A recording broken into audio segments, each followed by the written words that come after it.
You unlock this door with the key of imagination. Beyond it is another dimension, a dimension of sound, a dimension of sight, a dimension of mind. You're moving into a land of both shadow and substance, of things and ideas. You've just crossed over into the Twilight Zone.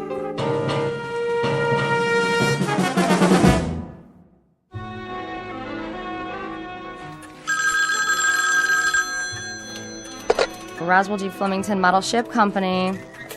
I'll check, please hold. Did we fill the Benson order yet? Benson? I just packed it. Scale model steamship complete with working boiler and drive propellers. It's going out today, COD. Mr. Benson, your ship's been shipped. Mailed. You should get it by the end of the week. That's right. You're welcome. Lloyd, where's the ledger from last quarter? On the top bookshelf. Why'd you put it all the way up there by the ceiling? I didn't. Flemington did.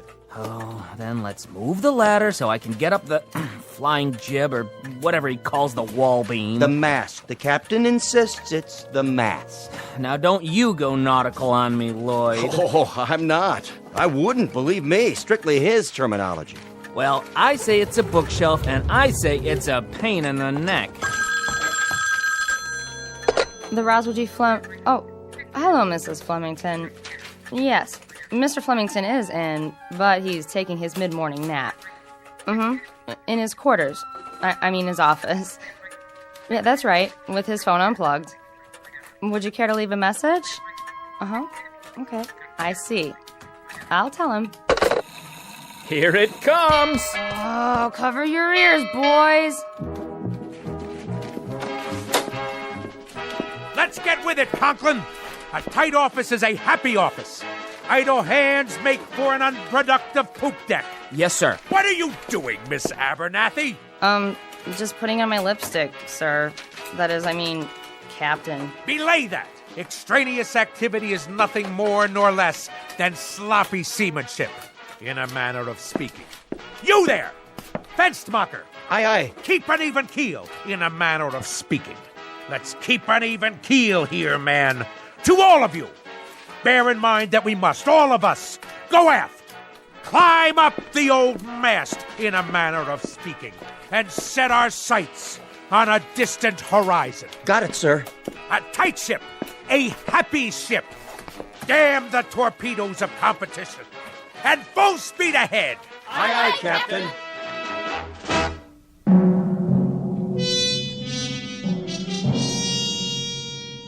This is Roswell G. Flemington.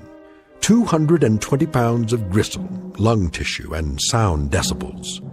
He is, as you may have perceived, a noisy man, one of a breed who substitute volume for substance, sound for significance, and shouting to cover up the readily apparent phenomenon that he is nothing more than an overweight and aging perennial sea scout, whose noise-making is in inverse ratio to his competence and character. But soon our would-be admiral of the fleet will embark on another voyage, this one in an uncharted and twisting course, headed for a distant port called the Twilight Zone.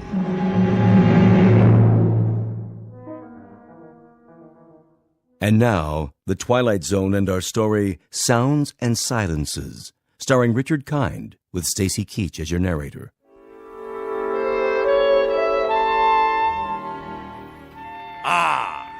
Clear skies, visibility unlimited. And now, for something a bit more bracing. You may enter. I forgot to tell you, sir. Yes? What? Speak up. I forgot to tell you that your wife called. Oh, she did she? Yes, a little while ago. She's on the phone again now. Would you like to take the call? Oh, I suppose so. See how the home fires are burning. What's that? I said I'll plug in the extension. Yes, sir. Here, madam. Yes? Yes? What noise? Oh, well, it's a most excellent recording, actually. Flight sounds of aircraft leaving the carrier Hornet. No, I can't turn it down. It has to be heard at realistic levels. Speak up! What is your request? Talk? About what, pray tell? Well, then talk away. Very well, later. Of course I shall be home for dinner. Yes, of course, I'm quite sure. Goodbye.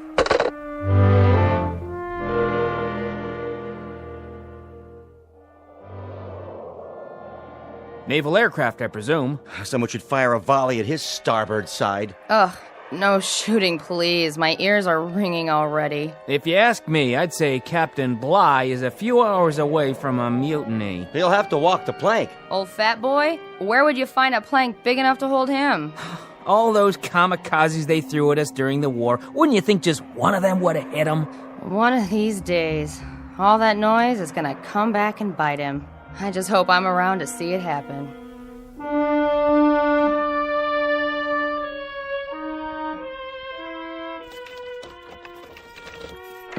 All ashore!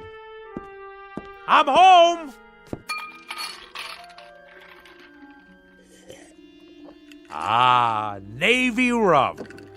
To be followed later by a full measure of grog. But first, some easy listening on the stereo. Which album shall it be tonight? Sounds of submarine warfare, great squalls of the North Atlantic, cruising on a windjammer, engine rooms of the great destroyer. No. Wait. Here it is. Perfect!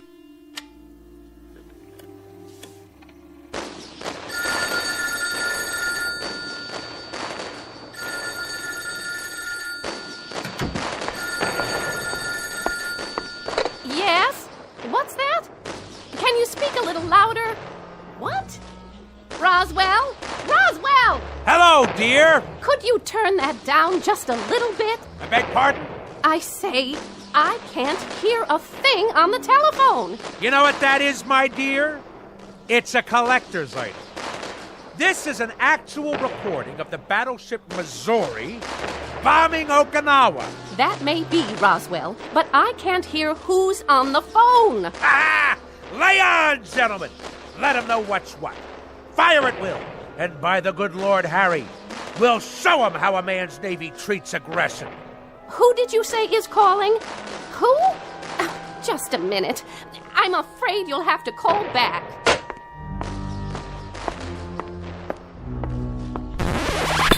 Woman! What have you done? Called a truce in the Pacific. You've ruined the record. That, madam, constitutes an act of utter abomination and the most callous vandalism. I would remind you I would remind you that I live in this house too. that there were only 100 such recordings pressed for the collector's market, as rare can be. Well, now there are only 99. Absolutely irreplaceable.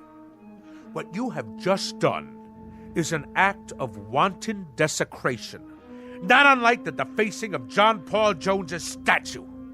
What are you, madam? Some kind of crazed peace fanatic? Roswell, we've had this out before.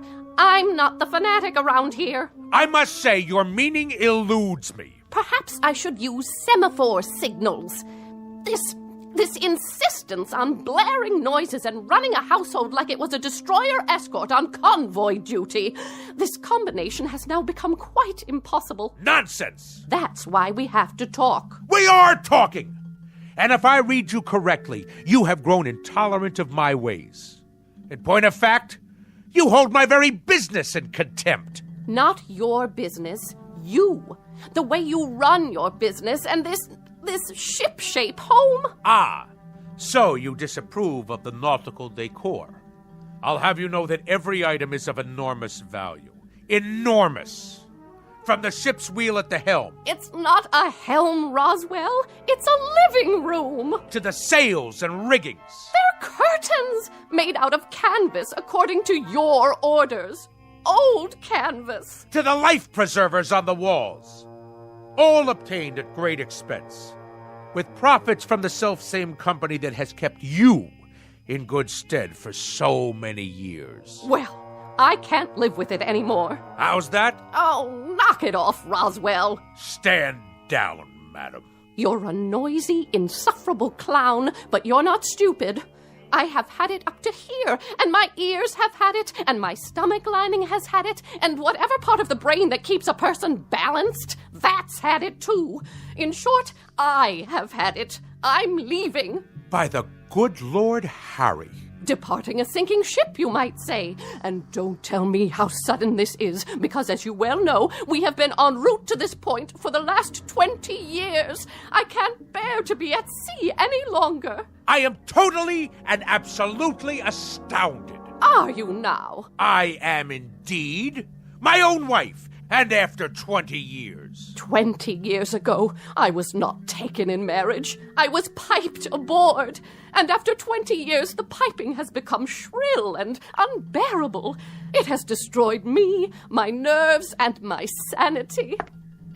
So, at this point, Roswell, I'm leaving, in a manner of speaking, the ship's company. So, you're deserting me? In a manner of speaking, Roswell, you said it.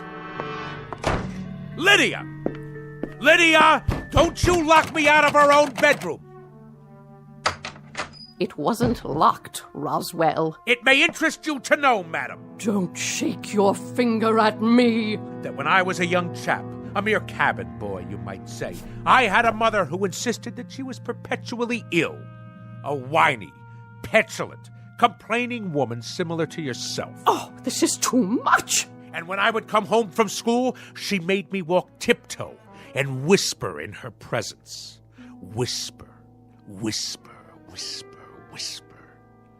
Do you know that in our house we never had any cookies? Just soft fudge brownies, because they made less noise when you chewed them. Eat your brownie and then run upstairs, change your clothes, but keep it quiet. And I tell you, madam, I took quite enough of it. That is why I went to sea. And that is why I've spent my life in the very wholesome, healthy, quite understandable pursuit of the free and the unfettered. Strip off the cotton and the insulation, and let the sounds of the earth come in. And so now I am owner, manager, chairman of the board, and president of the Roswell G. Flemington Model Ship Company.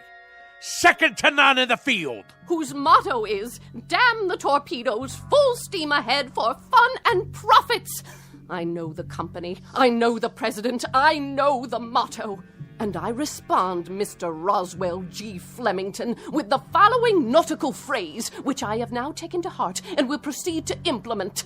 The phrase is, lay aft and dump the garbage.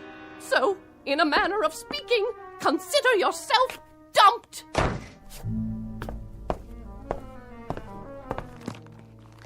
Sounds of a three-masted schooner in the South Pacific. Perfect. Good riddance, madam.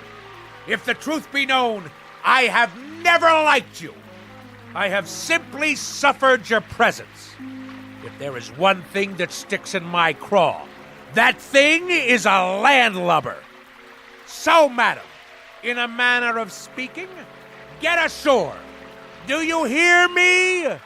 Get ashore now!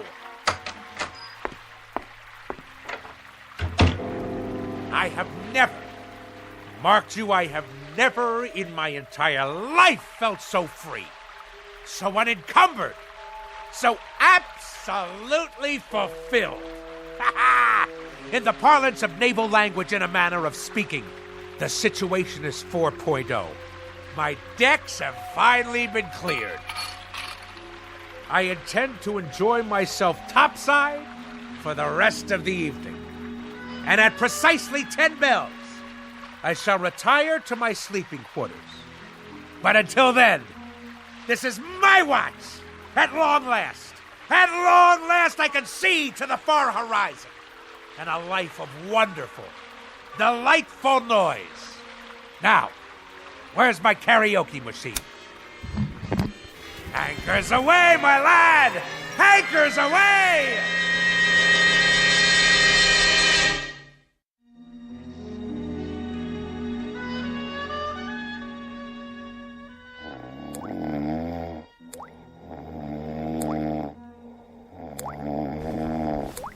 What?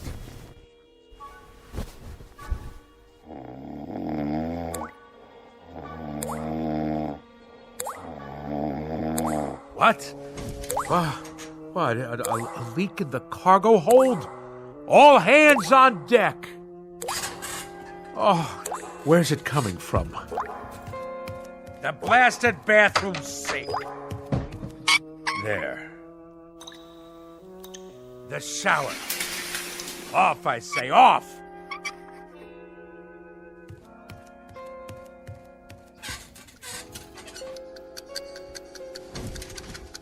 How do you turn off this wretched alarm clock? Oh, my decks seem to be, in a matter of speaking, listing a bit. Where are my Navy cut cigarettes?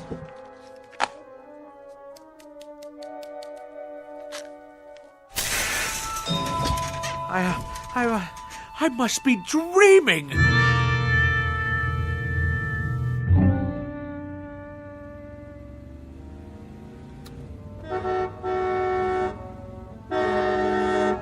Go around!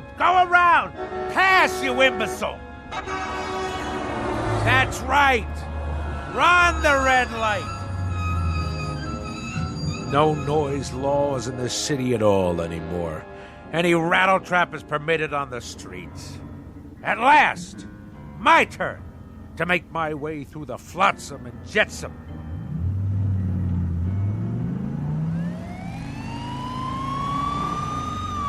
Judah, pull over!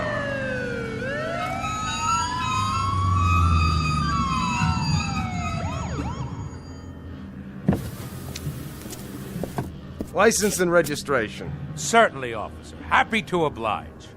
My duty is a civilian. Here you are. Mr.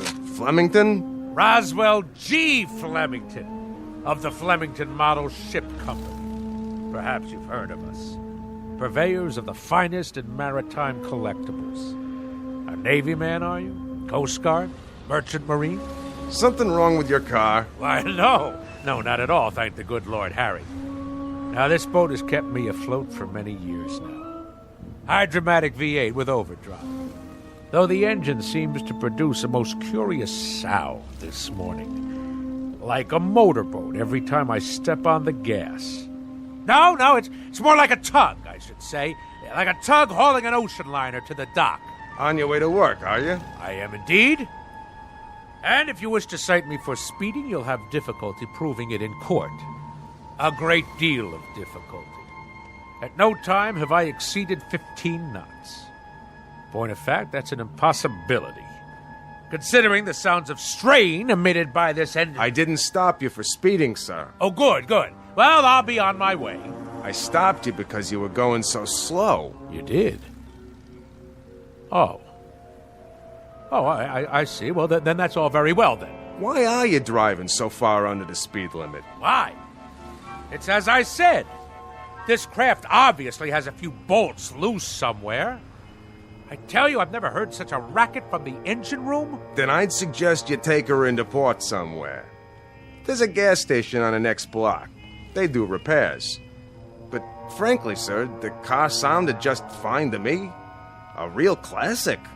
You got a cherry piece of Detroit iron here. Lots of horses under the hood, huh? Anyway, try to keep up with the flow of traffic, would you, Mr. Flemington? Good day to you.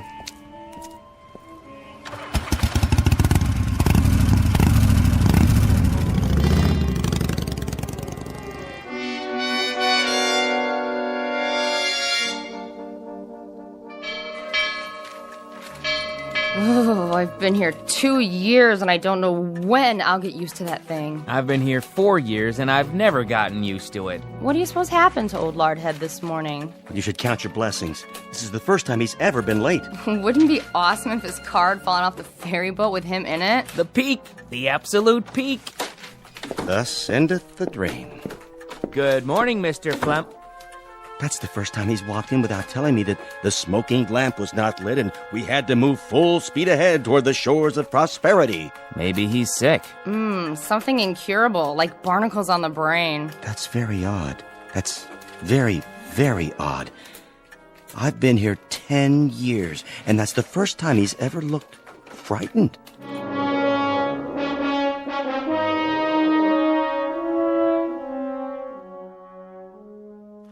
Something restful. Restful. Actual sounds of Hawaiian outrigger canoes. Yes. Yes.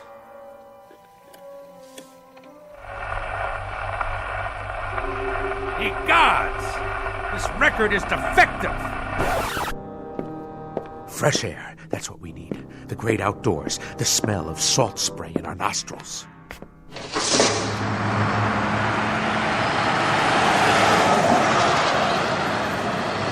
Blow me down.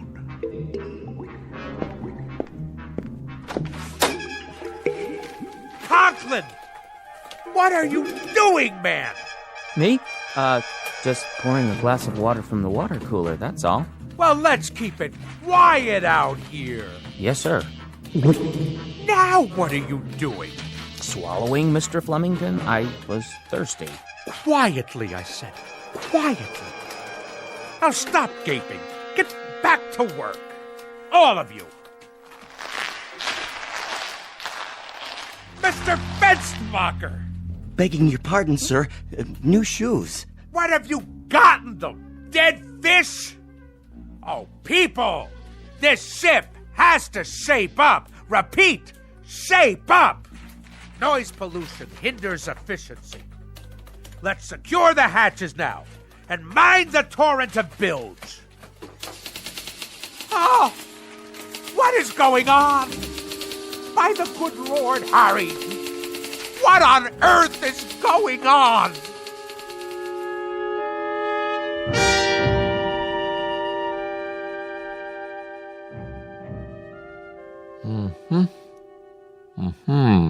Well? Nothing abnormal that I can see, Mr. Flemington. No excess wax, no obstruction of any kind in the inner or outer ear. You mean no sign of infection? Nothing at all? Not even inflammation. Candor dictates that I tell you, Doctor, that as a ship surgeon, you're a wash. You wouldn't make cabin boy, in a manner of speaking. I take it, Mr. Flemington, that you expected me to find something wrong with you. I told you the symptoms, haven't I? You have. An apparent auditory distortion. Apparent? Shoes that sound like pipe organs played underwater? A leaky faucet sounds like barrels over Niagara Falls. And I wish you could have seen me cross 48th and 6th today. The traffic noises nearly keel-hauled me. It was considerably more than a distortion. I don't know what to say without any outward signs. Well, I know what to say. Now hear this, Doctor. There is obviously something askew in my crow's nest, in a manner of speaking. Now, will you prescribe the appropriate medication for my affliction, or do you force me to seek safe harbor elsewhere? Frankly, Mr. Flemington, I think consulting another physician might be a practical idea. Extremely practical. Very well, then. But if you had a modicum of professional ethics, you would have given me this advice before going through the motions of a perfunctory examination. As it is, I'll now be done for your bill as well as another ear specialist's. Mr. Flemington, I wasn't going to recommend another ear specialist. I had in mind, perhaps some psychiatric help. A psychiatrist, huh? I will make a presumption that you are being humorous. It is that charitable outlook that saves your being called to account, sir. The soundest recommendation I can make under the circumstances. I can assure you, Doctor, and I use the term loosely, that there are few people today on land or sea who are as sane as I am. I bid you good day. Good day to you, and good luck. Oh, what is that hideous sound? I'm merely making a few notes on your chart, see? Nothing to be afraid of. An ordinary number 2 pencil, that's all. Oh!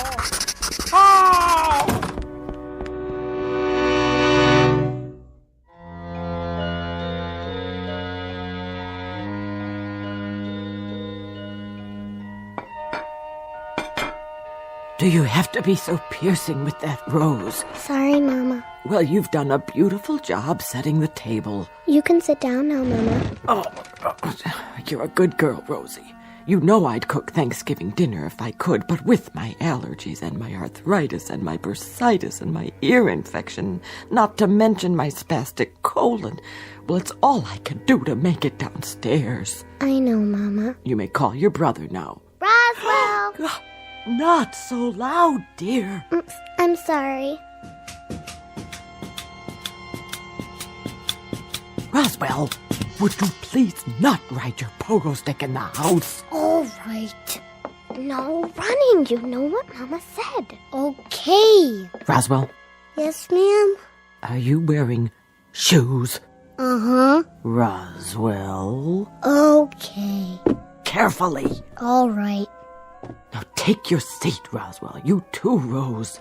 Who'd like to say grace? I will. Go ahead. Heavenly Father, we thank you for this food that my sister has set before us, and especially the pie, which I hope she remembered to make for dessert. A silent prayer, Roswell. Oh, yeah.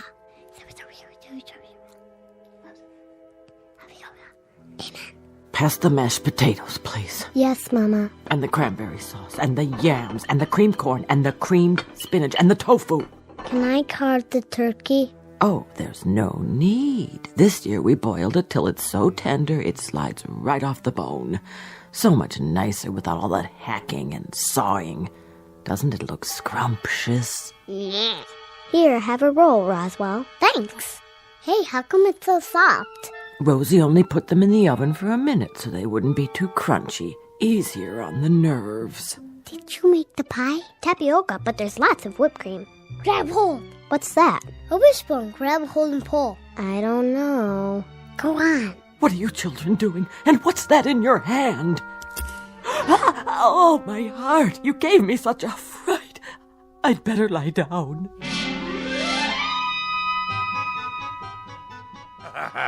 But we got her good with the wishbone. Oh, didn't we? She thought she'd been shot with a harpoon. And you enjoyed that? Haha. It was the best Thanksgiving ever.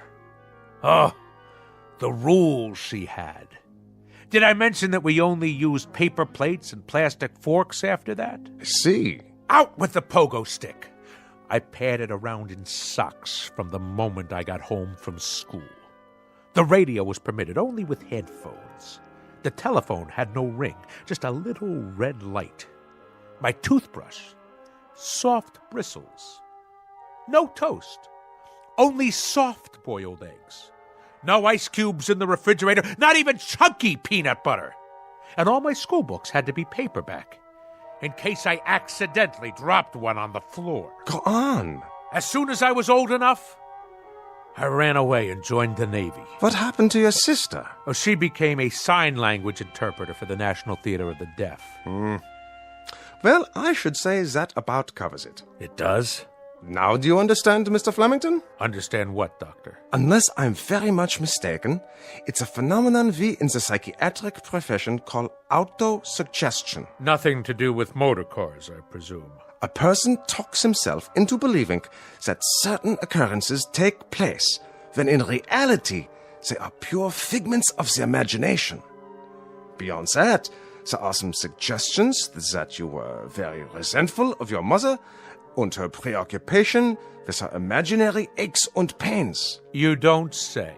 My guess would be that this feeling now extends to your wife, who very similarly provides you with a mother image. But I can tell you this, Mr. Flemington, and forgive me if I repeat myself, these occurrences are only figments of your imagination. Yeah, but if that's so, then... Snap your fingers.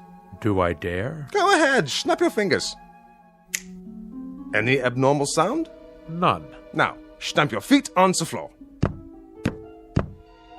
Normal? Happily, delightfully normal. Now, let's really put it to the test.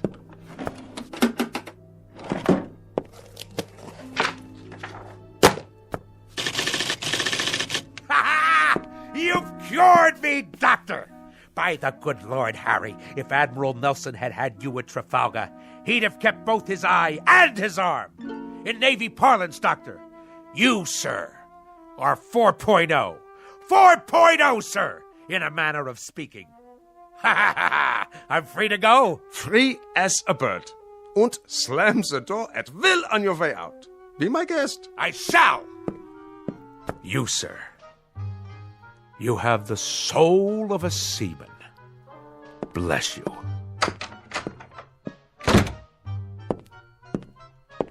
Any more patients today? No, Doctor, that was the last one. Praise Freud. Why do I get all the nutcases?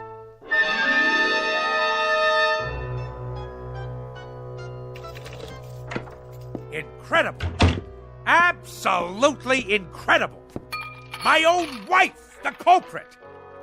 Her miserable preoccupation with noise. She planted that seed in my head. Incredible. Incredible what one crew member can do to a ship's company. Absolutely incredible. And the whole thing. Mind over matter. Land ho!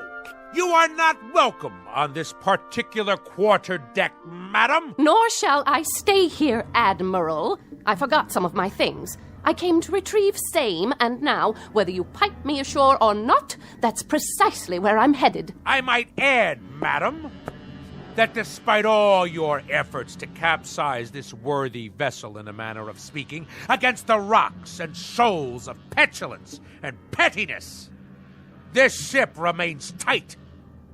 Your efforts have been both worthless and wasteful. Horatio, old pal, let the following be my final comments. You are an overgrown sailor boy with an undermanned head. You are full of such neuroses that I wonder how you haven't cracked before this. Belay that! Belay that, woman! It just so happens that I have had a psychiatric evaluation. And if there is anything wrong with me, it is you. Furthermore, madam, the whole business is simply mind over matter. Absolutely and totally. Do you know what I can do? I can shut you off. I am a man of such incredible will that I can shut you off. Go ahead! Yell at me. Yell! Because even at this moment, I am in the process of exercising mind over matter. I am shutting you completely out. Flemington, I wonder about you. I wonder why no one has committed you. I really do.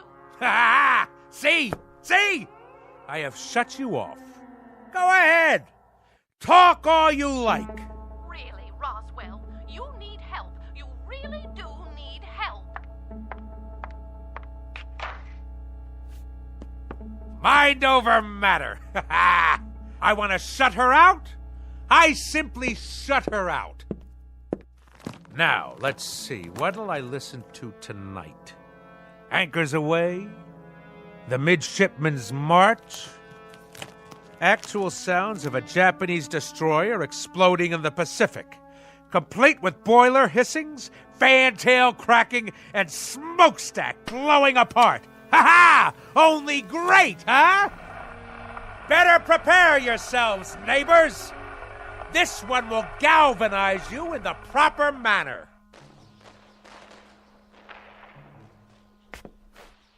Something wrong with the record player? Better turn the volume up. All the way. Must be the speakers. Why is everything so quiet? What's wrong out there? I can't hear the city. Hey out there! Hey! Hey, what's going on? Why can't I hear anything? Louder! I want it louder! More noise! More noise out there! Let's hear it! Come on! Louder! Louder! Help me, someone! Help me!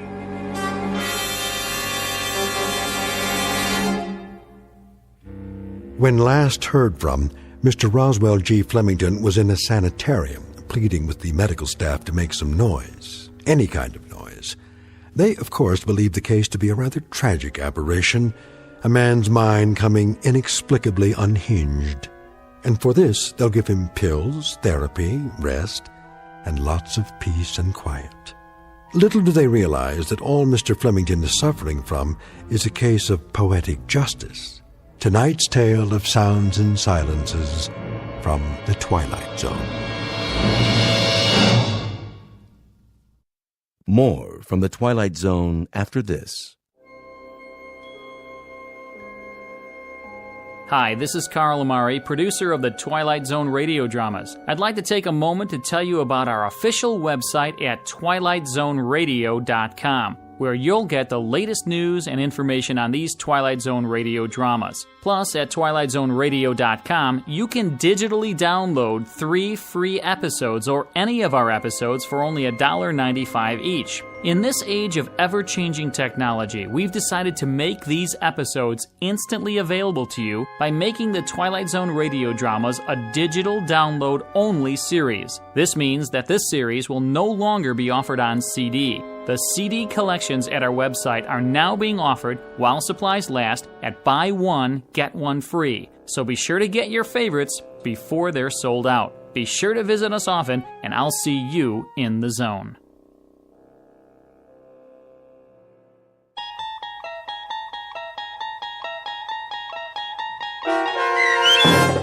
Sounds and Silences, starring Richard Kind, with Stacy Keach as your narrator, was adapted for radio by Dennis Etchison and based on a script by Rod Serling.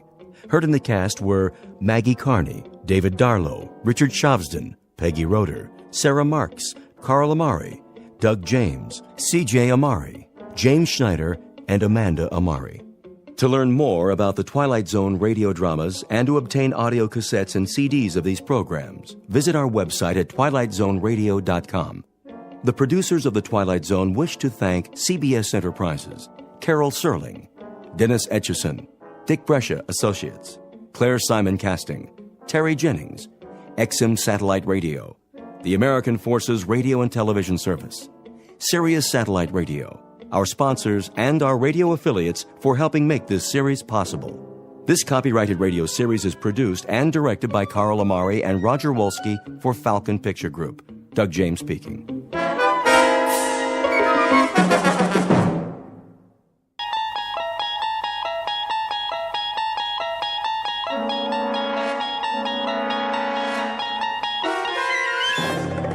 You unlock this door with the key of imagination. Beyond it is another dimension, a dimension of sound, a dimension of sight, a dimension of mind. You're moving into a land of both shadow and substance, of things and ideas. You've just crossed over into the Twilight Zone.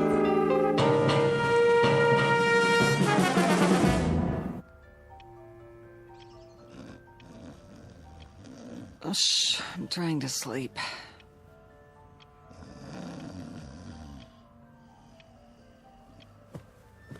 I said I'm sleeping. What? Oh, what time is it? Wilma. Ow. Wilma. Oh, leave me alone. What does the clock say? Huh? 9:17. It can't be. Oh, didn't you set the alarm? Wilma!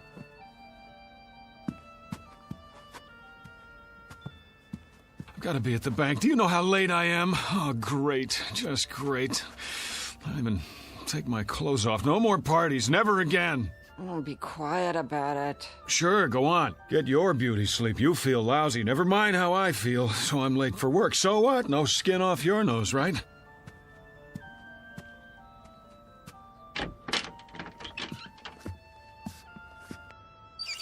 Oh, yeah. I shouldn't have looked in the mirror.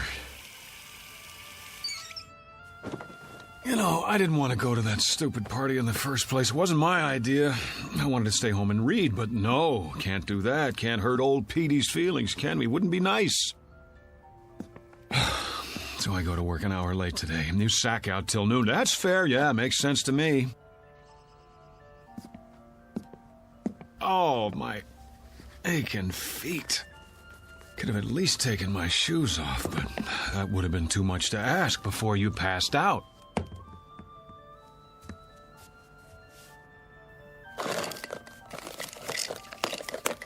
Oh, boy. Rearranging my stuff again, huh? Okay, I give up. Where'd you put it? Wilma! Wilma, where's my razor? Would you please tell me that much? Huh? Hey, wake up! Leave me alone! Snap out of it. I'm late. I said, come on! Get away from me! Never mind the dramatics. Just tell me what you've done with my razor and I'll clean up and get out of here. Then you can go back to sleep for as long... Don't do that! Hey, what's the matter with you? No!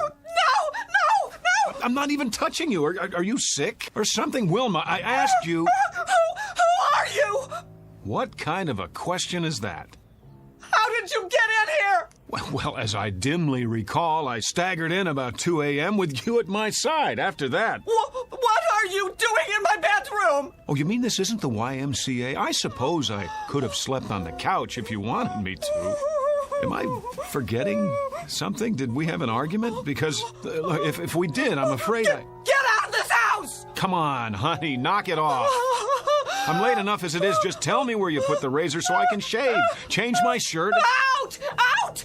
I'm in no mood for jokes. If you don't, I'll scream again, louder. Wilma! How do you know my name? It's on our marriage license, remember? Mister, I don't know what you think you're doing, but I've never seen you before in my life. Cameo of a man who has just lost his most valuable possession. He doesn't know it yet, but he's about to find out. In fact, he doesn't even know there's been a loss. Because, like most people, David Gurney has never given much thought to the matter of identity. But he's going to think about it from now on, because that is exactly what he's lost. And his search for it will take him through unknown territory in one of the darkest corners of the Twilight Zone. And now, The Twilight Zone and our story, Person or Persons Unknown, starring John Schneider with Stacy Keach as your narrator. Did you hear me? Get out! Because you've never seen me before. Now you don't even know your own husband. Oh, you're beautiful. What a time to go psycho on me. Now, look, whoever you are, I don't want any trouble. But if you don't get out of here, I am going to call the police. Easy, Wilma. Take a pill or something.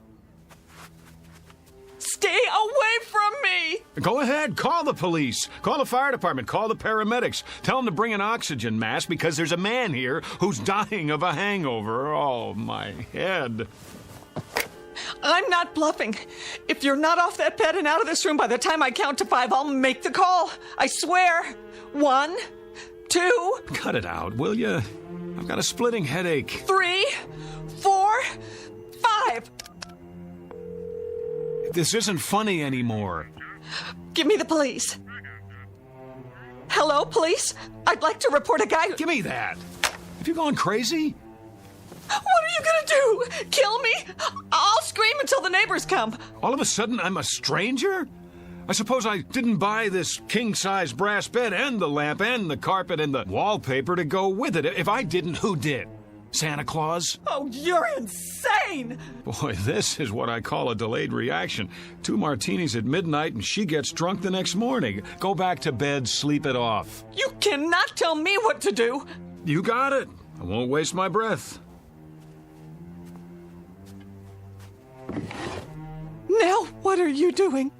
Changing my clothes. What are your panties doing in my drawer? Your drawer? Where did you put my socks? If you don't keep your filthy hands out of my things... Filthy? Yeah, well, if I had time to take a shower... What in the name of... Those are my dresses! So I see. What did you do with my clothes? Oh, the Lord is my shepherd. All right, I'll wear what I had on last night, but if anyone says something at the bank, I'll tell them whose fault it is. My darling, brain-damaged wife with her defective sense of humor. Daily bread and forgive her sorry trespasses as we forgive those who trespass. I'm going to work now. When I get back, you'd better have things straight again, understand? Do I make myself clear? The kingdom, and the power, and the glory, now Goodbye. and forever. You gotta help me.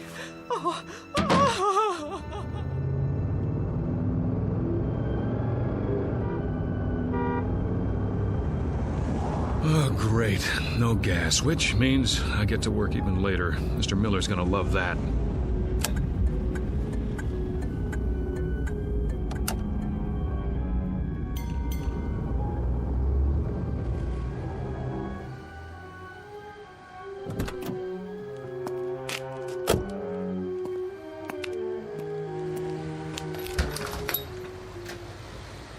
Come on.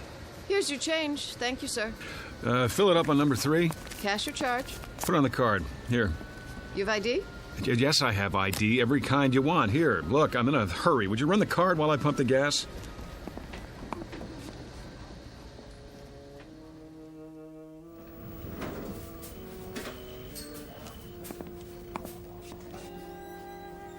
Morning, Jim. Morning, sir. Welcome to Federalist Savings and Loan. Boy, treat the customer like a king.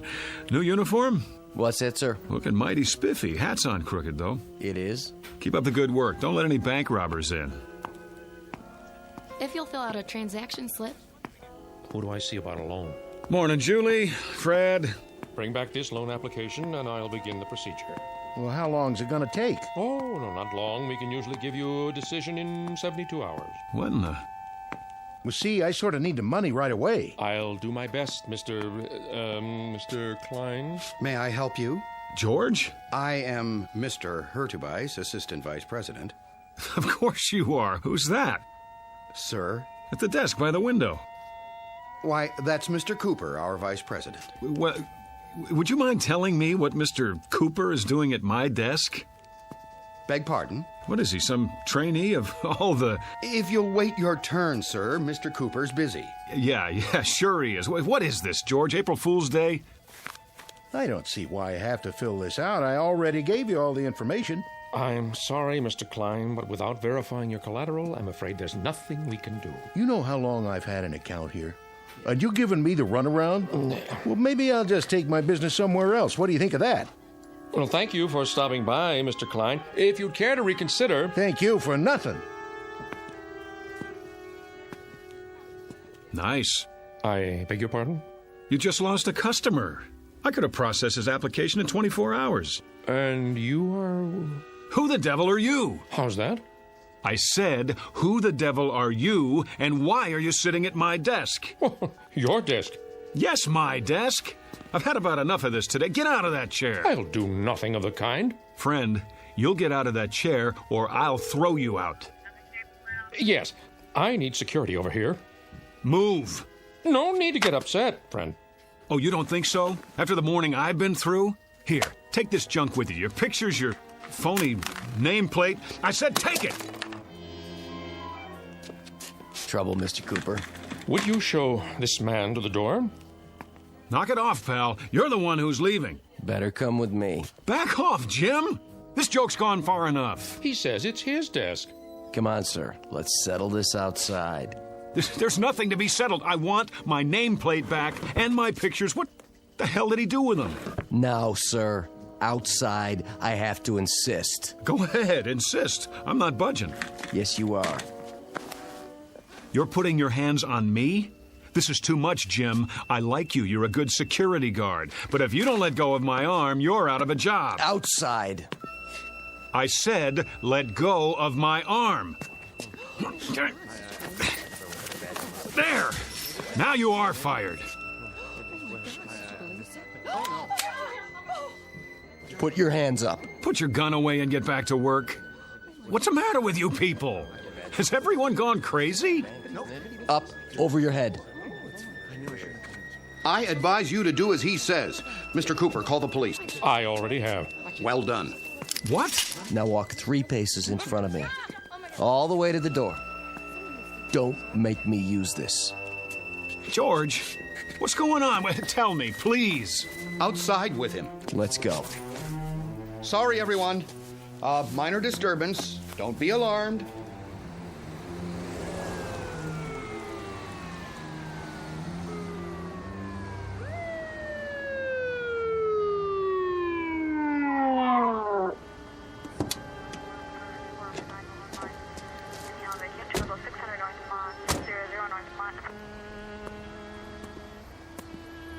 This the man? That's him. Hands behind your back. Oh, for God's sake. Hold still, fella. Ah, get in the car, nice and easy. Wilma, is that you? That the same guy? Yes. What's your name? Why don't you ask her? We did. She doesn't know. Doesn't know? After 11 years of marriage, she doesn't know. He's a complete stranger to me, officer. I can't tell you how frightened I was. Let's go. Wait, Mrs. Gurney, let me introduce myself. I'm David Gurney, your husband. Well, what's everybody staring at me for? That's who I am. Tell him, Jim. I've worked with this man for 4 years. Tell him. Never saw him before. He just walked in and started a ruckus. Slide in the back seat. Come on. Wait, you don't believe I'm David Gurney? I can prove it. Look in my wallet. Go ahead. Take it out of my back pocket. Then we'll see. No wallet? Sure there is. Check the other pocket. Nope. Nothing. But I had it. Oh, hold on. The gas station. I must have left it on the counter. Everything. Driver's license, credit cards. Watch your head.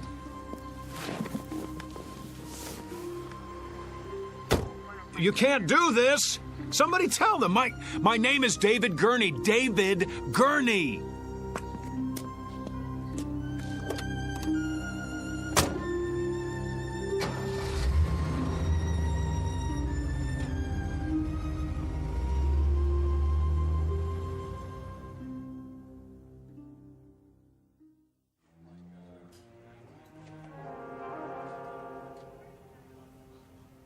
On your feet. Where's the doctor?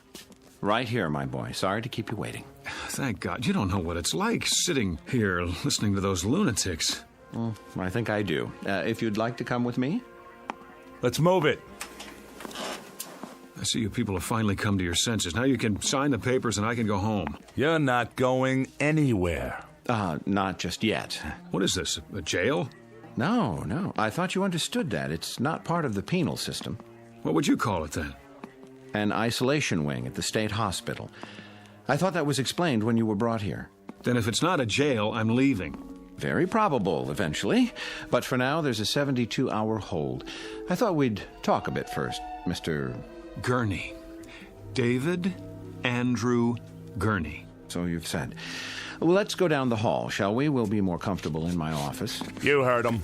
You don't have to manhandle me. It's all right. He's not dangerous. If you say so. Please, follow me.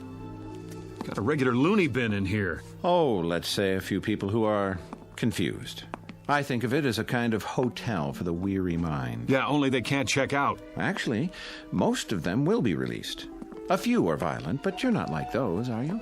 Well, I should hope not. Come in, Mr. I suppose I must call you Mr. X for now.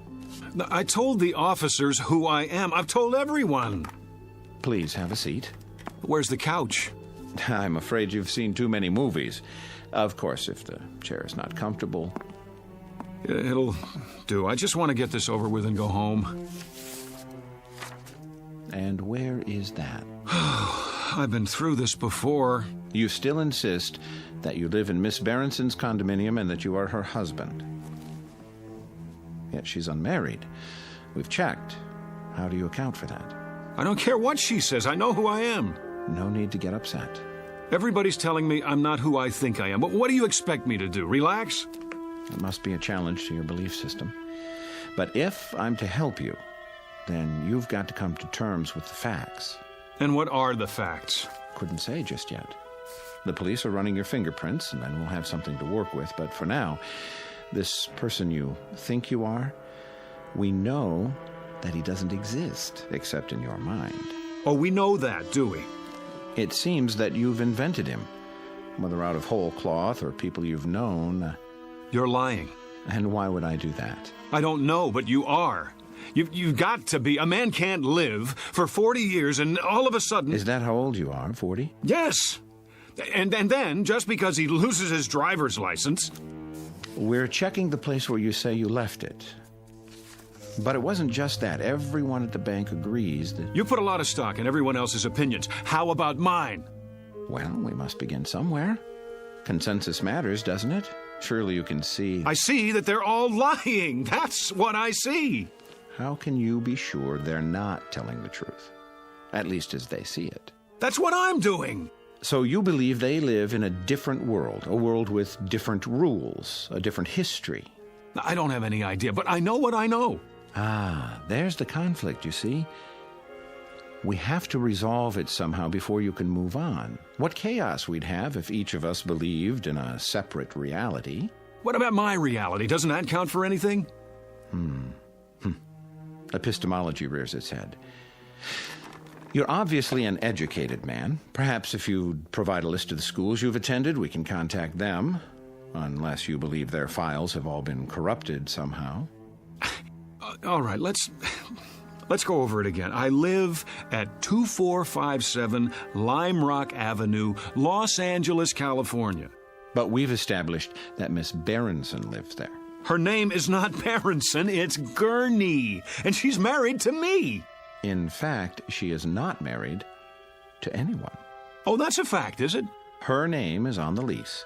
She has ID, car registration. Let me see it. Well, that can be arranged. But for the time being, I'm afraid the burden of proof is on you. Oh, that's reasonable. How can I prove anything while I'm in here? Could you prove who you are? Could anyone? But I'm surrounded by a staff who know me. The people in those rooms down the hall, their voices in the wilderness. Eventually, they're going to have to come around, acknowledge the commonly agreed upon reality, or they'll be sent somewhere for long-term treatment. You don't want that, do you? What choice do I have? There's always a choice. It's up to you. There's a man here who says his name is Winston Churchill. I've shown him pictures of the real Churchill, but he's sticking to his story. So he won't be going home anytime soon. The same with his neighbor, Florence Nightingale, and her buddy, Jack the Ripper. He thought he was Jesus of Nazareth yesterday. Maybe he'll come around. I hope so, because the sanitariums are full of Jesus Christs. It's a real strain on the budget. So please, don't make it hard on yourself. The choice is yours. Pretty cut and dried. Either I prove who I am, or I give up my identity in order to get out of here. You don't have an identity at the moment. That's the issue in a nutshell. Let me use the phone. All right. It's about time. I'll turn on the speakerphone so we can both hear. Agreed? Agreed.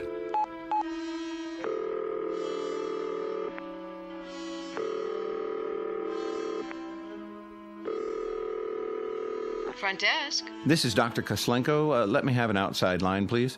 Yes, doctor. What number?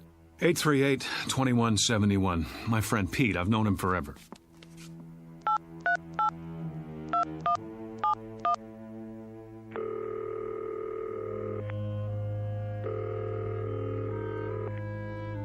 Hello? Hello, Pete. Yeah? Who's this?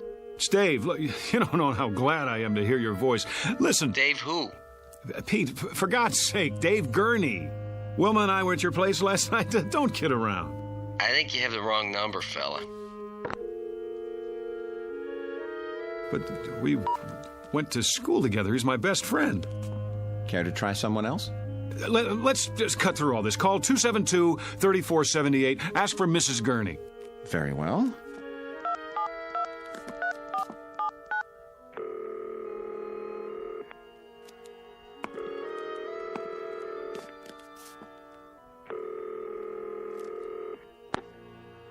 Yes? Who is it? I'd like to speak to Mrs. Gurney, please. This is Mrs. Gurney. Really? Hello, Mom. Hello? I'm so glad I got you. Hello? Who is this? Who's on the line? It's David.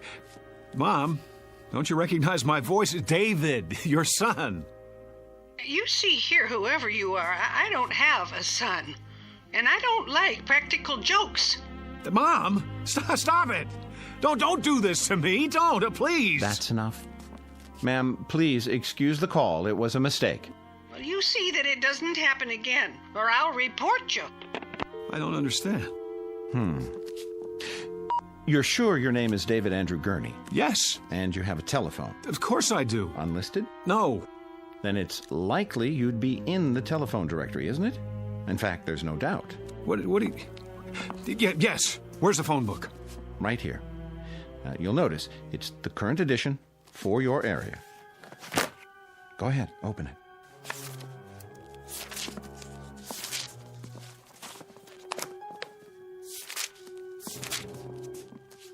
Gurney, Bertram J, 26837 Broadview, no.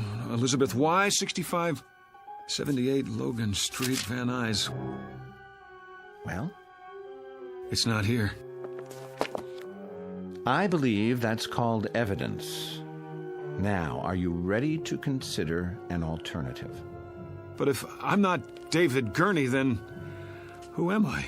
That's what we're going to find out. Now the real work begins. In other words, I'm crazy, just like the guy who thinks he's Jack the Ripper? That's what you're telling me? Well, let's say temporarily disoriented. It's not uncommon when one is under stress. I know it must be difficult to accept, but looking at it logically, could there be any other explanation? Sometime last night, you suffered a break, became confused, entered Miss Berenson's apartment. No, for some reason that's what you want me to believe, but it isn't true. Because in spite of everything, I know who I am. If I don't know that, I don't know anything. Oh, I was afraid of that. You know, I've been through this a great many times. Too many. And it's what I was trained to do, and I'm very good at it. Always ends up the same way. With the patient either returning to a normal, productive life or entering into a lifetime of treatment. Why? Because they won't break? Hear me out. We're not playing around in here. I can give you a prescription for drugs, set up a schedule of visits, but it's maintenance, that's all. The bottom line is, it's up to you. If you behave that way, you become that sort of animal. My name is David Gurney. I live at 2457 Lime Rock Avenue. Look out the window. You see all those people on the grounds walking back and forth? Some of them look normal enough, some of them look like zombies. But all of them are here for the long haul. It's such a waste of time, money, human lives. Don't do this. You're an intelligent, educated man. The system is what it is. You can't beat it. Take my advice. Learn to play ball right now, before it's too late. Or else... Not this way. What other way is there? I have to know.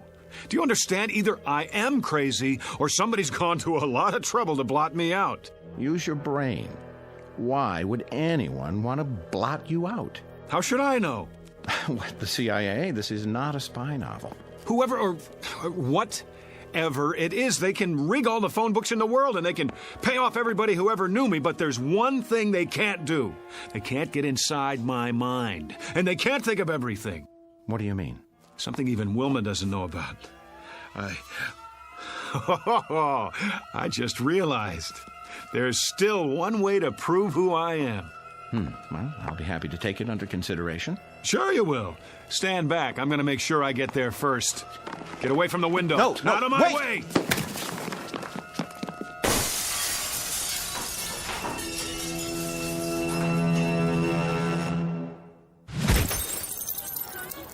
All right, everybody, line up. Rec period's over. Back inside. We better stop him. He's getting away. Oh, he's already outside. Get the keys to the gate. I don't have them. Man, oh man, look at him run. Sure is in a hurry. I couldn't have done that. Must not have taken his meds today. Call the cops. This is Braywood General. We have a patient over the wall. Put out an APB.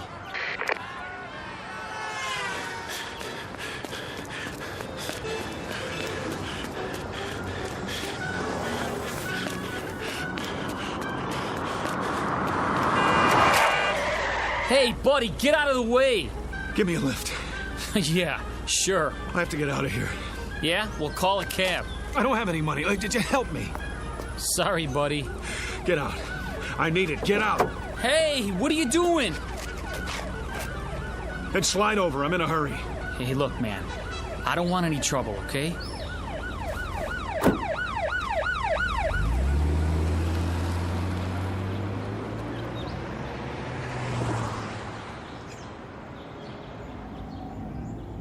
Just keep your mouth shut. I won't hurt you. Hey, who's after you? The cops? Huh? What'd you do? Nothing. That's just it. Nothing. And what are they chasing you for? Because I don't believe their lies. Oh, I get it. You're on the run, right? Is that it? Something like that. It's okay, man. I'll play ball. Just stay calm, okay? Turn right there. There's an alley. Oh, thanks, kid. Look, where do you want to go? Downtown L.A. You know how to get there from here? Sure, but don't take the freeway. Go the back streets. I'll show you.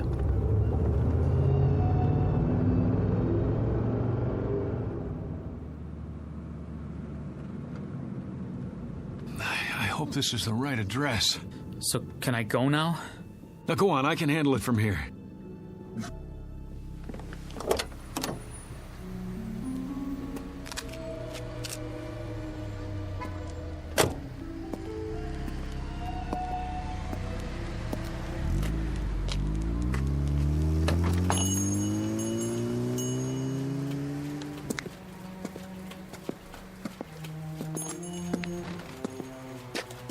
Can I help you?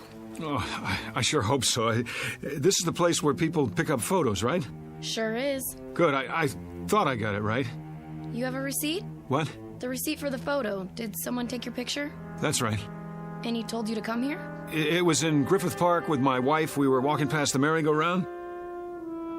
It was last Sunday. A man came by with one of those big cameras. Dave, that man just took our picture. Beautiful shot, too. What are you doing? Here you go, folks. I didn't say you could do that. Oh, there's no obligation. Take this ticket to Photos R Us. Address is right on it. If you like the picture, it won't cost you an arm and a leg. 8x10s, wallet size, 3x5. He gave you a ticket. Yeah, but I don't have it with me. Then I can't help you. We have hundreds of proof prints. That's what I need. Proof. Hold on. I can almost see the number in my mind. 670. Yeah. That's it. 6708777. I remember because of the 4 sevens. Maybe your wife's got the ticket. No, she's forgotten about it. I was going to surprise her. Sunday, that would be the 14th. I'll check the files.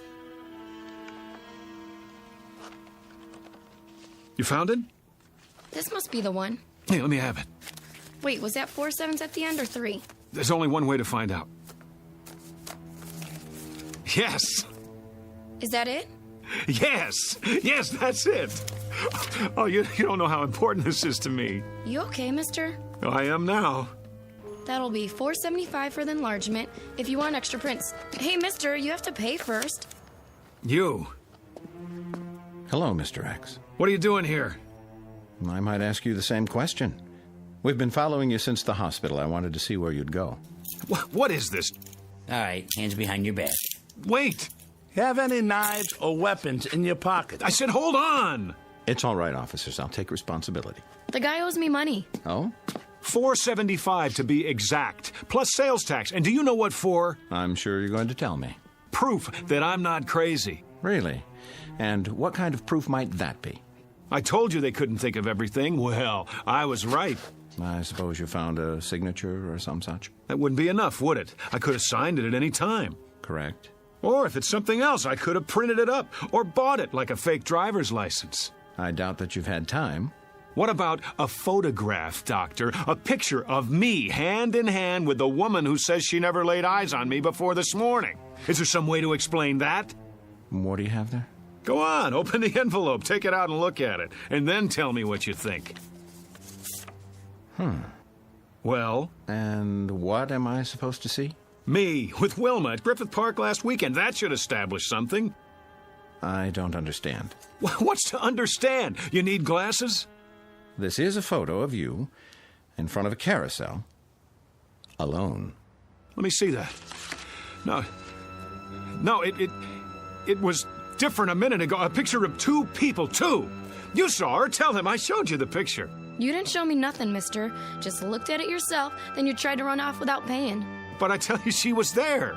We were there, together. Come along now. We'll go back and talk this over. No, we were there together. Together. Together. Together. We were... Dave? Together, I tell you. Dave, honey, wake up. What? Oh, where am I? In bed, you were dreaming. Oh, Wilma, it seems so real. That's why they call them nightmares. You want me to get you something? No, that's all right. What time is it? 4 in the morning. Go back to sleep. You have to be at work in a few hours. Whew, I must have had the nightmare, the granddaddy of them all. That'll teach you to mix scotch and martinis. Well, no, that'll teach me. Sorry I didn't put you in your pajamas, but I was a little out of it myself. Forgive me? Oh, sure I do.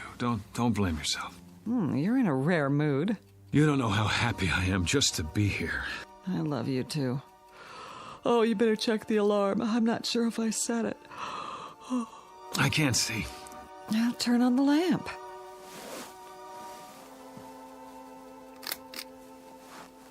Oh, it was the worst dream I've ever had. I couldn't prove who I was, and you weren't yourself either. You were someone else, or you thought that I was. No matter how hard I tried, I couldn't convince you. It was so...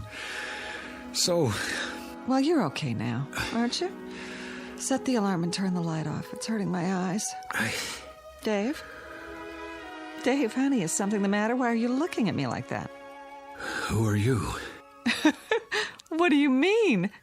It's me. Who did you think I was? Dave?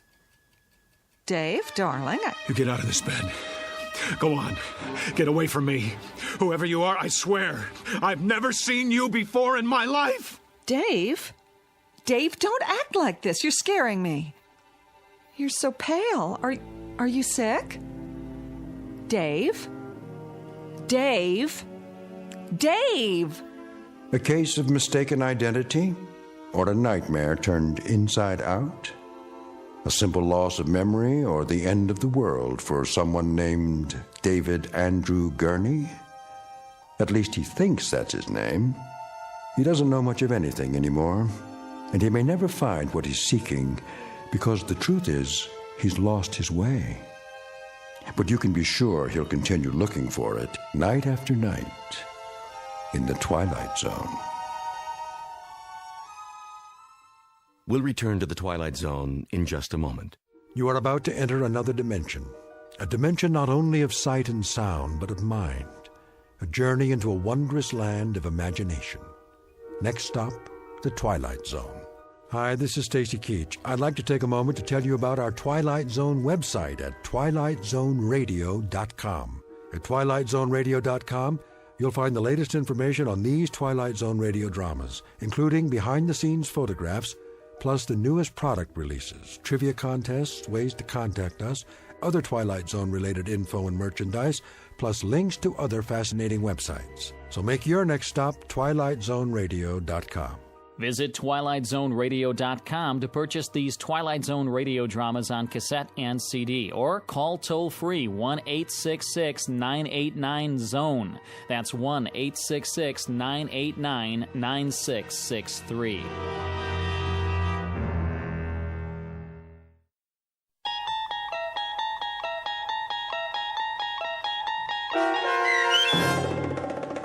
Person or Persons Unknown, starring John Schneider, with Stacy Keach as your narrator, was adapted for radio by Dennis Etchison and written for The Twilight Zone by Charles Beaumont.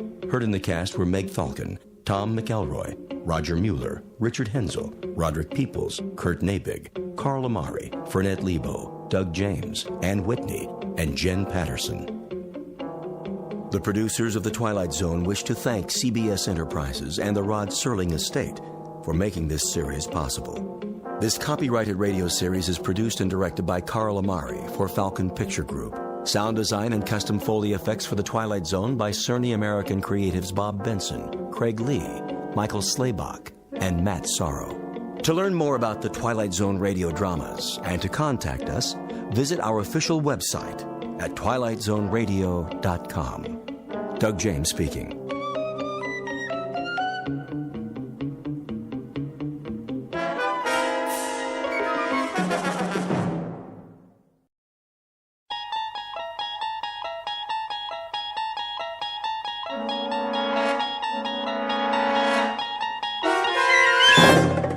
You're traveling through another dimension. A dimension not only of sight and sound, but of mind. A journey into a wondrous land whose boundaries are those of imagination. Your next stop, the Twilight Zone.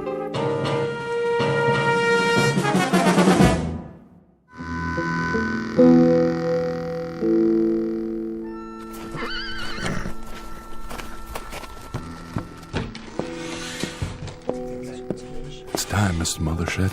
Well, boys, look what the wind blew in. Drink, Corcoran? Not now, Ira. I said it's time. Sykes? He's in the general store, but he's fixing to come out any minute. Tell your men to be ready. Already did, now I'm telling you. Where are they? One on the roof, Mr. Mothershed, with a Winchester. One by the hotel, and one's over by the blacksmith's. Is that all you rounded up? And old Jason. Jason? He ain't worth a hoot. Oh, well, now, he's got eyes in the back of his head. Told him to keep watch across the street. Where's Johnny Robb? Johnny? He'll be ready, don't you worry none. I'll lay odds against that. You'd lay odds on any damn thing. Maybe. But I've got a $10 gold piece that says Johnny Robb won't show. Get on now. This ain't a proper gambling matter. I set it up real good, Mr. Mothershed. You'll see. All you have to do is sit tight. Any time now, I tell you. Hear that, boys? I hear it. It's gonna be just like a turkey shoot. You don't want to go taking any chances now. Pinno's fast. Fast on the draw. Sure he is. All right, wait till he walks out, then open fire. Ain't even gonna give the man a fighting chance, huh? That's not some cowpoke over there.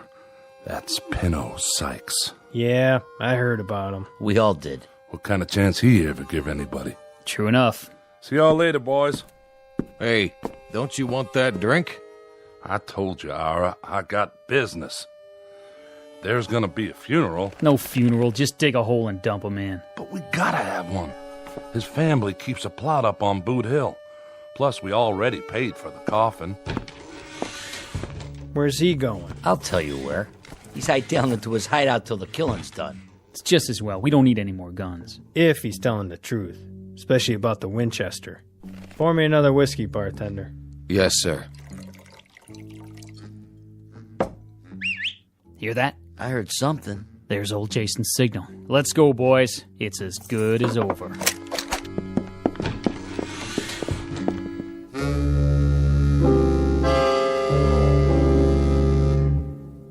Normally, the man would be correct. This sounds like a moment very close to the end of the story. We're about to have a traditional shootout on the street, and barring a miracle, the bad man will soon be dead. But it's not always easy to tell the good guys from the bad. And there are some men of legend and folk tales who have been known to wreak their revenge even after death. The outlaw in question, Pinto Sykes, is one such person. And therein lies our tale. Because very shortly we'll see how he introduces the town, and a man named Connie Miller in particular, to a long, dark night they didn't plan for, in a place called the Twilight Zone. And now, The Twilight Zone and our story, The Grave, starring Michael Rooker, with Stacy Keach as your narrator.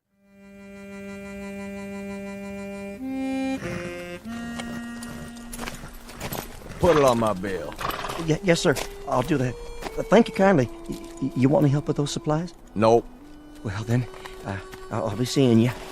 Say. Yes, sir? Where's everybody gone to?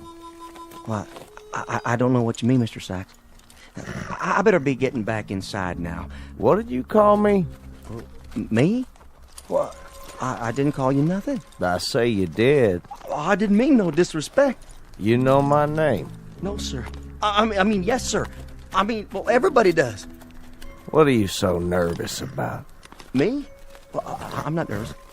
I just got business to do. What kind of business? Ain't no customers waiting. Well, I know, but I... Good day to you. Come back real soon, you hear? Easy, Penny. Just tying this bag to the saddle, then we'll make tracks out of this jerkwater town. Freeze. Who's that? I got you covered, Pinto. Reach for the sky. Well, what do you know? Mother shed. You always was a low-down, egg-sucking dog. Still not man enough to draw on me. Keep your hand away from that gun. Easy now. What are you doing in this territory? I bought me a big spread. This town's got no room for your kind anymore, Pinto. Still scared of me, ain't you, Mother Shed? No need. I'm just passing through. Sure you are. Now, boys. Why, you...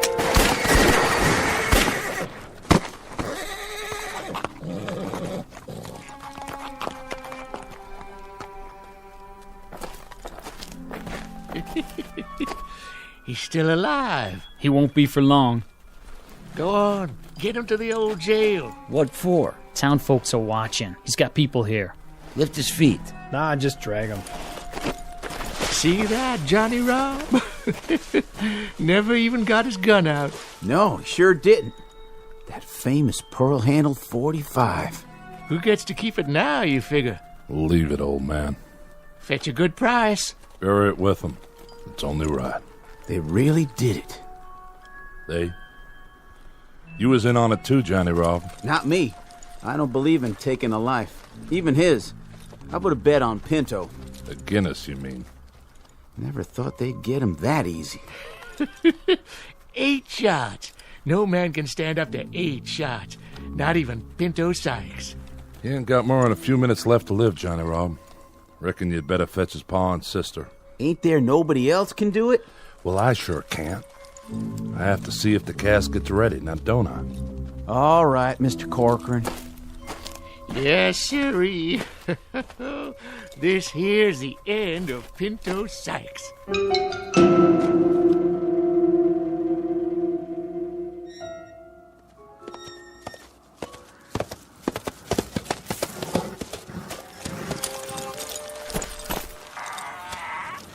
Somebody there? Only me, Connie. You shouldn't be standing in the shadows, Jason. I was waiting. Waiting for what? Had a feeling you might show up, now that it's safe. Why? Pinto Sykes come through here yet? You didn't hear. Why don't you talk sense, old man? What's that picket fence doing out there in the street? His sister, Ione, put it up day before yesterday to mark his blood. Closed it off so's nobody would ride over it. Whose blood? Well, just who do you think? There's a southern wind. You know what that means, don't you? Not much dust in southern winds, blowing down off the mountains. I bet if you look close, you can still see Pinto's blood shining in the moonlight. Who shot him? I asked you a question. Who, old man? Who? Where did you go?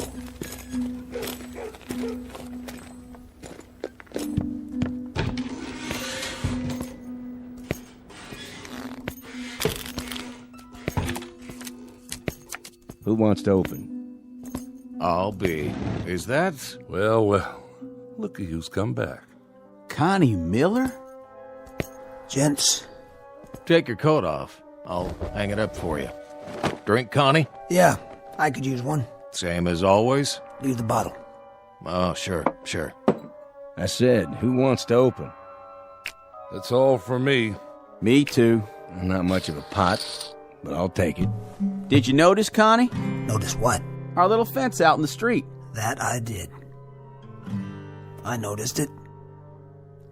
And I know what's inside it, too. How'd you know that? Old Jason's out there walking around in the wind spouting off. And what'd he tell you? The blood of Pinto Sykes. Well, for once, that old geezer told the truth. Who shot him? We did. Who's we? Us. The town. The whole town? Not me. I don't believe in gunfire myself. Only 8 of us actually fired, but the whole town was behind it. Fact is, this town don't have much in the way of marksmen. That right. Out of 8 that fired, we reckon only 1 bullet hit him. Which one? Don't even know for sure who fired it. Bullet passed clean through 'em, and no one is bragging that they're the one who did it. No, sir. No one is claiming credit for that piece of gunplay. You know something, Mr. Corcoran? Maybe by now, wherever he is, Pinto knows who it was that killed him. What do you mean, wherever he is? Oh, he's up on Boot Hill, of course. Lying in the family plot. Reckon it must be some disappointment to you, Connie, being as how you spent so long trying to find him for yourself. That it is, Ira. 4 months wasted out of the year chasing him. And I could have caught him right here. That's not the way Pinto told it. He claimed you wasn't even trying to catch up to him. Hello, Johnny Rob. Still running your mouth, same as always? You do spout off a lot, Johnny Rob. One last hand, double or nothing. Too rich for my blood. Mine too. I'll deal some solitaire for now. Somebody worth playing against, huh? Instead of the likes of us. Do me a favor. Send that boy home. Of course, if Connie Miller was to sit in, this gambler meet his match. Nerves of steel. Isn't that right? It's past your bedtime, Johnny Rob. No need to get riled, Connie. Nobody here is saying you didn't actually try to catch Pinto, even if he claimed as much on his deathbed. He talked before he died? Mm-hmm. He lived a half hour after he was shot. Talked a blue streak right up to the end. What did he say about... About what, Connie? About me. Maybe you'd like to hear the story from the start. That I would. Go on, Corcoran. You tell it better than the rest of us. I'll do that for you, Ira. Reckon Connie deserves to hear it all. We got a new circuit judge now, Connie. Young feller named Ed Thackeray. He come through here last week, so we went to him with our complaints. Told him how one Pinto Sykes is wanted by the law in 3 states, and how he treats this town like his personal property when he rides in, just because he was born and raised here. Is that all you told him? We told him how we haven't had ourselves a sheriff in 3 years, and how Pinto, well, he just rides in and helps himself to whatever he wants, with nobody to stand up and make him pay. We told him how we hired you, Connie Miller, to track him down, but that we ain't had much results. Hey, hold up there. You know I've been on his trail. I know. Well, sir, this Thackeray gets mad at us, tells us to grow up and act like men, or else move on to where it's safe. He gets us kind of fired up, so we hold a meeting out at Mothershed's and we all agree to work as one. The next time Pinto shows up, we'd all join in and take him one way or the other. He rode in the day before yesterday. You want to tell the rest, Ira? Not much left to tell. He rode in and 8 of the town gunned him down in the street. That's about all there is. No, that's not all there is. What about the curse? All right. You tell it. When did he do all this talking? After we carried him to the old jail. We sent for Pa Sykes and his sister Ione. I know the names of his family. I was born here, too. Spent his last minutes talking to his people. Told his pa how sorry he was he hadn't turned out better, and his pa allowed that he turned out right well enough. He told Ione how he wished she'd marry a rich man, a rancher like Mr. Mothershed, and live on a proper spread. Then he asked to be buried near his ma, except not too near, as she was too true a woman to have the likes of him close by. Said he wants his family to do the burying, as he don't want anyone else to come near where he's resting, even though I'm the one that ordered the coffin. Said if we did, he'd come calling on us. Yes, sir. He put a right curse on the town. That's what you call it. What did he say about me? Well, now, he got real riled when your name came up. Said the slower he rode, the slower you chased him. Said he waited in Albuquerque, even sent word where he was, but you never showed up. Then he said you sure ought to be able to catch him now that he's dead and buried. But if you ever come anyways close to his grave, he'd reach up and grab you. Tell you one thing, since the burial, there ain't been no one from this town hanging around that graveyard. I'll tell you one thing. He lied. Even on his deathbed, he lied. I searched Albuquerque. Every saloon, every hotel. He wasn't even there long enough to rent a room for the night. What's that? Take it easy, Connie. Just the wind. Put your gun away. Well, now, what do you know? Somebody's out there, all right. Pretty harsh night, too. So I reckon we better let 'em in.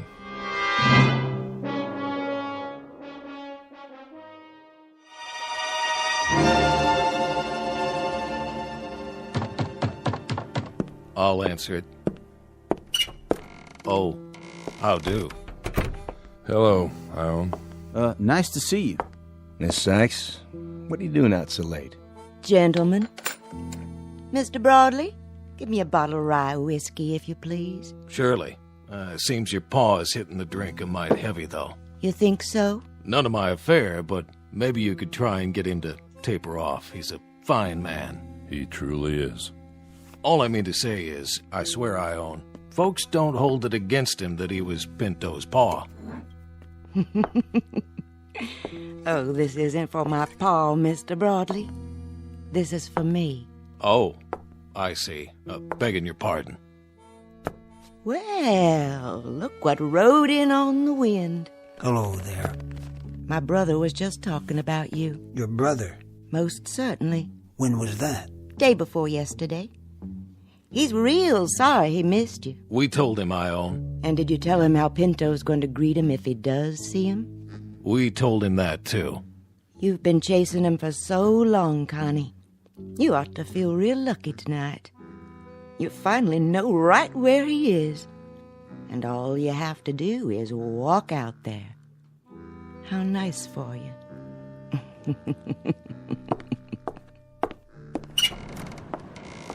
That whole Sykes family was never real bright. Tell us, Connie. Tell you what? You afraid of Pinto's grave? What are you talking about? Because the rest of us are. How about you? I'll tell you something, Johnny Rob. I was never afraid of Pinto alive, and I sure as hell ain't afraid of him now that he's dead. Understand? Well, now, is that the truth? You know English, don't you? Because I don't exactly know as I believe you. Why, I'll bet... Hold it now, Connie. Simmer down. He deserved it. Maybe he did. But let's not have any bloodshed. Nobody calls me a coward. You didn't let me finish what I was saying, Connie. I don't think you're a coward. No, sir. Leastwise, I don't think you're afraid of anybody in this room, especially not me. For sure not you. I'm just a poor boy that works hard for not much. I'm not real strong, but dogs and kids like me. Follow me around all the time. Go ahead. Why don't you speak your mind straight out? Have another drink, Connie. Come on. Sit down. Sure windy tonight, ain't it? I remember the last time we had a wind like this. I'm waiting, Johnny Rob. Well, like I was saying, no, sir, I don't believe you or anyone else is afraid of me. But whether or not you was ever scared of Pinto is something only you know. Johnny Rob. Well, I was about to say when you hit me and hurt me is, I'll bet, not that I'm accusing you, I'm just saying, I'll bet that you won't be calling on Pinto anytime soon. No. Anytime like tonight, for instance. Now, why don't you shut up before you really get hurt? Now, Connie. Look at the time. By golly, it's almost 12 midnight. What about it? Drop it, Johnny. I'm betting you won't go out of here at midnight sharp and climb all the way up the Boot Hill and visit Pinto's grave. Now, I got a $20 gold piece somewhere. Yeah, it took me nearly 20 weeks of odd jobs to save it. Here, I'm betting it all that you won't do what I just said. That a real bet, Johnny Rob? Boy just can't help running his mouth, can he? Never could, as I recollect. Well, he does have a point, though. What about it, Connie? What about what? You calling him? Of course not. Why make him save for 20 more weeks? I don't need the money. Just the same, you did state that you ain't afraid of Pinto, dead or alive. If I heard you right. Look, I'm a grown-up man, and I don't do little boy things anymore. Like playing in graveyards at midnight. You know I'm not afraid, don't you, Ivor? Never take sides myself. Then you won't go. I don't like you, boy. I never have, and I reckon I never will. So, you've got a $20 gold piece. Well, I've got a $20 gold piece myself. and it just covers yours. I'd say the bet's covered. Well, now, looks like in about 20 minutes, one of us is going to have $40 instead of 20. That's right. And afterwards, while I'm spending it, I don't want you hanging around where I have to look at you. Got it? Don't you want to know where Pinto's buried, Connie? It's on the southeast corner of the graveyard, close to where Tom Santee's planted. Connie. Yeah? Haven't got another 20 you want to put up, do you? Are you saying you want to bet against me, Steinhardt? Betting's what I do, Connie. You know that. Oh, you're not looking so good tonight, Connie. When a gambler bets, he has to win, or else he go out of business. So, you don't think I got the nerve to go up either? I didn't say that. Then what did you say? I just said I'll bet $20 that you won't. You got a bet. It's my 20. Your turn. What are you asking? To see my money? That's the idea. We've made bets before, Steinhardt. Yeah, but this time's different, Connie. Now, if we were betting on a horse race or the turn of the next card, I'd trust you. But not this time. What's so different about this time? When you get out to Pinto's grave, how do I know he won't reach up and grab you? If you don't come back, how do I collect? There. That good enough for you? Gold certificates. Legal tender in my book. Hold these for us, Ira. Sure, Connie. How about you? I've still got some more betting money left. Whose side are you on? Never bet myself, nor take sides. How about you? Can't afford to bet tonight. Steinhardt here took all I got to lose. If you hadn't lost to him, how much? And which way would you have bet? Reckon I'd bet against you. Nothing personal. I don't get it. You people know me.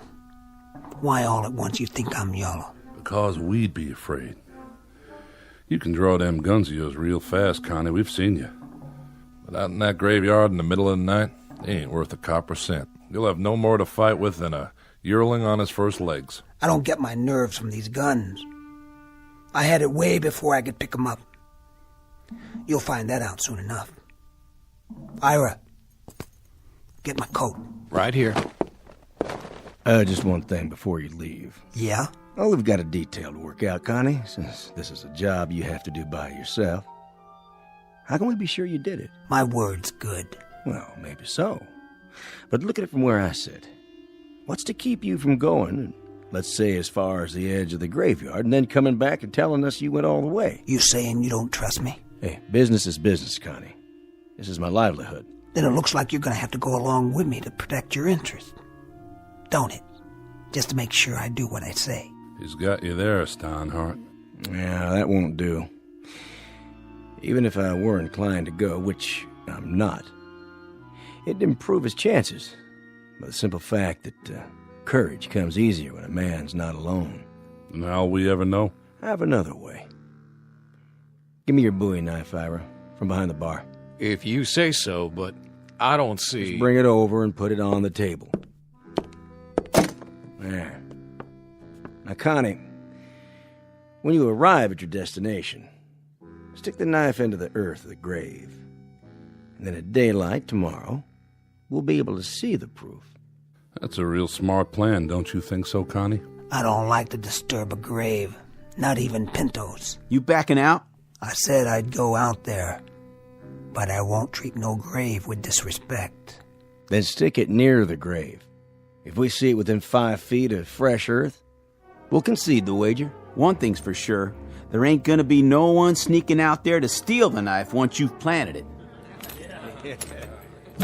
Keep the bottle on the bar, Ira. I won't be long.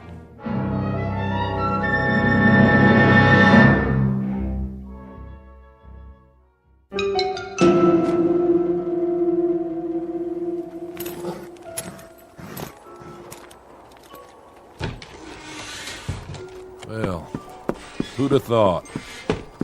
There he goes, all by his lonesome. And there ain't even a moon tonight. You know something?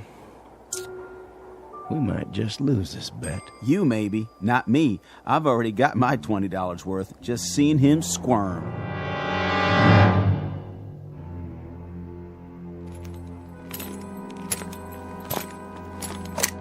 Who's there?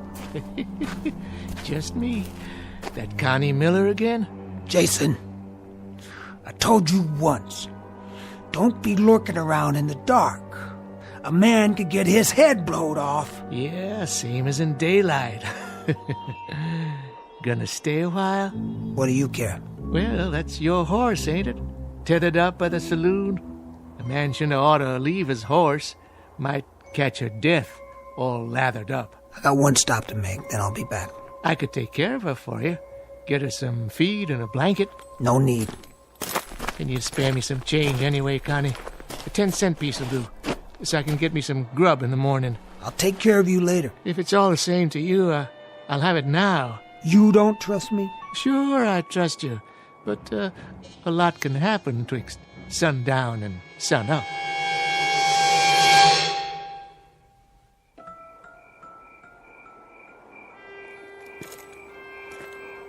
East side. Right about there. Now all I have to do is...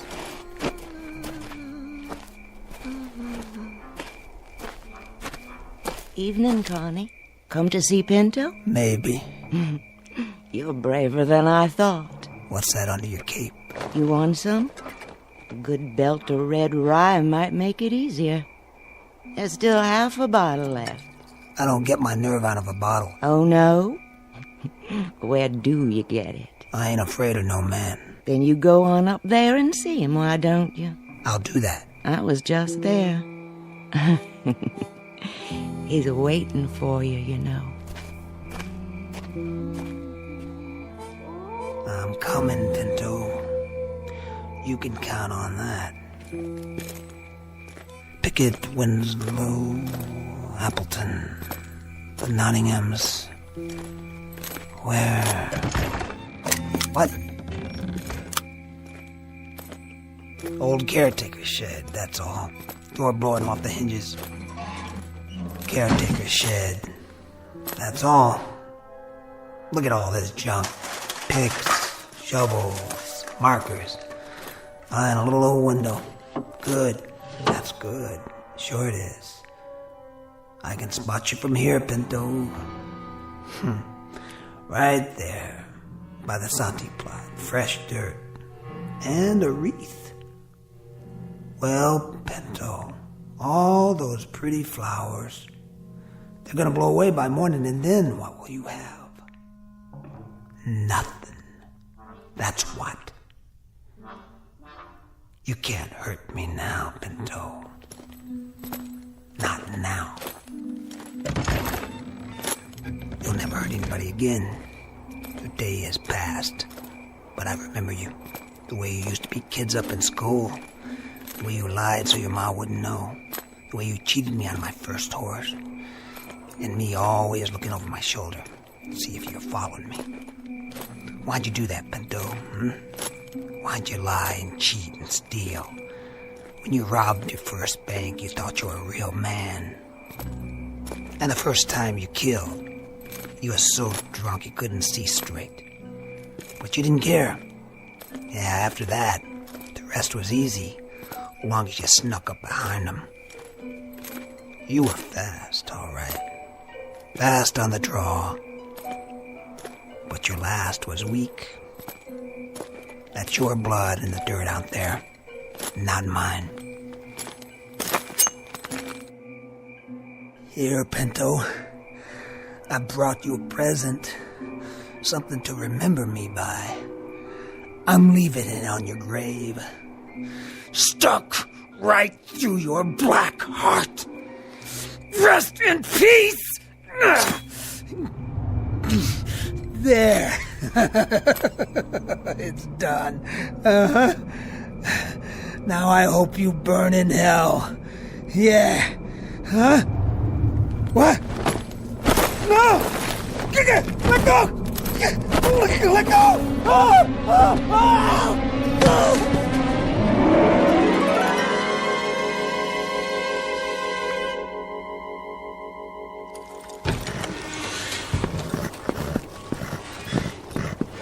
You seen him, Johnny Rob?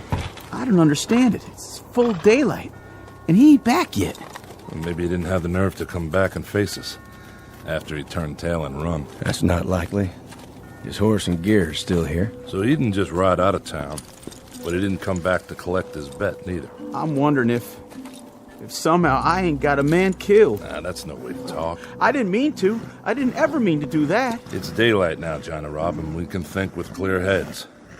Deep down, we all know the dead can't really hurt nobody. You know that. I don't.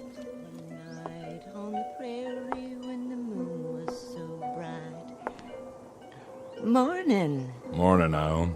And what brings you out so early, Miss Sykes? I'm on my way to the graveyard. Why are you carrying a dinner plate? This was his. He used to eat out of it when he was a boy. I thought I'd put it on the grave. Oh, well, that's very nice and all, but you know, Ione, I don't think the dead are hungry anymore. They finally got their piece. You might say their cup runneth over. Thank you for saying that. But I still want him to have it.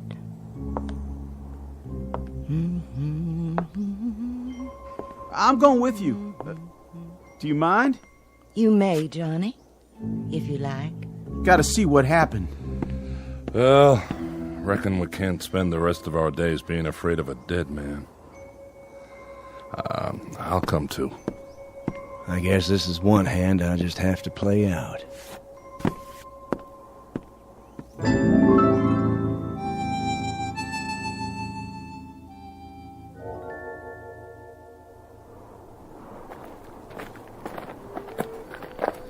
Now then, Ione, we sort of got turned around. Whereabouts is the southeast corner? There. I can see it from here. I can see him in his long coat. Oh, Lord, I knew it. I knew it. I've gone and got a man killed. See? See? Connie Miller lying here by the grave, dead. Put it out, Johnny Rob. You're acting like a baby. It isn't your fault, boy. No? What happened? What really happened? The whole story's right in front of you. Look at it. I'm looking, and all I see is Connie with a knife through his coattail so he couldn't run. Oh, he must have been powerful scared. Well, he was more courageous than I thought. He came. He knelt by the grave, see? Right there's his knee prints. What are you getting at, Steinhardt? Somebody caught him here and pinned him to the ground. You don't think he did that to himself, do you? He pulled the knife from his belt. He thrust it into the grave like this. But the wind was strong, as it is now, and it blew his coat tail over the grave. And being so dark, he didn't notice that he'd put the knife blade through his own coat tail, pinning it down. You mean? Then he started to rise. As he did so, when he was perhaps halfway up, he felt a sudden tug, the knife holding his coat tail. But in his mind, Pinto had reached out and grabbed him. He was already scared half to death. This finished him. His heart gave out. That's all. That's what happened. It is, isn't it, Corcoran? Tell me, we ain't to blame, are we? What he says makes sense. Fact is, proof is all there. Kind of killed himself in a manner of speaking. Is that what you think? What's she saying? Now, there you are, Bud. Your plate, remember? So, you think Connie's death was an accident? That he stuck the knife in the hem of his own coat? Yes, ma'am. Tell me this. How did his coat tail get over the grave like that? Well, for some reason or other, because he was in such a hurry, he left it unbuttoned. Yeah, and the wind must have done the rest. What direction was the wind from last night? South, why? The south, same as now. And I'm standing in exactly the same spot Connie was. You are right enough. Look at my cloak. Look at it. Is the wind blowing it across the grave now? No. It's blowing out behind you. So it couldn't blow the opposite way, could it? Not today, and not last night. Then how? Something would have had to reach out and pull it in the other direction, so it spread over the grave in front of him. That's only logical. Don't you agree? Well, I'm afraid the lady's right. Morning to you, gentlemen. I'll be getting home now. Don't worry. I can find my way.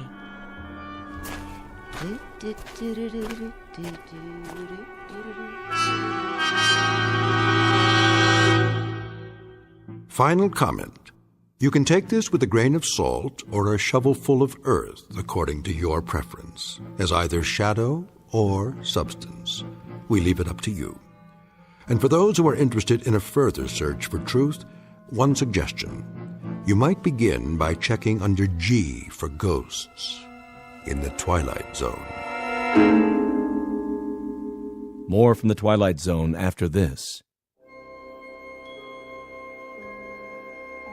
Hi, this is Carl Amari, producer of the Twilight Zone radio dramas. I'd like to take a moment to tell you about our official website at twilightzoneradio.com, where you'll get the latest news and information on these Twilight Zone radio dramas. Plus, at twilightzoneradio.com, you can digitally download 3 free episodes or any of our episodes for only $1.95 each. In this age of ever-changing technology, we've decided to make these episodes instantly available to you by making the Twilight Zone radio dramas a digital download-only series. This means that this series will no longer be offered on CD. The CD collections at our website are now being offered, while supplies last, at buy one, get one free. So be sure to get your favorites before they're sold out. Be sure to visit us often, and I'll see you in the zone.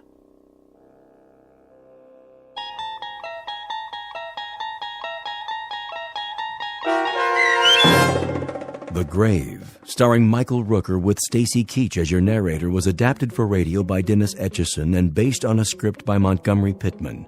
Heard in the cast were Mike Starr, Doug James, Jeff Lupetin, Linda Ryder, David Darlow, Christian Stolte, Bob Dunsworth, Carl Amari, Vince Amari, and Roger Wolski. To learn more about the Twilight Zone radio dramas and to obtain audio cassettes and CDs of these programs, visit our website at twilightzoneradio.com. The producers of The Twilight Zone wish to thank CBS Enterprises, Carol Serling, Dennis Etchison, Dick Brescia Associates, Claire Simon Casting, Terry Jennings, XM Satellite Radio, Sirius Satellite Radio, our sponsors, and our radio affiliates for helping make this series possible. This copyrighted radio series is produced and directed by Carl Amari and Roger Wolski for Falcon Picture Group. Doug James speaking.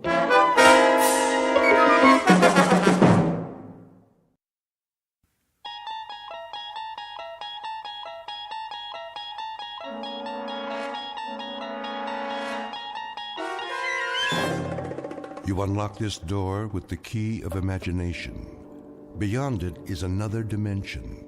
A dimension of sound, a dimension of sight, a dimension of mind. You're moving into a land of both shadow and substance, of things and ideas. You've just crossed over into the Twilight Zone.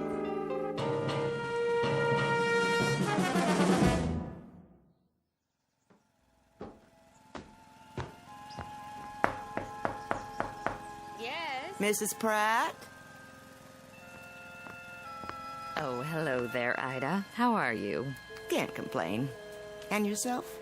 I was just making some lemonade. Come on in. I shouldn't stay. My son's coming to dinner. I have to put a casserole in the oven. Just for a moment, then. I'll get you a nice tall glass in the kitchen. Well, if you don't mind. You can be my taster. You absolutely must tell the truth, though. If it's too sour, I'll add more sugar. It looks lovely. Where'd you get the lemons? From Mr. Takamori's backyard. He brought me a whole bag of them. How thoughtful. Oh, he's an absolute jewel. I swear, that man can grow anything. He's certainly done wonders for the trees on this street. It's delicious. I always say there's nothing like fresh lemonade. I see Arthur's doing your lawn now. Yes, he's such a fine young man. Isn't he? Always so polite. Do you think he'll take over his uncle's nursery? Oh, I seriously doubt it. With college and all, he has his sights set on something higher. May, I was wondering, couldn't Arthur do Mr. Fenton's lawn, too? Mr. Fenton? Well, I believe he'd rather do it himself. You know that man. Yes, but his place has been a fright lately. Oh, such a shame. He used to keep that yard so neat. I hear his wife moved out. The boy doesn't charge much, and Mr. Fenton's lots go into seed. It lowers property values, you know. Well, then, why don't you ask him? Oh, I couldn't. He'd think I was being a busybody. Arthur, I mean. He can stop by after he finishes here. It wouldn't hurt. I suppose. If he needs the job. I expect he does. That family's worked so hard. Can't have been easy after the war. You don't think... What? Mr. Fenton was in the service, wasn't he? The Marine Corps. I hope he doesn't have a problem, then, with the Japanese. Oh, that boy's as American as you and I, born and bred. I know, but there is a feeling with some people. Not in this neighborhood. I'm sure Mr. Fenton has put all that behind him. I should hope so. I was just about to bring Arthur some lemonade. You can mention it now. If you think it's all right. Of course it is. What went on back then was a terrible, terrible thing. But believe me, the war is over. In our town, it ended a long time ago.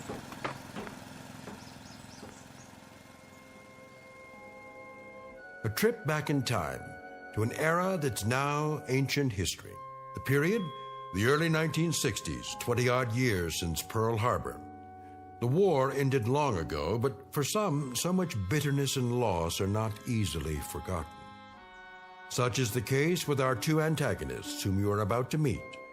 Mr. Walter Fenton, veteran of World War II and an officer in the United States Marine Corps, and young Mr. Arthur Takamori, first-generation son of Japanese immigrants who has no memory at all of those years. Despite their best intentions, this unlikely pair will soon square off for a battle with the ghosts of the past in the darkest, most haunted reaches of the Twilight Zone. And now, The Twilight Zone and our story, The Encounter, starring Stacy Keach and Byron Mann.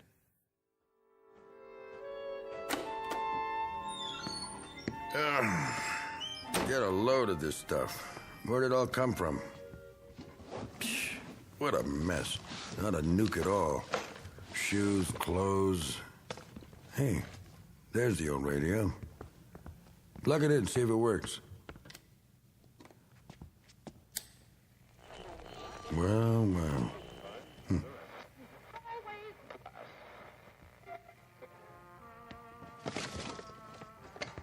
A whole lot of junk and nothing but. Say, what's in the trunk? Well, will you look at that? The sword. Oh, yeah. I remember this. How could I forget? Wish to heaven I could. Yeah? Mr. Fenton? Anybody home? Up here, in the attic. Sorry to bother you. I can come back later. That's okay. Front door's open. All right.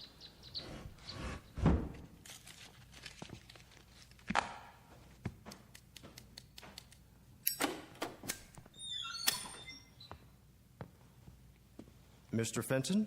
It's me. Sorry if I disturbed you. What do you want? Well, Mrs. Bowles down the street sent me over. Oh, she did, huh? Said you wanted somebody to take care of the yard. My yard? How would she know? Oh. Well, if it was a mistake, I apologize. No, hold on. Matter of fact, she's right. Might as well come in. Are you sure? Yep. Well, if you say so. Lots of cobwebs. Haven't been up here for a while. Oh, that's okay. Haven't I seen you around? Maybe. I cut the grass with some of the people on the block. My uncle runs the nursery at the corner. Oh, yeah. So, what do you think? About what? The lawn. Yeah, I could use a hand, I guess. If it's just the front, I can take care of it twice a month. Charge you the same as Mrs. Bowles and Mrs. Platt. Sounds fair enough. Anything more would have to be extra. Like? You know, the backyard or the lot. Is that yours too? Yeah, don't worry about that. At least not right away. I ought to warn you, though. Yes? It won't be steady work. Sir? Don't get the idea it's a regular job or anything. Oh, that's all right. I've got plenty of other jobs. Good, because I'm going to sell this termite dump as soon as I find someone fool enough to buy it. I understand, Mr. Fenton. Got it listed already. A little fixer-upper, a handyman's dream with a semi-vacant lot attached. Sounds pretty good, huh? I can only come on the weekends. I go to school the rest of the time. Sold. I'll be back at the end of the day then, if that's all right. Good enough. Well, nice meeting you. Wait a minute. Yes? What's your hurry? I better get back to Mrs. Platt's. Sit down. We'll have a beer on it. No thanks, just the same. I'm serious. Plenty on ice downstairs. Besides, we have something else to talk about. We do? Pull up a box and take a load off. Well, I haven't started Mrs. Bowles' lawn yet, and it's getting pretty late. Nuts to Mrs. Bowles. Knock off for 10 minutes. You need extra money, right? Sure. Same as everybody. I got an idea. What's that? There's a way you can make some more cash on the side. Could add up. How? All you have to do is give me a hand. Do some sorting, get some cardboard boxes. I'm pretty busy already. Hear me out at least. Well, 10 minutes then. Let me make room for you. I can stand. No trouble. I need some help with this junk up here. Anything you see, you can have. Most of it, anyway. Resell it, whatever you want. I just have to get rid of it before I show the house. What do you say? I'm not very good at garage sales.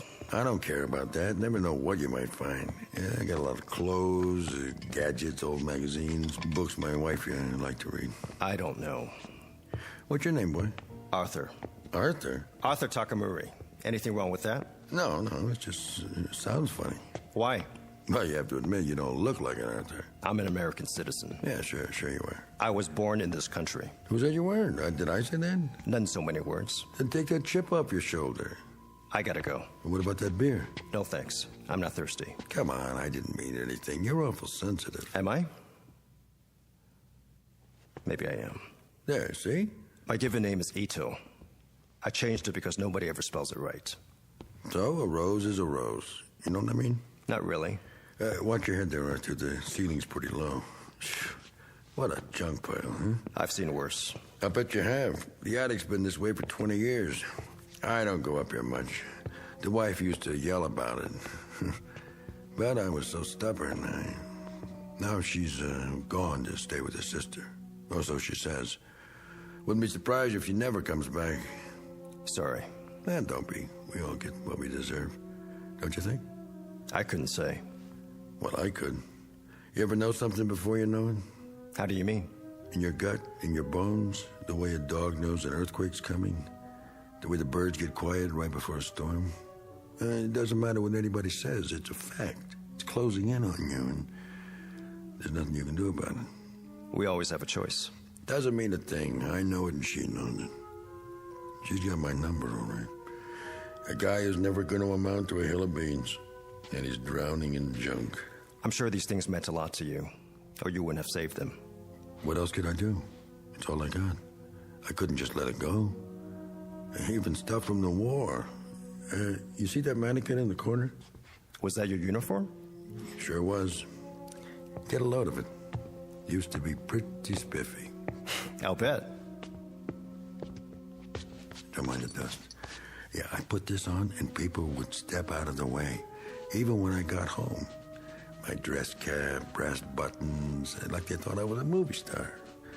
My girl was proud to go out with me to the movies, to get an ice cream, and just to walk around. I was a war hero. But after a while, that didn't cut it anymore. You ought to pack it away. Put it in mothballs. What for? I'll never wear it again. Hard to imagine. This monkey suit used to fit me to a T. With all the buttons and everything. It probably still would. Now you're being polite. I turned into a tub of rancid lard, I know that. But I was pretty tough once. Were you? I went all through Saipan and Okinawa. Oh. Check the fruit salad. The what? That's what they call the ribbons and medals. I got a whole box of them from this and that campaign. All put away. I don't know what for. Never wear them again as long as I live. I don't know much about the war. No? It's before my time. Yeah. You ever see one of these? Yeah, in the movies. Genuine samurai sword. Not a fake like you see nowadays. I took it from a Jap who was trying to cut off my noggin. A what? Excuse me, a Japanese officer. You see the blade? Got something engraved on it. Mm-hmm. Hey, you think you could translate it for me? Could I? Well, I can't read it. Always wonder what it means. Sorry to disappoint you. Why? I don't know the language. You don't? Only English. Oh, come on, boy. My mother used to speak Japanese around the house when I was little, but I never learned. That a fact. You said you wanted help with this junk? Oh, yeah. But first, let me get those beers. None for me. Well, I need one. My throat's full of dust. I can't stay. Be back in a jiffy. Oh, better put that sword away. The blade's still razor sharp.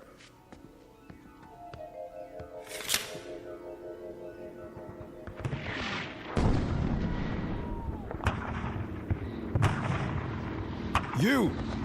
You!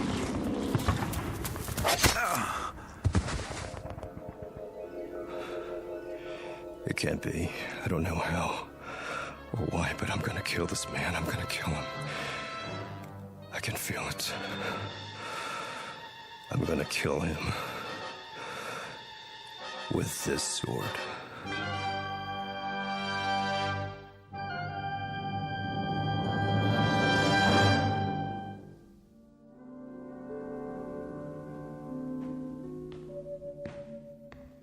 Here you go. A whole six-pack, nice and cold. And maybe I will have one. Go ahead, you're entitled. I even brought an opener. Thank you.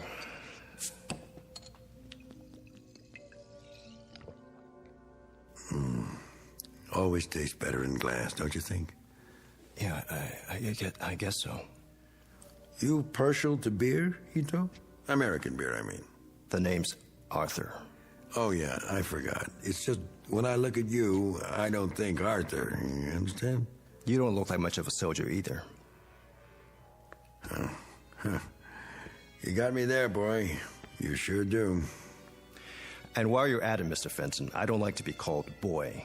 Europeans always call the natives boy and moan about the white man's burden. Hey, now, simmer down. The fact is, I'm a full-grown man, I work for a living, and the name I answer to is Arthur, or Artie, to my friends. And once in a while, believe it or not, to Mr. Takamuri. Man, are you wound up?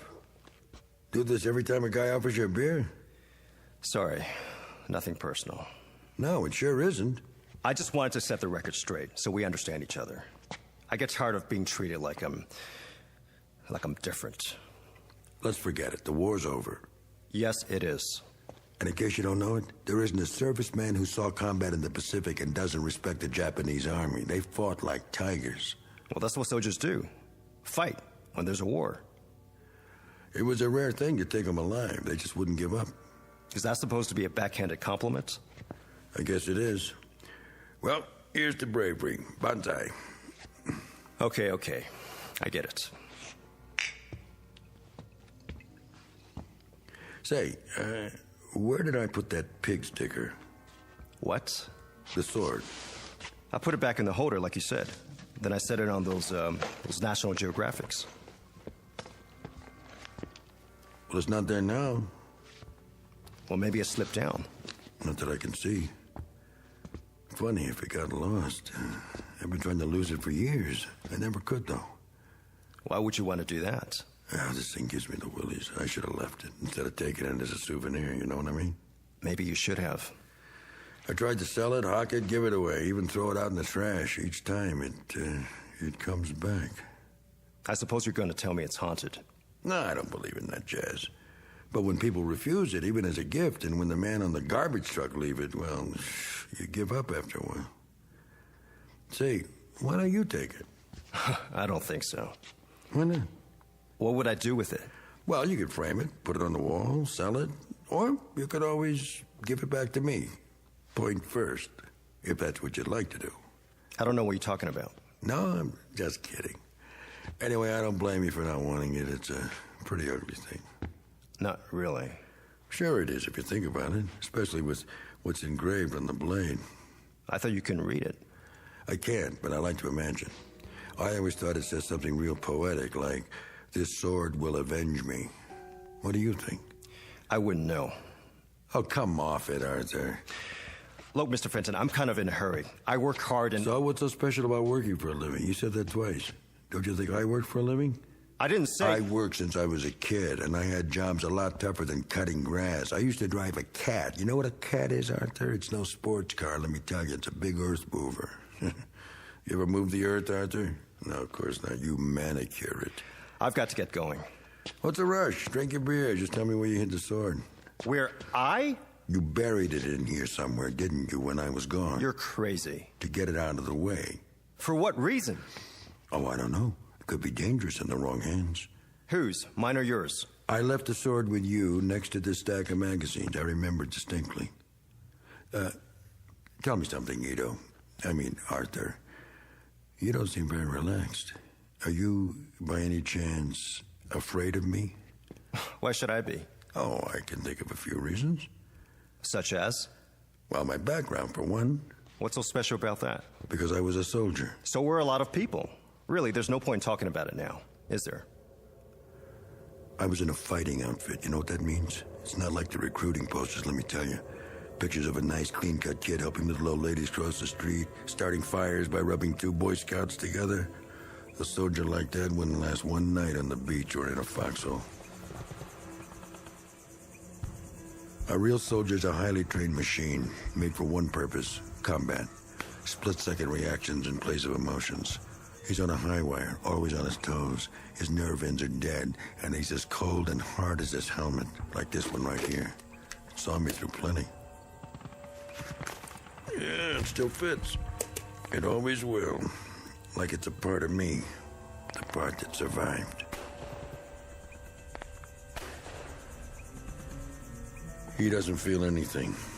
Funny thing is, he doesn't even hate anymore. He can kill without hating. He'd better. It takes time to hate, see? They don't talk about that at home. But he's really something to fear. In fact, nothing is more terrible to meet on a dark night than a trained U.S. soldier with an M1, a Thompson, a grenade, a trench knife with brass knucks, or his bare hands.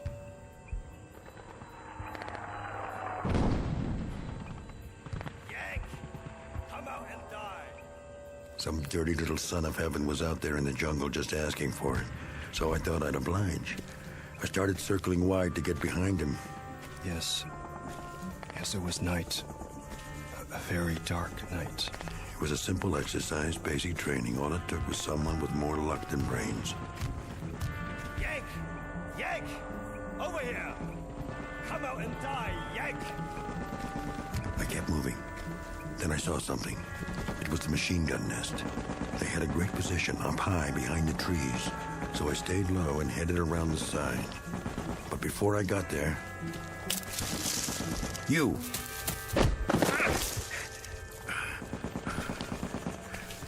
No more, Yank. Now you die. Go on. Do it.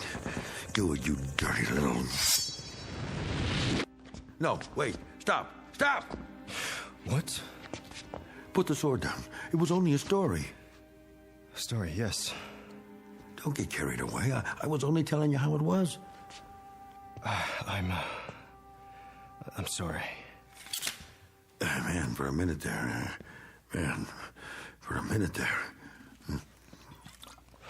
I don't know what got into me. Where'd you find it? What? The sword. It must have slipped down behind the trunk. All of a sudden, I saw it, and You handled it like you were going to prune a tree. Good thing you hesitated. That officer I was telling you about, he would have gotten me for sure. Yes. I know. What do you mean by that? Something tells me you didn't get that sword the way you said you did. No? No. You shot him after he surrendered.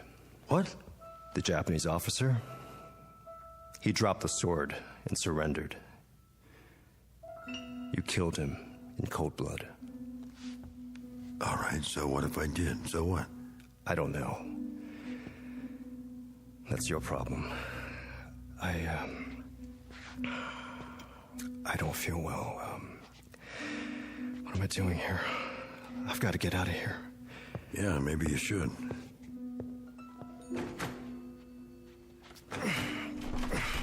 The door's stuck. You must be awful weak. Pull. It won't move. Did you lock it? How could I? There's no lock on the inside. Here, let me try. I'll pull with you.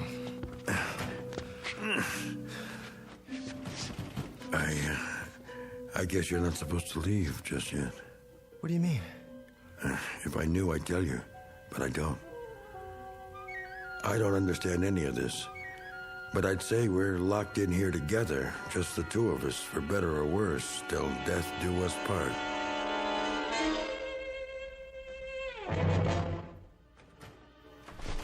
Still stuck. I'll try the window. Just our luck that won't open either.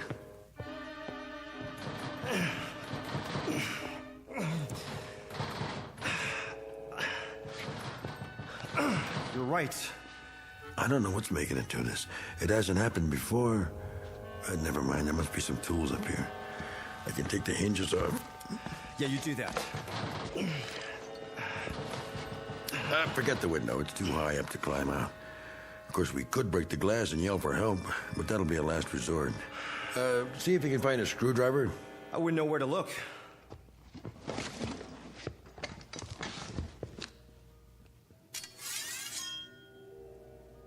What are you doing with that sword now? Don't worry. I'm only looking at it. Thinking about becoming a samurai? Couldn't I? If you ever come at me with that thing again, I'll chop you up like hamburger. I don't like that kind of talk, Mr. Fenton. Oh, you don't, huh? No, I've got a short fuse, so don't strike matches. A short fuse, huh? From what, kid?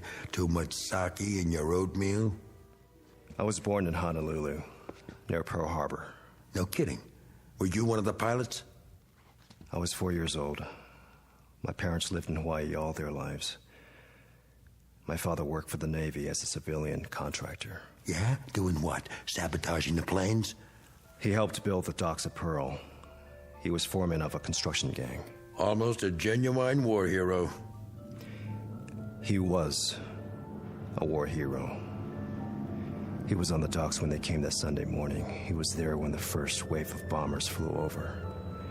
Standing there, watching men that looked like him, destroying what he built with his own hands. The planes circled overhead. I stood on the hillside where we lived and looked up at the sky and saw them. And my mother held my hand and tried to make me run inside the house, but I stood and watched the airplanes. While down below at the harbor,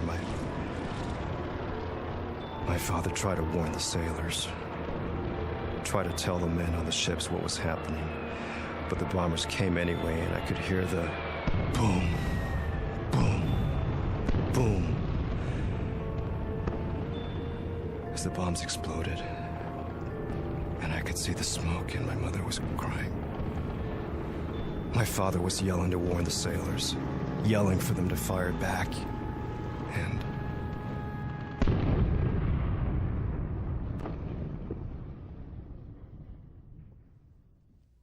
the Navy gave him a medal, posthumously. He was a hero, a great hero. That's some story. My mother and I were shipped to California 1 year later. We were placed in a relocation center. Yeah, I heard about those. Do you know what a relocation center is, Mr. Fenton? It's a fancy name for a concentration camp. That's where I grew up. In a stinking concentration camp, especially reserved for American citizens who happen to have slanted eyes and yellow skin. That's what the son of a hero got, Mr. Fenton. Sometimes I think they should have dropped more bombs. Easy, kid.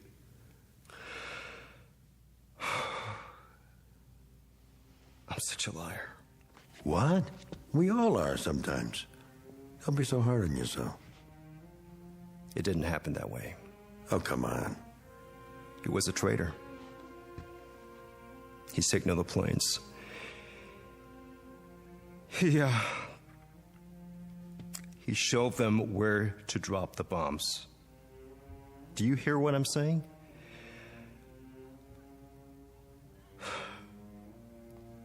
My old man was a traitor. Here, you need this. I gotta get out. Sure you do. The whole thing's stupid, isn't it? You come up here to make a few bucks and I ask you to have a beer because, well, if you want to know, I was kind of lonesome. You see, the wife got a little teed off at me before she left, but she'll be back. Wait and see. I guess maybe she's right. I do drink too much. You married, Arthur? No, I guess not. You know, you guys are way ahead of us as far as women are concerned. You really know how to treat them. It's an ever-loving fact. I saw it with my own eyes over there. And, Sonny, that's one part of Japan culture we could use. We give our women too much freedom, see? I mean, too much status. And what do they do with it? They kick us when we're down. That's what they do with it. Look, Arthur, you're a pretty nice Joe. I could tell that right away. That's why I asked you to stay for a couple of beers so I could admit to you, man to man, that it's been rough lately. The truth is I didn't retire. They canned me from the job. That's right, they put somebody else on the cat. Can you imagine that? Just because of a few lousy drinks? Why, Arthur, I've been driving that thing around since the war, slicing crummy lots for crummy houses out of the crummy hills. It wasn't the booze. That was just an excuse. It's the cheap labor they're getting nowadays. We let them in from everywhere. Mexico, Puerto Rico, foreigners. We make Hawaii a state, and what do we get? A lot of what? Say it. Oh, no offense to you, Arthur. You're different. 100% American. Born here and everything. Not like you're old man. I'm talking about those others who'll be trying to snatch your job, too. One fine morning, you'll show up and find some gook at work in your flowers, clipping your hedges, mowing your lawns, taking the bread right out of your mouth, and it won't matter if you're sober or not. They'll work a lot cheaper, so you've had it, buddy boy. Ooh, but I'm getting off the subject. The wife, like I say, she went to her sister's, said we were all washed up. Can you beat that? That's gratitude for you. But never mind, she'll be back. She knows which side her bread's buttered on, and if she doesn't come back, who needs her? A man can make it alone. Arthur? Women are a dime a dozen. Anyone who's ever been to the Orient knows that. You're awful quiet, Arthur. Still holding on to that sword, huh? What's the matter, Arthur? Or do you want me to call you Ito now? I have nothing to say. Listen, don't take it so hard. I mean, just because your old man was a sneaky little double-dealing traitor, it doesn't mean you are. I mean, what the hell? You don't have to go and change your name and all and forget you know how to speak Japanese. There are plenty of sneaks and double-crossers on both sides. Like you. Hold it right there, buddy. You were no better. You were a murderer. You killed a defenseless man. Now take it easy. What happened on Okinawa? Well, you can't blame me. You know we had orders not to take any prisoners. That's right. No prisoners, they said. Seems the little monkeys were coming in with their hands behind their heads and grenades in their loincloths. And they'd pitch them at you without the slightest hesitation the first chance they got. The kamikaze philosophy. So, no prisoners. That was the order, straight from topside. You had your philosophy, too. You can't hold a man responsible for obeying orders, can you? You get shot in wartime for having a mind of your own. Follow orders if you want to stay alive. Oh, yeah, I know. Those Nazi generals in Nuremberg. You're going to bring that up. Well, let's face it. They had a point. They were ordered to do what they did, and they had to obey. The oldest offense in the world. So, who's guilty of what? Think about it. Where does it begin and where does it end? In the Pacific, we were told you people were some species of ape, not even human, so we shouldn't worry about burning you out of caves. Today, all of a sudden, you're fine people, highly cultured, and it was all propaganda about your lousy transistor radios. Is that all we represent to you? Come on, Arthur, put down the sword and let's have another beer. Stay where you are. I don't like to drink alone. And to tell you the truth, I'm a little shaky today. Last night I put away a fifth of scotch. Can't hold your liquor, huh? Arthur, don't you get it? The wife up and left me. I'm all alone now. And yesterday when I called about getting my job back, the foreman hung up on me. I'm not a bad guy, Arthur. Why is all this happening to me? All right, don't answer. Kill me if that's what you're here for. Go ahead, I dare you. What's that? Your judo pose? I told you I'm a trained soldier. Okay, Ito, come on. I'm waiting for you. You're ridiculous. Oh, so that's it. You're trying to scare me. So all right, I'm scared, but not of dying, of living. I can't make it anymore, Ito, or Arthur, or whatever your name is. There's nothing left, nothing. I got a box full of decorations for killing highly cultured people. And I've been pushed and pulled this way and that till I hate everyone in the world who's not the same as me. Look, I'll prove it. Come and get your beer, you dirty little chap. Why, you? Just bring it. I'm ready for you. How you like that, huh? Judo, nothing. This is a good old American beating. Stand up and take it. Oh, you can't, huh? Well, here, I'll finish the job for you with a razor-sharp samurai sword. You don't have the guts. No? No? No.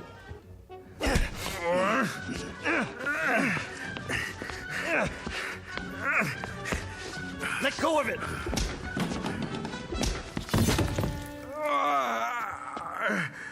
Pick up the sword. Pick it up. Where is it? You gonna keep holding on to it? Roll over. Let's see what...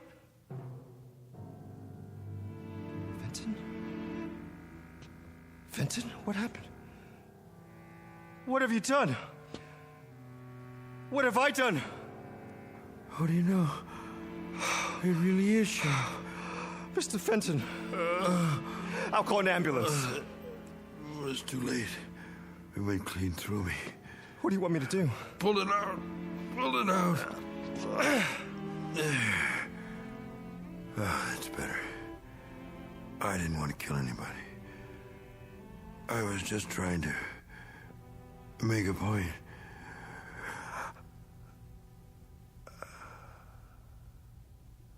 Oh, my God. Oh, my dear God.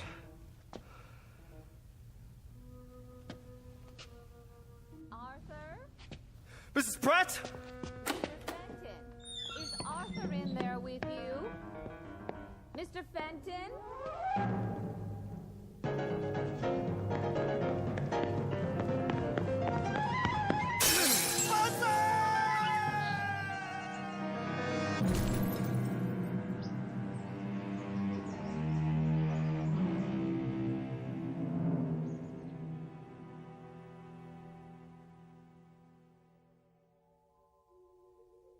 Two men in an attic, locked in a mortal embrace.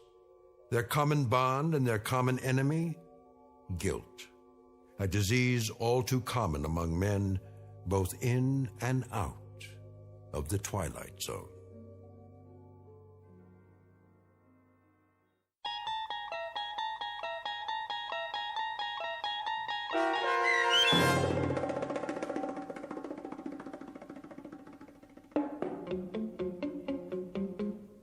The Encounter, starring Stacy Keach and Byron Mann, was adapted for radio by Dennis Etchison and written for The Twilight Zone by Montgomery Pittman.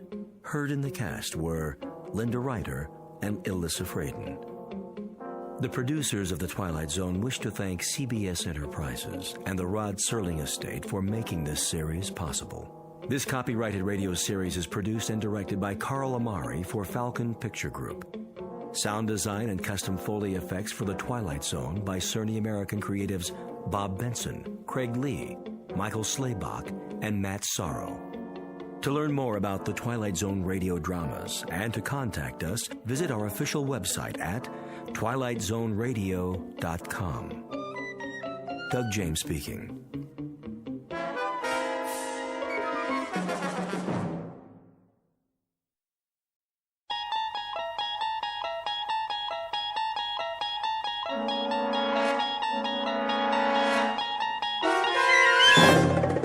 You unlock this door with the key of imagination. Beyond it is another dimension, a dimension of sound, a dimension of sight, a dimension of mind. You're moving into a land of both shadow and substance, of things and ideas. You've just crossed over into the Twilight Zone.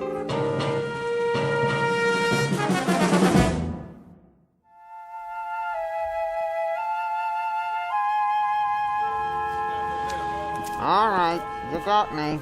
Where are we going, smart guy? Hang on, Caesar, you'll see. Uh-huh, that's a good one. Is it? You know I can't see nothing in here. Patience. What am I, a doctor? Very funny. At least try, will you? It's a virtue. What is? Patience. It means it doesn't come natural. You have to cultivate it like a garden. What do you think? I grow on a tree? Don't answer that. Here we are. This will only take a minute. It better. I can hardly breathe. Quiet now, Caesar. We're going inside. Mommy, did you see that? See what, dear? That man with the suitcase. He was talking to himself. Shh, now, don't stare. But he was, honest. Come along, dear.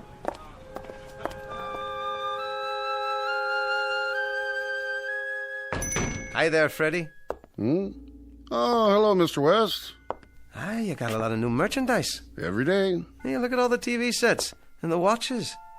Is that a Rolex? Only a knockoff, I'm afraid. Something I can help you with? Well, now, the question is, can I help you? And you know, I might be able to do that little thing, seeing as how business is booming. Looks can be deceiving. What have you got for me today, Mr. West? Patience, my boy. I'll just be putting my case down, if you don't mind. Not on the counter, please. It's glass. Oh, yes, of course. Hey, take it easy. Quiet, Caesar. What's say? Oh, nothing. Nothing at all. Now, where is it? Ah, right here in my pocket. Feast your eyes on this. Did you ever see such a timepiece? Well, to be honest... Been in the family for years. $3. Surely you're joking. 5 tops. Oh, now, you might want to put your glasses on. It's got a jeweled movement, a gold case and chain. Gold-plated. Well, nonetheless, this is a real antique. You don't see watches like this anymore. True enough. People wear wristwatches nowadays. Listen, Freddie, I'm between engagements at the moment. It's strictly temporary. In fact, I have an audition this afternoon, a very important audition. $5, Mr. West. Take it or leave it. All right. I'll take it. 1, 2, 3, 4, and 5. Don't worry, your luck's bound to change. Sure it is, sure. Here's your pawn ticket. Don't lose it. I won't. We'll be back to claim it soon enough. We? Yeah, Caesar and me. We're a team, you know. I couldn't do the act without him. That right. The watch. Please don't sell it. I'll do my best. For 30 days at least. Thank you. Kindly. Mr. West. Yes? What about him? What, you don't mean Caesar? I'll give you $25 for the dummy. With the case. All those stickers on it from all over the world. There are collectors, you know, for that sort of thing. Oh. Well, thank you just the same, but I'm afraid Caesar's not for sale.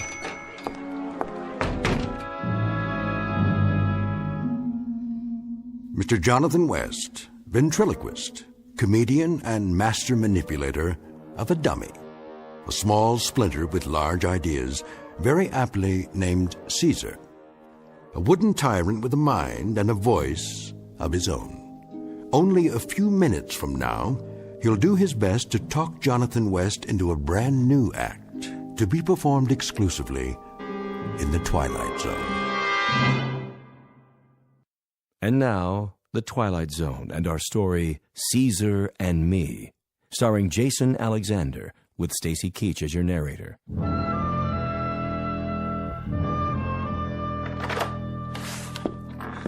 Hello, Mrs. Kadehi? Any mail for me?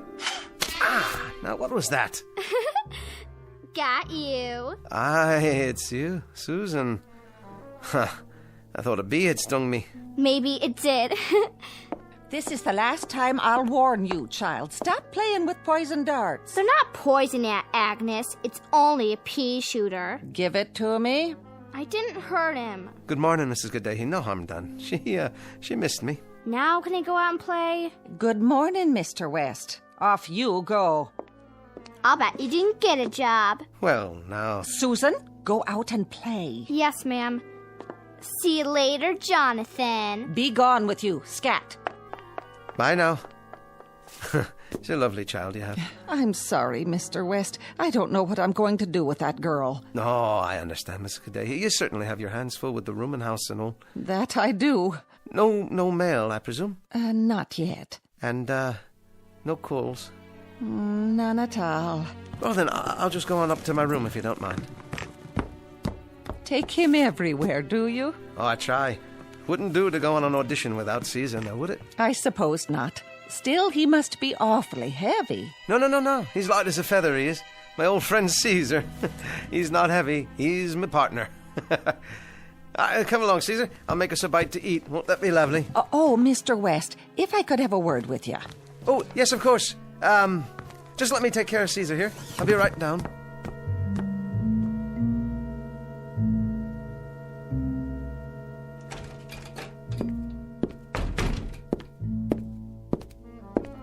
Well, there we are. Back safe and sound. Huh. About time. There you go. Watch your legs. Mighty stuffy in there. Is it? You're gonna have to get me some new summer clothes. I'm sweating pine sap. Caesar, you're such a kidder. You are. Relax, why don't you? Better buy some new furniture while you're at it. A guy could get splinters sitting in a chair like this. Where'd you get it? Sing Sing? Ha, that's a good one. Sing Sing. The chair. I think I'll use that in the act. What act? I ain't seen that audience since they invented vaudeville. Here's your slippers. I'll just pull them on for you. Yeah. Ain't you forgetting something? What's that? Oh, no. I didn't forget, Caesar. Here's your copy of Variety so you can keep up with the show business. This is last week's. Is it now? Well, no. You see, the subscription's run out. I've been meaning to renew it. See that you do. Right. I'll fix us some lunch. How's that sound? The least you can do. A guy deserves a little comfort once in a while. Well, that he does. Let's see here. Well, looks like it's soup today. Is that all you got? I'm afraid it's all that's left, Caesar. But don't you worry. We'll get a booking any day now. We'll be headliners, yeah? Just like you and that other guy used to be. Only I won't skip out on you like he did. You better not. Or I'll... No. No, I won't run off with some girlie and leave you sitting in a pawn shop window. No, sir. You can count on me. It's you and me, pal. Forever. You got that right. The soup will hit the spot. Just a light lunch, you know what I mean? My mother used to say, never eat too much when you're hot and tired. Why don't you stop kidding yourself, buddy? How's that, Caesar? Face it.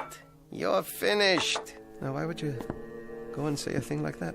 Because I can read the handwriting on the wall. You're going nowhere fast. No, but I told you, Caesar, we've got an audition this afternoon. Today's the day. I can feel it. We're going to knock 'em dead. Yeah, bore 'em to death. No. You'll see. Wait till they hear the new material. We'll be going in a few minutes, just as soon as I put on my tie and comb here.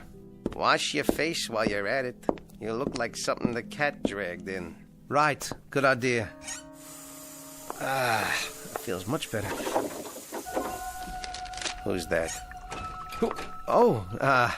It's you, Susan. You know, you really ought to knock first. I don't have to. This is my aunt's house. Well, just the same. Show me how to make him talk. Well, I'd like to, Susan, but we're on our way downtown. Show me. Oh, we've got an appointment, a very important appointment. An audition? Just do it once, Jonathan. The part where he laughs, I want to see what you do with your fingers to make his head move back and forth. Okay, Susan. Where are you going? To the mirror. I have to put on my tie. But you can't do it from over there. Sure I can. Just you watch. Caesar, what did the lady say she'd do with you if you misbehaved? She said she was gonna slice me up into a Venetian blind. And what did you say? I said, oh, you make me shudder. There. How's that? I didn't see your lips move. That's right, you didn't. I'm the best there is. If you're so good, how come you can't get a job?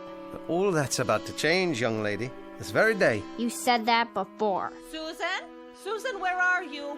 You better run along. Susan! Coming. You won't get the job, I bet. Oh, now, Susan. Keep that brat out of this room. Don't listen to her, Caesar. You'll see. Today, we're gonna kill him.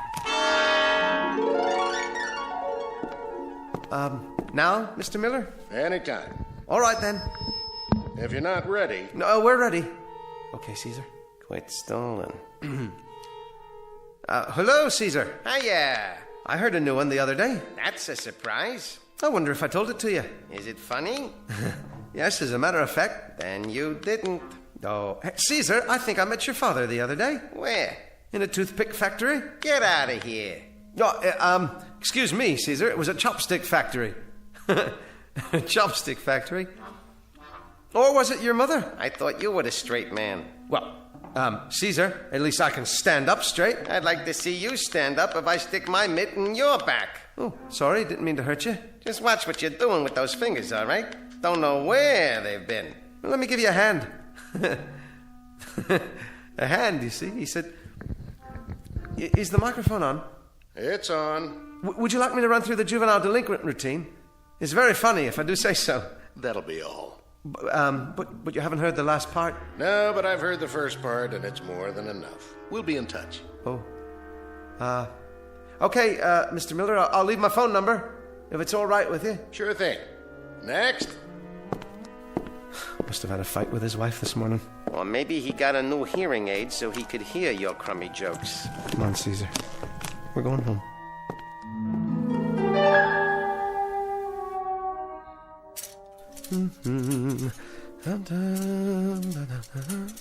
There.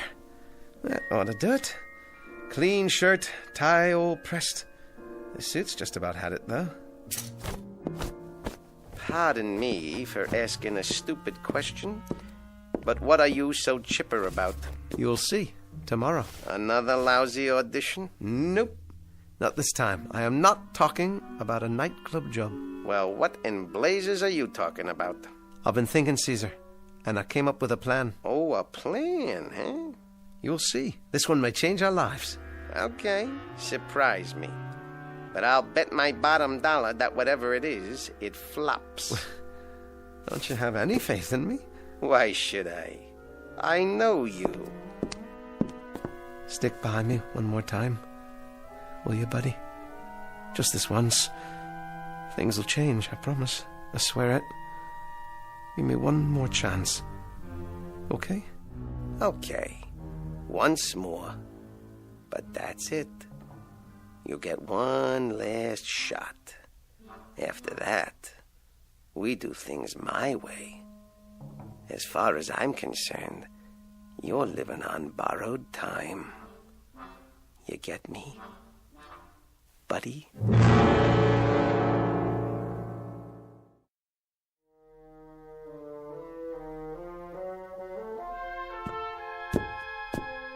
Good morning, Mrs. Gadehi. Yes, it is. Oh, Mr. West. There's something I'd like to talk to you about. I know, Mrs. Gadehi, the rent. I'm sorry to mention it. Well, you'll be pleased to know I'll be able to straighten it out this evening. Oh, that would be very nice. Yes, indeed. I've made a decision. I'm going to look for a day job. Really? Something temporary, you understand, until the show business picks up. I think that's a splendid idea. In that case, as long as you're in this frame of mind, maybe I can help. I've been saving something for you. Here, take this card. Card? My cousin's. He works at an employment office. You don't say. Active employment agency. If we can't place you, there are no jobs. It's clever. Well, thank you, Mrs. Cadehi. You're a living doll. You're welcome, Mr. West. It's not far. You can walk there from here. Just turn right at the first corner, then go 5 or 6 blocks. You can't miss it. Yes, of course. Well then, I might as well go there right now. Why not? First stop of the day. You do that. And good luck, Mr. West. I really mean it. The very best of luck to you.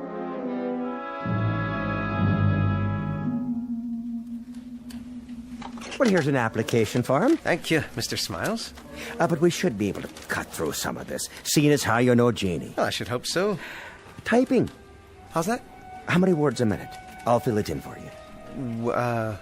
Well now, No typing. Well, how about sales? How do you mean? Oh, you know, retail, commission, that sort of thing. To be honest... Go on. Not really. I see. Any mechanical aptitudes? You mean in the sense of machinery? Exactly. Appliances, automobiles, and so forth? Yes. Well, in that case, Mr. Smiles, no. Food preparation, perhaps. Restaurant work, service industries. Not that I can recall. Mr. West, have you ever held a position of any sort? Ever made any kind of a regular salary at any time in your life, at any time at all? That is, besides show business. Oh, yes. Doing what, may I ask? I once worked in an office. Well, that's a start. In an office building, actually. As? An elevator operator. You know, Mr. West, most all buildings today have automatically controlled stop and start systems. Yeah. True enough. So there's simply no call for elevator operators nowadays. No, of course not. There wouldn't be, would there? I'm sorry. There's nothing I can do for you right at the moment. I see. Well, thank you. Thank you for your time.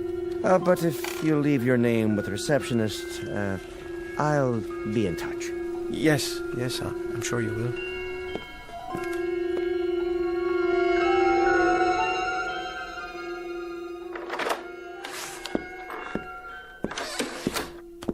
Jonathan can't find a job. Jonathan can't find a job. Okay, Susan, that's enough. The truth hurts, doesn't it? What do you know about the truth? You're scared to tell my aunt because you're behind in your rent. Look, why don't you go outside and play? Jonathan's broke. Jonathan's broke.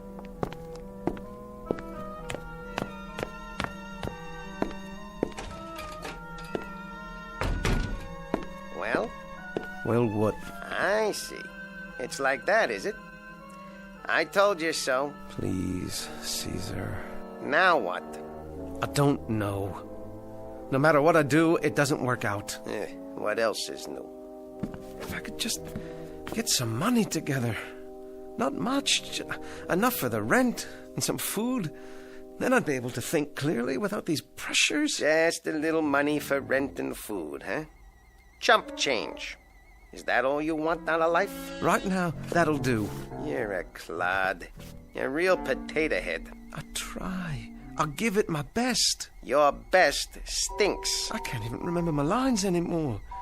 I shake so bad my lips move. Tell me something I don't know for a change. That's it. Caesar, I'll give up. I've had enough. I'm the one who's had enough. Get that through your thick skull. You? Let me spell it out for you. The cold, hard facts. I think I already know. This is the way it's gonna be, and what you're gonna do. Save your breath. I'm a failure. Will you shut up and listen? There are more ways than one to skin a cat. Meaning? You dummy. I'm talking about money. Cash. Moolah. There are other ways to get a hold of it. I've tried everything. You have not tried everything. Now dummy up while I lay it out for you.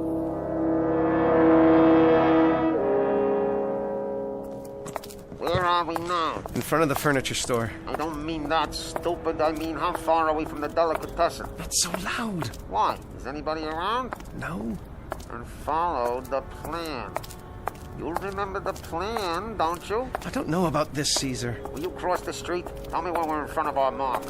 All right, but please be quiet. Hey! What's going on? I lost my footing on the curb. The street lamp is out. Good. That's a break.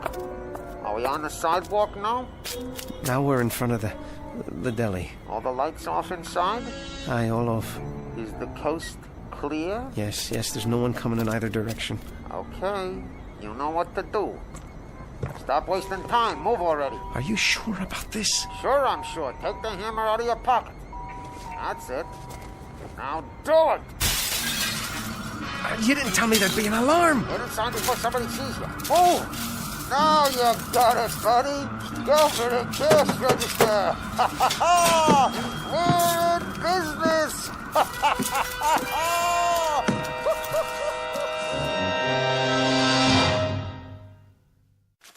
83, 84, 85. There you are, Mrs. Kadehi, all paid up. Oh, my. Isn't it nice to pay one's bills? The nicest, mum. The best way to start a grand new morning. Better count it again, Aunt Jean. Now, no need for that. I don't trust him. See if it's real. Now, Susan, be a good girl and go tidy up your room. Don't be fresh to Mr. West. He made a new start in life, haven't you, Mr. West? Sure enough. A new start. Jonathan has a job? I don't believe it. Oh, pay no attention to her, Mr. West. You know how children are these days. Yes, I understand. Now, if you've no objection, I'll be going on to my room. I want to get these groceries put away. Surely. See you later, Mr. West. No doubt.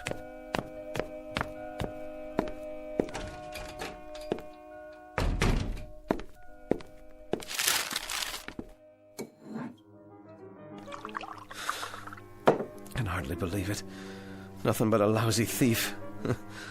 What a way to make a living. You couldn't make it any other way. What's happened to me? What am I? A no-talent guy who throws his voice. It's worse than that. A second-rate burglar. Third-rate. Starving to death in the only profession I know, paying the bills by robbing a restaurant. Well, that's showbiz.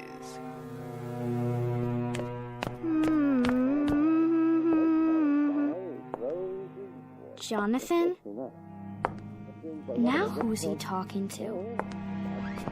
Worse, I guess. It wasn't so bad, considering it was my opening performance. Before you start taking too many bows, let me straighten you out.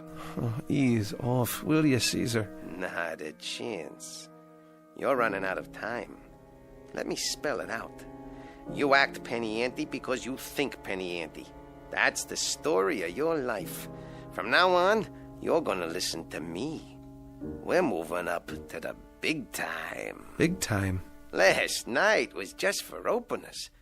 Tell me something. Your dream was always to play the palace, right? Well, sure. Okay, buddy. Stick with me. Get ready. For what? You're gonna play the palace after all. From now on, you're on top of the bill. Strictly big time. The way you make it sound, I don't know if I like it. Oh, you'll like it, all right. You're gonna be a star, buddy boy. Nothing but first class all the way. Top of the world, pal. Top of the world.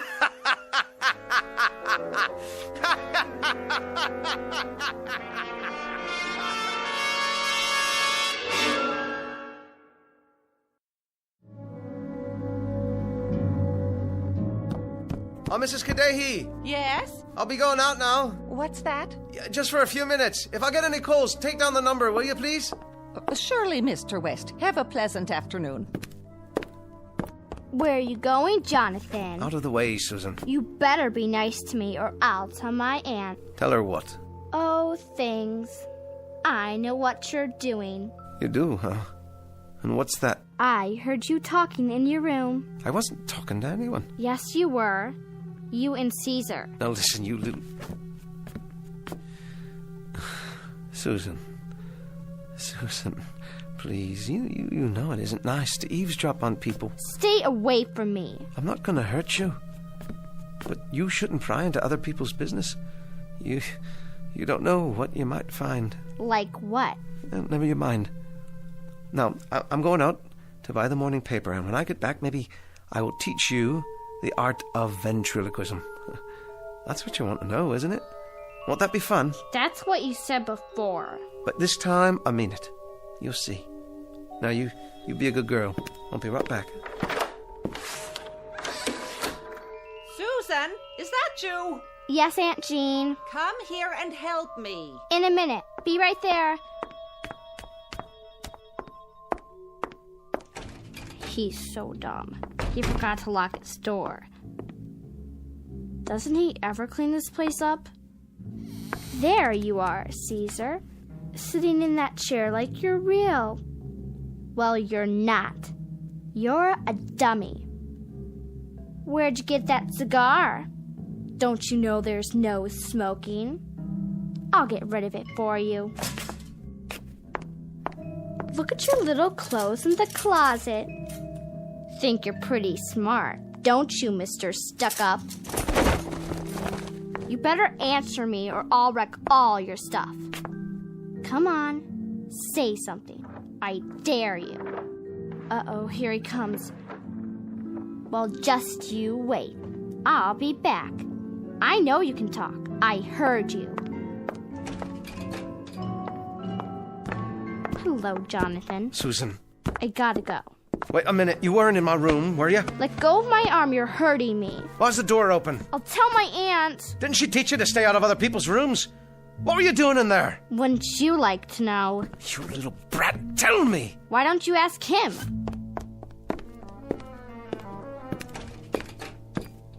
Caesar, what happened? Your cigar, what did she do to you? Never mind. First things first. Where's my paper? Here. Open it for me. Later. We've got to get out of this place. Calm down, jerk. I mean it, Caesar. She knows too much. Hang on. After tonight's job, we'll be on Easy Street. I told you, I'm not cut out for this line of work. Will you cool it? You're eating better, aren't you? You're paying the rent. Where were you before? Nowhere. Now listen to me. This is the big one. The really big show. This is the last time for me. The end. Sure. Sure it is, pal. Now, I got it all worked out. Here's what we do.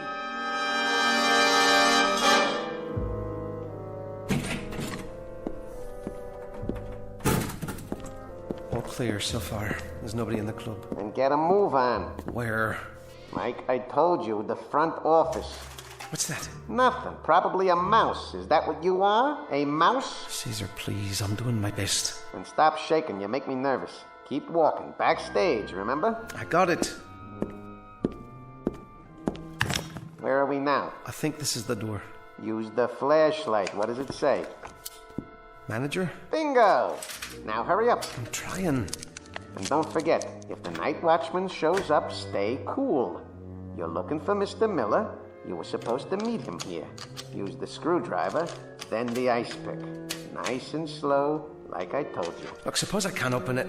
You opened the back door, didn't you? This is a different kind of lock. I can't, Caesar. Stop whining. You want to be poor again? There. Now go on in. Go! I don't know a thing about safe cracking, Caesar. Put your ear to it. Turn the dial till it clicks. Patience, buddy, patience. I'm not sure. That's it. Now reverse. Atta boy! Pull the handle and you're in. Will you look at all that money? Never mind the coins. Grab the real dough. All right, all right. Now let's get out of here. Hold on. Who's there? It's just me, Jonathan West. Ventriloquist. Oh? You remember me? Can't say as I do. Mr. Miller told me to meet him here after the club closed, but I guess I missed him. Already gone, has he? That's right. Oh, well, then, I'll just be on my way. Hold on. What's in the case? This. Wait, you remember Caesar? Don't you? Caesar, say hello to the nice gentleman. Howdy doody, Your Honor. Oh, sure. From the other day. The audition. Yeah, Mr. Miller left about 15 minutes ago. Did he now? Well, I'll give him a call. I would now like to give you my impression of the great Jimmy Cagney. You dirty rat. Come on, Kappa. You're the guy who killed my brother. Never mind, Caesar. We won't be holding you up any longer. Sure thing.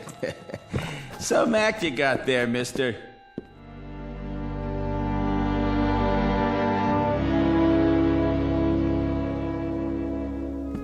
Ain't you gonna count the money? That was close. Too close.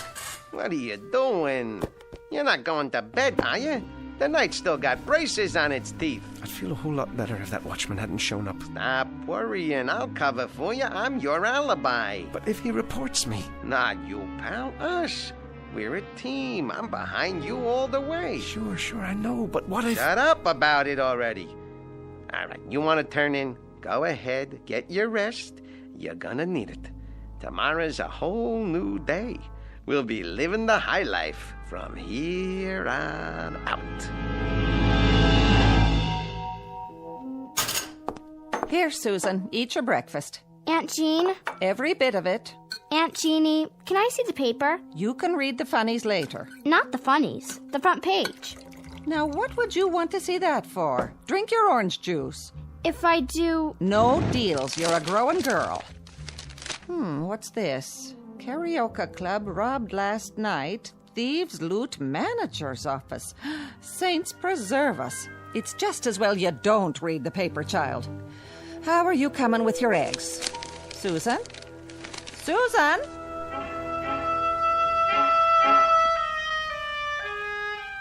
Susan, come here this minute.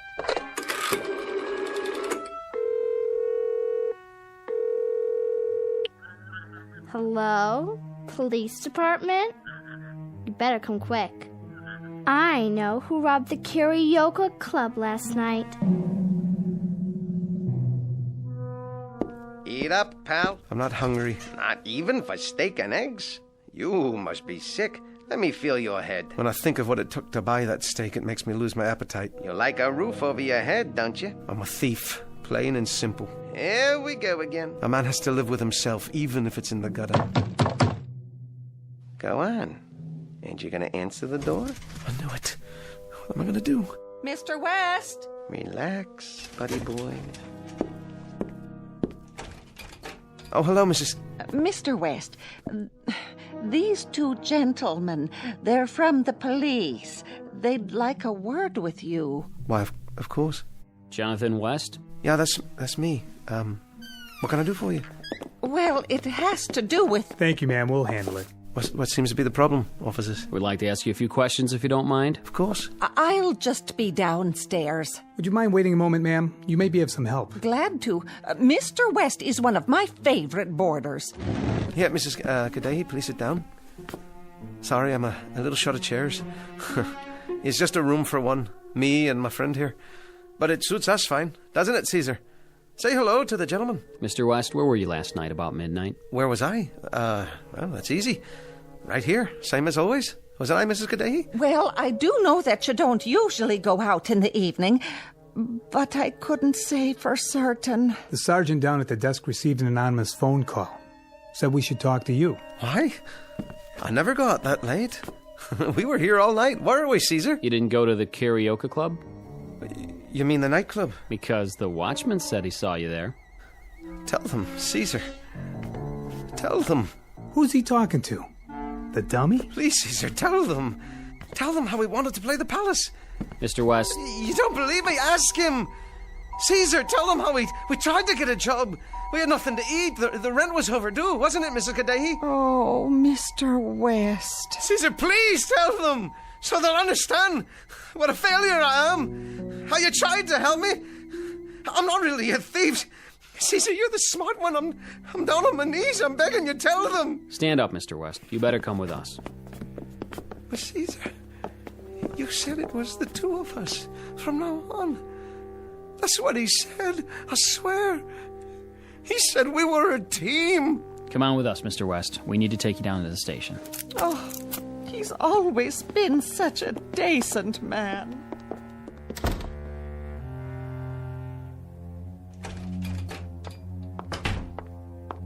He's a no-good crook, isn't he, Caesar? Come on.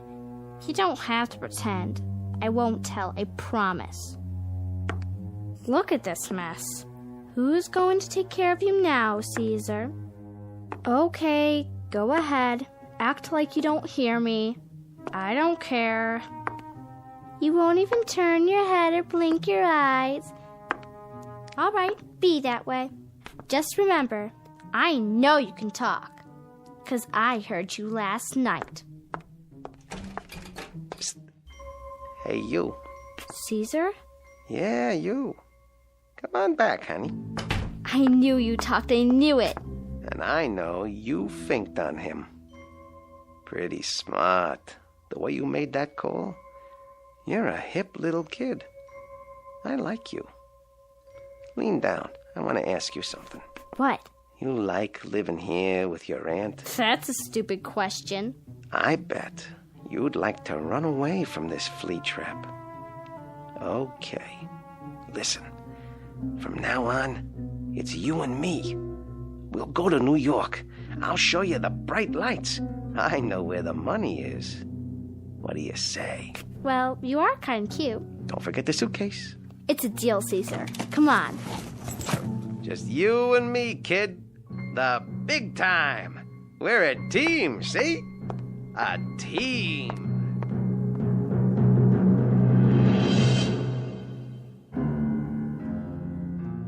An unlikely pair, a little girl and a wooden doll, a lethal dummy carved in the shape of a man. This is just a fantasy, of course, because everybody knows dummies can't talk unless they happen to learn their vocabulary in the Twilight Zone.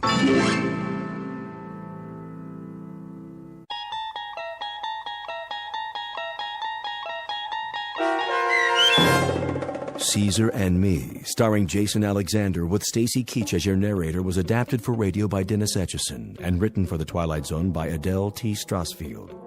Heard in the cast were Zanny Laird, Meg Thalken, Rich Komanek, Lisa Joyce, Jeff Lupetin, Doug James, Roderick Peoples, C.J. Amari, Lynn Foley, and Carl Amari. To learn more about the Twilight Zone radio dramas and to obtain audio cassettes and CDs of these programs, visit our website at twilightzoneradio.com. The producers of The Twilight Zone wish to thank CBS Enterprises, Carol Serling, Dennis Etchison, Claire Simon Casting, Terry Jennings, XM Satellite Radio, Sirius Satellite Radio, our sponsors and our radio affiliates for helping make this series possible.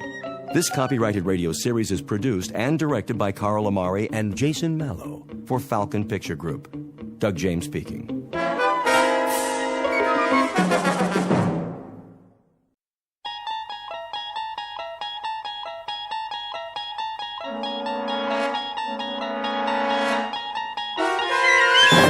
You're traveling through another dimension.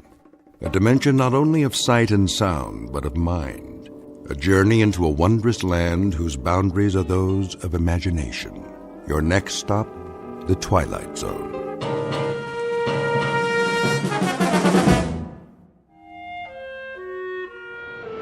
Trans-East Flight 23, now ready for departure. Please show your boarding passes at the gate. Ross? Morning, Stern. Gonna be a cold one. Oh, yeah. Ice on the wings all day. Got your long johns on? You bet. I don't believe it. What? Where'd you get the fancy hat? Not this. The wife bought it for me. Fur line and everything. Pretty nice, eh? Keep your brain from freezing. Yeah, you wish you had one. Nah, I already got a brain. Very funny. Flight 107 now on approach, landing in approximately 10 minutes. Flight 107 arriving on schedule at Gate 2. Time to go to work. As soon as I get me some coffee. Stern, Yeah? you and Ross get out there. We're going, boss. On the airfield, now. What's the big rush? Flight 107. What about it? On the radar. Repeat, will ya? You're breaking up. Lost radio contact. Pilot's not responding. Does he mean 107? Coming in by the seat of his pants. Get moving. On the double. We roger that. Let's do it. Lost radio contact, huh? No sweat. Pilot knows the flight plan. Unless they're playing poker up there.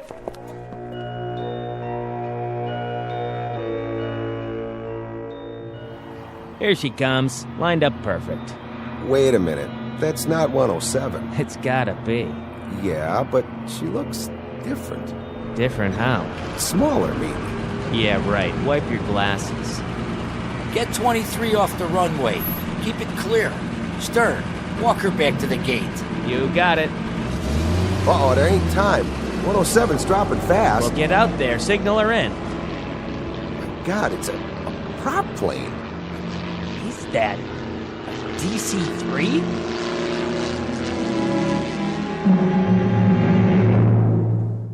Mr. Stern is correct. What is about to touch down is a DC-3. Despite the loss of radio contact, not an eventful arrival, which is no surprise. Most airplanes take off and land as per schedule. Very seldom do they crash. But all airplanes can be counted on to do one or the other. It is only on rare occasions that this workhorse hasn't reached its destination at the appointed time. Others like it have flown millions of miles with millions of satisfied passengers. We offer a rather detailed introduction because this DC-3 doesn't belong here. It is an anachronism. You see, DC-3s ceased operating as commercial passenger carriers a number of years ago, to be replaced by more modern designs with jet engines. So where did this ancient example come from? It is an enigma, a 7-ton puzzle made out of aluminum and steel and a few thousand component parts, none of which add up to a satisfactory answer. In just a moment, we're going to give you 90% of the jigsaw. You and the Federal Aviation Agency will assume the problem of finding the missing pieces and putting them all together. This we offer as a tantalizing brain teaser, a little extracurricular diversion, flown in directly from the Twilight Zone.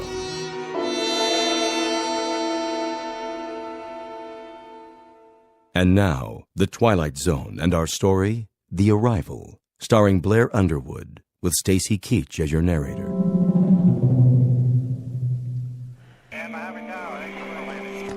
Flight 51, you are not cleared for landing. Repeat, not cleared for landing. Low on fuel. Please advise. Transeast 13, maintain holding pattern. Await further instructions. What's going on down there? Clearance to land temporarily denied. Tower, I see an aircraft off starboard at 3,000 feet. Can you identify? Stay above it. Continue circling. I have 250 passengers on board. Will someone please tell me what is going on? Flight 107's on approach. Here it is on the screen. So? You have her flight plan? We've lost radio contact. She's not responding. Then give her plenty of room. Keep scanning all frequencies. I've done that, sir. The pilot can't hear us. Or he's passed out. Do you have a visual? Not yet. She's dropping fast. Lined up and coming in. She almost clipped a 737. And he says... Well? He says it's not a Transeast plane. What? The pilot says it's... Look out the window. Let me see what kind of... That's not Flight 107. What the? Must be from an air show. I don't believe it. Neither do I. What the heck is that?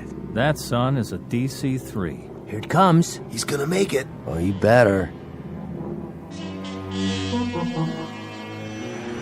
She's down. Perfect 3 points. Tell the trucks to back off. We don't need them. Look at that, right on the mark. Get the ramp in place. We don't have a ramp to fit that. Use the ladder. Over here. I got it. Hold it steady. Right. Okay, you can open up. What are they doing in there? I better give him a hand. Watch your step. Hey, inside, let's go. How about it? You need a can opener? Hey, are they asleep or what? Must be dead. Hello, DC-3. Use the manual latch. It's a real antique. That's no antique. It's as shiny as the day it was made. Let me off this cart. Huh?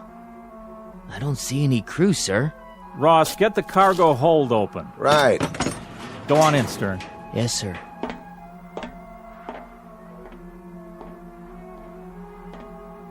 Well? Well, Mr. Cousins. Speak up. How many passengers do we have in this crate? None, sir. What are you saying? What do we have? That's just it, sir. We don't have anything. Hey, Cousins, you better come over here. What's the matter? There's no baggage in the hold. Not so much as a piece of paper. I'm calling Bankston. Somebody get the airport police. Whatever's going on. Stern, how are the crew? I couldn't say, sir. Talk sense, man. Nothing. No passengers. No pilot. No co-pilot. The entire plane is absolutely empty. Mr. Bingston, I'll take over. All right, gentlemen, will you knock it off, please? This is Mr. Sheckley from the Federal Aviation Agency. He'll continue the questioning. Is Malloy here yet? On his way, sir. Then we'll have to go ahead without him. The rest of you, do me a favor and just stick to the facts. It's all yours. Thank you, Mr. Bankston. First of all, I'd like to say that this is not a formal hearing. It's more the nature of a preliminary meeting. As your operations chief has noted, we're here to unearth as many facts as we can so that we'll know where we stand. And you can save us all a lot of time if you'd avoid any personal hypotheses you may have formed. That way we can keep the air clear and not clutter it up with 6 dozen theories. You see, theories happen to be my business. In 20-odd years with the FAA, I've got a pretty good record of putting together jigsaw puzzles. Maybe not all of them as off the wall as this one, but I'd lay my batting average on the line any day of the week. So don't worry. Whatever the answer is, I'll find it. Now, let's get down to business.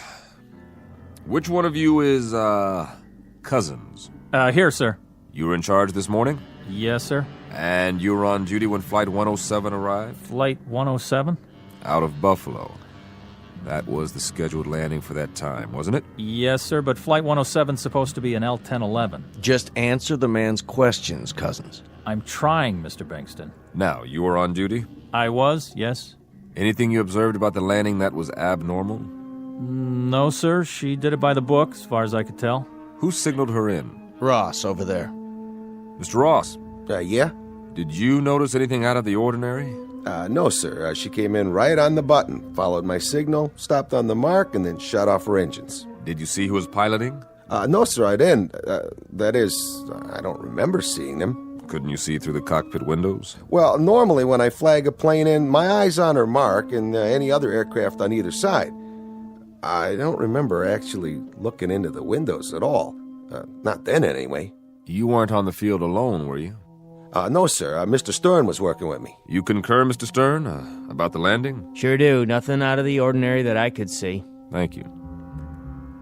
Mr. Bingston, this the manifest?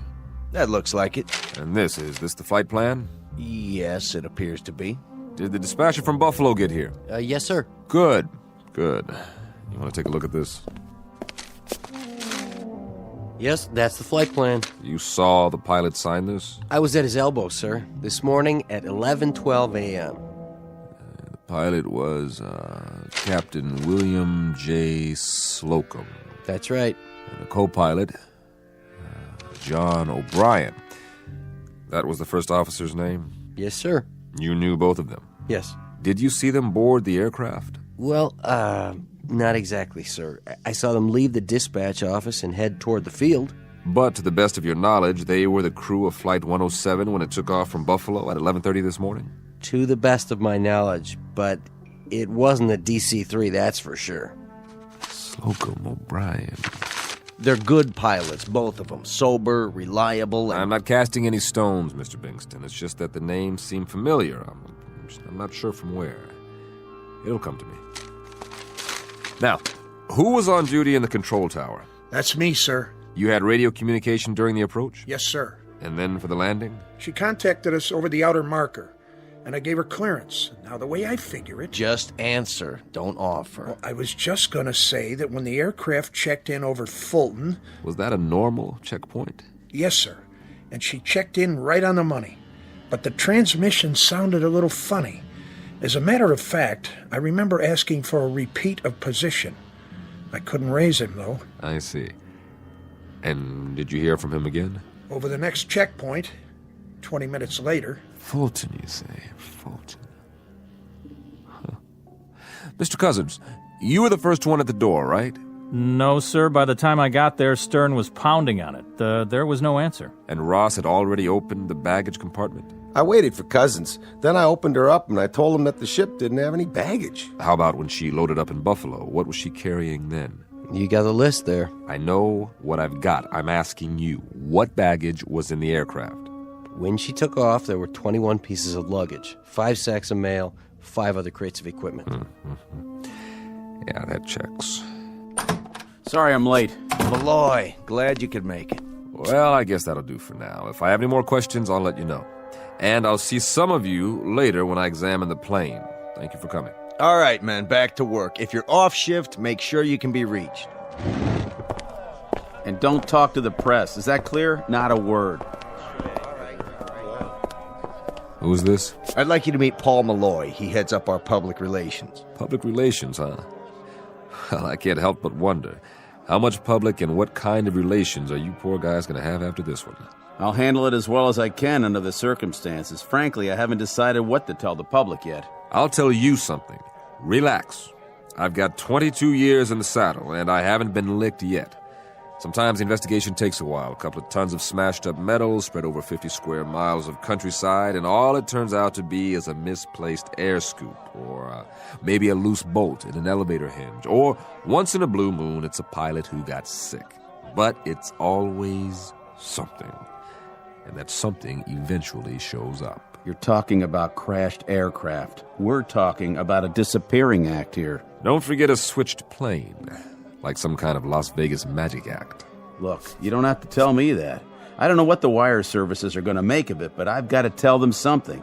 And I hope you can give me a place to start, because none of this could have happened. An airliner takes off with a full crew and 13 passengers. At least some kind of airliner does. And it lands an hour later with nobody. This is simply not within the realm of possibility. Mr. Malloy, I have to hand it to you. You're dead right. But the truth is, it's happened. I deal in facts, not probabilities. But it can't have happened. First of all, an aircraft couldn't land that perfectly with nobody at the controls. Secondly, a plane load of people doesn't just disappear in midair. There has to be an explanation, a legitimate, valid, rational explanation. I couldn't agree more. And now, I think it's time we go over to the hangar. I'd like to have a look at this magic plane firsthand.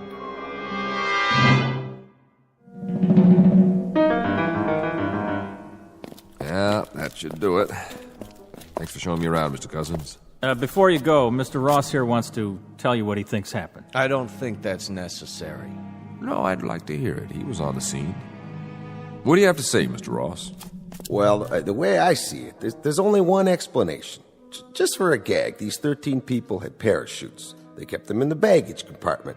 That's why there wasn't any luggage. And someplace between here and Buffalo, they jumped out, like D.B. Sweeney. That's brilliant. And what happened to the pilots, Mr. Ross? I suppose that part of it's elementary. Maybe they hid in the restroom, then sneaked out of the plane after we left. Oh, please. You're imaginative, Mr. Ross. I'll give you that.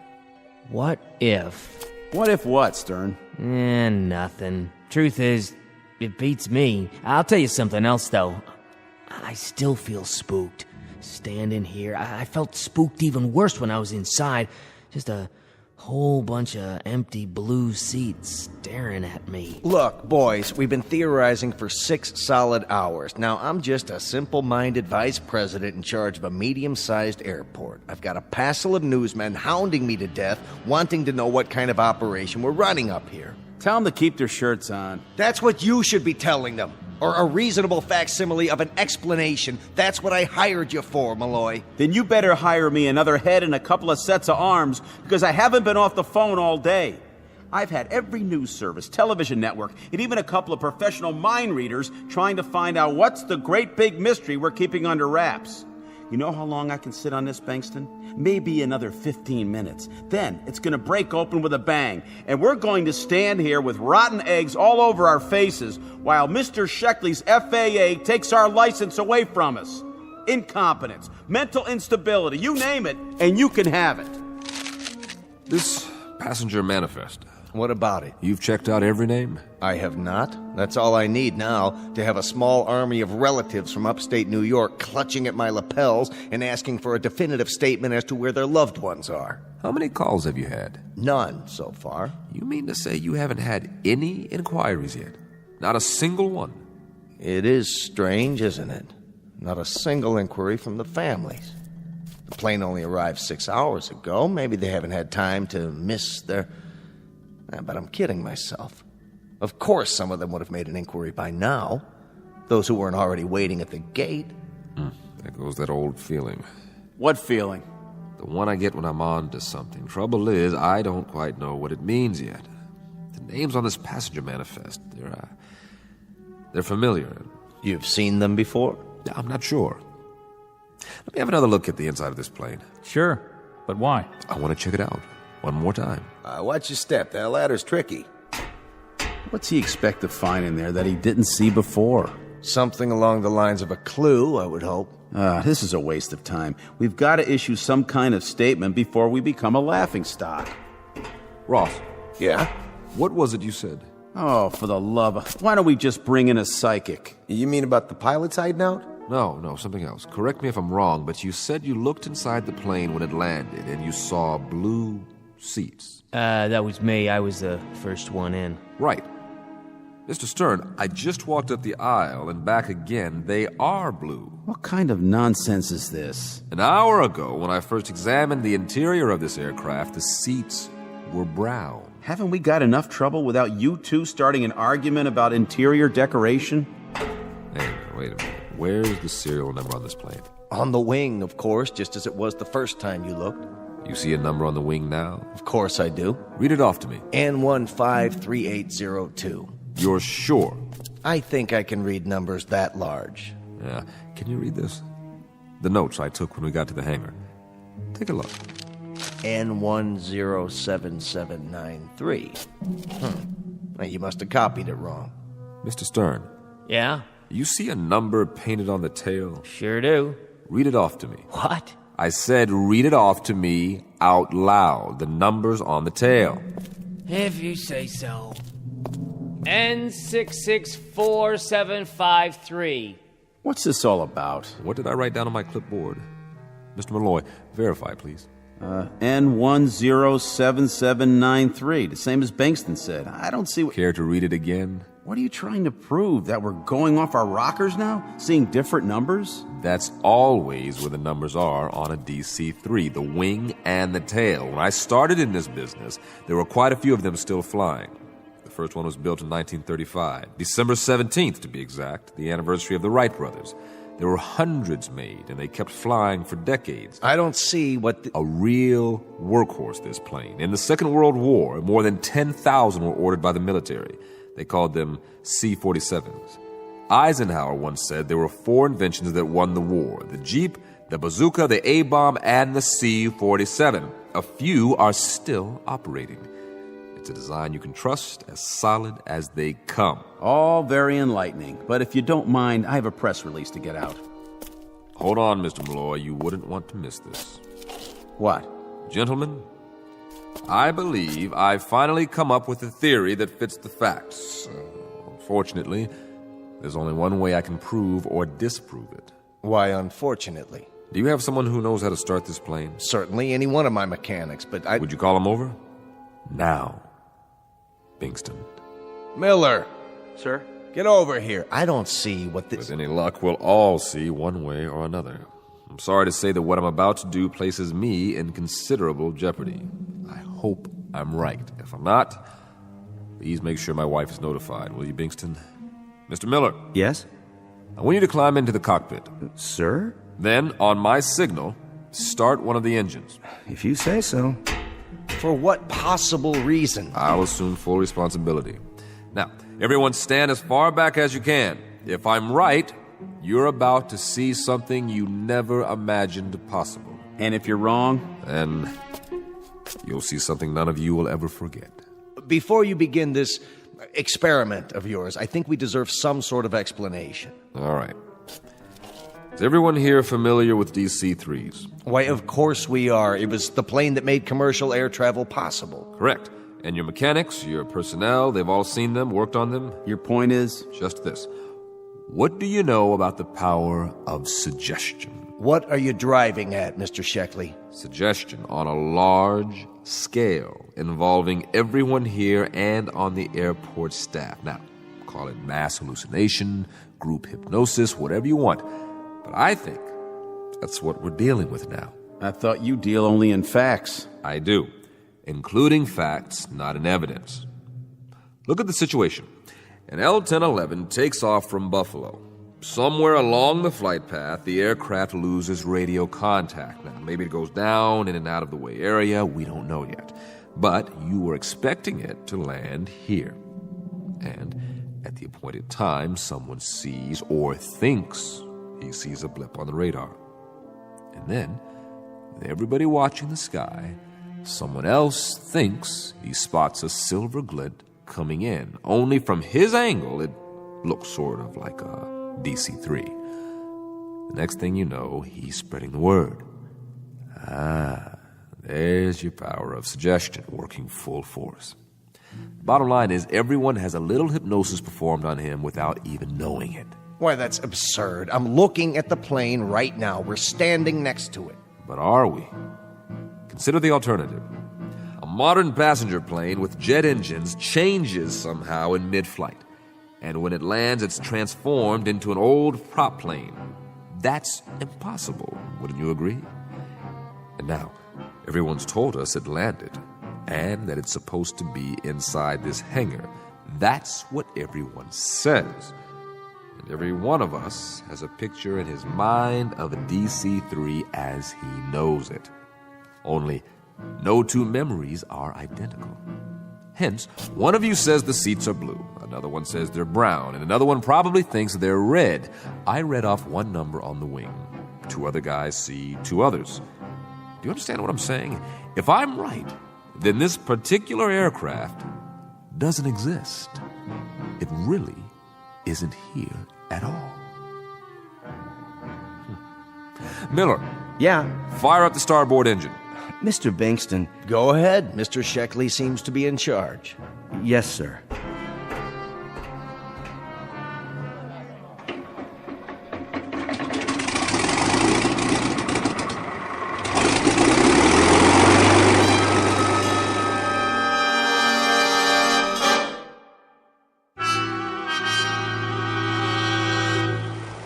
This is crazy. You're trying to tell us that this is an illusion? Well, I've got a news flash for you. It's as real as I am. You can feel it. You can touch it. In that case, one of two things will happen. Either I'm about to prove to you that you're wrong, or I'm wrong. Dead wrong. If this plane is a product of our collective imaginations, then so are the engines, and so are these propellers. If I stick my hand through them, nothing's going to happen. But if my theory is for the birds and these props are real, then remember what I said, will you? Break it to my wife gently. Ready? Wait, Sheckley, let's talk this over. We can talk later. He can't be serious. Aren't you going to stop him? I can't give orders to the FAA. Rev it up. What's he gonna do? Put his hand in the propeller. Jiminy Christmas, is he nuts or what? Get those RPMs higher. Can't look. Good Lord. He's going to stick his entire arm into the... Now!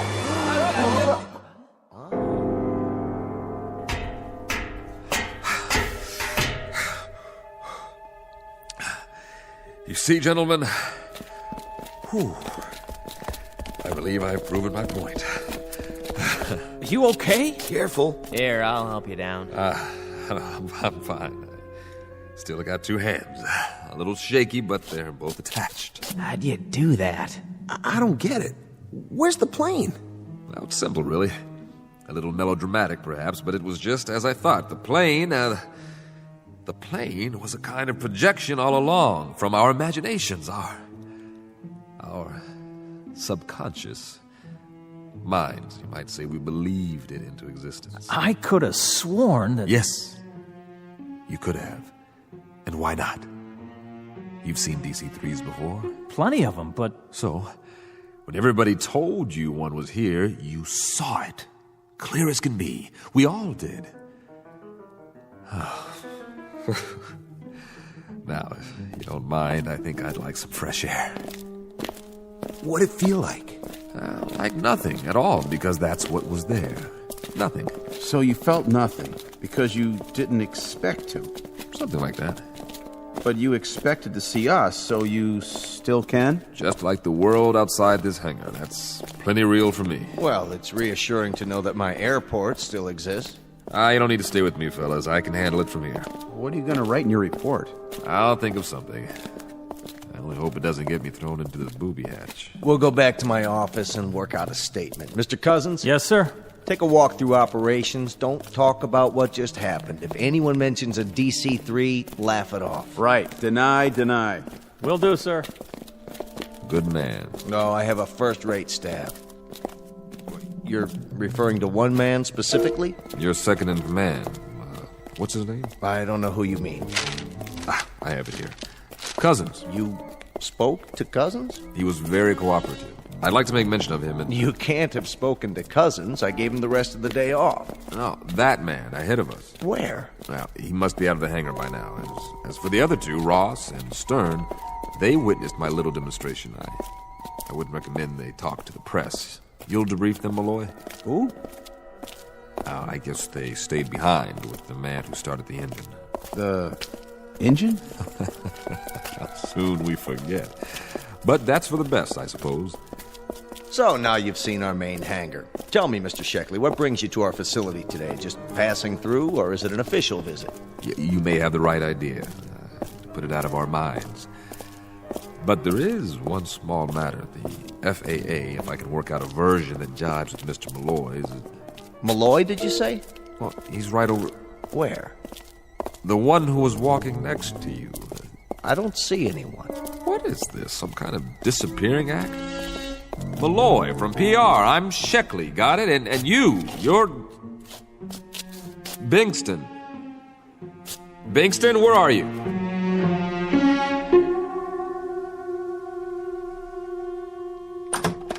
May I help you? Where is Bingston? Mr. Bankston's in his office, but you can't go in without... What? Bingston, what happened to you? What happened to everybody? And you would be... Don't give me that. Oh, yes. Sheckley, isn't it? From the FAA. I think I remember you. We've met before. Is this a gag? Have a seat. Is there a problem? Problem? Are you kidding?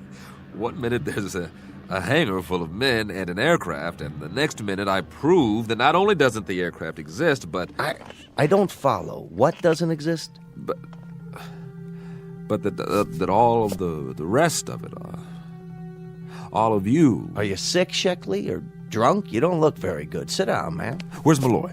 Still in his office, I presume. Then you'd better call him in here. He's got a few things to answer to, just like the rest of you.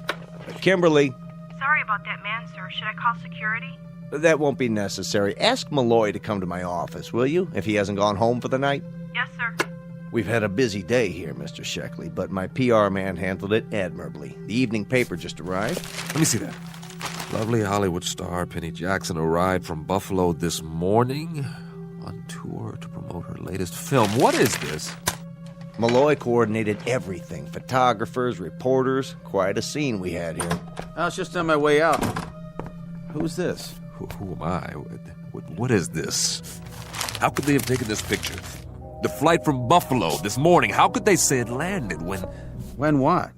You know this guy? Mr. Sheckley, this is Paul Malloy, our public relations man. I know who he is. What in God's name is going on here? Maybe you better tell us. What's so odd about a picture on the front page of the local paper? What's so odd? That has to be Flight 107, Bingston. Didn't that flight arrive this morning with nobody on it? No crew, no passengers, no baggage? No, Mr. Sheckley. Flight 107 landed on schedule. You mean to stand there and tell me you are not missing an aircraft? That's exactly what he's telling you, mister. We're not missing Trans-East 107 or any other flight. How could that be? You never missed Flight 107. That's right. At least not recently. You of all people should know that, Sheckley. Know what? You're confusing the two. I remember now. That's why you looked familiar to me when you walked in. You were the examiner on the other one. What other one?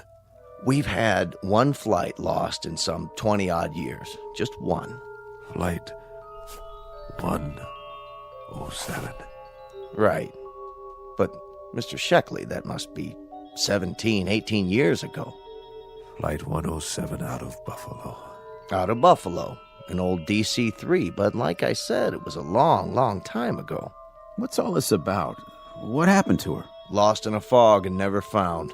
We always figured she veered off course, ended up over the ocean, and went down. You never found her? Not a trace. And Mr. Sheckley here investigated the disappearance, but that's one case he's never been able to close. Nobody has. It just sits in the record books as lost, presumed crashed. For reasons unknown. And it's never stopped eating at you. It still is. So you came back here today looking for an explanation, any explanation, so you could finally put it to rest. I've never been licked on a case. Never. We've always found the cause. Mr. Sheckley, why don't you let someone drive you home? Never. We've always found the cause. Always, I tell you. Is he going to be all right? I honestly hope so. Flight 107, 13 people. Pilot William J. Slocum, co-pilot John O'Brien. I never forgot your names. What went wrong? I have to know. Where did you go now? Where are you? Where are you now? Where are you? Hey, Flight 107, why didn't you leave me a clue? Any clue at all? What? Are you out there somewhere? You gotta be. You gotta be.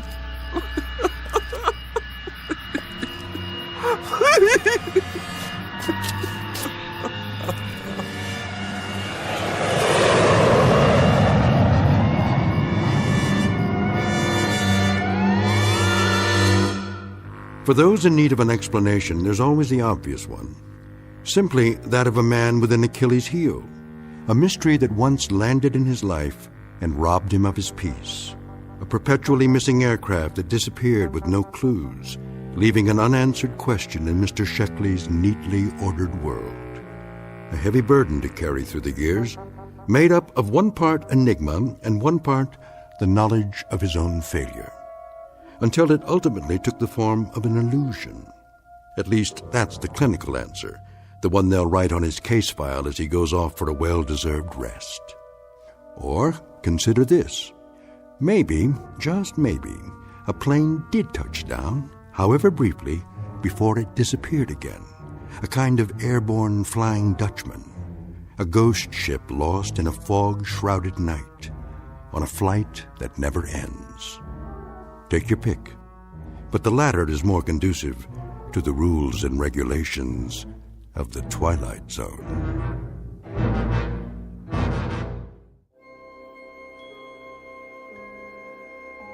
Hi, this is Carl Amari, producer of the Twilight Zone radio dramas. I'd like to take a moment to tell you about our official website at twilightzoneradio.com, where you'll get the latest news and information on these Twilight Zone radio dramas. Plus, at twilightzoneradio.com, you can digitally download 3 free episodes or any of our episodes for only $1.95 each. In this age of ever-changing technology, we've decided to make these episodes instantly available to you by making the Twilight Zone radio dramas a digital download-only series. This means that this series will no longer be offered on CD. The CD collections at our website are now being offered while supplies last at buy one, get one free. So be sure to get your favorites before they're sold out. Be sure to visit us often, and I'll see you in the zone.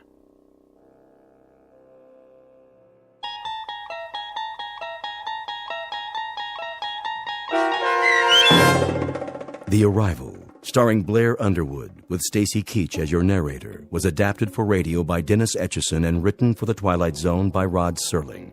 Heard in the cast were Christian Stolte, Craig Brawley, Jeff Lupetin, James Schneider, Derek Procell, Turk Muller, Kurt Nabig, Karen Olson, Carl Amari, Roger Wolski, and Vince Amari. To learn more about the Twilight Zone radio dramas and to obtain audio cassettes and CDs of these programs, visit our website at twilightzoneradio.com. The producers of The Twilight Zone wish to thank CBS Enterprises, Carol Serling, Dennis Etchison, Dick Brescia Associates, Claire Simon Casting, Terry Jennings, XM Satellite Radio, Sirius Satellite Radio, our sponsors, and our radio affiliates for helping make this series possible. This copyrighted radio series is produced and directed by Carl Amari for Falcon Picture Group. Doug James speaking.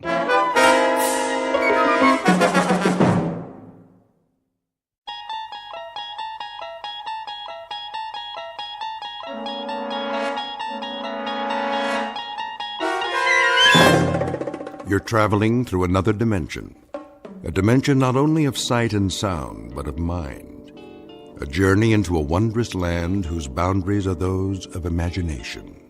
Your next stop, the Twilight Zone.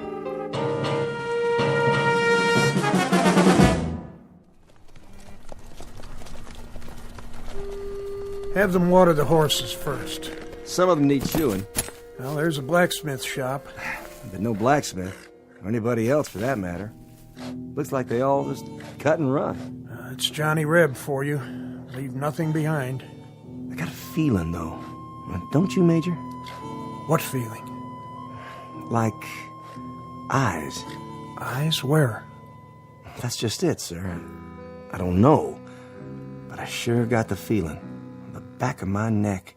Like we're being watched. Maybe this town ain't so empty after all. No place to hide. A few stores, church. If there's a sniper up there, he'd be a fool to take on this many. Well, it's like you say, sir. Johnny Reb's got more guts than brains. Take 2 men and look around. Miller! Sir? Check out the general store. Davis, you take the livery stable. Ain't nothing there, Captain. I can see it from here. You make certain, son. That's an order. Yes, sir. The rest of you, see to your mounts.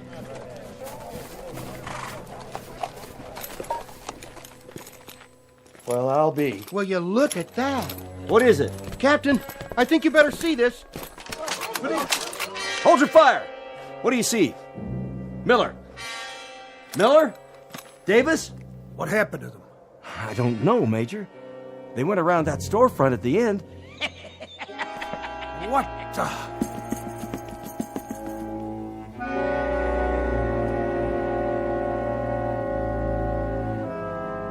The time is 1863. The place is a valley in the state of Virginia.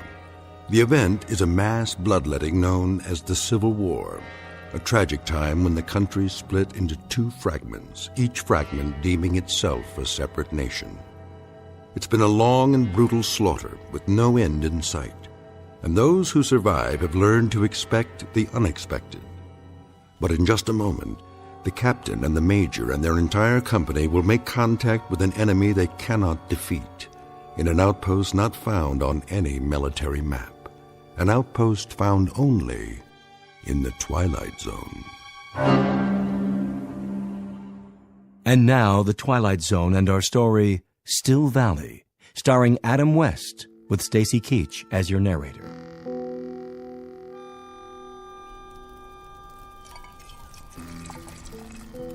You want more coffee, Private? That what it is. Chicory, maybe a little sawdust, but it's hot.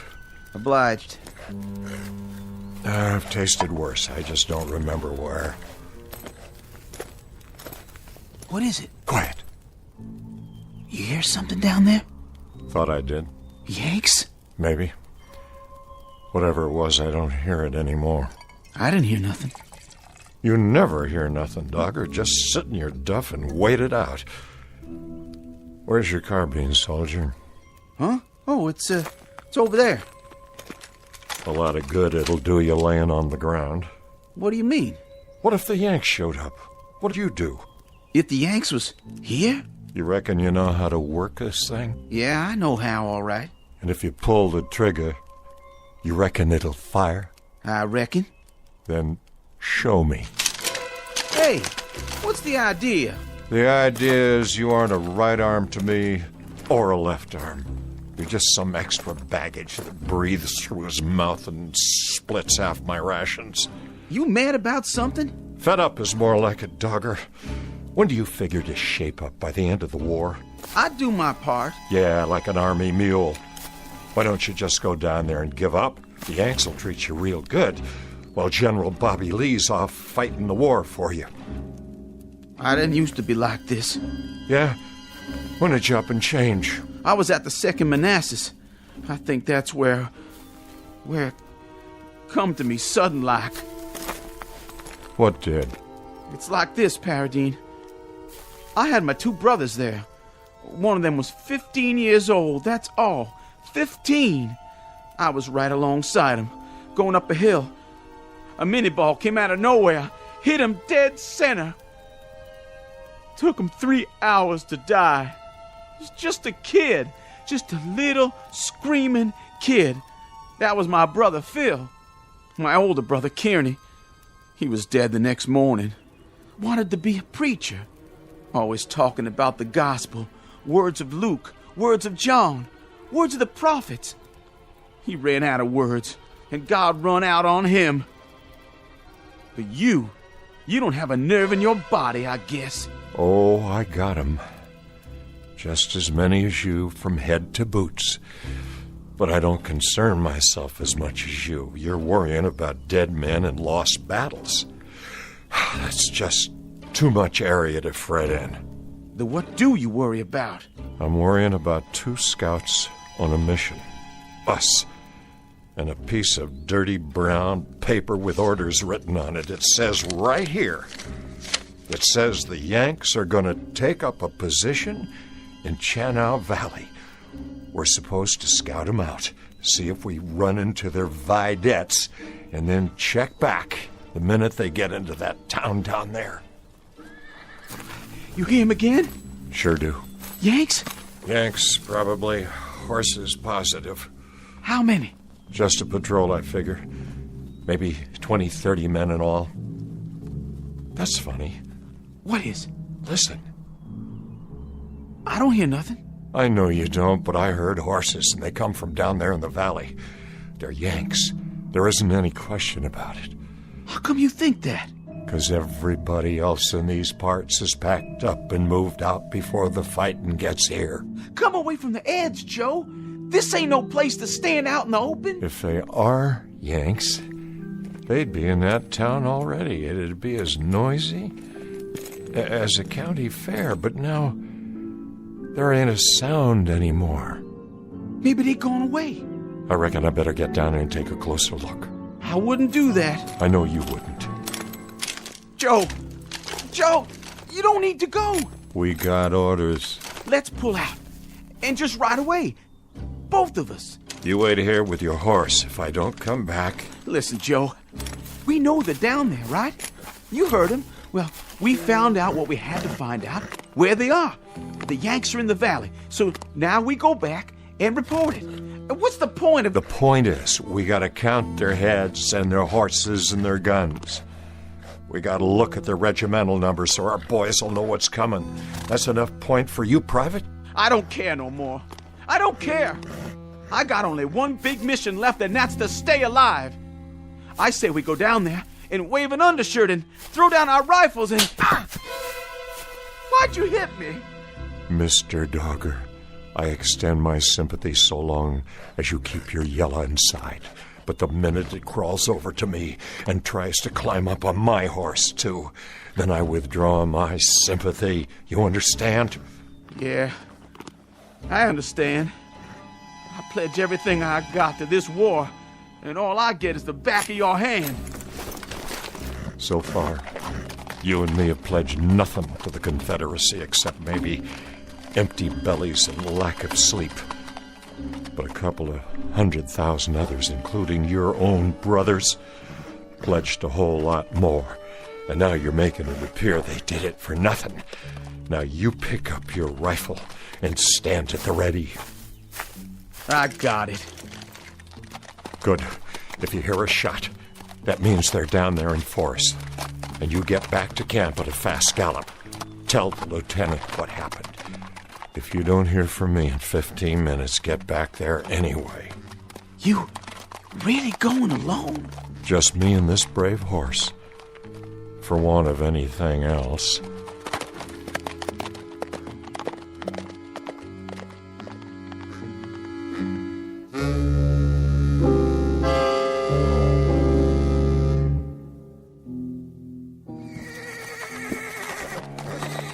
Easy, horse, easy.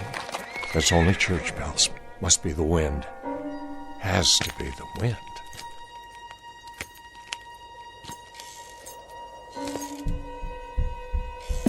Who's there? Come on out with your hands up. If you're in there, why don't you show yourself? You a yellow yank, that it? I got you. Drop your... Where'd you go?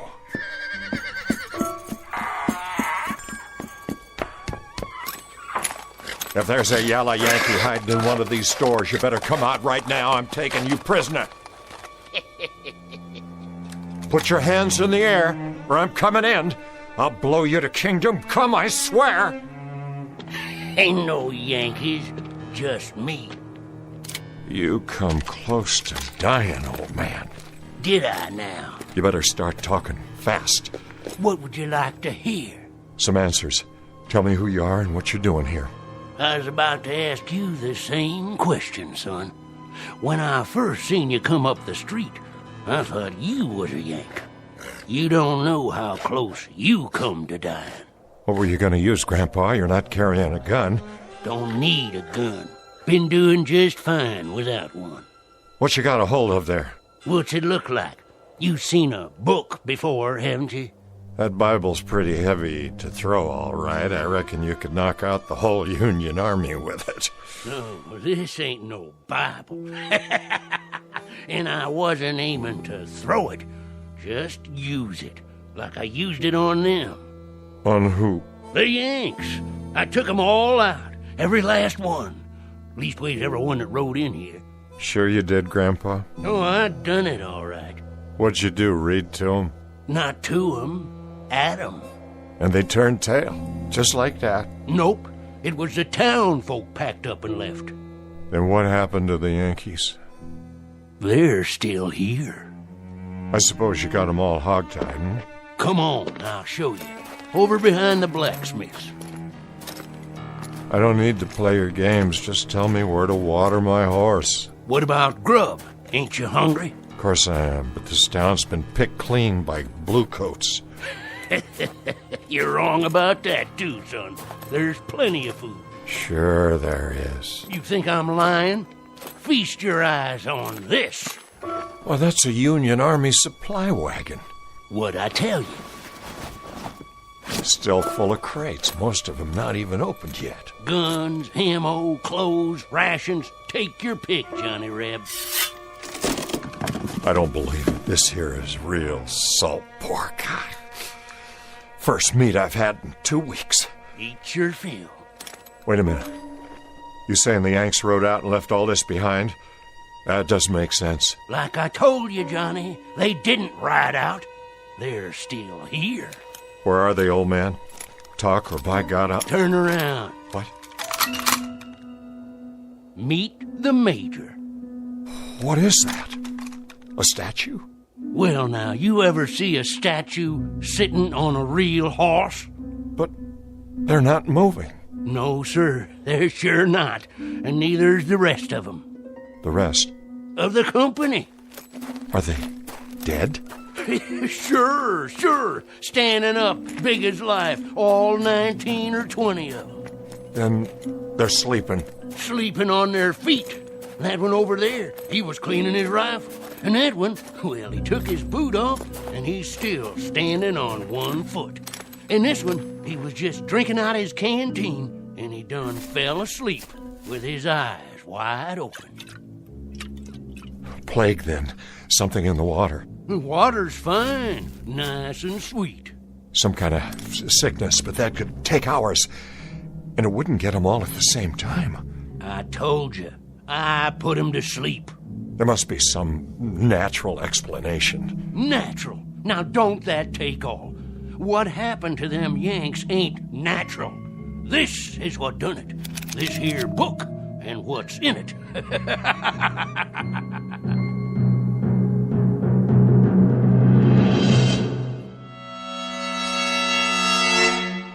Give me that book. No, you don't, Johnny. This here is still my book, for now. Hey, Yank, wake up. I'm the only one can do that. This is crazy. They must be asleep. No wounds, not a sign of blood. Go on, wake up. None of you are dead. Wake up, Yanks. I'm taking you all prisoner. I told you, it has to come out in this book. But you don't believe me. You think I'm lying. I didn't call you no liar. This here is what done it. Give me that. Now you gone and done it. What kind of book is this? Can't you read, Johnny? The front of it says witchcraft. You better be real careful. Dropping it in the dirt? That wasn't bright of you. That wasn't very bright of you at all. Anything happens to this, you'll be in a real fix. Listen, old man, I expect you're harmless, but I got no time to fiddle with black magic or any other old men's games. Games? Games, you call it? And here in front of your eyes stands the enemy. Not a twitching, not even a moving an eyeball. Now look, old-timer, I flat out don't understand this. I don't understand it at all, but there's a war on.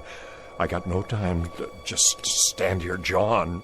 I'll take my book back if you don't mind. Here, good riddance. All ye horsemen and ye footmen conjured here at this time, I command you to be still.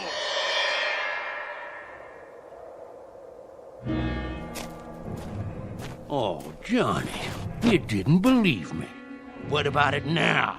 I reckon you'll have to believe me, being as you can't move a muscle, being as you can't speak a word.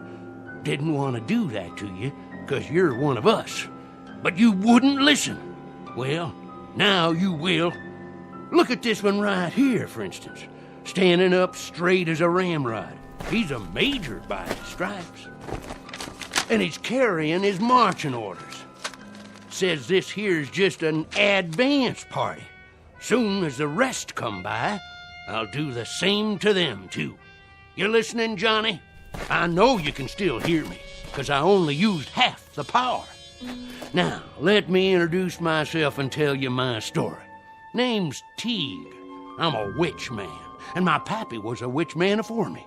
He was the seventh son of a seventh son, and I was his seventh son. I know conjure stuff forward and backward, up and down. It's my living. Folks in Channel make fun of me, like they did my pappy, but they buy my charms.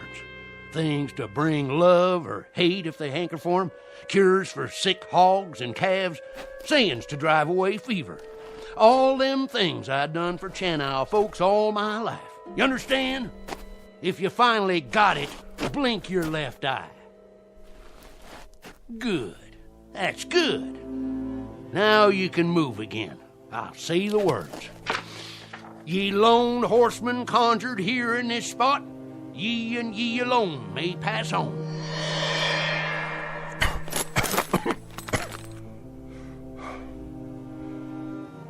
Mesmerism, that's what it is. Parlor tricks? Sure, that's what you'd call it. You'd call a rooster a hen and a gelding a bay just to deny what's right and true. Oh, Johnny, I thought you understood. What did you do? Just what I knows how to do. I've been laughed at and told to mind my business. Young'uns hooted and throwed stones. I could have cursed 'em, but I didn't. No, sir. They was my friends and neighbors in Channel, and I kept back evil from 'em. But I couldn't move. I couldn't blink an eye. Just like the Yanks. When they come, everybody run afore 'em, but me. Invaders, tyrants, thieving skunks in blue. But I fixed 'em. I didn't do no running. I carried this book out into the street, and I read the words, and you can see what happened. Now you listen, and you listen good, Johnny Reb. You fight the Yanks with everything you got. That's what I intend to do. Let me see those orders. From General T.F. Cotler, commanding 4th Division, Union Army. You will move immediately with your entire force, taking up a strong defensive position in the Channel Valley. Hear that? His entire force. There's more coming. You and me got things to talk over, Johnny Reb. What things? I heard all I need. You got to understand. This book here don't have nothing to do with mesmerism. This is conjure stuff. And what I done to these Yanks, I can do to the rest of them. I can freeze them in their tracks. I can open up a path to Washington, D.C., so that Bobby Lee could ride in there with no more than 3 Confederate troopers and take over the whole country. That's what I can do with this book here. That's what I can do. You hear me? Magic? You claim it's magic. I don't claim. I say. It's what I read in this book. And now you've seen it. You felt it.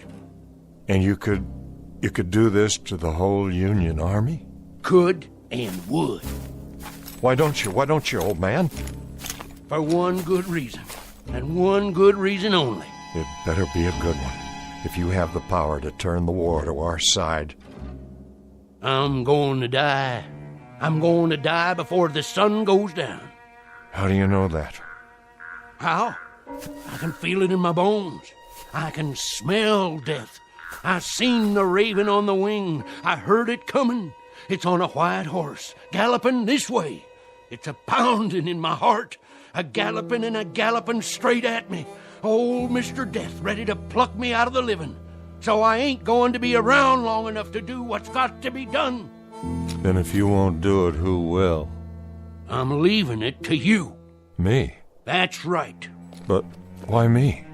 A book ain't the only thing I can read. I can tell the look of a man. Eyes, head, hold on his weapon. I can tell all about that man. So I'm choosing you. Everything you need you can find in this book. Spells, magic, curses, charms, everything. Here, take it. It don't seem right. It don't seem right at all. There's something about all this. Something. Something like what? Something unclean. Look at these pictures, animals, symbols, things I've never seen before. It's like being in league with... Say it, Johnny Reb. You got it right. Now say it like it needs to be said. With the devil. That's it. That's who you're in league with now, Johnny. That's who we'll have fighting on the side of the South. The devil himself. The devil! The devil!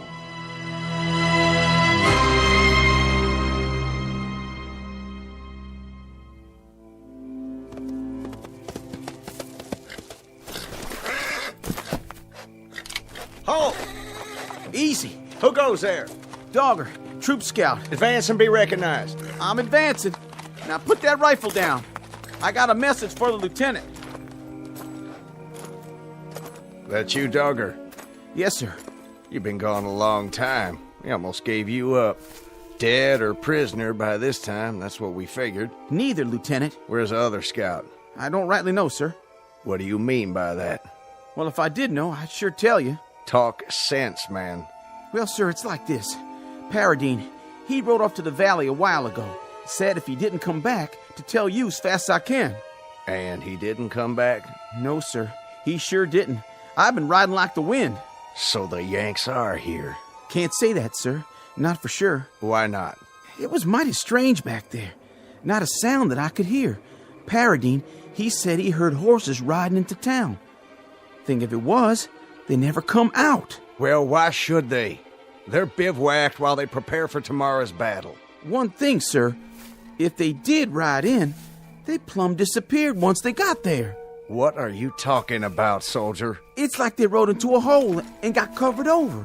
Them and the horses. Not a hoot or a holler out of them after that. Like they rode off the edge of the world. Or into a hole like a great big grave. What happened to Trooper Paradine? Well, sir, I reckon by now he's buried somewhere down there in that lonesome valley. With the rest of them. Buried. And never coming back.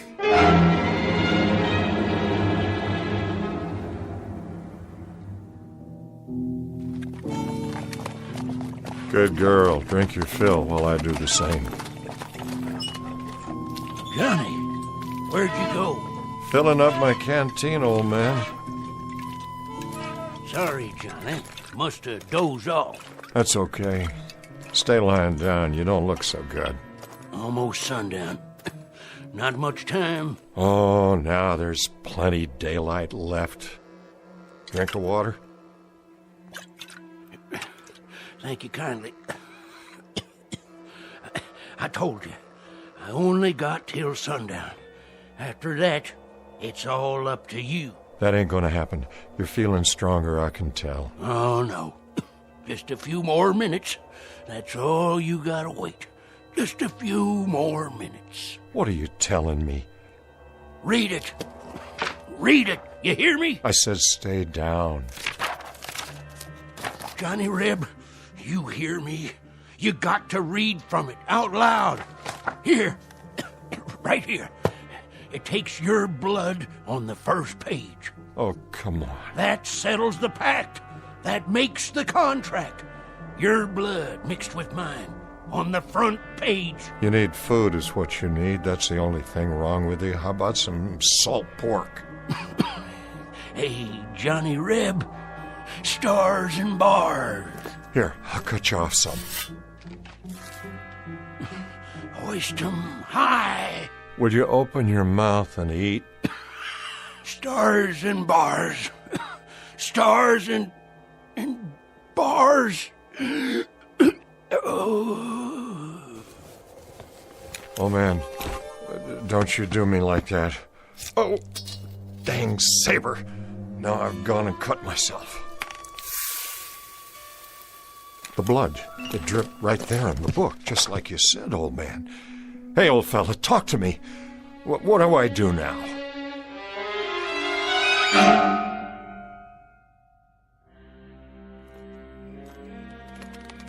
Who goes there? Paradine.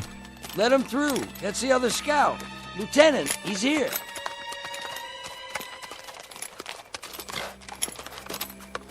That's you, Paradine? Yes, sir. You see, Dogger, he didn't ride off the edge of the world after all. Joe, is that you? It's me, all right. I'm sure glad to see you, Joe.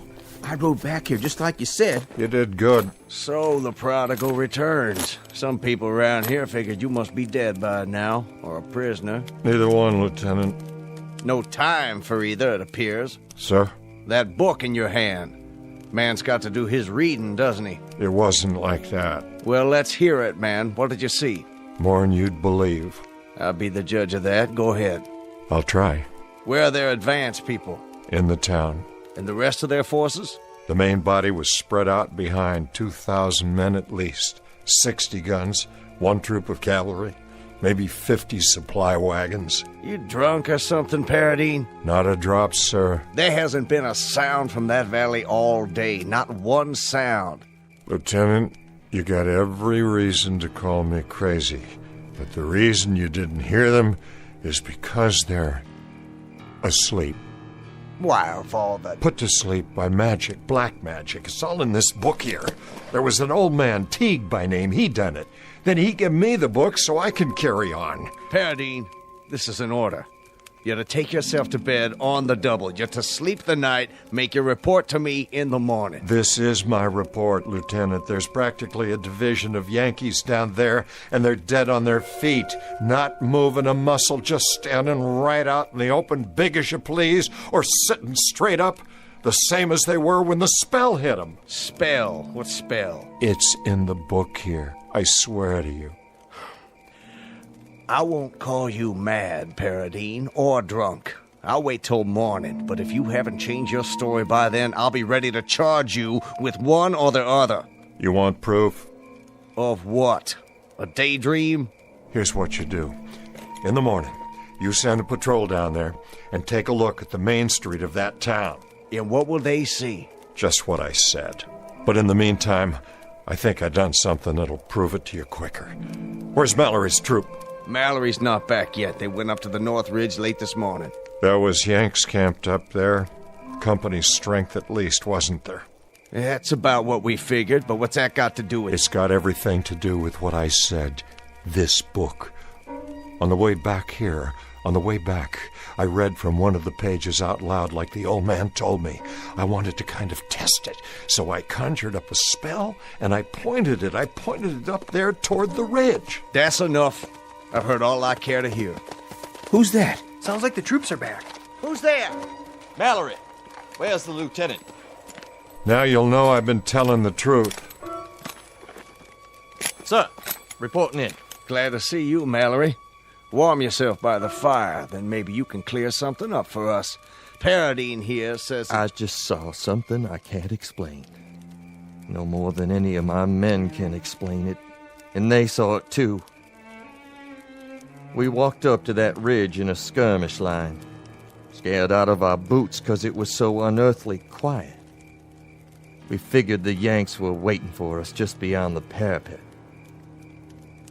They were waiting all right.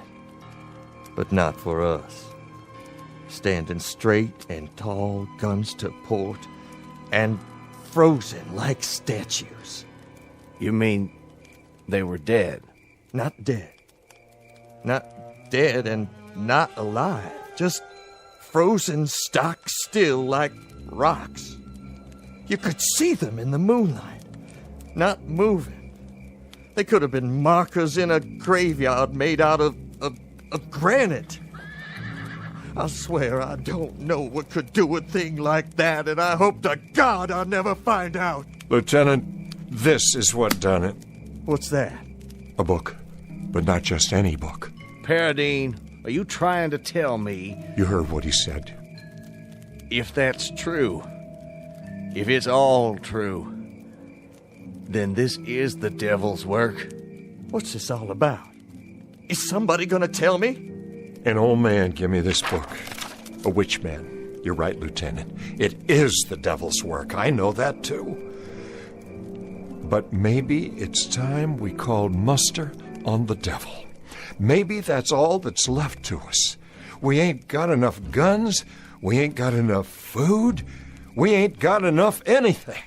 We're losing, Lieutenant. The Confederacy is cracking up into pieces in front of our eyes. It's bleeding to death every day. There isn't enough blood left in our veins to change things. And the ground won't hold anymore when that runs out. I don't know much about church things. And I don't know anything about Satan. All I know is that we had a cause. And it's dying right in front of us. Then, Paradine, please open the book and read what's got to be read. Say it loud and make it good for every Yank army in the field. Freeze them or put them in the ground, but make it good. I'll give it a try. Satan, I call upon ye in all your power and glory. I call ye in the darkest hour of my need. And in so doing, I do heartily revoke the name of... Go ahead, Joe. Finish it. I don't know if I can. You can do it. It calls upon us to revoke God. Give it to me, then. Wait. I'll finish it right now if you can. Dogger. Now look what you've done. Leave it be. Joe, you said yourself, it's all we got left. He's right, Paradine. God help us, but this is all we got left. I don't like the feeling inside me. What do we call them, Lieutenant? Damn Yanks? That's the phrase, isn't it? Damn Yanks? But if I read aloud from this book, it'll be the Confederacy that's damned. It's that book, or it's the end. Then let it be the end. Let it come if it must come. But if it's a cause that has to be buried, let it be buried in hallowed ground. Let it be buried in hallowed ground. And let this be consumed by fire.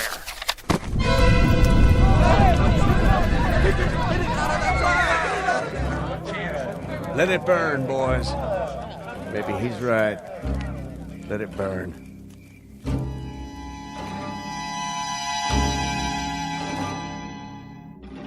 Joe, you awake?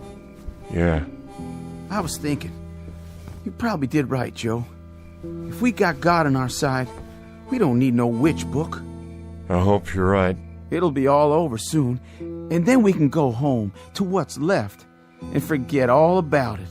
Start over, 'cause it'll be over and done. Likely so. The question is, how long? They say there's a battle gonna start tomorrow. Yeah? Yeah, a big one. That's what the talk's been. Where? Someplace in Pennsylvania. Could be I burned the book too soon. Whereabouts in Pennsylvania? No, I don't know. I don't recall. Where, Dogger? Where's this battle in Pennsylvania? I don't know, a little town. Never heard of it before. A place called Gettysburg. Gettysburg. Well, I guess this is one we'll have to fight without the devil's help, no matter what happens. May God help us. God help us all.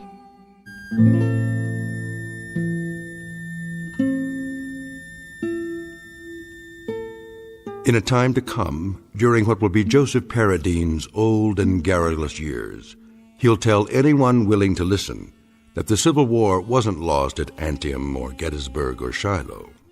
Rather, he'll insist the Confederacy's fate was sealed in a little valley hamlet called Shannou. And people will laugh or pity him when he insists that the South lost the war because they refused a certain strategic alliance. But the truth is that such unholy alliances are often the norm rather than the exception in the Twilight Zone.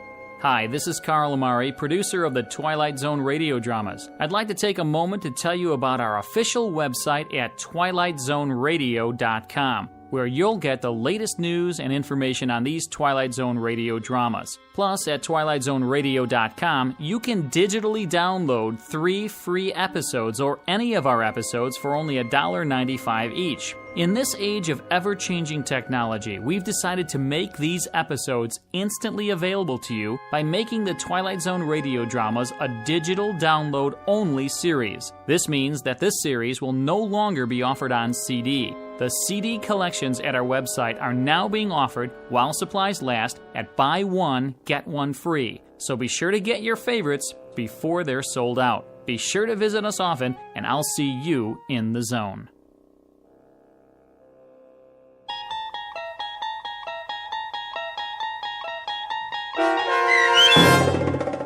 Still Valley, starring Adam West, with Stacy Keach as your narrator, was written for The Twilight Zone by Rod Serling, from a story by Manly Wade Wellman, and adapted for radio by Dennis Etchison. Heard in the cast were Mike Novak, Richard Hensel, Turk Muller, Doug James, Jeff Lupiton, Christian Stolte, Sarah Marks, Carl Amari, Vince Amari, Paul Patch, and Roger Wolski. To learn more about the Twilight Zone radio dramas and to obtain audio cassettes and CDs of these programs, visit our website at twilightzoneradio.com. This copyrighted radio series is produced and directed by Carl Amari and Roger Wolski for Falcon Picture Group. Doug James speaking.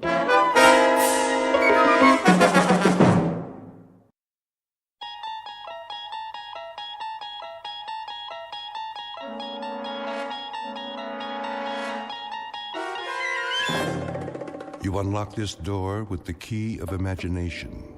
Beyond it is another dimension, a dimension of sound, a dimension of sight, a dimension of mind. You're moving into a land of both shadow and substance, of things and ideas. You've just crossed over into the Twilight Zone.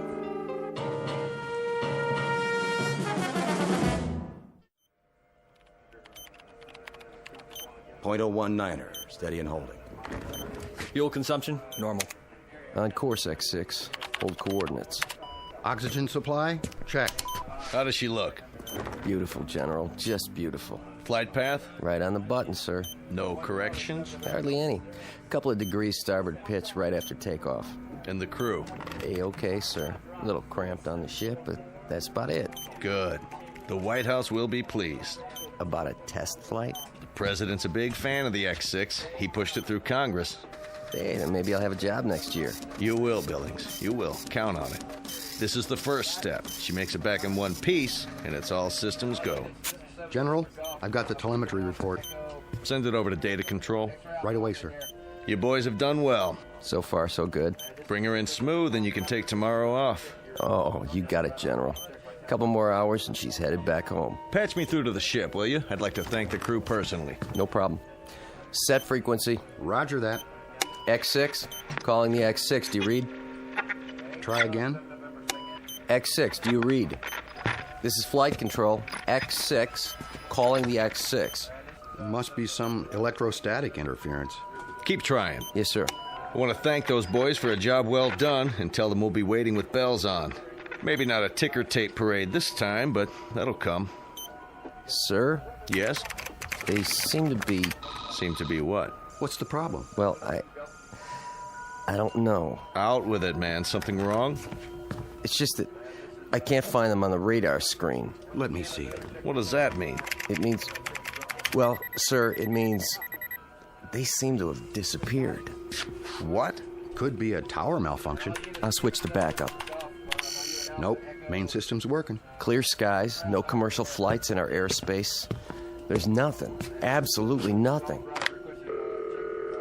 Give me missile tracking. This is General Carstairs at Flight Control. Yes. Do your instruments show a crash? Not just in the desert, anywhere in North America. Are you sure? Then do this. If you register an impact, call me on the secure line. No, I don't expect one, just a routine check. Yes, I'm positive. We have nothing here. Not a thing. What's going on? It's not on the screen. It has to be somewhere. Still sweeping, sir. Where did it go? Sir? If you had the X6 on the screen and you spoke to the men on board... Less than 5 minutes ago. Then where are they? A spacecraft doesn't just disappear, vanish into thin air, does it? Well, does it? No, sir. No, sir. Then in heaven's name, where is it? As you may have gathered, the name of the ship in question is the X6. Her type, a new experimental craft on a high-altitude test above the Earth's atmosphere. Purpose? To gather data for the construction of the world's first space station. Recent history? Unknown, at least to those who weren't on board. But in short order, we're going to meet the crew and hear the story from their point of view, and a very unusual story it is, of a flight that departed from its course long enough to pass through the Twilight Zone.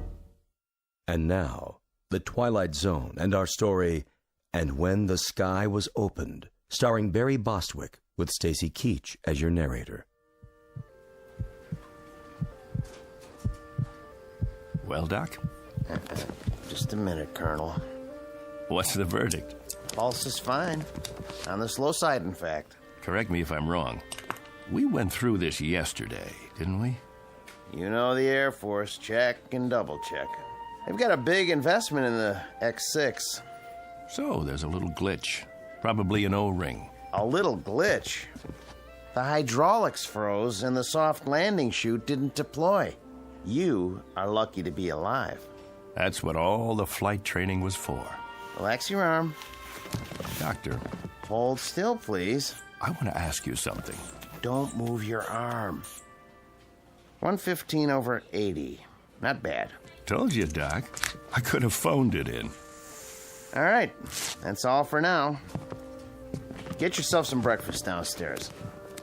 Hey, go easy on the cholesterol, okay? How's the Colonel? Who? Jack Harrington. You're the only Colonel I've seen this morning. I get it. You call me in, but he gets to stay home and sleep it off. Pretty nice duty. Harrington. Where have I heard that name? You have a heck of a sense of humor. Did you have a question? It can wait. I want to, check with someone first. Well, look, try not to worry about anything. You may be a little disoriented for a day or two. Need any, medication while you're here? Sleeping pill? Muscle relaxant? Me? Never felt better in my life. If you experience any headaches, neck pains, that sort of thing, give me a call. Now forget about me. Gart's the one with the busted leg. He's still on the 3rd floor. Yeah, he'll be in a cast for a while. He's healing fine, though. 3rd floor. Room 14, wasn't it? Well, you should know. Gonna stop by? I was thinking about it. Go ahead. Give him a hard time, just not too hard. Tell him I'll be by on my rounds. Oh, and congratulations, Colonel Forbes, to both of you. What? Haven't you seen the paper? You're heroes. We flew the course, nothing special. Well, the force is proud of you just the same. The nation is. Just doing our job. Here, take this with you if you like. I've already seen it. Then give one to Major Gart. They've got copies all over the base. But they're going fast. Colonel, come here. Can I ask you something? If it's not classified? Yes?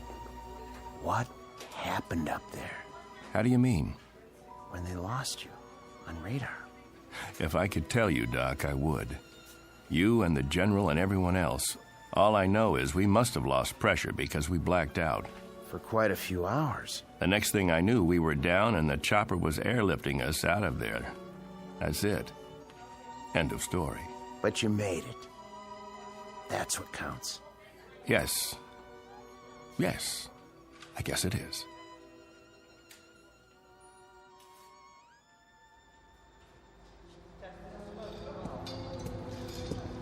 I want her completely broken down, piece by piece.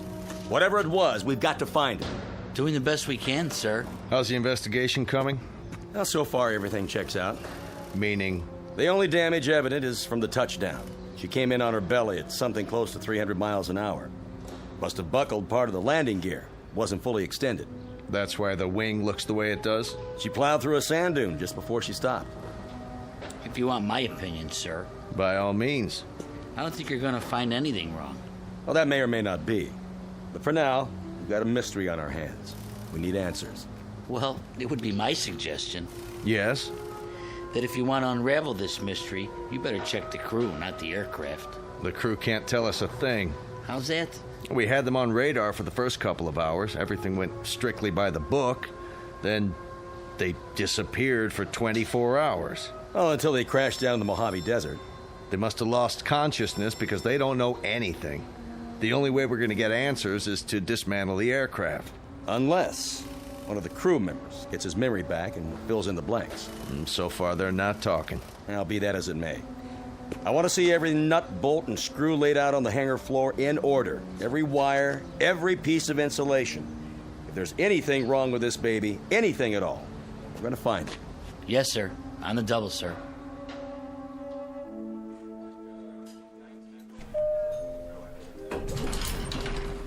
Dr. Bridges to the infirmary. Dr. Bridges.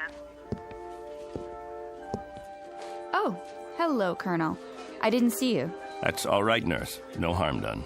How are you feeling, sir? Fine, thank you. How's Major Gart? Coming along nicely.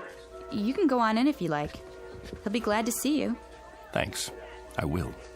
Is that one of the pilots? The ones who crashed? Yes. Colonel Forbes. He's cute. He is. But did you see his eyes? Blue, I think. No, that's not what I mean. I mean, they've got a kind of far look. Like his body's here, but, I don't know, his mind's somewhere else. I don't know where. I just hope he's okay.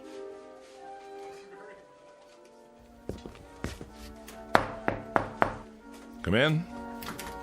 There he is. And there you are, prodigal colonel. Not disturbing you, am I? Nothing could disturb me in here. More like a prison ward. No playboys, no hot fudge sundaes. I was on my way out. Can't stay away, huh? Doc wanted to see me. Nothing serious, I hope. Me? No, just routine. I'd offer you a drink, a shot of straight orange juice. How's that leg? Can't feel a thing, which is good. One more thermometer, and I'm going to absent myself from this establishment without official leave. Pull a chair over here by the bed. Take a load off, Colonel. Sure. Now, go ahead, tell me. What's it like in the outside world? Great, Bill, just great. I can't wait to get out of here. Talk to any of the guys? Yes. What about the ship? Did you look her over? It's under wraps. They've got everybody but the president's cabinet checking it out. Bill, did you see the paper? Sure. We made the front page. Only page 3 today. Take a look. Ooh, steady, Colonel. You go off on a toot last night? Why? Your hands, they're shaking. You don't look so good. Thanks. Little hungover, huh? No big deal. So what's it say? Bill, I wanted to talk to you about that. They spell our names right? First, I've got to get oriented. If you don't mind, I'd like you to answer some questions. Shoot. When did I leave here? Huh? When did I get discharged from the hospital? Yesterday morning? Don't you know? I don't know anything anymore. Easy, Colonel. All I know is I need to verify a couple of things. Now, that shouldn't be very complicated. Around 9:30 yesterday morning, I walked out of here, didn't I? About that time, I guess. And who did I walk out with? Are you kidding? How am I supposed to know who you walked out with?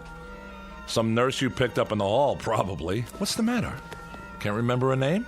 I mean, when I left the room, this room, who was with me? Nobody.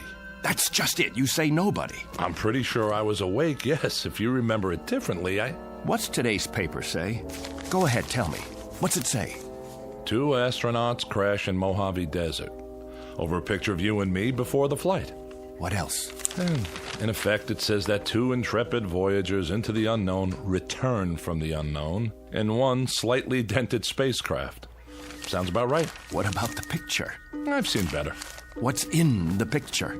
Look, if this is a literacy test, I can assure you that even though I'm not a West Point graduate, I can read and write, count up to 10.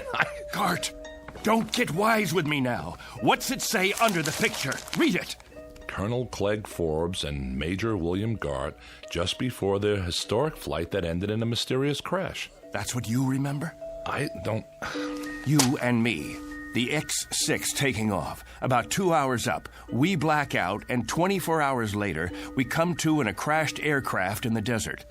We don't know where we've been or what's happened. Right so far? You remember something different? Bill, there were 3 of us in that craft. There was you, me, and another colonel named Harrington. What? Jack Harrington. Don't tell me you've never heard the name.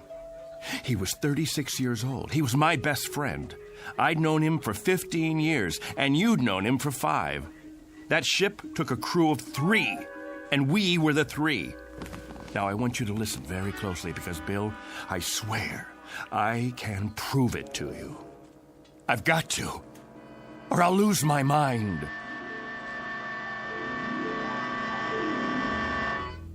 What are you talking about, a 3rd crewman? They brought 3 of us back to the hospital when they found us in the desert. You, me, and Harrington.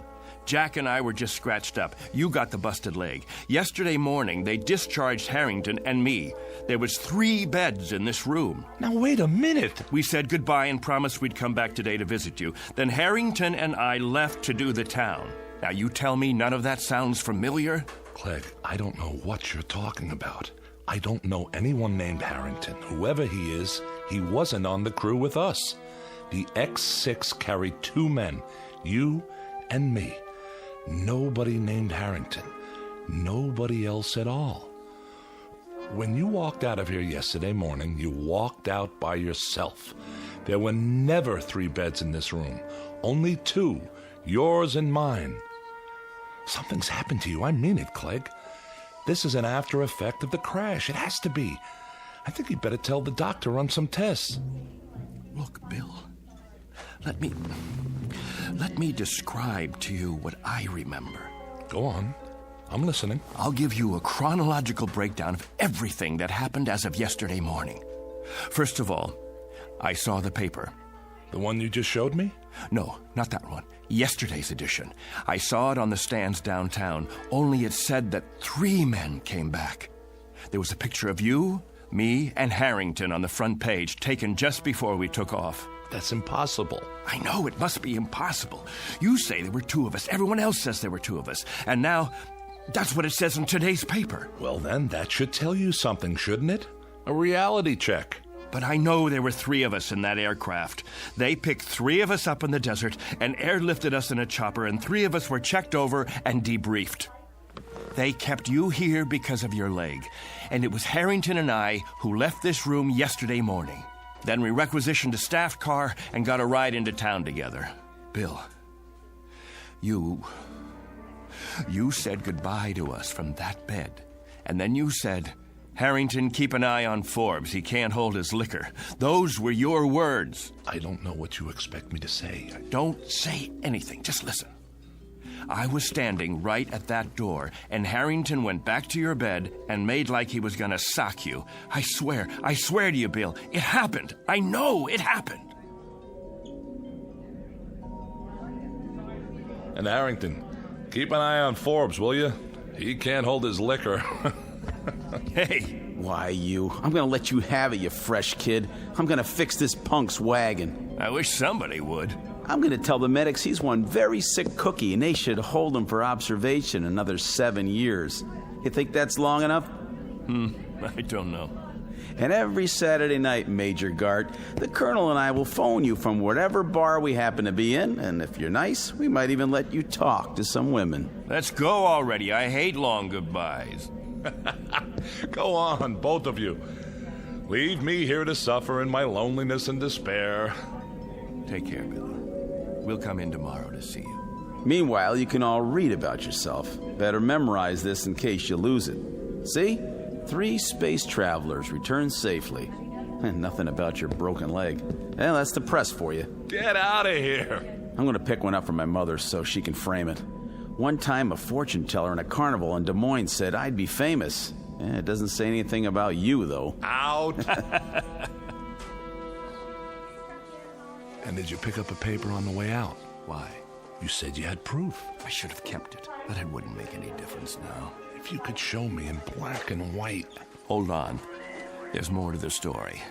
When we got to town, Jack and I hit the bars. The first one was the Plush Monkey on 11th. You know the place, don't you? Yeah, a dive. Beer signs and bar girls. And a big mirror behind the bottles. We walked in trying to keep a low profile, but the blonde spotted us. That's them. No, it's not. It is. Don't stare. Give me your hairbrush. Welcome, gents. Take a load off. With pleasure. Say, aren't you the 2 guys who was up in space? Not that far, just the ionosphere. I thought so. That and a couple of bucks should get us a beer apiece, right? You bet your life, but never mind the $2. This is on the house. Why, thank you, my good man. Very kind of you. I don't get many celebrities in here, so go ahead, boys, drink hearty. You earned it. I don't even mind you cracking up the ship, and I'm a taxpayer. I like your attitude. Got a match? Not since Superman. A light from my friend here. Sure, pal, sure. Anything you want. Evening, ladies. Hi there, Captain. Colonel. Oh, sorry. She's new in town. Care to join us? Hold that thought. I'll ask my friend. You do that. We ain't going nowhere. Hey, Jack. Something wrong? No. Look at yourself in the mirror there. Not exactly a happy camper. I was just thinking. About what? I'll tell you after I taste the beer. To happy landings, whenever and wherever possible. I'll drink to them. Sorry. Something is wrong. That's okay. Ain't the last glass of draft in the house, let me tell you. It just slipped out of my fingers. Don't worry, I'll clean it up. Get you another one right away, Colonel. You're sick, Jack? No, I'm not sick. I just got this funny feeling. What kind of feeling? I don't know. Odd. Never felt anything like it before. Maybe we should go. Don't worry, I said. It was just for a couple of seconds there. It was like I didn't belong here. Like if I were to let myself go, You'd what? Like I'd disappear. Here you go. Thanks. Happy landings. You don't like it? I want to call my folks. Good idea. I should call Amy, too. Where's the phone? All the way in the back. You sure you're okay? Yeah. Be right with you.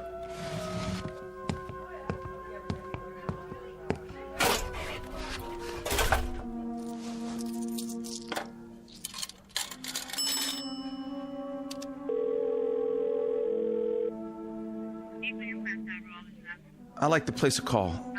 Collect, please, to Des Moines, Iowa. The residence of Mr. James Harrington. That's right. Oh, my number, let's see, Fletcher 90632. That's what it says here. My name, it's Jack Harrington. That's right. Thank you, operator. I'll hold. I'm sorry about the broken glass. My friend's sorry, too. Forget it.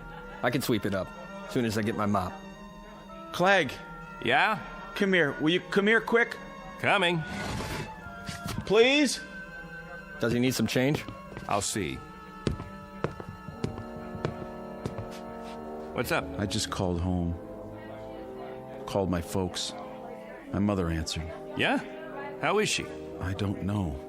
How come?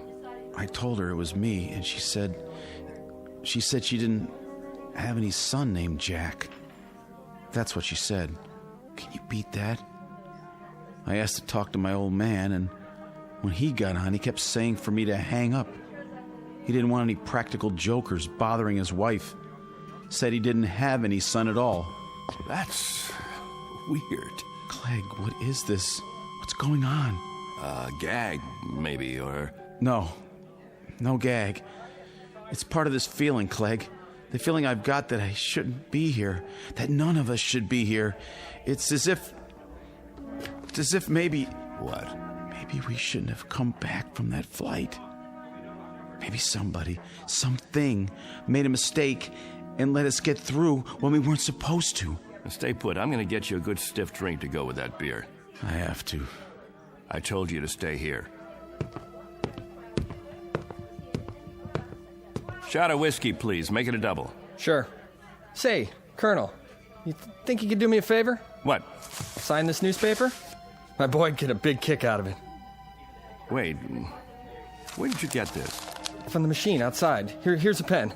Could you sign it to Richie? Right on the picture. But it's wrong. What is this, a joke? You have it printed up? 2 spacemen return, crash in Mojave Desert? Huh? That's you, isn't it? Colonel Forbes? The other guy's still in the hospital, right? Which other guy? It says right here, Major William Gart. But there was a third man. See for yourself. He's back there in the... Back where? In the phone booth. It looks empty to me. Nope. Nobody's been in there all day. What? Buy me a beer, honey? I'm awful thirsty. My buddy, the one who was sitting here on the stool next to mine. You just got him another... Hey, where's his beer? What beer? My buddy's drink. Colonel Harrington, where is it? The one you gave him in place of the one he dropped on the floor, right here by the... Nobody dropped nothing on the floor. You see any broken glass? I don't. Dry as a bone, too. What are you trying to pull? I don't know what you mean, Colonel. You came in here alone. You don't know what you're talking about. You're crazy, you know that? Crazy, you hear me? If you think a thing like that, you gotta be out of your mind.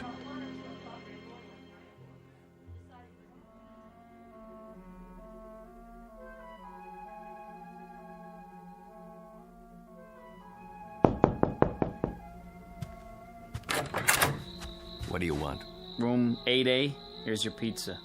Oh, yeah. How much do I owe you? Let's see. Yeah, I got the bill right here. Keep the change. Thanks. Hey, say, aren't you, No.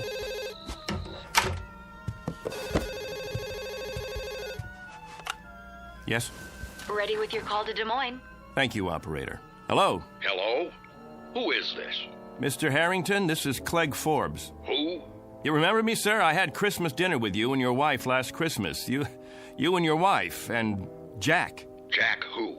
Your son. What is this, another crank call? Because if it is, it's not funny. Who is this, anyway? Perhaps I don't have the right house. Is this James Harrington? I'm James Harrington, but I don't have any son, and I've never heard of you. You live at 43 Elm Street? All my life. Got 2 daughters, both married. One lives in Sioux City, the other moved to Binghamton, New York last year. I should know whether I got a son or not. And don't call me again.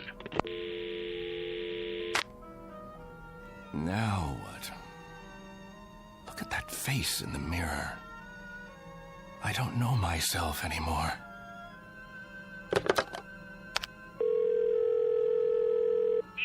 Operator, I'd like Anderson Air Force Base, please. Commanding officer's residence. That's right.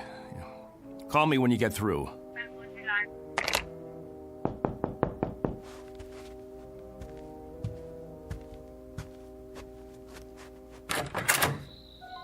You've got some nerve. Amy.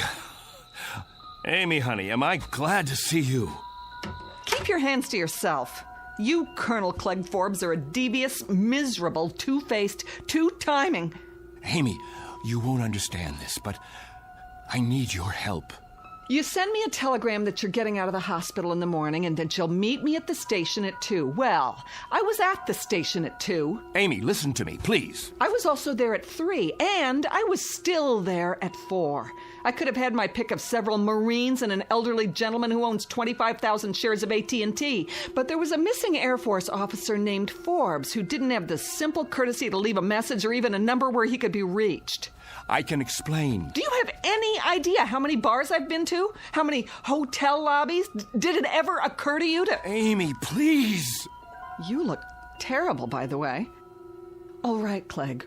What kind of trouble are you in? And what are you doing in this motel? Are you hiding out? Oh, I don't even know where to begin. I sent you the wire because I did get discharged from the hospital that morning. Jack and I... The wire. It was in the telegram. What was? I told you that Jack and I were getting out. Wait. I wrote down the message when I sent the telegram. That'll prove it. I wrote it on a piece of paper. Now, where? Wrote what? Here it is. I wrote it right down here. See? It says, Dear Amy, I'm getting out at 9. No. I was sure of it. I wrote down that Jack and I were getting released from the hospital. Both of us, understand? Jack and I were... Am I missing something? Who's Jack? Don't you know? I don't know any Jack. Who is he? There were 3 of us in the ship. Gart, me, and Harrington. Jack Harrington. And I was with him, and he just disappeared. But you know him, Amy. You know him. You've met him 100 times. We've eaten dinner together. We've gone to dances together. We've double dated. Clegg, what is happening to you? I don't know. I swear to God, I don't know, but... Yes. Put him on, please. Hello, General. This is Clegg Forbes. Yes, sir. That's right. General, about Jack Harrington. Harrington, sir. Well, you know Jack. We were in your wing at the field. We were there for your... Harrington, sir. Jack Harrington. We were on the X6 together. Jack Harrington. Stop it. Jack Harrington. Jack Harrington. You need help. If you'll tell me who to call. No, I know. I know this is a put-on. That's what it is. A big, earth-shaking, highly complicated, practical joke. He's still back at the bar. Of course he is. Amy, that's where he is. He has to be. At the bar. Clegg? Clegg?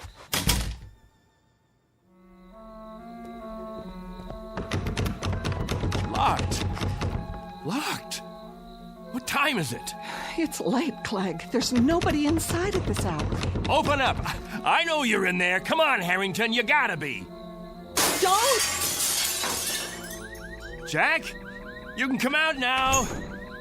Some joke, and I fell for it. Where are you hiding? The phone booth? That's gotta be it. Where are you, Jack? Please come back, will you? Jack! No. No! No! That's some story. I don't know what I did then. Just ran, I guess. All the way down the street like a crazy man. I left Amy standing there. I don't even know what happened to her after that. And I don't know Jack Harrington. I never heard of him before now. He's an illusion or something. He has to be. He's not an illusion. For some reason, he's been yanked out of here, taken away. You're letting this get to you. Didn't you hear what I said? He told me he had a feeling that maybe somebody or something made a mistake and let us get through when we shouldn't have. And maybe they'd be coming back to get us now. Maybe somebody from up there. Clegg, it doesn't make sense. And now, I've got the feeling, too. I've got this idiotic, oddball feeling. I don't know how to describe it. It's weird, Bill. It's just plain weird. Like I don't belong. I don't want it to happen, you hear me? I don't want it to happen to me, too. Clegg! Oh, I gotta stop him. Somebody get him! Somebody! Hey, did you want something? Where is he? Where did he go? Who? Colonel Forbes. Colonel... I saw him run into the hall. When? Just now. I didn't see anyone. He has to be here. He can't just... What are you doing out of bed, Major? You know, you shouldn't be walking yet. If the doctor saw you... Somebody's got to help Colonel Forbes. Somebody's got to help him right away. Grab a hold of my shoulder. Now, come on. I'm talking about Forbes. You know, Colonel Forbes. He was brought in here with me. In here? That's right. In the other bed, next to mine. Look, this is a private room. What? There's no other bed but yours. No. You see? All right, now, lie down. Now, raise your cast. That's it. What do you mean there's... Oh, no. Dear God. What happened to the other bed? Okay, try to rest. I'll call the doctor. Here, would you like to look at the paper? You're a hero. Do you realize that? Spaceman completes journey. Lone traveler returns to Earth. Lands in Mojave Desert. It's a nice picture of you. Would you like a glass of water? Major William Gart. Just before his historic one-man journey into space.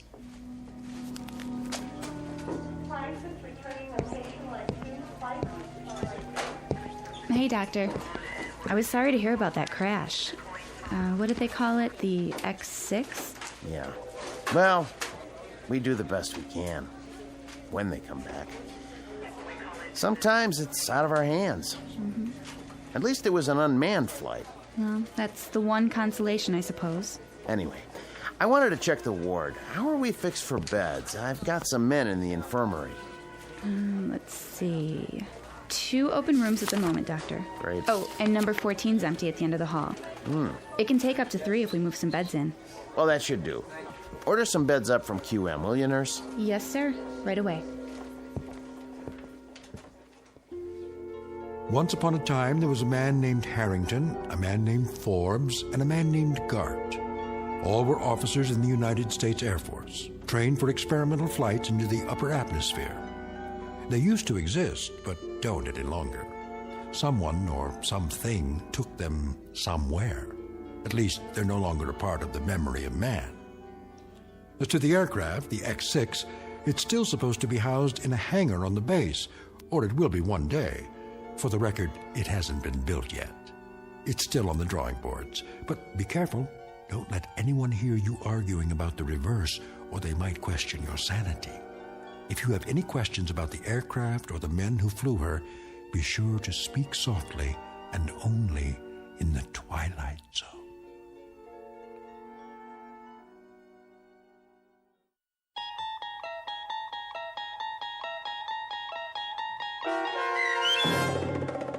And When the Sky Was Open, starring Barry Bostwick, with Stacy Keach as your narrator, was adapted for radio by Dennis Etchison and written for The Twilight Zone by Rod Serling, based on a story by Richard Matheson. Heard in the cast were Mike Starr, Jeff Lupetin, Meg Thalken, Joby Cerny, Christian Stolte, Kurt Nabig, Richard Hensel, Doug James, Vince Amari, Justin Kaufman, Elizabeth Lido, Carl Amari, Jennifer Joy, and Tracy Hernandez.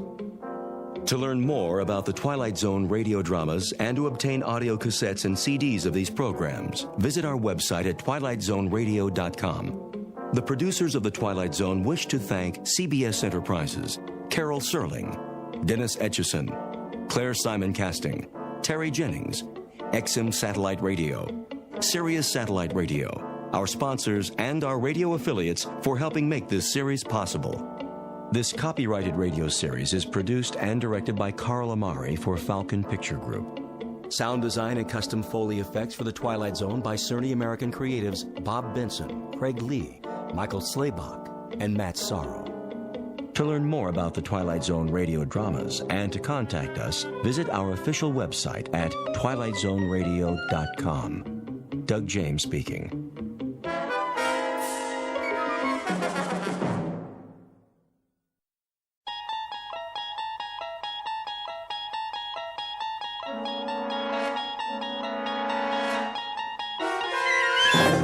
There is a fifth dimension beyond that which is known to man. It is a dimension as vast as space and as timeless as infinity. It is the middle ground between light and shadow, and it lies between the pit of man's fears and the summit of his knowledge. This is the dimension of imagination. It is an area which we call the Twilight Zone.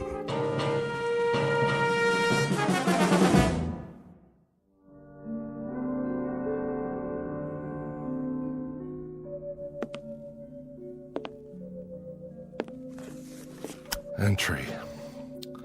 14th day, 6th month, year 4, I think. Kind of runs together after a while. Got up this morning, same as always. Big deal, huh? I even made my bed. See, it's strictly the honor system up here. Well, one more day scratched off the old calendar. First thing I did was, let's see, I made a pot of coffee. That's what they call this stuff. Next, some breakfast. Fake bacon and eggs. Hear that? Kind of makes your mouth water, doesn't it? Gotta watch the calories, though. Putting on some pounds around the middle. That's bad for the ticker. Wouldn't want to check out before my time. I make it 46 more years, give or take a few. Anyway, welcome to my world. At least I'll have something to play back later. Otherwise, I wouldn't have anybody to listen to. Because this way I know I'm dealing with a higher class individual. Corey, you did it again. My compliments to the chef. Now let's go outside and take a look around. Don't mind if I do. This is my backyard. And my front yard. It's all my yard now. No footprints in the sand except mine. I never even locked the door. Why should I? Nobody comes calling. Not even a lizard. Just miles and miles and nothing. Anyway, be back in a while. Time to go to work. I got a 1947 pickup truck out there. Been restoring it for years. Gives me something to do, like a hobby, you know? Alan B., he brings me parts a little bit at a time. Wonder how he's going to get the long block here. Now that's got to weigh more than a few pounds. Bye for now. This is Corey, signing off.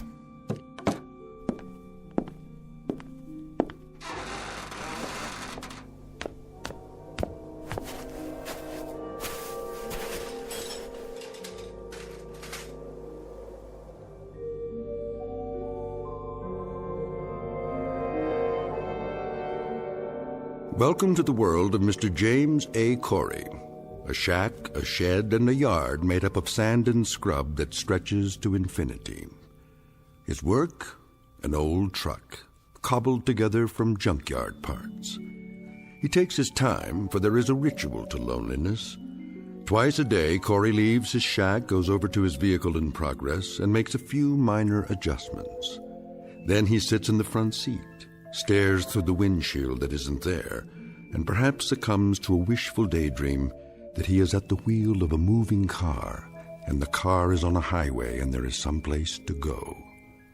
But this will have to remain a dream, Because where this man is, there are no highways, no places to go, and no people to see. For the record, let it be known that James A. Corey is a convicted criminal placed in solitary confinement. And it matters very little that his confinement stretches as far as the eye can see. His sentence is the kind of isolation that can destroy a human mind.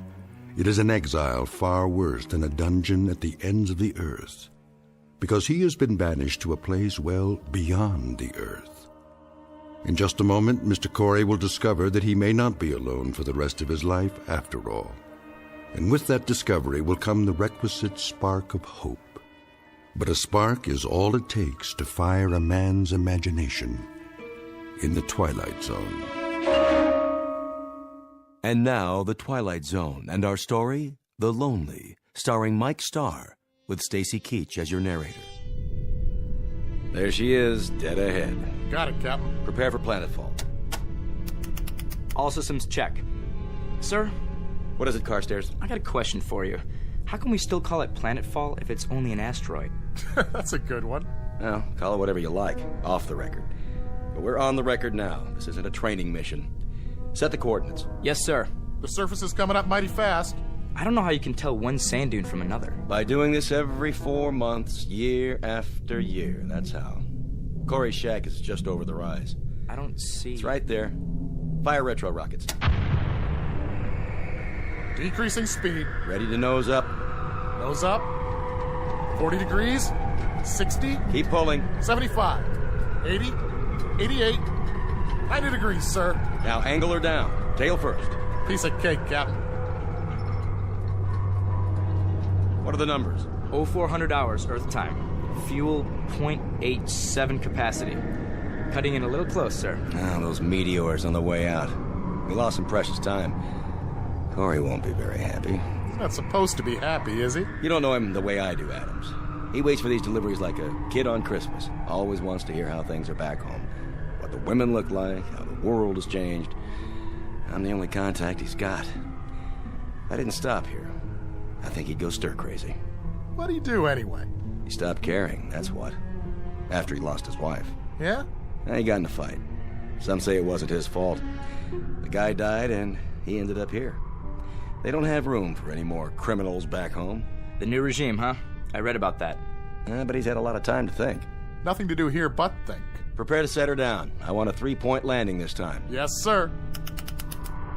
Tail fins ready. We're going in.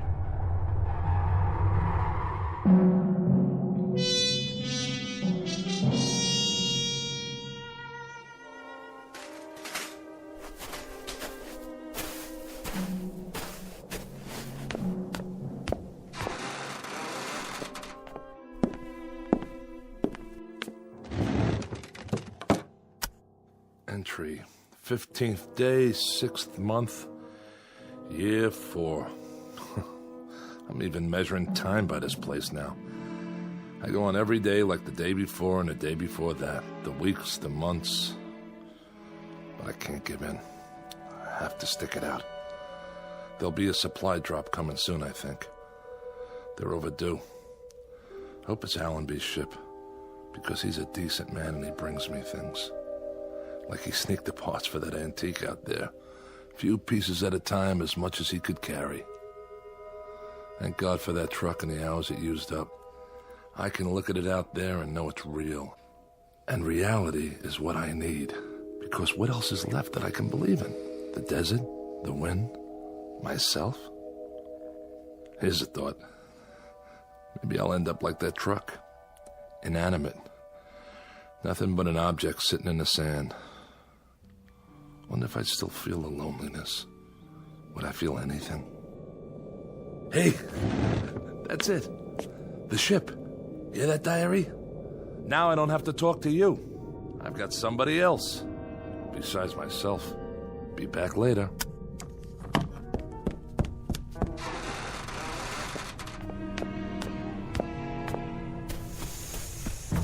Hey! Hey! How you doing, Allenby? Corey, how are you? All right. Corey, Well, don't just stand there. Come on inside. It's hotter than blazes.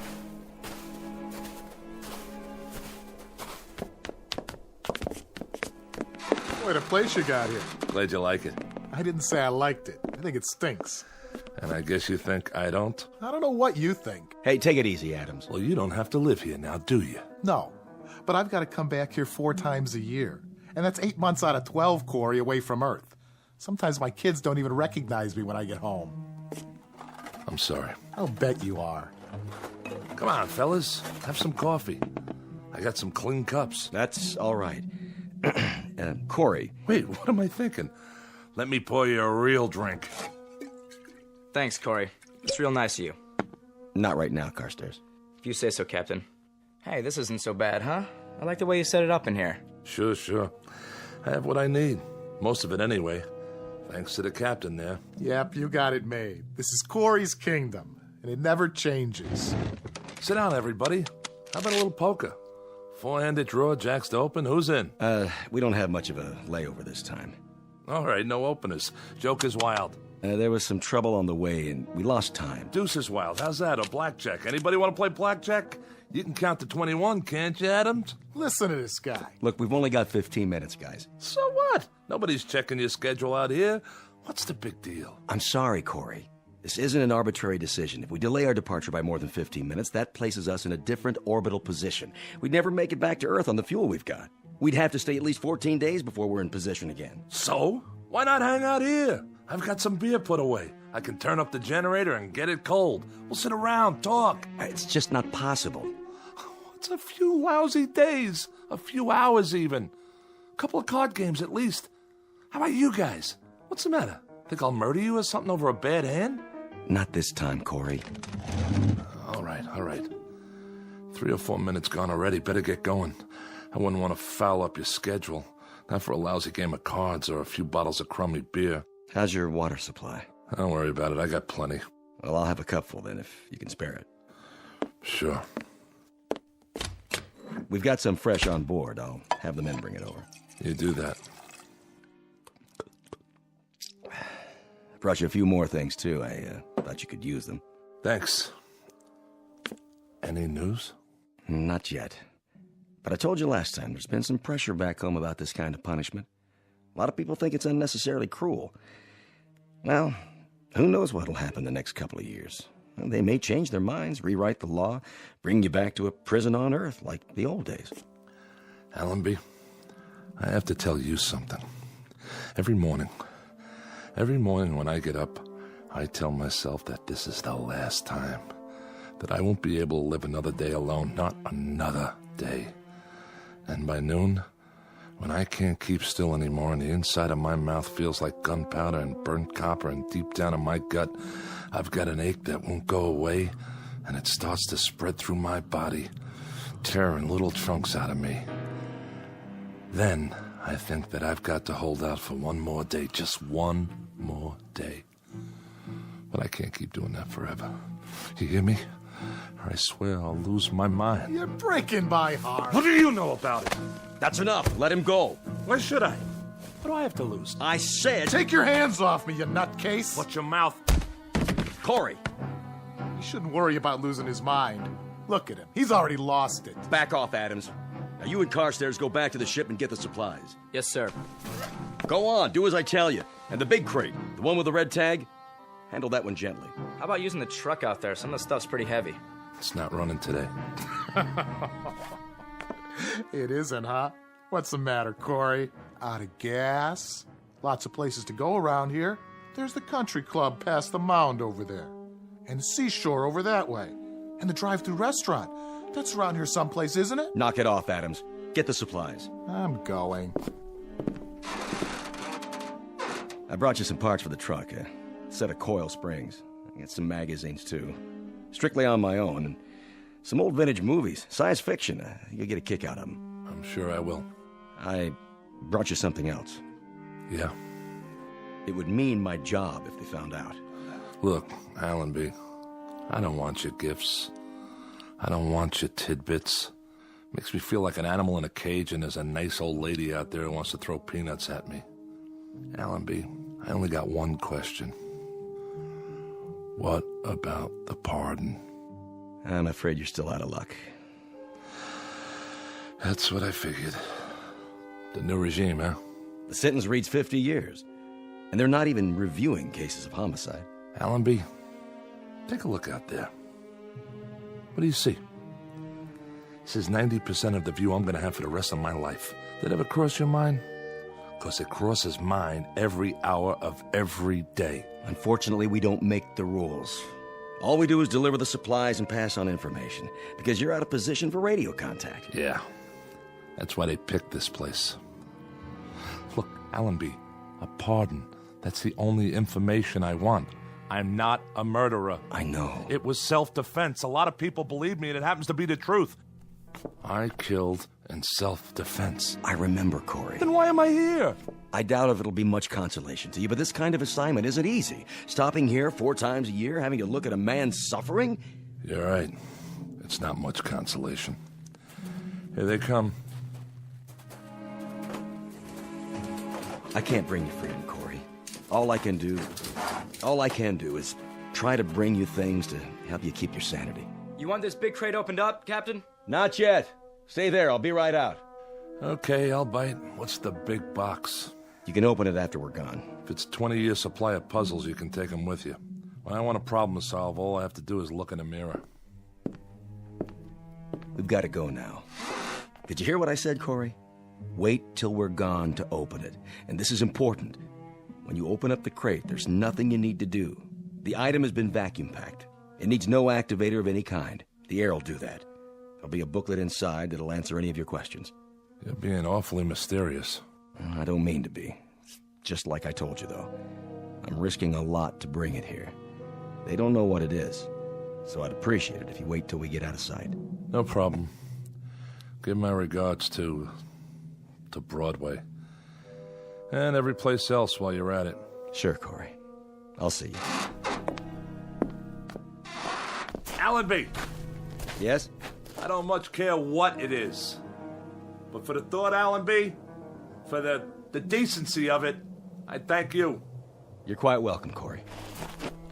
Have a good trip! 2 minutes, Captain. Go ahead and fire up the rockets. Yes, sir. Captain, just man to man. What did you bring him? What's in the box? I'm not sure, really. Maybe it's an illusion, or maybe it's salvation. Open the hatch. Let's get out of here.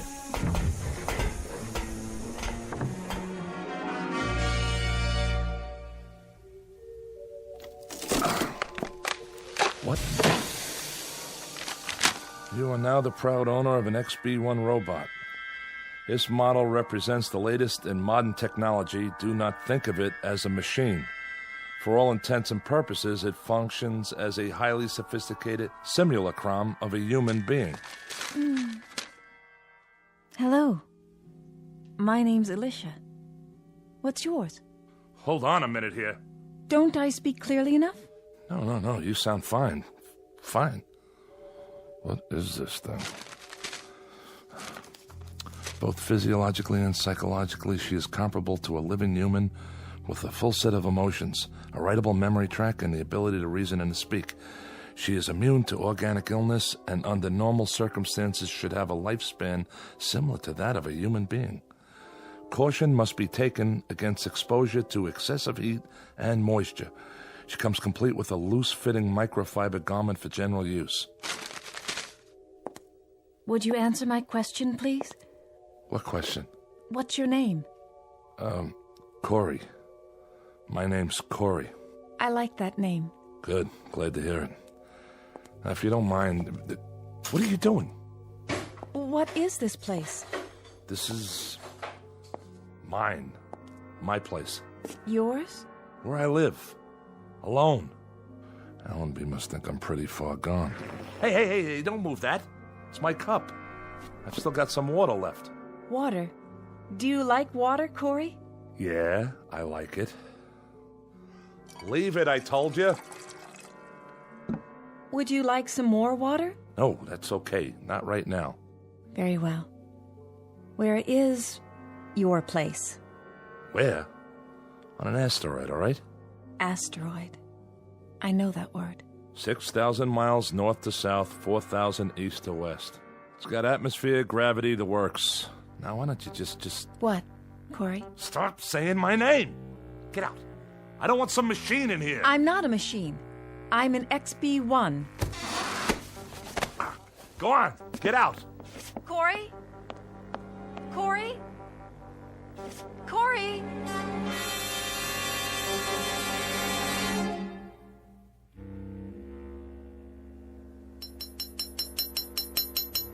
Ow! Blasted coil springs. What's wrong, Corey? Nothing, all right? I brought you some water. Where shall I put it? Just leave it.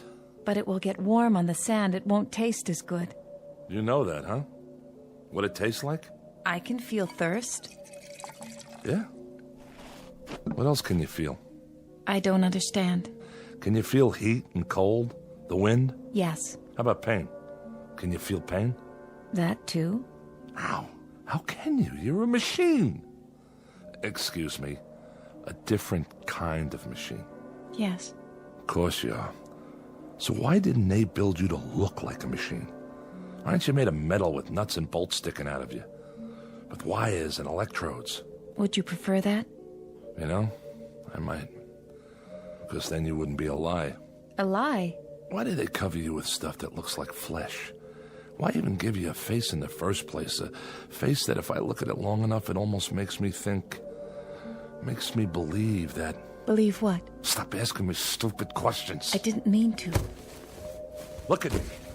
Don't hang your head. Corey. Turn that face up. I'm talking to you. Corey, please.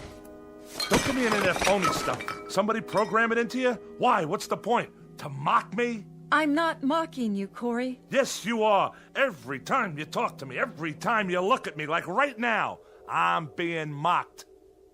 You hurt me, Corey. Hurt you? How could I hurt you? This arm, it isn't real. Please, let go of me. There aren't any nerves under there. There aren't any tendons or muscles. There isn't any flesh and blood. But you don't even know what I'm talking about, do you? What are you doing? Just what do you think? I'm looking for the right tool for the job, and you know what that job is? No. I'm going to turn you back into parts the way you should have been in the first place. Maybe I can use some of them in the truck. Corey, that's a hammer. That's right. That's what it is. You know what you are? You're like this broken down heap of iron sitting here. Exactly like it. You're just a hunk of metal and plastic and God knows what, with arms and legs instead of wheels. That heap doesn't mock me the way you do. Doesn't look at me with make-believe eyes and talk to me with a make-believe voice. No. Well, listen, you machine. I'm sick of being mocked by some kind of ghost, by the memory of what a woman looks like. Well, I don't need it. I've got enough memories. I don't have to be reminded of anything. And that's all you are. Nothing but a reminder that I'm so lonely I'm about to lose my mind. That's right. Close your eyes if you want. I don't care. Corey. What are you... Oh, Corey. Are those tears? Yes. You can cry, too? When I have reason. I can't stand to see that. But why? What are you crying for? I'm frightened. Frightened of me? You can feel fear? Yes. The book said with a full set of emotions. What else can you feel? Sadness. You can? And happiness, joy, mystery, wonder, and other things. Such as? Loneliness. I don't believe it. Don't you? There you go again. Listen, it's hot out here. Yes, that's not good for me. We'll go back inside. All right. Yeah, better? Much better. In a little while, maybe we'll have some dinner or something, okay? That would be nice. And we can talk. If you wish. You like to talk, don't you? I mean, sit around, have conversations? Yes, Corey. What would you like to talk about? Anything. Tell me everything you know. Everything? I don't know very many things yet. You'll learn, Alicia. You'll learn.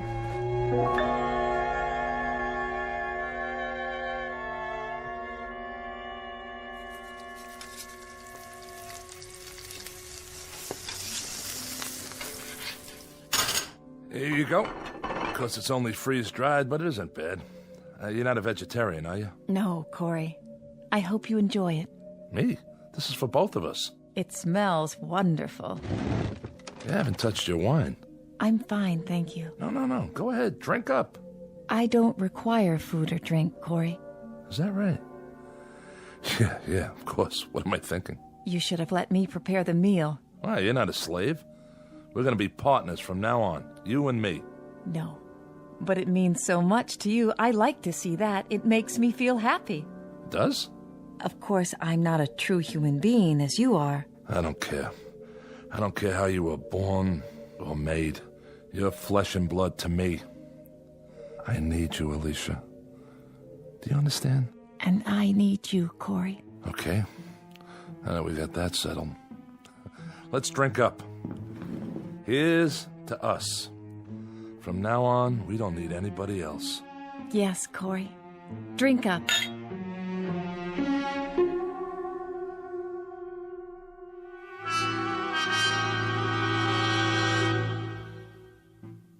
Alicia has been with me for 11 months now. Twice when Allenby brought the ship in with supplies, I've hidden her so the others wouldn't see. But each time, I've seen the question in Allenby's eyes. It's a question I have myself. And I don't have the answer. It's difficult to explain the sum total of this relationship. It's strange, all right. Man and machine.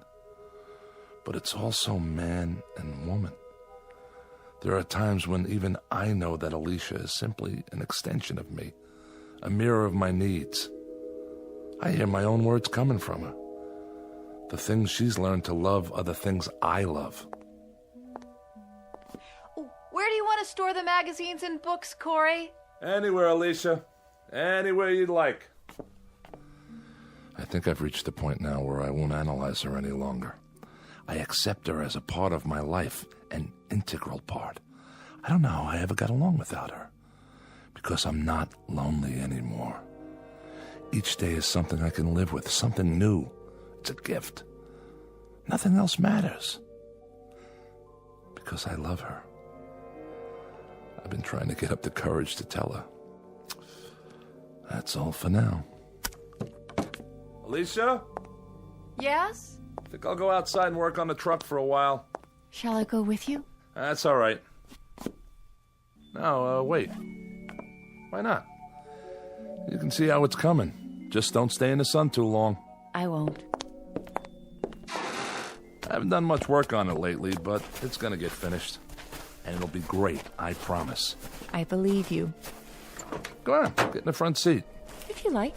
Right next to the driver. Are we going somewhere? We sure are. Let's see, how about burgers and a movie?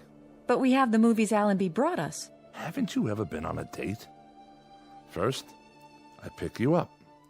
Then we go to the movies, a drive-in. How about that? You don't even have to get out of your car. Then we go to a drive-in restaurant on the way home. We still don't have to get out of the car. Isn't that something? We order burgers and fries, maybe a chocolate shake. Then we drive home real slow. Home? You know, where we live. Where we really live. Where we belong. Sounds wonderful. Sure it does. There's lots of places we could go. Take a drive out to the beach or a cruise. So I can show off my girl. Would you show me off, Corey? You're darn right I would. 'Cause you're beautiful. Alicia, something I've been wanting to tell you. Corey? Yeah, What star is that? you can't see stars in the daytime. I was going to tell you. But maybe it's a ship. The ship's not due for another month. What is... There! See it flash? It looks like silver. Wait a minute. It must be Allenby's. That's the only one that ever comes this close. Corey, what does it mean? I'll find out. You wait here. Just wait, all right? If you say so.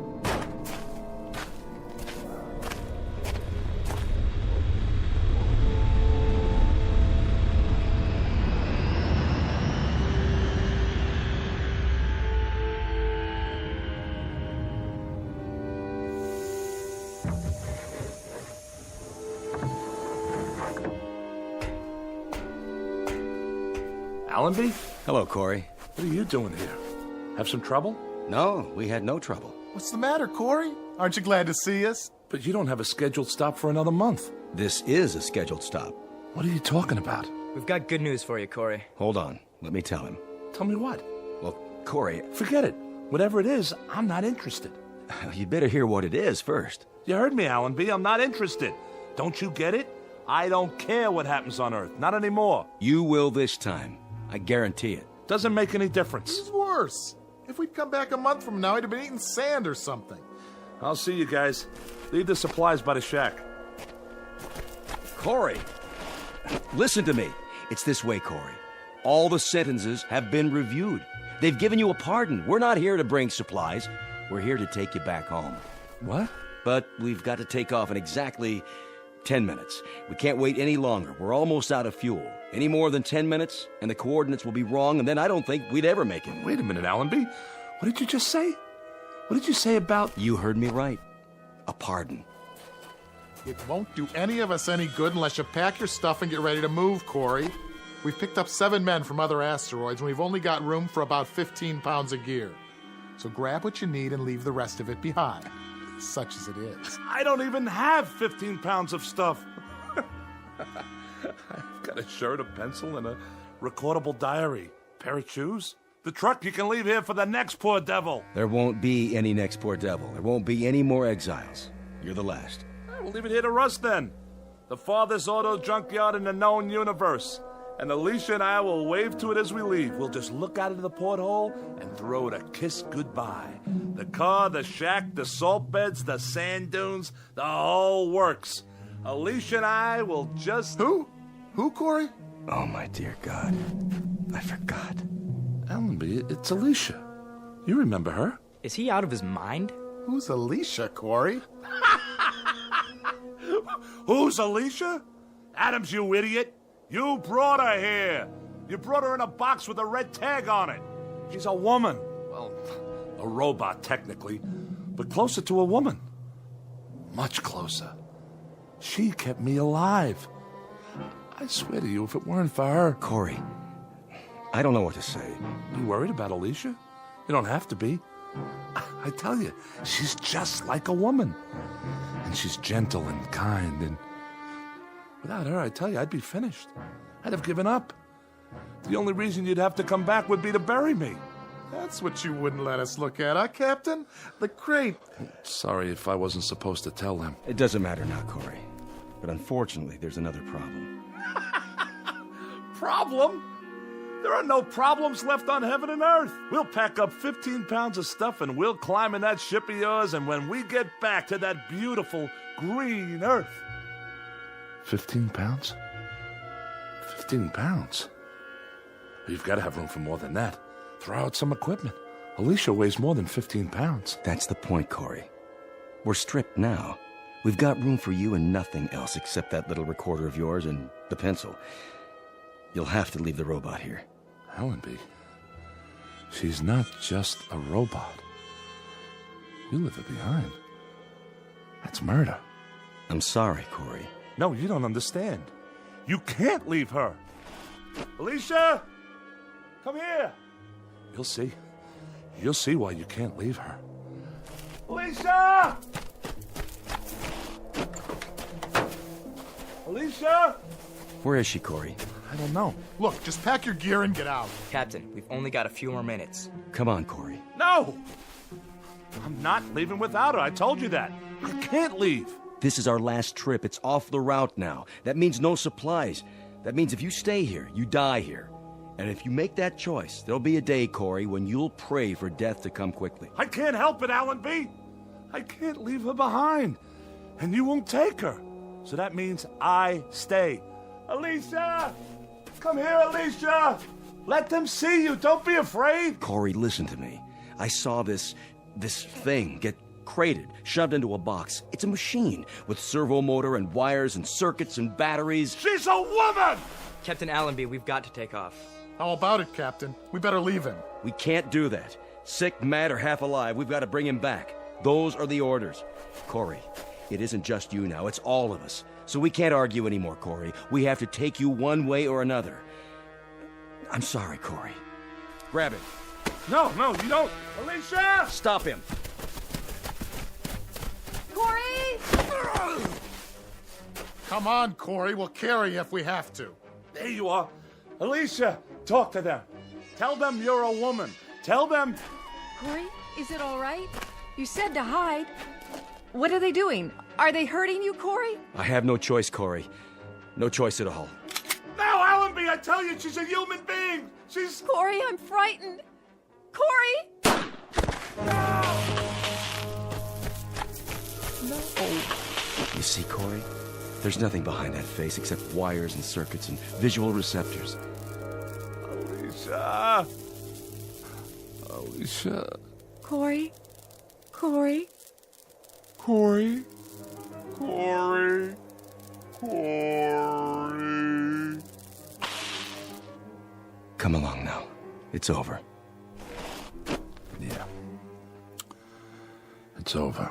It's gotta be now, Captain. Put it behind you, Corey, like a bad dream. When you wake up, you'll be on Earth. You'll be home. Home? That's right. All you're leaving behind is loneliness. I'll have to remember. Remember to keep that in mind. Let's go, Corey. Let's go home.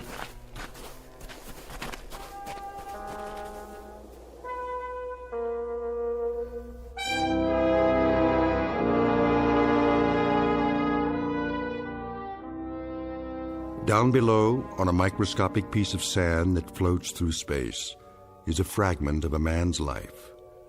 Left to rust is the place he lived in and the machines he used. Without use, they will disintegrate from the wind and the sand and the years that act upon them. All of Mr. Corey's machines, including the one made in his image and kept alive by love, but now obsolete, in the Twilight Zone.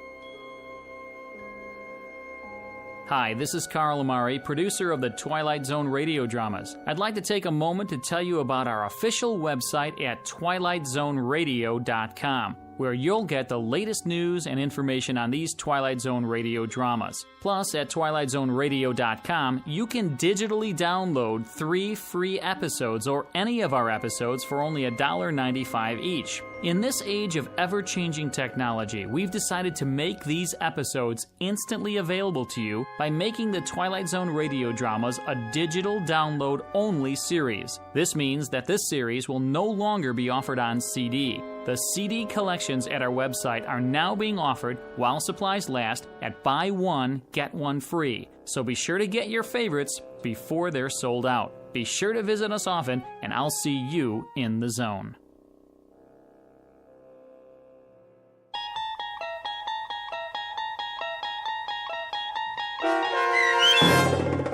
The Lonely, starring Mike Starr with Stacy Keach as your narrator, was adapted for radio by Dennis Etchison and based on a script by Rod Serling.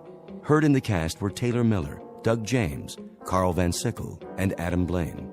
To learn more about the Twilight Zone radio dramas and to obtain audio cassettes and CDs of these programs, visit our website at twilightzoneradio.com. This copyrighted radio series is produced and directed by Carl Amari and Roger Wolski for Falcon Picture Group. Doug James speaking.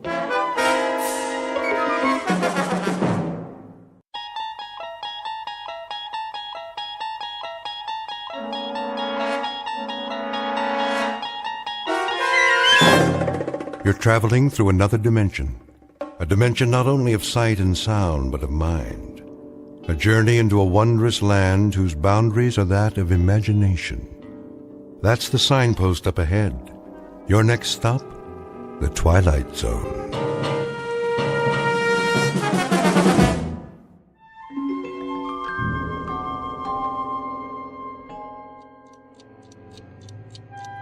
It always starts the same way.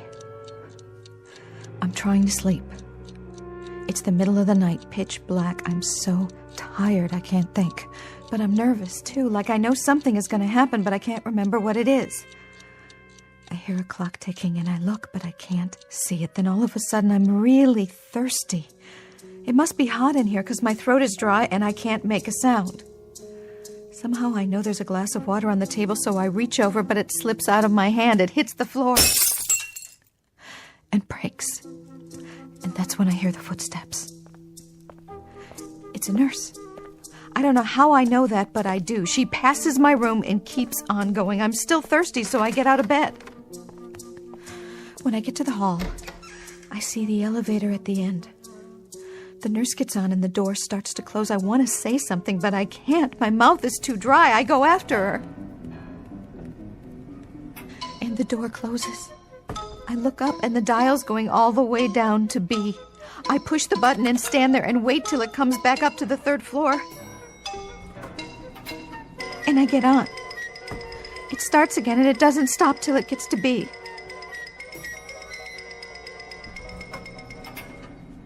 I'm in the basement.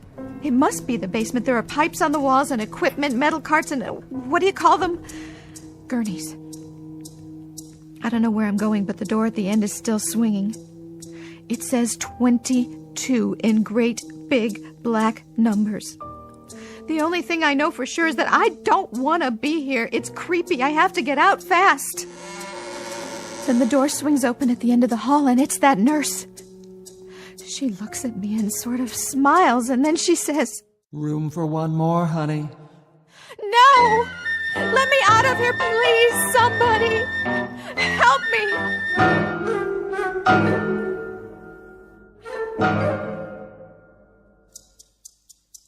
This is Miss Liz Powell. She's a professional dancer suffering from overwork and fatigue due to lack of sleep. And at this moment, we have just finished walking with her through a nightmare. In another moment, she'll wake up and will remain at her side.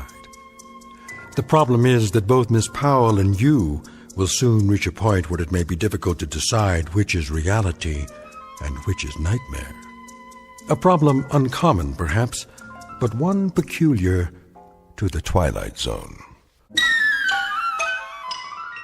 And now, The Twilight Zone and our story 22, starring Andrea Evans, with Stacy Keach as your narrator.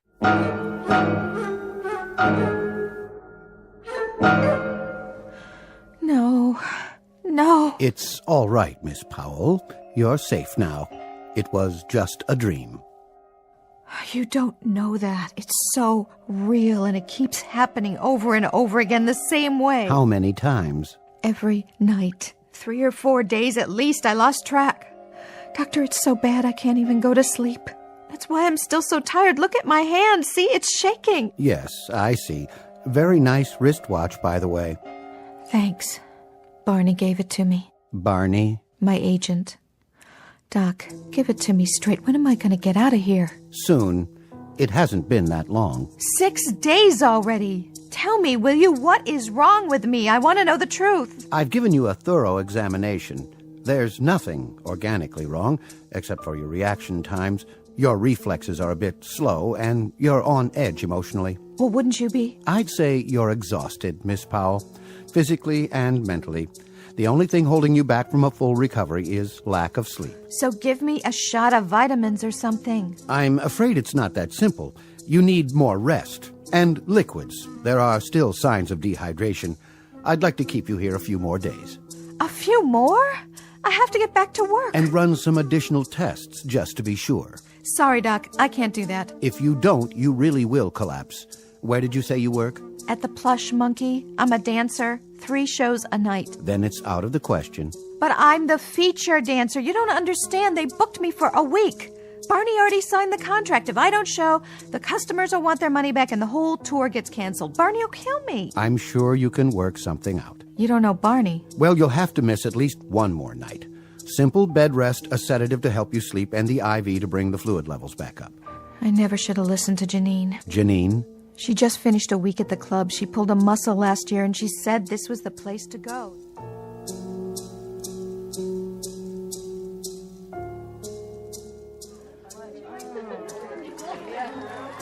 All right. Hey, put your hands together for the beautiful, vivacious, and bodacious Liz Powell.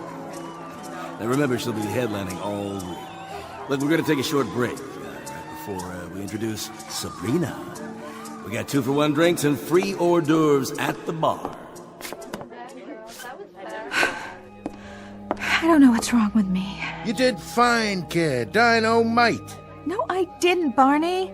I screwed up big time. I couldn't make my split. Sure you did. And I almost fell off the pole. Hey, take it easy. You take it easy, Barney. You're supposed to be my friend. What are you talking about? I am your friend. Something is wrong with me. I got 3 shows a night, Barney. I can't hack it anymore.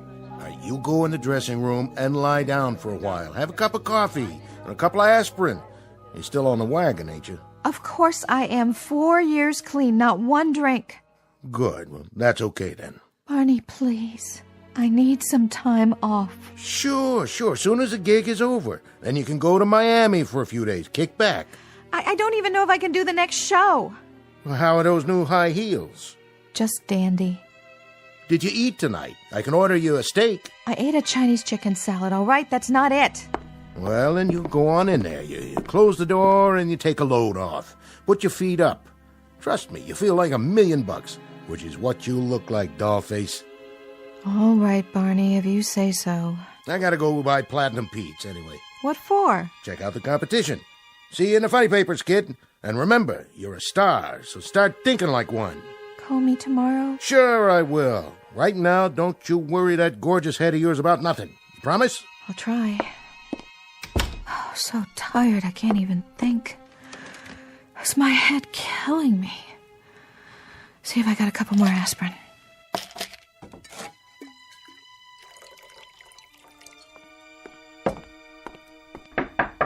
Leave me alone already. It's not time yet. What happened? Oh, hi, Janine. I didn't know it was you. Did you break something? Just a glass. My hand was shaking so bad. I'll help you clean it up. Thanks. I don't know what's wrong with me. You look great. Like always, honey. You're a good liar, Janine. I mean it. Are you okay? It shows, huh? Look, I know you. You weren't having a whole lot of fun out there. Something's on your mind, right? I'm just so tired, that's all. Really, really tired. I can get you some pills. No pills. I mean, never mind, I can't explain. Try me. Janine, did you ever have the feeling that something's wrong? Really wrong, but you don't know what it is yet? Here. What's that? The number of a doctor I know. A shrink? No, he's a regular doctor over at the hospital.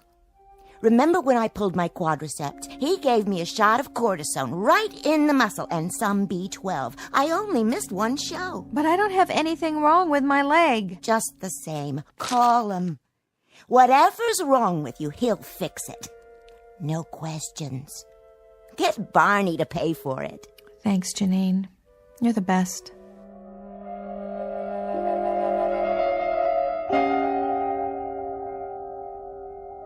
So that's how I ended up here. What do you think, Doc? Can you fix me? We'll try to get you out of here by tomorrow afternoon. That's what you said yesterday. Assuming, of course, that the tests come back negative. Well, they better. That's all I can say. I'll see if the room's still available. What if it isn't? Then we'll move you to another one. This is a hospital, after all. The one thing we can't afford to run out of is beds for our patients. But what if you do run out? Oh, there's a pretty fast turnover.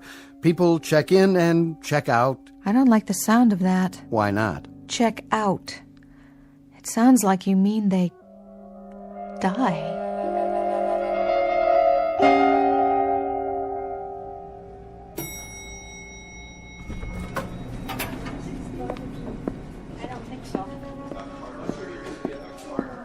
Excuse me. Yes. Is this the 3rd floor? Yes, sir. Great. How's the chick in 305? I beg your pardon? The patient in 305. Miss Powell? She's all right, ain't she? I mean, she ain't dangerous or anything like that. I really wouldn't know, sir, but this isn't a psychiatric ward. No, of course not. You'll have to check with her doctor. And which one is that? Ask the shift nurse at the end of the hall. Okay, thanks.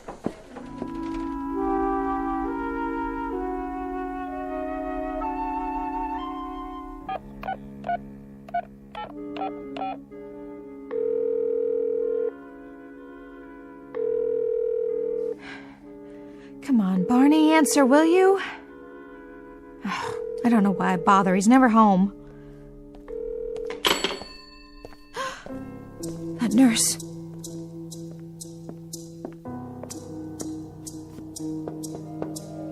in there, kitten? Barney, is that you?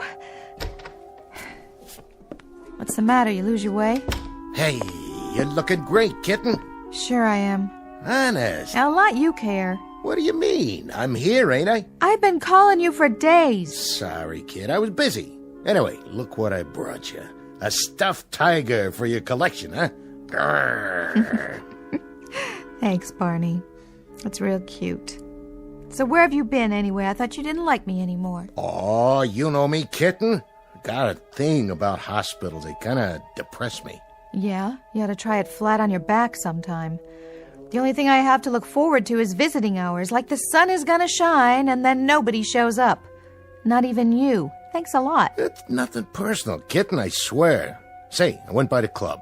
And? The manager's gonna let it ride this time. Sabrina's taking over your spot. Sabrina? What's she now, a big star? Nah, she's just filling in. As long as you're back for the weekend. You are coming back, right? I can't promise, Barney. They don't tell me much in here. They keep running tests. Pretty soon you feel like you're on a glass slide and all those creeps are looking at you through a microscope. I like that. Don't laugh at me, Barney. Oh, I'm not. I'm just expressing myself. That's how it feels. Sweetie, baby, what a mind you got. That's what bugs you, isn't it? My mind. You thought I left it at a bus station somewhere, didn't you? Now, if you keep saying nutsy things like that, you're going to get me thinking maybe there is something funny going on. Pull the curtain around the bed. Why? So we can talk. But there's nobody else in here. Not at the moment, but you never know. Okay. Barney, listen to me. You're the only one I got when I'm on the road. When you didn't show up, when you didn't even call, I had this wild idea that you gave up on me. Will you cut it out now? You figured I was just some kook who lost touch and left the world behind. But you have got to believe me, they're not dreams. I know. What dreams? They say I've been having dreams ever since I got here, but they're not. They happen just the way I say they happen. You believe me, don't you? Sure, baby, sure. You don't even know what I'm talking about. I believe you, Miss Powell. Sure you do, Doc. Oh, hi. I was just leaving. No need. This won't take but a moment. You're looking better, Miss Powell. I was just telling her that. I'm Barney Kaminer, by the way, her agent. She's beautiful, ain't she? She makes an old doctor wish he were a young intern. You make me wish the same thing. You must be great at funerals, laughing boy. We're a little feisty this evening, aren't we? We are not feisty. We are just a little tired of 10 people an hour walking by our bed like they were P.T. Barnum and I was a freak in a freak show. Why don't you guys get off the dime? There is nothing wrong with me and you know it. There most assuredly isn't, Miss Powell. That's what I've been trying to tell you. As a matter of fact, you're in excellent physical condition. She sure is. Just a little overtired is all. A little overworked, perhaps. I guess a dancer's life isn't the easiest, is it? With talent like this, she makes it look easy, Doc. 12 years I've been this little lady's agent, and let me tell you, this is the best little stripper... Dancer that ever came down the pike. You should listen to him. It's good for your morale. Yeah, I should. I pay him enough. So what's your plan tonight? A big discussion about Freud and dreams? You're not interested in dreams, Miss Powell? In this story you recount, you keep rejecting the fact that it is a dream, though you know it must be. You know it. I don't. As a matter of fact, I know quite the reverse. I say it is a dream. Let's run through it again. You say that it's always in perfect chronology. You wake up, you feel thirsty, you reach for the glass. You suddenly hear the clock ticking loudly. Very loudly, right by my ear. Even though all the clocks in this hospital are electric. They don't tick. In any event, the sound unnerves you, and the glass slips out of your hand and breaks on the floor. And then I hear the footsteps outside. Footsteps? What footsteps? Miss Powell seems to feel that they belong to a nurse. They are the footsteps of a nurse. I hear them. They come down the corridor and pass my door. I jump out of bed. Now, Miss Powell... I jump out of bed. I open the door and I see this nurse going into an elevator. I follow her. She goes down to the basement floor, and at the end of the hall there's a room. It's room 22. 22, huh? What kind of room? Well... Go on, tell him. Tell me what? You might as well say it. I already know the answer. Tell me, Doc, is there a room 22 in this place? As a matter of fact, there is. It's The hospital morgue. What? The morgue? That's right, Mr. Kaminer. And Miss Powell seems to believe that the nurse comes out of the morgue, looks at her... right straight at me with a little smile like she was expecting me. And then she says, room for one more. That's what she says, Barney, every time. Room for one more, honey. And then she grins some more and points to that room where all the stiffs are. Odd dream, wouldn't you say, Mr. Kaminer? A weird one, Doc. That's a real weird dream, all right. It isn't a dream. She claims it's one of our nurses assigned to the basement floor. How can I tell if it's one of your nurses? All I know is she comes out of that room, looks at me, and says in a real smooth voice, room for one more, honey. I'll prove it to you. You bring her in here and I will point her out. Boy, will I. I know her face as well as my own. Well, let's find out, shall we?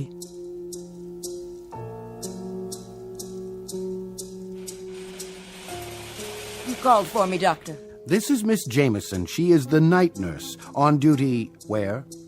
On the basement floor. And you are the only nurse on that floor? Why, yes, I am. The only one, Miss Powell. Look at her. I'm looking. Well, Miss Powell, is this your phantom lady? No. The hat's the same kind, but the other woman's tall. She has dark hair pulled back behind her head, and she's got this crazy kind of smile. That will be all, Miss Jameson. Yes, Doctor. Well, Miss Powell, it obviously is a dream. It could be some other nurse. If it were a nurse in our hospital, it would have to be that young lady. And since it's not, you'll have to admit it's very unlikely that the woman you saw, or claim you saw, could have come out of the morgue. I know what I saw. I know what I did. What are you trying to do? Prove I'm a nutcase? On the contrary, I'm trying to help you. I'll tell you what, Miss Powell. To make my point, why don't we do something different this time? Like what? You say it always happens in such perfect chronological order, and your actions are always the same. You feel thirsty, you reach for the glass, you hear the clock, you hear the footsteps, and then you run out into the hall. And that's how it begins. So? Tonight, when you're dreaming, or as you say, waking up, don't reach for the glass. Make a conscious effort not to. See if breaking the routine a bit won't stop it from happening. Hey, that's a groovy idea, Doc. Don't you think so, kid? Why don't you try it? Barney, why don't you cue him? Tell him to give up on me.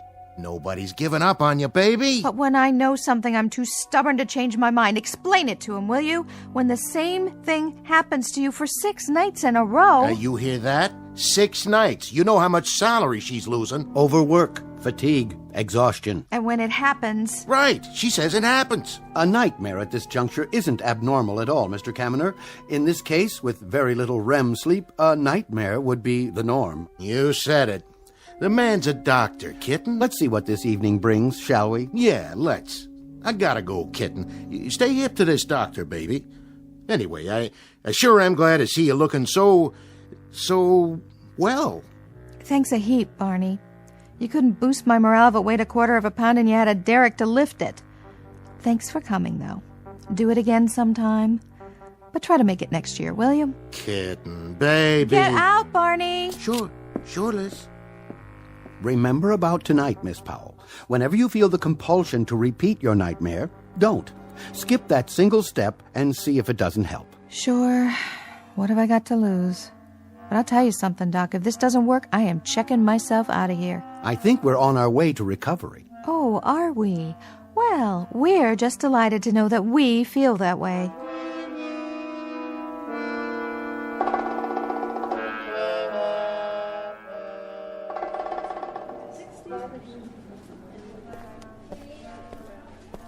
Oh, nurse? Yes. Have you given out the medications yet? I was about to make my rounds. The tray's ready. Good. How's Miss Powell? 305? Well, the same, I guess. Did she leave her room? No, sir. I've been keeping a close watch on her. I want you to keep an even closer watch. When you've dispensed the medications, find some excuse to stay in the room for a while until she goes to sleep. And page me if you see anything unusual. Unusual? In what way? I'm not sure. Just keep an eye on her. Yes, sir. Any change in her dosage? No, the same light sedative. Very good, Doctor. I'll be in my office if you need me.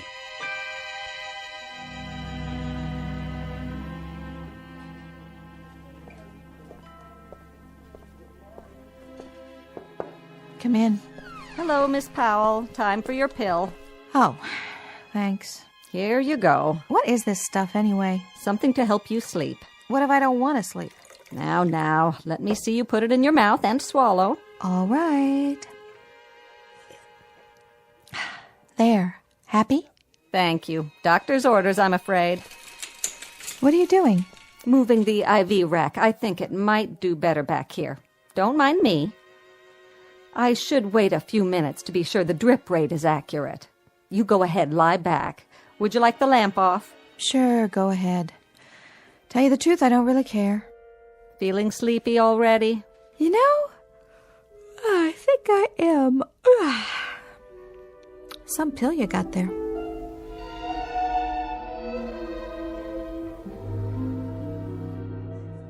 Doctor? Yes? She seems to have gone to sleep. Good. You asked me to watch her, if that's all. Now that's odd. That's really quite odd. What is, Doctor? Oh, I was just thinking.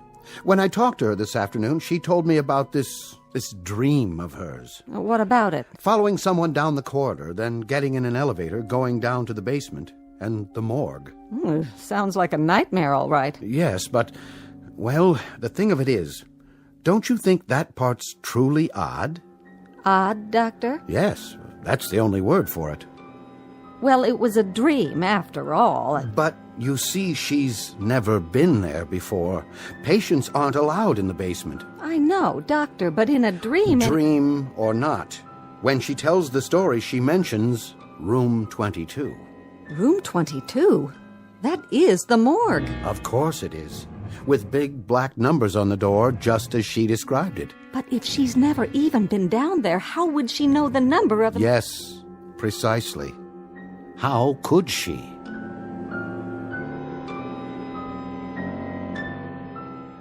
She didn't notice. They never do. I stuck the pill in my cheek and held it there when I drank the water. She only thought I swallowed it. Nurses don't see people, don't really see them. They're too busy with their medicine and their charts, checking things off. Could have done it any time I wanted to. But this time I had to know whether it was true or not, whether I was dreaming or whether it was real, and the only way to do that was to be awake when it happened. If it happened. There. That's it, that's the sound. I'm ready. It's funny, but I really am thirsty. This part's true, all right. Wait, don't reach for the glass. Not tonight, because tonight I'm going to find out once and for all. Okay. No water. I can do it. Just like AA, only this time, it's not 1 day at a time, it's 1 second at a time. I can do this part standing on my head. I wonder, if I turn on the light, will it stop? One way to find out. Oh, no. I didn't mean to do that. And now the next part. Here she comes. I can hear her shoes. Is she going to stop? No. But I've got to get to her this time before the elevator comes.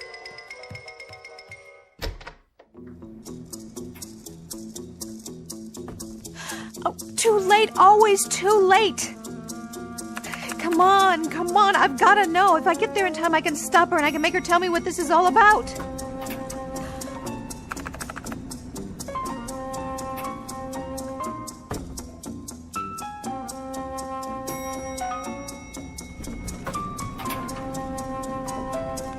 Oh, too late.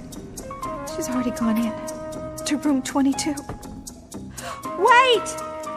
Why are you doing this? What do you want from me?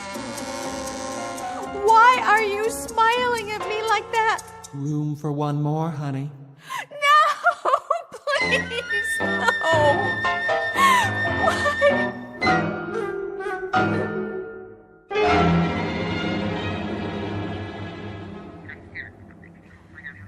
Yes, that's right, Janine. I'm checking myself out. No, the doctor doesn't like it, but so what? It's my life. And I'm not going to spend it cooped up in some hospital room. Miss Powell? Hold on. Yes? Mr. Kaminer is outside.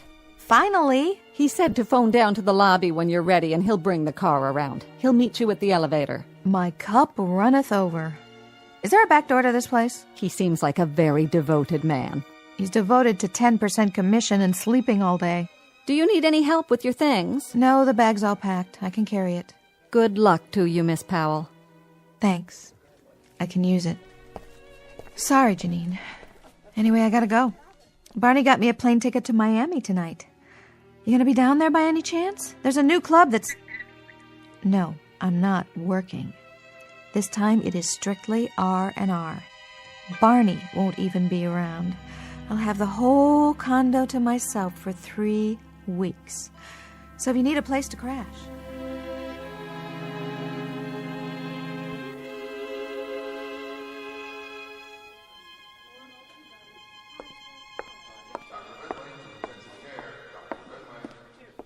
Well, we're all ready to go, I see. Yes, we're ready. We're overdue, if you ask me. Let me carry that for you. That's okay. Just to the elevator, please. I'd like to. Suit yourself. For the record, I want you to know something. What? I respect your decision to discontinue treatment. There really wasn't much more we could do for you. Don't be so hard on yourself, Doc. You did fine. Gave me a place to rest up. Everybody was real nice. You especially. Thanks for putting up with me. Not at all. Your test results are good, and you've regained most of your strength. I only wish we had more time to discuss your problem. Come to terms with it, have you? I don't know about that. But I finally figured something out. Yes? It started when I got here, and it never let up. And it was always about this place. I honestly don't know if it was real or not, but I couldn't make it stop, and neither could you. So there's only one thing left to do. Leave. If I do that, maybe it'll all be over. I sincerely hope so. You still think it was just a crazy dream? That's what happens when the mind is overwrought. It plays tricks. You were fatigued, you were susceptible, but... But what? Here's my card. The next time you're in town, I hope you'll give me a call. Why, Doc, are you hitting on me? No. It's just that there are certain aspects of your story that are, well, fascinating, that I can't account for. I'd like the chance to discuss it further. Such as? Oh, here's your elevator. Good luck to you. Same to you. And I don't want to see you back here at this hospital, Miss Powell. The next time we meet, I just may be at a ringside table. And if so, I'd very much appreciate a subtle wink. That all right with you, Miss Powell? Yeah, sure. I just feel funny about this elevator, that's all. I'll send you a postcard from Miami. Well, here goes. Going down? What? Are you checking out, miss? That's right. The lobby, is that as far as it goes? Pardon? This elevator, it doesn't go all the way down to the basement, does it? Oh, no. That's only for the staff. It's off limits. That's a relief. Miss? Nothing.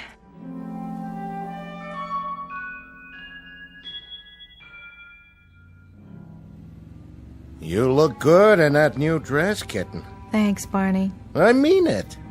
You don't think I gained weight? Are you kidding? You got the best chassis in the business. Always have and always will.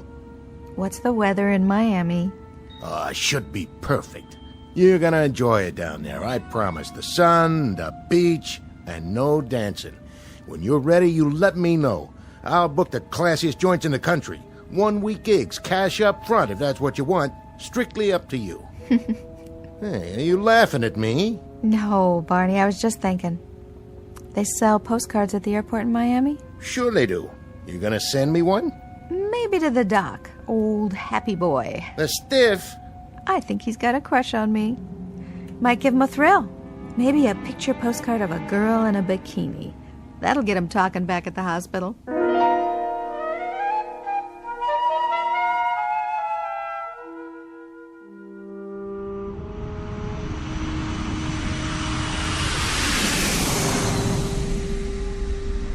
All passengers, check your baggage before boarding. Carry-on luggage limited to 1 piece per person. Well, here you are, kitten. You can take it from here, right? Okay, Barney. What's the matter? You got a thing about airports, too? No, Barney, I don't have a thing about airports. It's just, I was cooped up for so long, it's hard to believe I'm really going. You excited? Well, sure I am. Who wouldn't be? All right, dollface.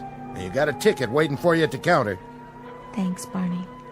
You're the best agent a girl ever had. Hey, thanks, doll. See you in the funny papers. Yes, miss? Ticket for Powell to Miami? Yes, Elizabeth Powell. That's right. 1 suitcase. Okay, got it. You're all set. Thanks. Here you go. That's nonstop to Miami, departing from Area B. Just right over there, approximately 30 minutes. Your seat assignment's on the envelope. You can wait in the lounge if you'd like.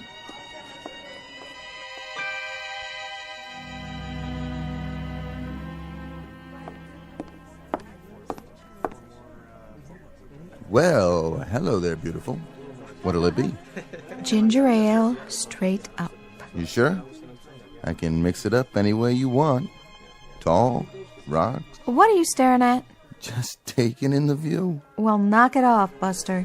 Anybody ever tell you have eyes like a tarantula? Hey, that's not very friendly. Well, I was friendly till I came in here. 1 ginger ale coming up. Is that the right time? What? The clock. Remind me when it's 30 minutes. Make it 20 to be safe. Sure, but you have a watch, don't you? Oh, yeah. Yeah, I do. I forgot to wind it. There you go. I'll do it for you. Keep your hands to yourself. Got it going? Be quiet so I can hear. First call for passengers to Miami. Pre-boarding for those already checked in. Please go to Area B. Where's Area B? That's downstairs. Elevator's right over there. Don't worry about it. I'll pour you another one. Hey! It was that crazy feeling again. I was thirsty, but I was awake. It wasn't a dream. It couldn't be. Not here. Just the same, I took the stairs. No way was I going down any more elevators. It took me a while to find it. Maybe I didn't want to find it. Like I knew. By the time I got there... Where's the plane to Miami? Flight 22, it's right through this gate. It's already boarded. What flight? 22. Is there anything wrong, Miss Powell? I had to decide right then. I was wide awake and I was tired of being afraid all the time. I had to see it through. You'd better hurry if you want your seat assignment. This flight's overbooked. All right. I walked into the tunnel and went up the ramp. I was the last one. Everybody else was on board. That only made the feeling stronger. First the ticking, then the glass, and then... Just show your boarding pass to the stewardess.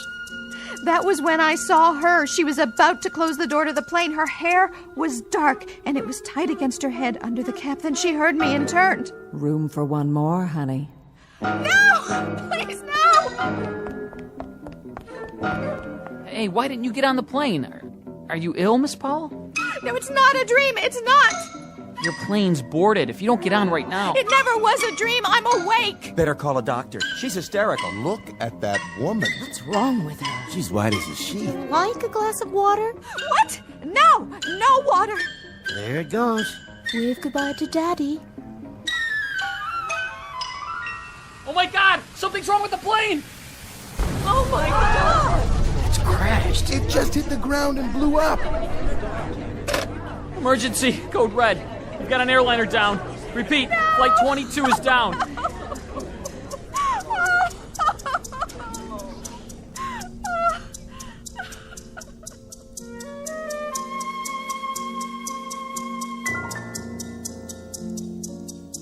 Miss Elizabeth Powell, profession, dancer. Diagnosis, acute anxiety brought on by overwork and fatigue, made even worse by lack of sleep due to one particularly insistent bad dream. Prognosis, with rest and the proper care, she'll probably recover. But the cure to some nightmares is not in any known medical book. You look for it under Potions for Bad Dreams, to be found only in the Twilight Zone.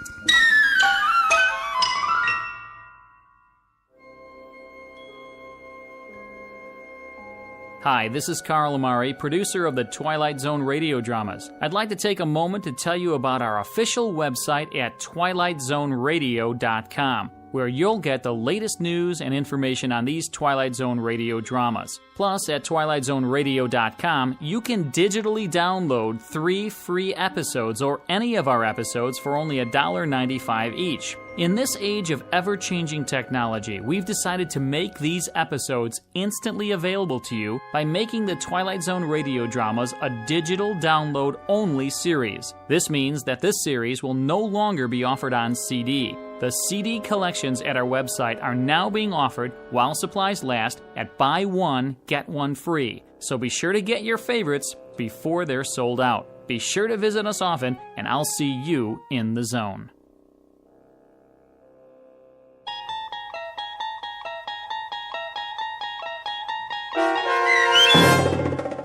22, starring Andrea Evans with Stacy Keach as your narrator, was adapted for radio by Dennis Etchison and based on a script by Rod Serling.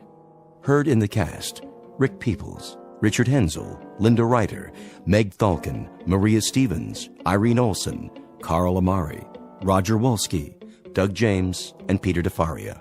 To learn more about the Twilight Zone radio dramas and to obtain audio cassettes and CDs of these programs, visit our website at twilightzoneradio.com. The producers of The Twilight Zone wish to thank CBS Enterprises, Carol Serling, Dennis Etchison, Dick Brescia Associates, Claire Simon Casting, Don Longo, Terry Jennings, the American Forces Radio and Television Service, our sponsors, and our radio affiliates for helping make this series possible. This copyrighted radio series is produced and directed by Carl Amari and Roger Wolski for Falcon Picture Group. Doug James speaking.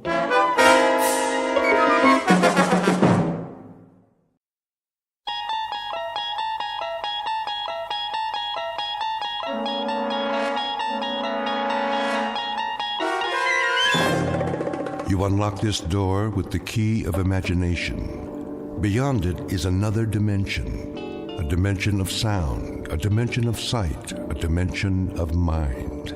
You're moving into a land of both shadow and substance, of things and ideas. You've just crossed over into the Twilight Zone.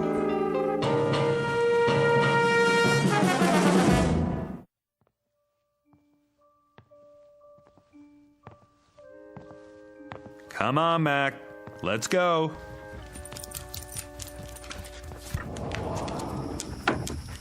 Out in the backyard. You got plenty of water, big guy. What's the matter? Something out there? Hey, maybe it's a squirrel. Nothing you can't handle. See you in the morning, big guy.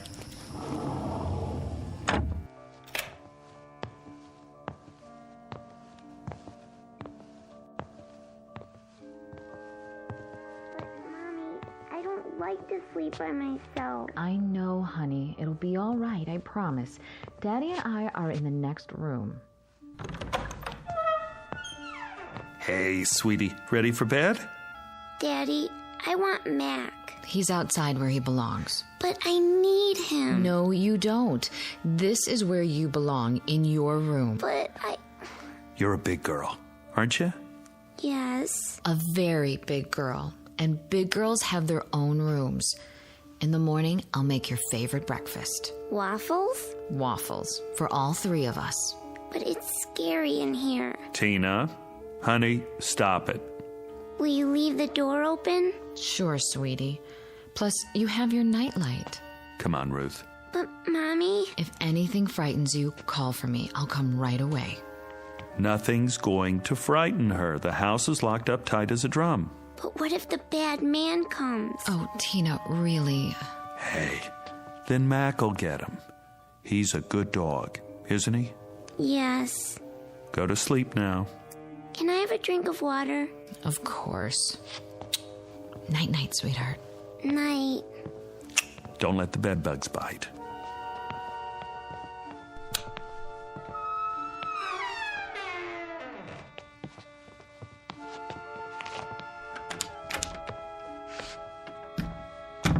She's been scared of her own shadow lately. Yeah, separation anxiety. New room and all. Did you hear what she said? The bad man. Where did she get that? Maybe she's onto something. What's that supposed to mean? Like Mac. He hears things, doesn't he? He's a dog, Chris. Well, kids hear things. See them, too. Oh, I remember when I was little, my sister used to tell me about the nighthawk. The what? That's a good question. I never did find out. But she'd say, the nighthawk's gonna get you. Kept me on my toes. What a mean sister. Maybe she was just looking out for me. I thought I saw all sorts of things. Face in the window, something in the yard. You would.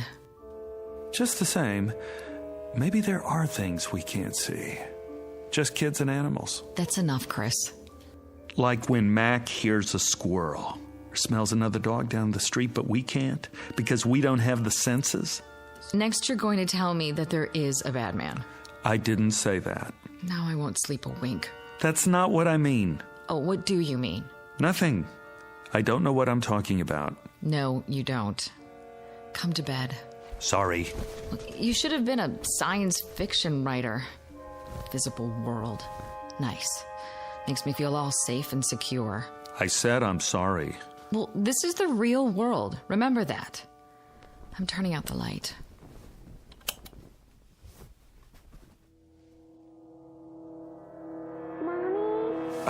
Now what? Oh, I forgot to get her a drink of water. If you get up every time, she'll never go to sleep. But I promised. One time. That's it. Agreed? Agreed. Mommy? Daddy? The voice of one frightened little girl. Name, Bettina Miller.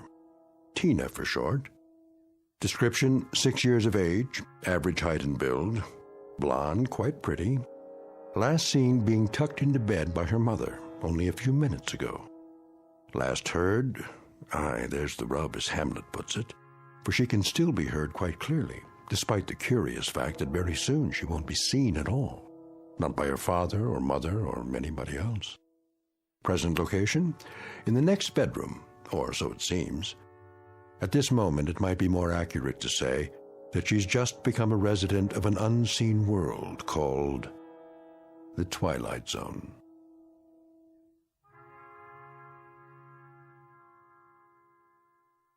And now, The Twilight Zone and our story, Little Girl Lost, starring Stephen Tobolowsky, with Stacy Keach as your narrator. Chris? Not again. But she sounds so scared. Yeah. Listen to her. I'm going. Where are my slippers? I don't know what's wrong now. Yeah. I'll talk to her. One last time. All right, sweetie. Daddy's coming. Quiet, Mac! What's the matter now, Tina? Where are you? Against the wall? Here I am. Take my hand.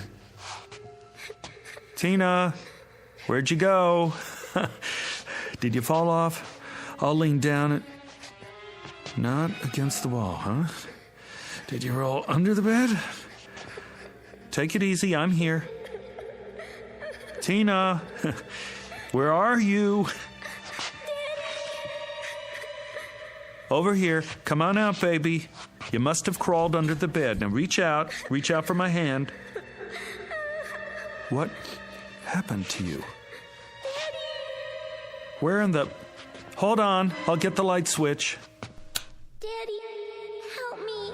I'm trying, baby, but I don't see... Chris, what is it? I don't know. What's the matter? She's not here. What do you mean she's not? I turned on the light. I can't... Tina? Mommy's here. See for yourself. This is ridiculous. Tina? Tina! I already looked under the bed. All the way to the wall. It's clear. There's nothing. Mommy, pick me up. I'm trying, baby. Chris? Where is she? I don't know. But I can hear her right in front of me. I can too. It doesn't make sense. I'm looking under the bed. The floor's clear. It's absolutely empty. I don't see anything. Honey, I don't know what to tell you. What are we gonna do? Quiet, Mac! Listen, what's happening to her? Where is she? I'm tired, Mommy. Going to sleep now.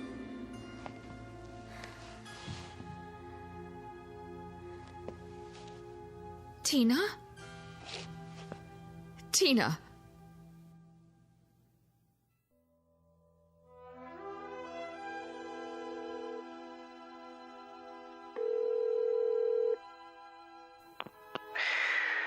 Hello?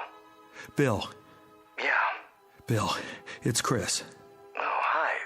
What time is it? Can you come over? When? Now? I'm sorry, but it's an emergency. What's the matter? It's Tina. What happened? That's just it. I don't know. You don't... She's disappeared. From the house? You mean she wandered off? No. Somebody took her? She hasn't been kidnapped. Well, then what? I can't explain. She's here. Is she injured? I don't think so, but... So she's okay? I don't know. Let me get this straight. She's there, and she's not hurt, and she's... She's here, but she's not here. I don't follow. Bill, for God's sake, get over here. I don't know who else to call. And hurry.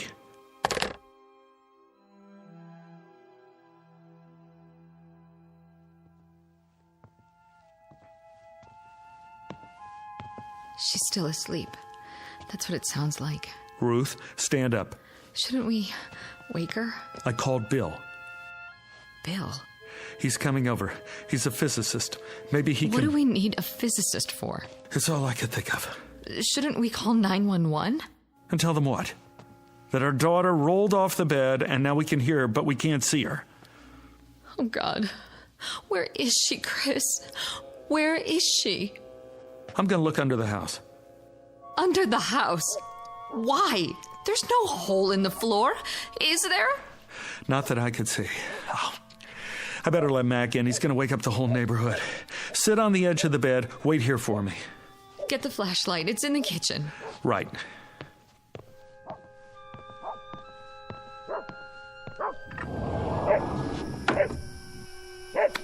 Come here, boy. Mac, where are you going? Mac! What's wrong with him? He's after something. Like he's got a scent. He's trying to get under the bed. Grab him! I can't! Where did he go? I don't know. Step back. He's got to be under there. Mac! Come on out, boy. Here, Mac! He's not, is he? Now, don't jump to conclusions. He's with Tina.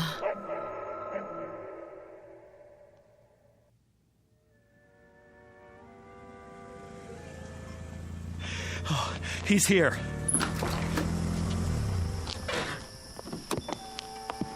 Bill. I got here as fast as I could. Thanks. What's up? I'd tell you if I could, but you wouldn't believe it. Try me. I wouldn't know where to start. You better see for yourself. See what? They're in the bedroom. You remember Bill, honey? From work? Ruth? She's still asleep. Listen. Where's your daughter? Under there? Take a look. I don't see anything. Neither do we. Do you have a flashlight? Here. You were right. About what? Don't believe it. Let's move the bed. Bill, where is she? I'm about to lose my mind. Well, at least she's breathing normally. So she must be okay. Take the other end. Got it. Wait. It's not that heavy. We'd better mark where the legs were. Why? Do what he says. Anything will work. You know, those books in the corner. Put one on the floor here and here. I don't see. Thanks. Now, from the front, lift. Right. Two more under this end. Here? Perfect. Now, lift it away from the wall just a few feet. There. All right, now set it down. Okay. You can still hear it. That's her breathing? Yes. And these 4 books mark where the bed was. The sound of her voice is inside the rectangle. The dog was too a while ago. Dog? Mac. I let him in the house and he ran straight for this spot, dove under the bed, and poof. He was gone too. But we could still hear him. Not now, though. Not now. You felt the entire area? All over, several times. And? Nothing. Okay. What are you doing? Stepping very, very carefully into the rectangle. Looking for... the opening, maybe. The... I want to cover everything between here and the wall. The opening to what? I don't know yet, Ruth. Quiet. There. Do you hear? I hear. You're moving as if you're afraid you're going to step on her. But there's no hole in the floor. You can see that. Yes. Why are you moving your hands? To cover the air above the floor as well. I did that. We both did. Well, maybe not every inch, but... All right, take it easy. I'm almost at the wall. I don't get it. Get what? It's not in front of the wall. So that means it must be... Bill! Look out! Your hand's going into the wall. Pull out! Pull out! I guess I found it. Found what? Bill, what was that? Your whole hand disappeared into the wall. It did. I saw it. So did I. This must be it. What is? The opening. To where? I'm not sure. But off the top of my head, I'd say... to another dimension.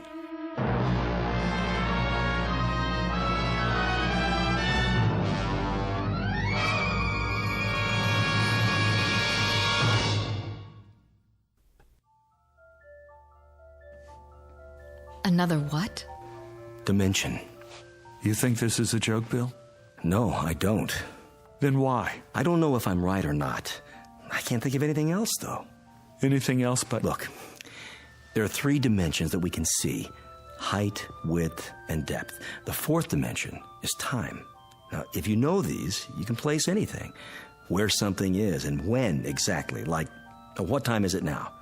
1:12 a.m. on this particular date in this location. Why are we talking about this? Wait, hear him out. There may be other dimensions as well. Science is still arguing about how real they are. But there could be doorways to these other times and places. Other realms. And some of those doorways have been verified. Have you heard of wormholes? I don't see what all this has to do with my little girl. Wait, I think I'm getting it. Tina must have fallen out of bed, accidentally rolled under it, and gone through. Like my hand. Did that actually happen? I couldn't believe my eyes. One way to find out. Let's try it again and be sure.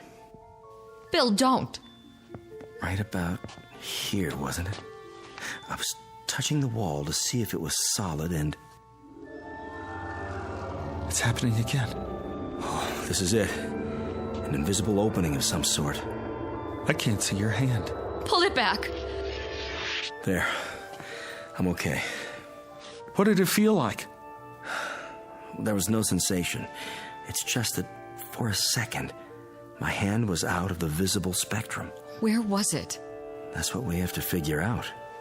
I don't care about the reason. I just want Tina back. That's where Mac went too? Must be. He's probably with her now. But why? He could have sensed it. Animals are sharper about that sort of thing than we are. He must have known she was in there and gone after her. But we have eyes too. Why can't we see them? Because some things may be right in front of us, but we have a blind spot. Such as? Do you have any change on you? What? Wait a minute, I do. Here's a quarter. Now, hold it out at arm's length, between your thumb and your finger. Yeah, that's it. Now, I want you to stare straight ahead at the ceiling light and move the quarter just off-center a few degrees to the right, approximately the 3 o'clock position. But don't move your eyes. Go ahead, try. Wait a minute. What do you see? Nothing. I can't see the quarter anymore. Exactly.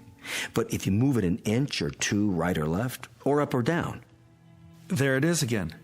It always was there, right in front of you, but you couldn't see it. Do you know why? Because you have a blind spot on your retina. It's a very small area where the optic nerves tie together. You'd never know it. How can you be aware of what you can't see? But whatever's there is still there, isn't it? I mean, whether you see it or not. I never noticed that before. You could go your whole life and never notice it, unless there was some reason to. But it's been there all along, invisible, like the quarter. Well, now that I know where she is, I'm going after her. No. Don't try to stop me. She's my little girl. We don't know what else is in there, or how far it leads. My daughter is in there. I know that, Ruth, but we can't just... Why not? You put your hand in and you pulled it out twice. We don't have enough information yet. Tina is right in front of us, on the other side of this dimensional opening, or whatever it is. All we have to do is reach in and... If it's that simple, why hasn't Mac found her yet? If I'm right, and this is a kind of gap or blind spot, an opening to another dimension, it wouldn't be laid out the same as our world, would it, Chris? There must be something we can do. Listen to the man, honey. You got a pencil? Anything to write with? Check Tina's drawer. Only crayons. That'll do. A black one. Here. Now, let's see just how big this thing is. I'll have to mark up your wall. Go ahead. This is solid. And this. And this. Ooh, but not here. The same spot I touched before. All right, I'll mark it with a dot. Take your hand out first. Right. And all around the edges, where it's still solid.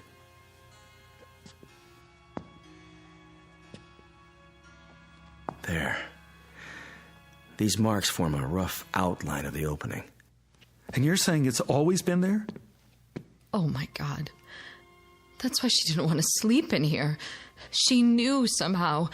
She could have fallen through at any time. Oh, I doubt it. Why not?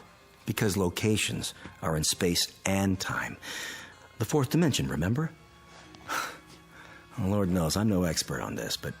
Well, it's still pretty theoretical, but for now, I can connect the dots in at least 2 of those dimensions.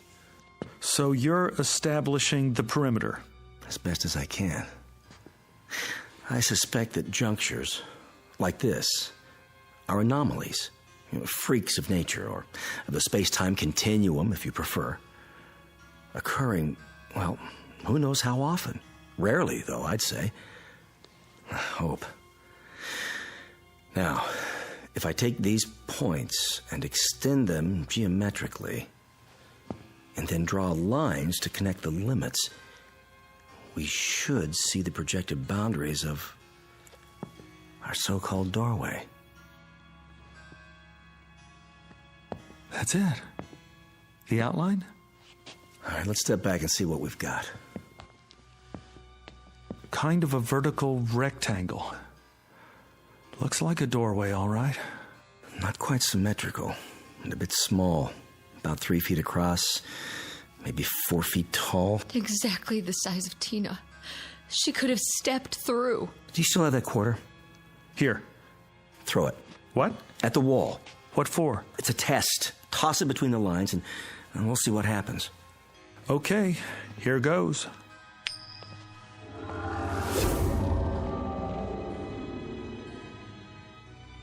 Where is it? It went through. The quarter's in. The other place. Wherever that is. Now what? Well... What are you doing? Shh. This is where I heard her.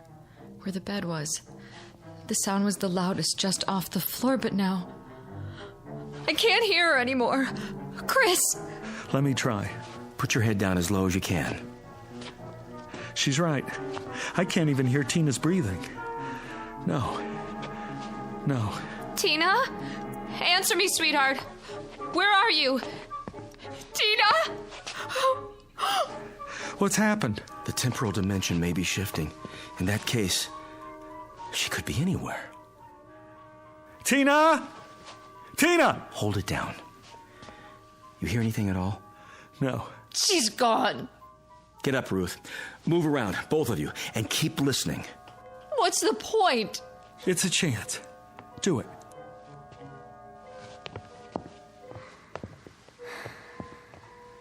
Psst. Over here. That's her. In the corner. What in the name of... Quiet. It's getting weaker. Where's she going now? Tina, come back. Keep looking for her. But how? Come on. Where? Anywhere. Try the whole house. I'll take the living room. Tina. Tina. What is it? She's gone. Gone and never coming back. We don't know that. We don't know anything. Come on, babe. You gotta be strong. For Tina. In here. Bill?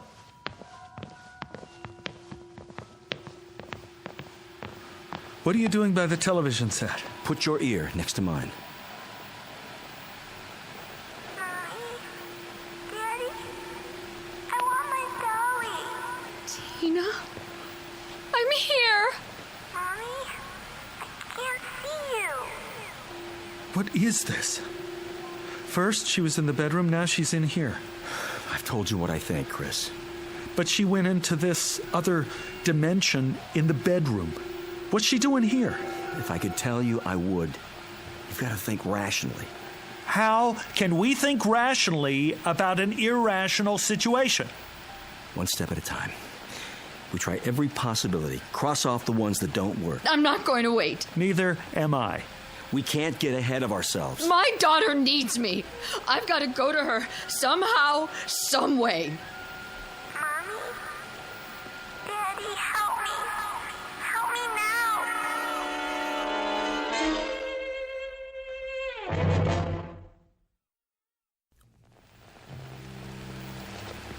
I've got to go to her. I'm afraid it's not that simple. Get out of my way. Slow down. Let's think it through first. We have to do something. I know, but what? She could be somewhere else entirely now. Are you saying it's hopeless? Chris, if she's beyond our world, everything's different where she is. The normal rules don't apply. The slightest movement on her part might seem, to us, to be all over the place, but she might just be turning over in her sleep. Then what do we do? I have an idea. Call him.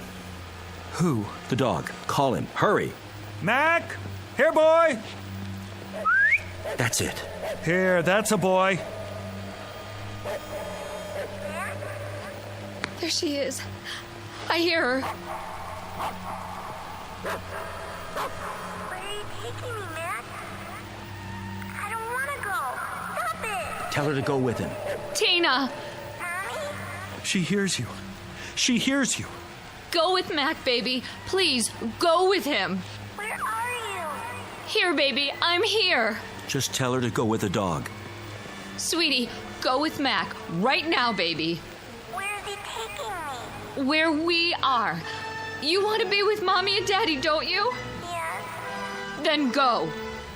Will he take me to you? Yes, baby. He will. All right, Mommy. Hurry, Mac. Let's go. The dog should go back to the place where he entered. Yes.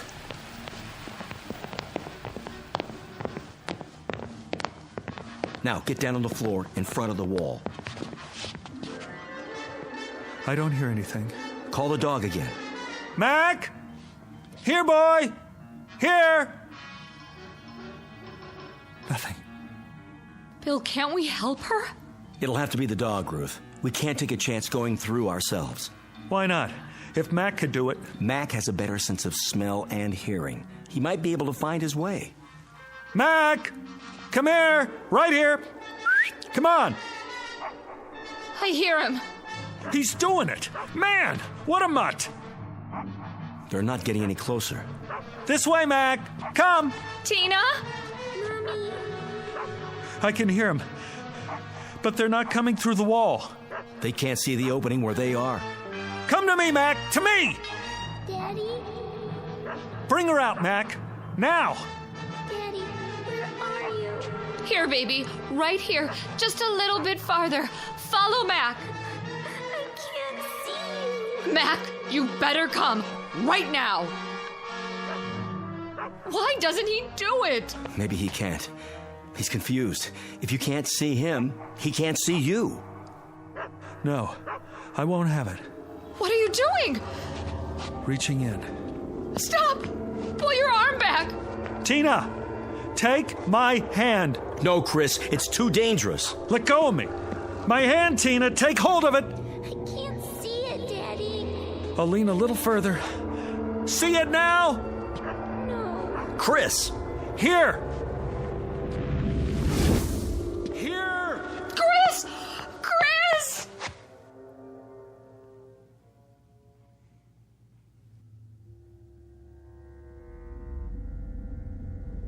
Chris? Yes! You all right? I'm okay. I got through. Can you hear me? We hear you, pal. Don't move. But I have to. Don't move an inch, or you'll never find your way out. But I'm just here, on the other side of the wall. What do you see? I'm not sure. It's dark. There are lights, millions of them, like stars. Some of them are flashing, moving past, and there's some kind of mist. I can't make out anything else yet. Don't even try. Stay where you are. I've got to find her. Let her come to you, Chris. Call her. Yes, call her. Tina! Daddy? I can hear her. She's close. Where are you? Come to the sound of my voice. I don't know which way. I gotta help her. She can't see any more than I can. Chris, I mean it. Daddy, I'm scared. Don't. Wait there for her. I don't have a choice. She needs me. Tina! Where are you, Daddy? Right here. Where? Is Mac with you? Yes. Grab his collar. Can you see his collar? I think so. Put your fingers under it. Mac, where are you going? I'm coming, honey. Chris, don't go after her. I have to. Tina? Where did you go? Tina! Tina! I'm over here, Daddy. Stand still. I don't like this place. Don't be afraid. I'll get you out. Where's Mommy? Waiting for you at home. In your room. She's waiting for us. Listen to my voice. Come to me. I don't know where you are. I can't see you, Daddy. Where's Mac now? Here. Grab onto him. Hold tight. Can you do that for me? I'm trying. Chris! Hurry! Got his collar yet? Yes. Get a good grip now. Okay, Daddy. But he wants to run away. You have to stay with him. Don't let go. Mac! Bring her here. Bring her to me, Mac. Is he bringing you, Tina? Yes. Hold on tight, baby. Go where he wants to go. I will. You'll be here in a minute. Mac knows the way. Just hang on. Come on, Mac. Come on, boy. Chris, we're running out of time. That a boy. Here. Right here. Can you see her yet? I'm not sure. There's shadows moving. Yes! Tina? Here, boy. That's right. Daddy, pick me up. Take my hand. I'm right in front of you. Reach out. Little closer. I can't see you. I know it's hard. Just try. That's it. Closer. There. I got her! Oh, Daddy. Oh, baby. Baby. You're okay now. Daddy. Oh, baby. I got her. Hi, Mac. You big, beautiful animal. You did it. You found me. I want to go home. Me too. That's where we're going. Mac, let me take your collar. Now go. Go to Tina's room. Where is it, huh? Put your arms around my neck, honey. Hold tight.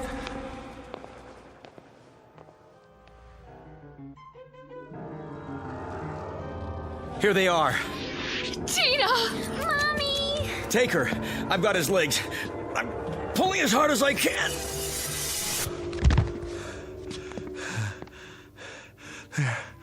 There. I told you you'd make it. Oh, Chris. How does she look? Fine. She looks beautiful. Mommy. Come on, honey. Let's get you out of this room.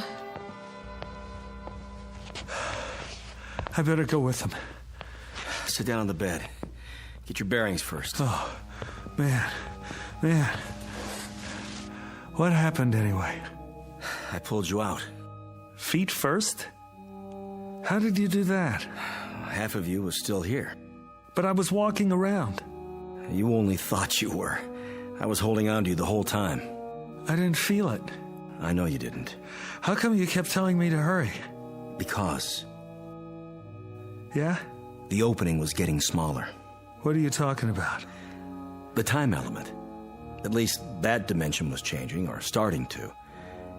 And if it had happened, we would have lost the location on both sides. For how long? I couldn't begin to guess. The opening was shrinking? See for yourself. Solid all over, now. Including the area inside the lines. It was closing up the whole time. You mean... Another few seconds, and it would have finished closing. With half of you here and the other half... there. I would have been cut in two. Yeah. Mac? Oh, you did good, Mac. Real good. How would you like to sleep in the house from now on? Keep an eye on things. Yeah, that boy. Better put some boards on the wall for now, until we can figure out what happened and make sure it doesn't happen again. Can we do that? Well, we can try. Meanwhile, you might not want to let her sleep in here for a while. Are you kidding? No way. Tina will never have to sleep in here again. Looks like she got her wish after all. From the mouths of babes, huh, Chris? From the mouths of babes. And good old boys like Mac here.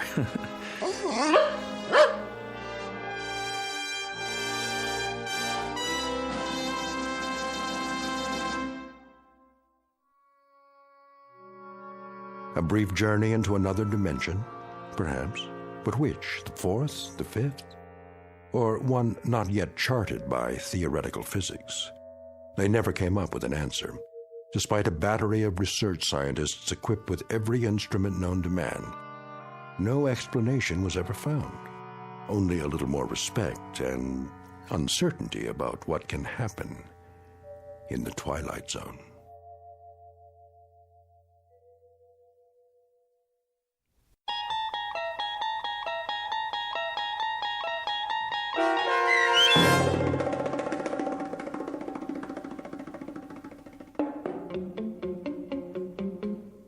Little Girl Lost, starring Stephen Tobolowsky with Stacy Keach as your narrator, was adapted for radio by Dennis Etchison and written for The Twilight Zone by Richard Matheson. Heard in the cast were Alyssa Fraden, Dana Bokor, and Doug James. The producers of The Twilight Zone wish to thank CBS Enterprises and the Rod Serling Estate for making this series possible. This copyrighted radio series is produced and directed by Carl Amari for Falcon Picture Group. Sound design and custom Foley effects for The Twilight Zone by Cerny American creatives Bob Benson, Craig Lee, Michael Slaybach, and Matt Sorrow. To learn more about the Twilight Zone radio dramas and to contact us, visit our official website at twilightzoneradio.com. Doug James speaking.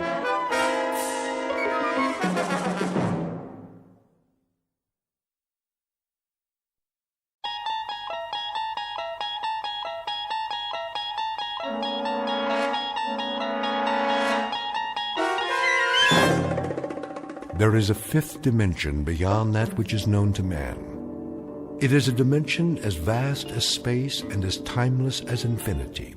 It is the middle ground between light and shadow, and it lies between the pit of man's fears and the summit of his knowledge. This is the dimension of imagination. It is an area which we call the Twilight Zone.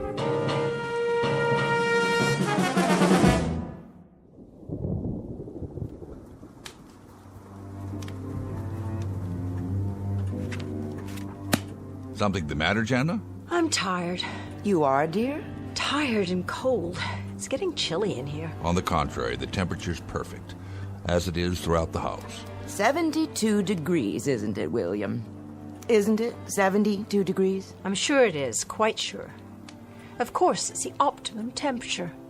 And the chairs are designed for maximum comfort. The fire for perfect heat radiation, and the windows for the most efficient light and ventilation, and the ceilings for the most desirable acoustic qualities. Everything built to perfection, Father. But just the same, I'm cold. Well, then come away from the window. Yes, dear, sit by the fire again. That way I can see you. I'm not doing anything but reading. I like to look at you no matter what you're doing.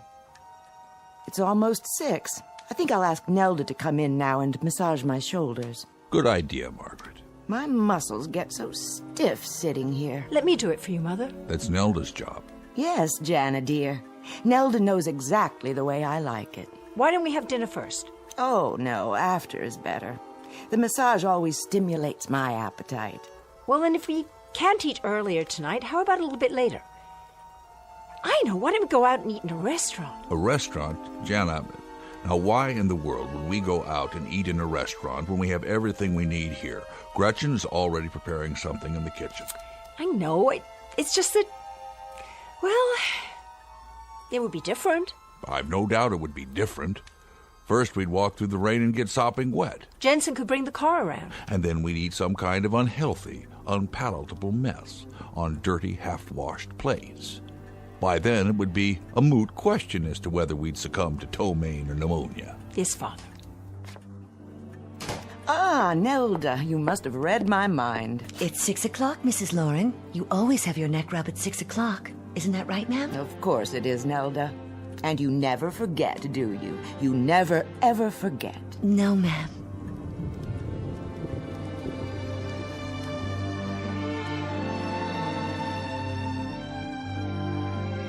The residence of Dr. William Lauren, a beautiful home designed for comfort and convenience, the reward for a world-class career as a scientist. He has chosen to live his life as safely, as securely as science can make it, and he spares his wife and daughter no luxury that might make their lives more perfect. But in a moment, the good doctor will discover that perfection is relative, that a life of controlled ease has a greater price than he imagined, a price maybe more than he is willing or able to pay. Because very shortly, he's about to be shown what exactly is on the bill, one that has suddenly and unexpectedly come due in the Twilight Zone. And now back to our story from the Twilight Zone, The Lateness of the Hour, starring Jane Seymour and James Keach, with Stacy Keach as your narrator.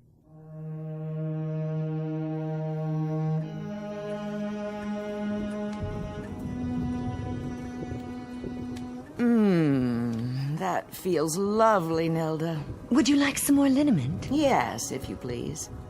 You have such strong fingers. Perfect for massaging my neck muscles.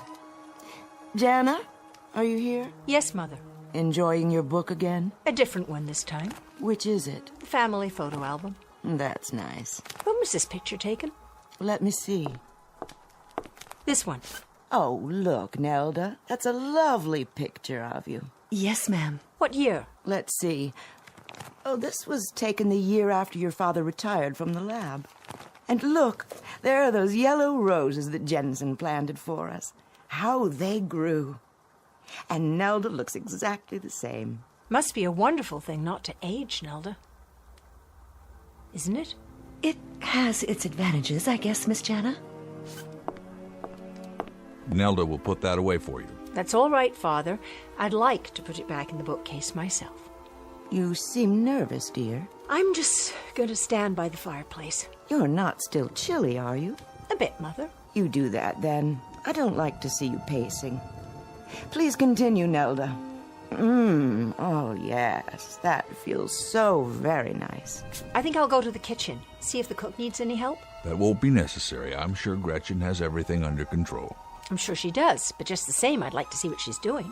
Well, I suppose that's all right. Now, don't be long, dear.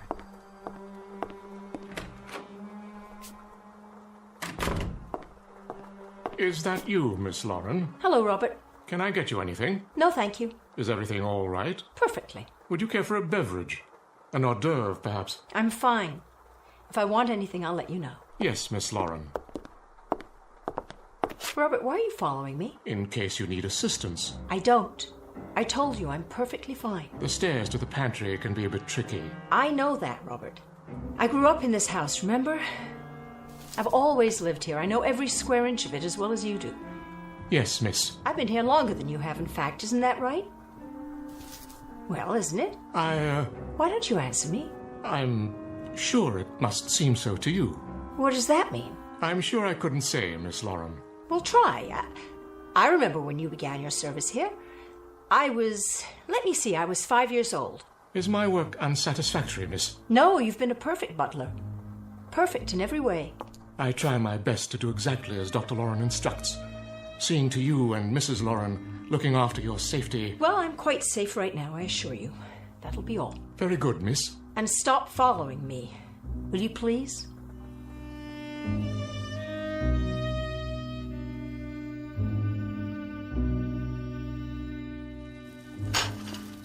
Miss Lauren, is that you? Hi, Gretchen. How's dinner coming? Right on schedule. I'm preparing your choice of a garden salad with baby greens or cold gazpacho, skinless chicken breasts. Of course. If it's Tuesday, it must be the chicken. Cooked in olive oil, steamed vegetables, and a selection of fresh fruit. Would you like something different? It doesn't matter. I'm not very hungry. Dr. Lauren programs the meals in advance, but if you'd prefer an alternate selection... That won't be necessary. I just thought you might like some help. Everything's under control. I know, but I want to. Here, let me get the plates down for you. As you wish. Gretchen, I was wondering... Yes, miss? Call me Jana, please. And that's my name, isn't it? Yes. Well, I was wondering, do you ever get tired? From so much work, I mean? Not tired. Stiff in the joints. Oh, Gretchen, and yet you've never missed a meal, never refused to come when I called you. You've been here for me more than Mother and Father at times. I want to thank you for that. I want you to know how much I appreciate it. You're welcome, Miss... Jana. The chicken's done. Let me get it. Don't touch the pan. It's hot. Oh, you've burned yourself. It's nothing. Your hand. Oh, you must let me see to that. Robert! What's wrong? Oh, Miss Lauren. Don't worry about me. It was just a little spatter of grease, that's all. It doesn't hurt. Nevertheless, we must take care of it at once. I'll get the first aid kit. Honestly, I don't even feel it. This way.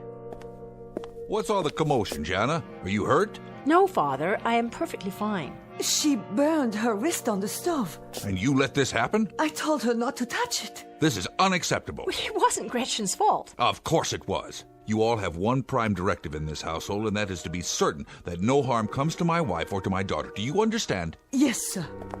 Really, Father, you're overreacting. I'll make that decision. Where were you, Robert? Miss Jana dismissed me, sir. What about the rest of you? I was making the bed, sir. And I was adjusting the central heating, sir, as you requested. We'll talk about this later. Come with me, Jana. It may be time for an entirely new staff around here. Don't blame Gretchen, blame me. I said, come along now.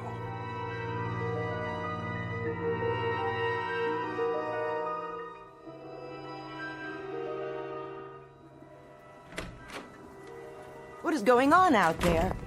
Did something happen? Nothing at all, except that Father's blaming the help for my being in the kitchen. What were you doing in there, dear? Looking for something to do. Something besides sitting idle all day. That's enough, Jana. Oh, is it? Well, look at both of you. Will that be all, Mrs. Lauren? Just a few minutes longer, Nelda.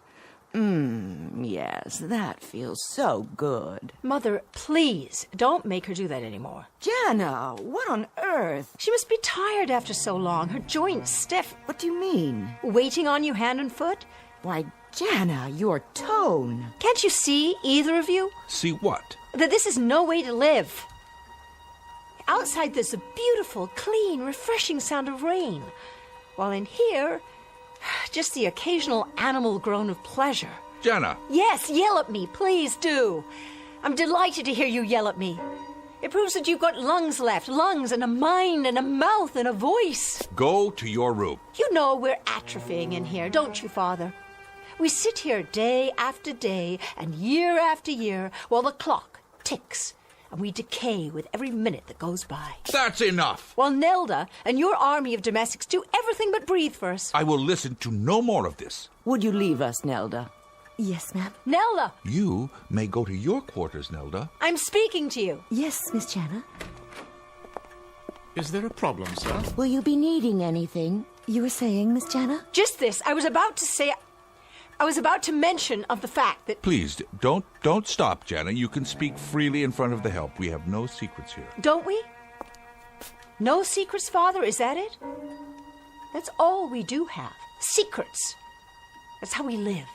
By shutting off the world, turning our backs on it, by saying that in here is day and out there is night, while these soundless, fleshless things glide around us with their oh-so-efficient ministrations that have turned my mother and father into jelly. You'll forgive me, Miss Jana, but you sound jealous. How dare you talk to me that way, Suzanne? Get out of here. I will when the doctor dismisses me. Why, you...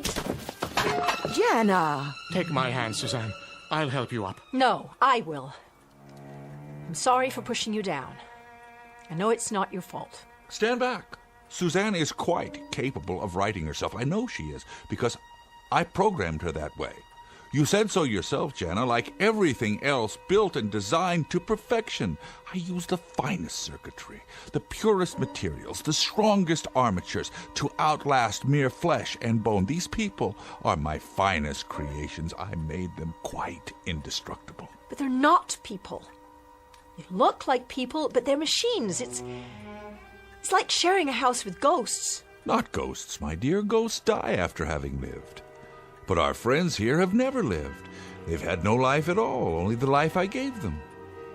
Now, Jana, I suggest you go to your room and rest. You seem overly tired. Until dinner is served.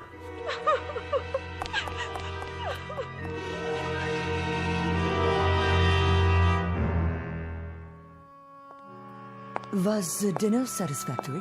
Yes, it was, Gretchen. Thank you. I'll help you clear the table if you like. No need. I know there's not, but I'd like to. I'll put the silver platter on the card.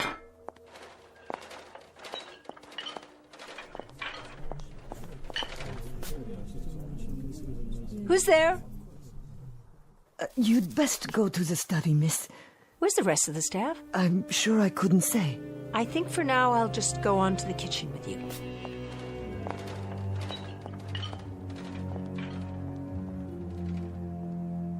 There she goes.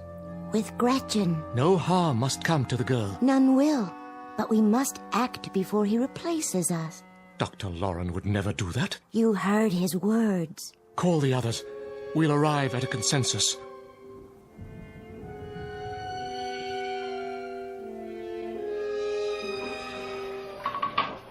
I suppose you've heard about the incident before dinner. The maid was at fault. Oh, I'm not so sure. Suzanne may have been right. She spoke out of turn. The restrictions my father placed on you, are they so rigid? Have you no freedom to speak and act on your own? As long as it doesn't violate the directive. The directive? The task for which we were constructed. And when you complete your task, what happens to you then? We weren't provided with that information. Well, if it's any consolation, neither were we. The other kind of people. What is your task, Jana? At least you know yours. I don't. And I'm not sure how to find out. If I could help you find it, I would. I know you would, Gretchen. I was there for your birthing. I saw to your needs. taught you, nourished you from the beginning. I remember. I do. Then, Jana, heed my words. You must leave. I don't care if they're expecting me to join them after dinner. I'd rather be here. You must leave the house before anything else happens. Why? What could happen? The staff is concerned about being replaced. Oh, he didn't mean that. Humans say things they don't mean sometimes. For what purpose? Gretchen, there are some things I'm afraid you'll never understand. I understand that you must get out. Now. I wouldn't know what to do, where to go. They're talking, Jana, about how best to complete their task. If they're replaced, they'll be prevented from... Let them talk. They're programmed to protect this family. That's their most important task. To protect you and your mother. But not Dr. Lauren.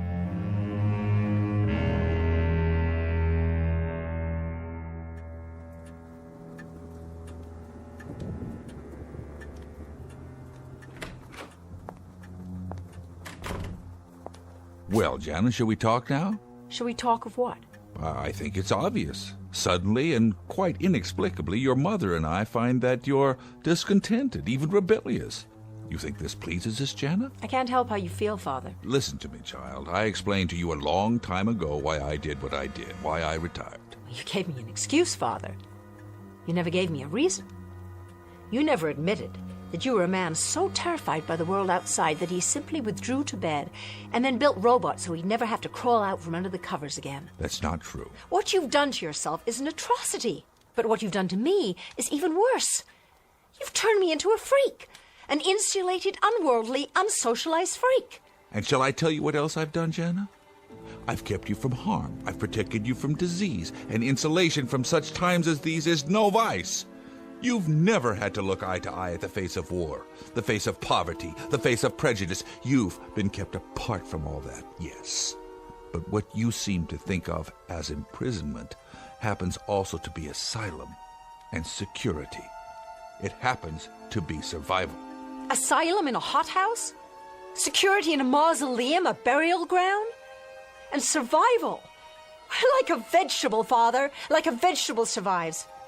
And what you're becoming, Mother, what you're making me become, a vegetable. Jana, I don't know what you're talking about. Father, you listen to me. The scales are turning. Instead of controlling, you're being controlled. You're becoming dependent.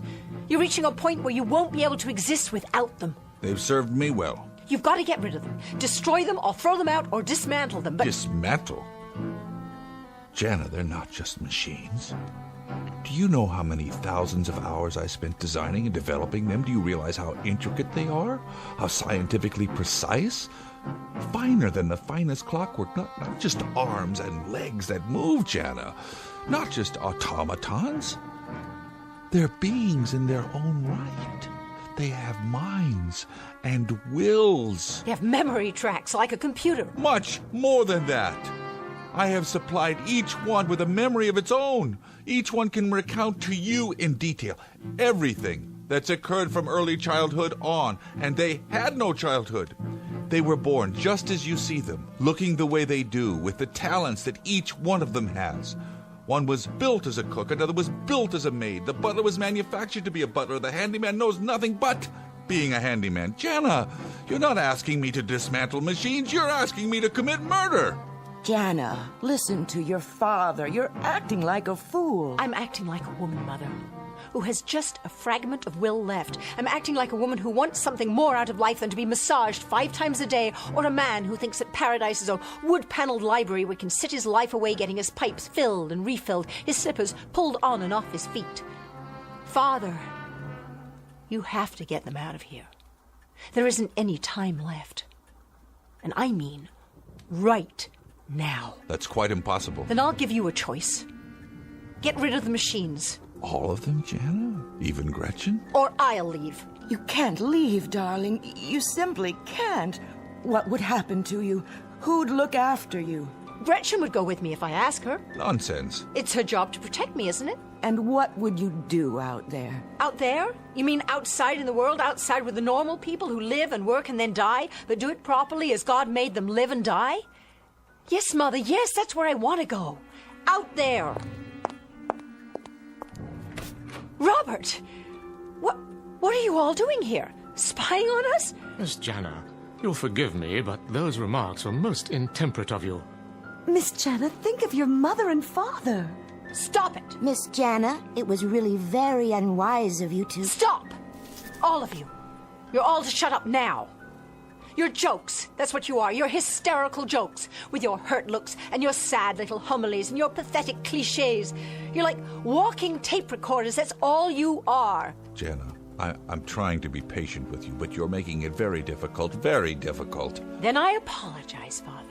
You're so accustomed to perfection. I hate to throw a stone in that serene pool of yours. But you forgot something. Did you know that? You forgot something very important. They may be indestructible, but you, Father, you'd better be careful. See the way they're looking at you? It just so happens that you're not indestructible.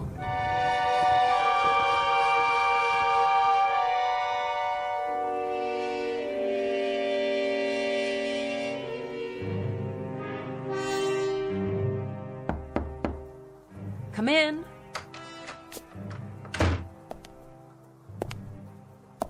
So you're planning to go through with it? Don't try to stop me. I've packed a suitcase.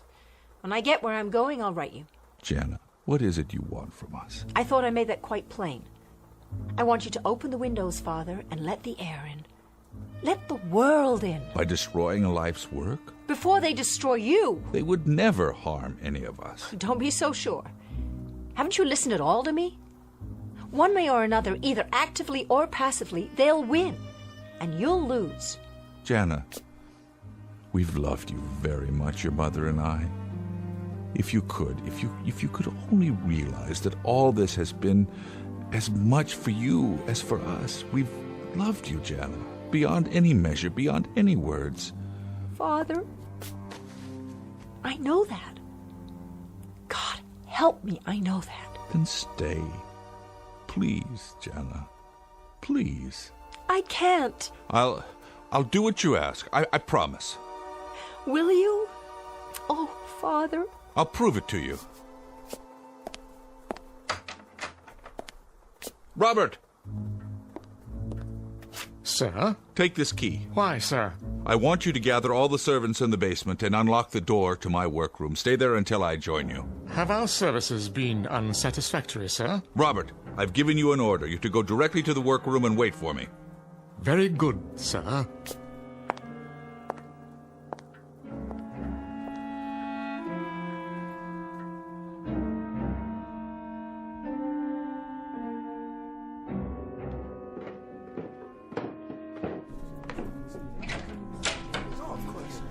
I see you're all here, except for Gretchen. She'll be along, sir. Then I'll go ahead and begin. What are you doing, sir? I'm setting out my tools. May we ask for what purpose? Just some minor adjustments. What kind of adjustments, Dr. Lauren? Call it a tune-up if you like, so that the household will run more smoothly. Do you mean to replace us, sir? How could I? You're irreplaceable. All of you. Nevertheless, you have stated your intent to do so. If you're unhappy with our work... You've done well. Very well indeed. You gave us our directive, sir, and I assure you we have followed it. Exactly so.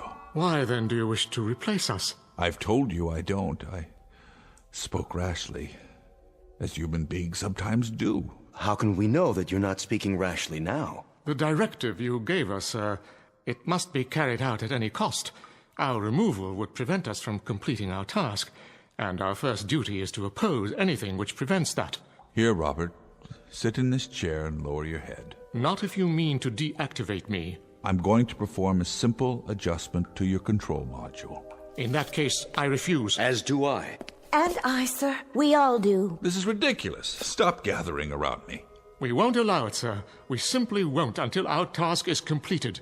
Listen to me. Have you ever known me to lie, to deceive? No, sir. Then you have no reason to think that now. I'm not rash. I'm very calm. Am I not? Yes. Then how can you doubt me? What is your logic? I created you. I implanted the directive in your circuits to protect my wife and daughter at all costs. Therefore, I would not obstruct that purpose. Isn't that so? Yes.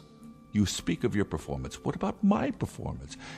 Have I been a fair and just employer? Quite, sir. Have you done anything to contradict my orders? No. Then what cause would I have to fire you? Why, none, sir. Would a just employer replace you without cause? That would not make sense. Of course it wouldn't. Now sit in the chair and lower your head, please. I'll go first. If you wish, Jensen.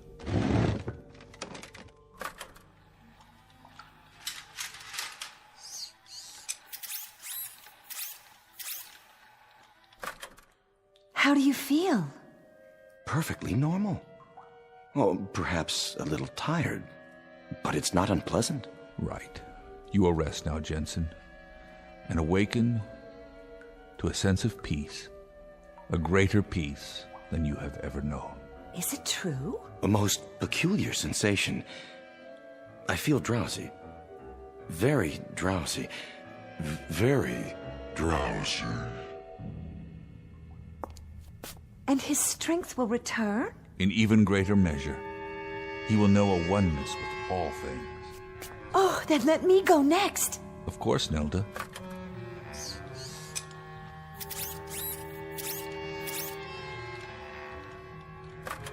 It's Suzanne? Yes, please.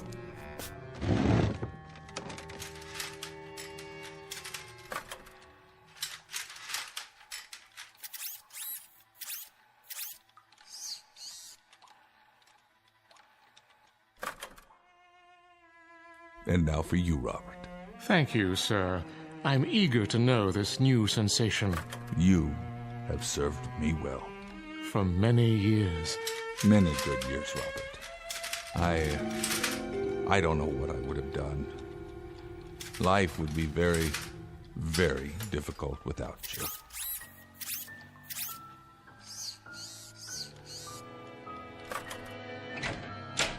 You wanted to see me, sir? Gretchen, come in.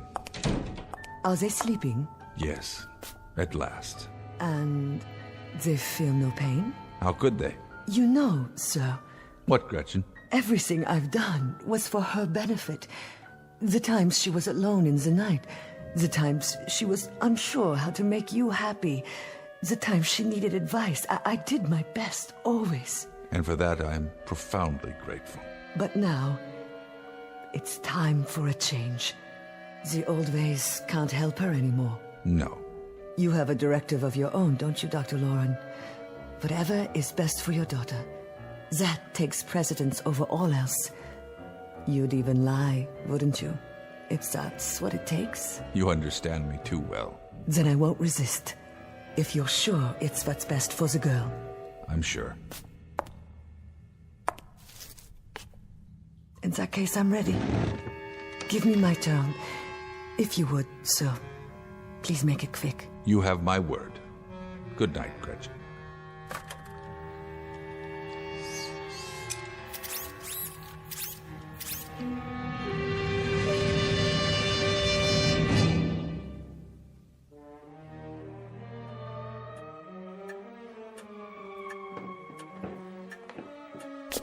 It's done, Jana. It is? We're alone in the house now. Gretchen? Gretchen, too. Did you say alone, William? Quite alone. You and I. Our daughter. I've become so accustomed to them. It will be a little hard at first, won't it, William? Perhaps, my dear. A bit hard. In the beginning. Mother, we'll lead normal lives from now on, do you understand? Normal lives. We'll have parties and we'll take trips. We'll invite people over. We'll make new friends. I'll even find a young man, and before you know it, you'll have grandchildren. Jana. What's the matter? What is it? It's what you said about grandchildren. What your mother means, Jana, what she means, well, after all, isn't it pretty normal and natural that parents always think of their children as children, and suddenly they grow up, and they talk of having children of their own, and, well, this is a bit difficult for parents to digest all in one lump like that. Something's not right, is it? There's something between us, something in this house that... Mother? What is it? What are you doing? The family album, the photos. Why isn't my picture here? Why are there no pictures of me at all? Why, Jana, dear, there are loads of pictures of you. Remember in the garden last summer? Remember the Easter pictures? And then there were the pictures of you last Christmas decorating the tree. But not as a little girl.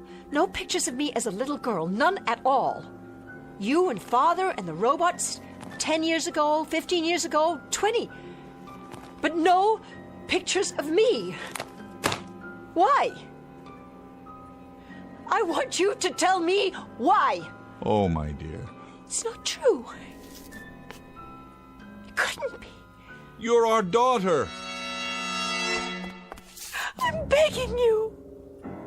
I need you to tell me it isn't true. Look at me, Father.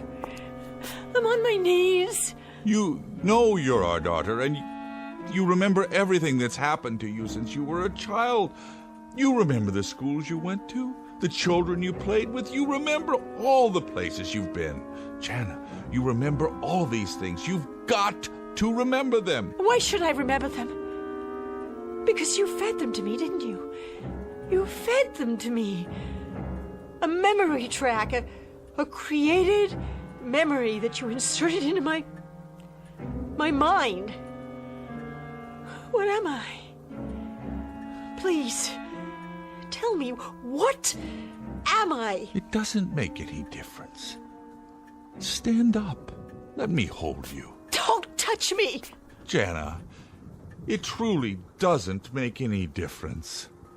We were childless. We had nothing of our flesh to leave behind, nothing of our hearts, Jana, nothing of our love, and so, we got you. Got me how? We created you, just like any parents. I created you with these hands.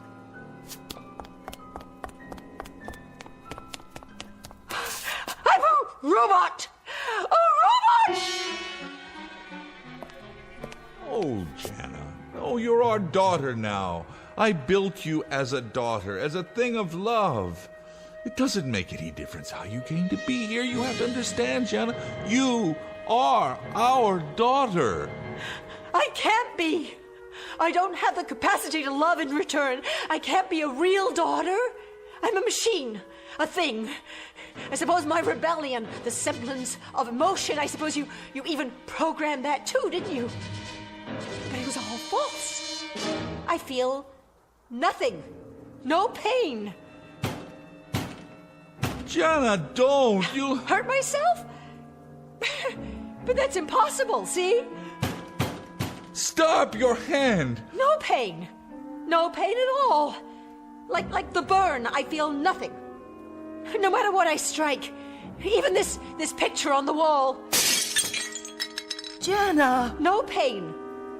No anger. No fury. No love. Don't worry. I won't be going anywhere now. I'll be in my room.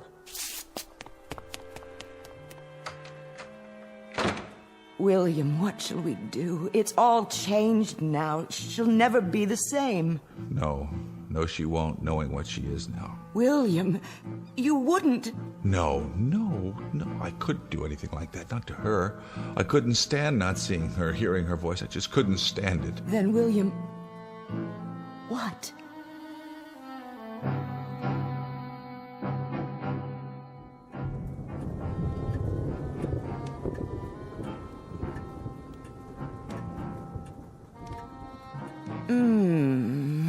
A little to the left, dear. Not quite so hard.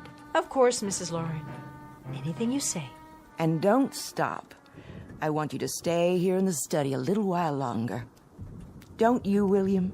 Yes, by all means. The new girl is so much better than Nelda. Who's Nelda? The last servant. She's no longer with us. Now there's no one left in the house. Only the three of us. You don't mind if I call you Jana, do you? Why no, Dr. Lauren. Why would I mind? That's my name, isn't it? Indeed it is. I hope you'll be happy with us. Oh, very happy, I'm sure. This is a fine job. Thank you so much, sir and ma'am, for hiring me. I come very well recommended, you know. The pleasure's entirely ours, Jana. Consider this your home from now on.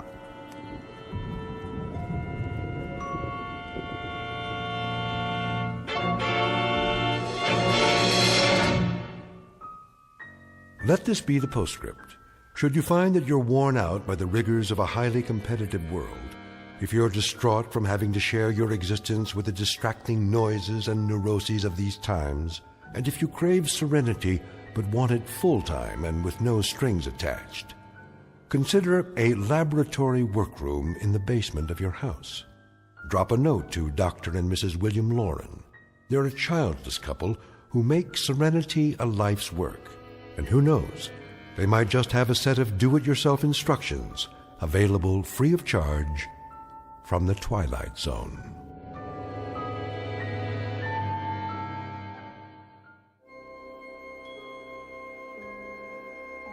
Hi, this is Carl Amari, producer of the Twilight Zone radio dramas. I'd like to take a moment to tell you about our official website at twilightzoneradio.com, where you'll get the latest news and information on these Twilight Zone radio dramas. Plus, at twilightzoneradio.com, you can digitally download 3 free episodes or any of our episodes for only $1.95 each. In this age of ever-changing technology, we've decided to make these episodes instantly available to you by making the Twilight Zone radio dramas a digital download-only series. This means that this series will no longer be offered on CD. The CD collections at our website are now being offered while supplies last at buy one, get one free. So be sure to get your favorites before they're sold out. Be sure to visit us often, and I'll see you in the zone.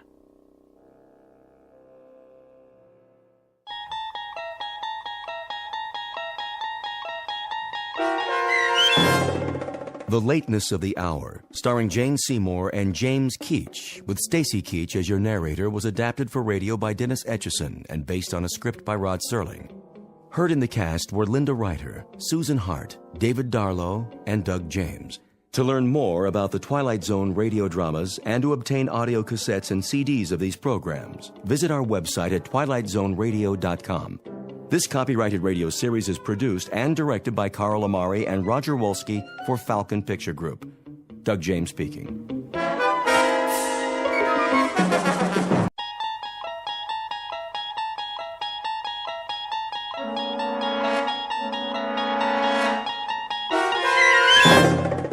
You're traveling through another dimension. A dimension not only of sight and sound, but of mind. A journey into a wondrous land whose boundaries are those of imagination. Your next stop, the Twilight Zone.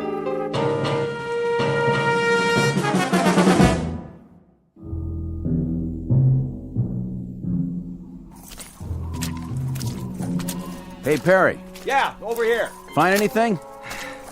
I'm not sure. All right, we better get back to the car.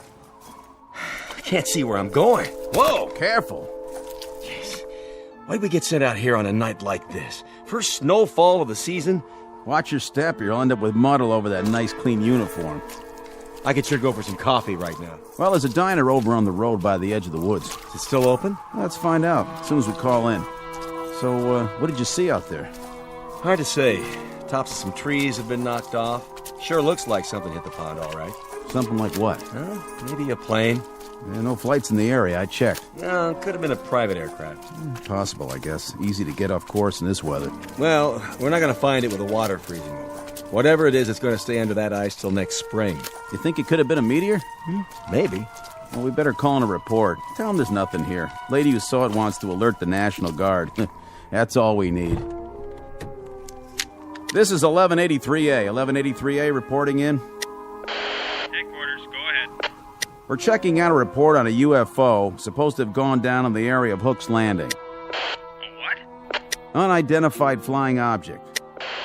You serious?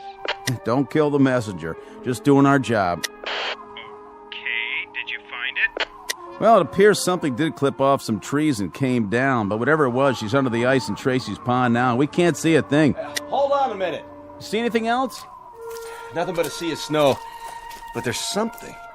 This is Paget again. We can't get a look around till morning. We're gonna head back in and then, Hey, Bill! Yeah? Looks like some footprints over here. What kind? It's hard to say. Maybe an animal? Maybe? They lead up out of the pond.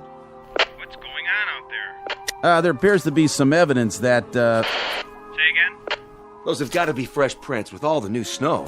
So if something did crash land, I'd say at least one person got out alive. They made it up to the woods and over to the highway. Right. Just swam up out of the ice and then started walking. What are you talking about? We'll have to call you back. Come on, is this a gag? You guys are at the donut shop, right? We may have a situation up here. What kind? I don't know yet. We'll report back in a little bit. All right, Paget. Listen, there's talk about a bridge going out. Enough ice jammed against it to cool the Congo, so as soon as you can, better make sure it's posted and blocked off. Otherwise, you'll really have a situation. Got it. Roger and out. My flashlight's going out. Yeah, it's the cold. Mine's still good. Let's have a look at those prints. See? They came out over here. What did? Well, whatever survived. Something left that pond. Came out here and went that way across the highway. Toward the diner. Makes sense. Cup of hot coffee to take the chill off. Looks like a bus parked in front. Don't suppose it came out of the pond too, do you? These aren't wheel tracks. They're footprints. All right, then. Let's follow them and make sure that's where they lead. Say they do. Then what? Then I guess we go inside and check everybody's green card. And if we don't find any little aliens with 3 eyes, we call it a night. That okay with you? Let's do it.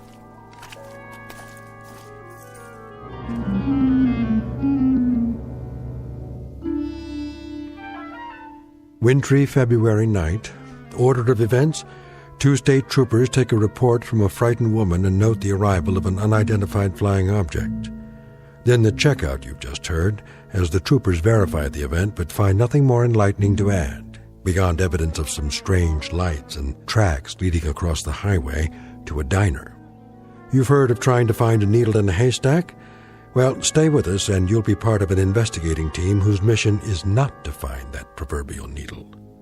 No, their task is even harder. They've got to find a Martian in a roadside diner. And you'll search with them, because you've just landed in the middle of the Twilight Zone. And now, The Twilight Zone and our story, Will the Real Martian Please Stand Up? Starring Richard Kind, with Stacy Keach as your narrator.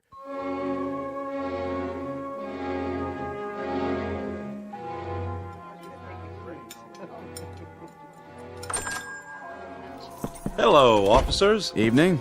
Come on in. Coffee? You read our minds. 2 coffees coming up. You guys sheriffs? State troopers. Any trouble out there tonight? Whose bus is that in front? Mine, officer. What's the problem? Bridge up ahead. It's been declared impassable. Oh, no kidding. The county engineer just put out a warning. Ice flow stacked up against it. Another pound of weight, it'll be driftwood. That's gonna be tough. Really tough. All right, so it looks like you're gonna have to turn around and go back. Spend the night at the last town. No can do, boys. There was a slide up at the turnoff soon as we went through.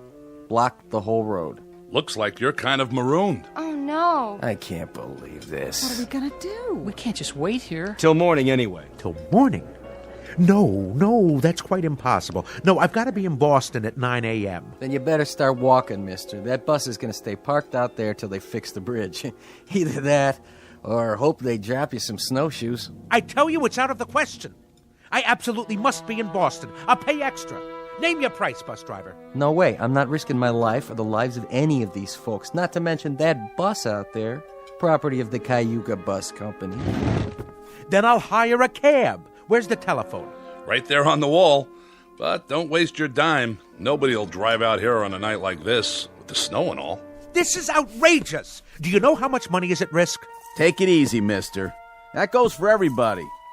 Better make yourselves comfortable and get some hot food in you. No problem. I can cook up any kind of grub you want. Cheeseburgers, bowl of chili, clam chowder. I even got some nice T-bones in the cold case. Anybody for steak and fries? You the owner? That's me. Haley's Diner. And I'm Haley. At least I was last time I looked. There a motel around here? Not for the next 35 miles. How about a boarding house? Anything? Nope.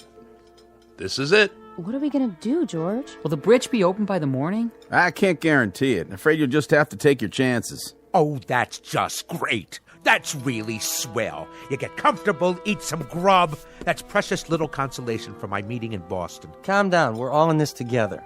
Why don't you just have a seat like everyone else? Oh, this is quite a bus line you work for. They don't care much about keeping a schedule, do they? I wouldn't be too hard on them, mister. They don't control the snowfall, and the bridges, and the avalanches, and the sides of hills that decide to come down. That's pretty much out of their hands. They try, but sometimes Mother Nature, she just doesn't listen. Need I remind you they nonetheless have a responsibility to their passengers. A legally binding contract. What do you think? They're all off the bus, aren't they? Are they? Well, I don't see any little green men, do you? Ready for a refill? Not just yet. Let me ask you a question. Shoot.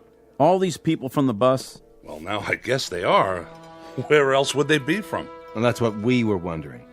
What's the trouble? We didn't say there was any trouble. Maybe not, but you fellas got that look in your eyes. What kind of look is that? Kinda on guard. Checking everybody out.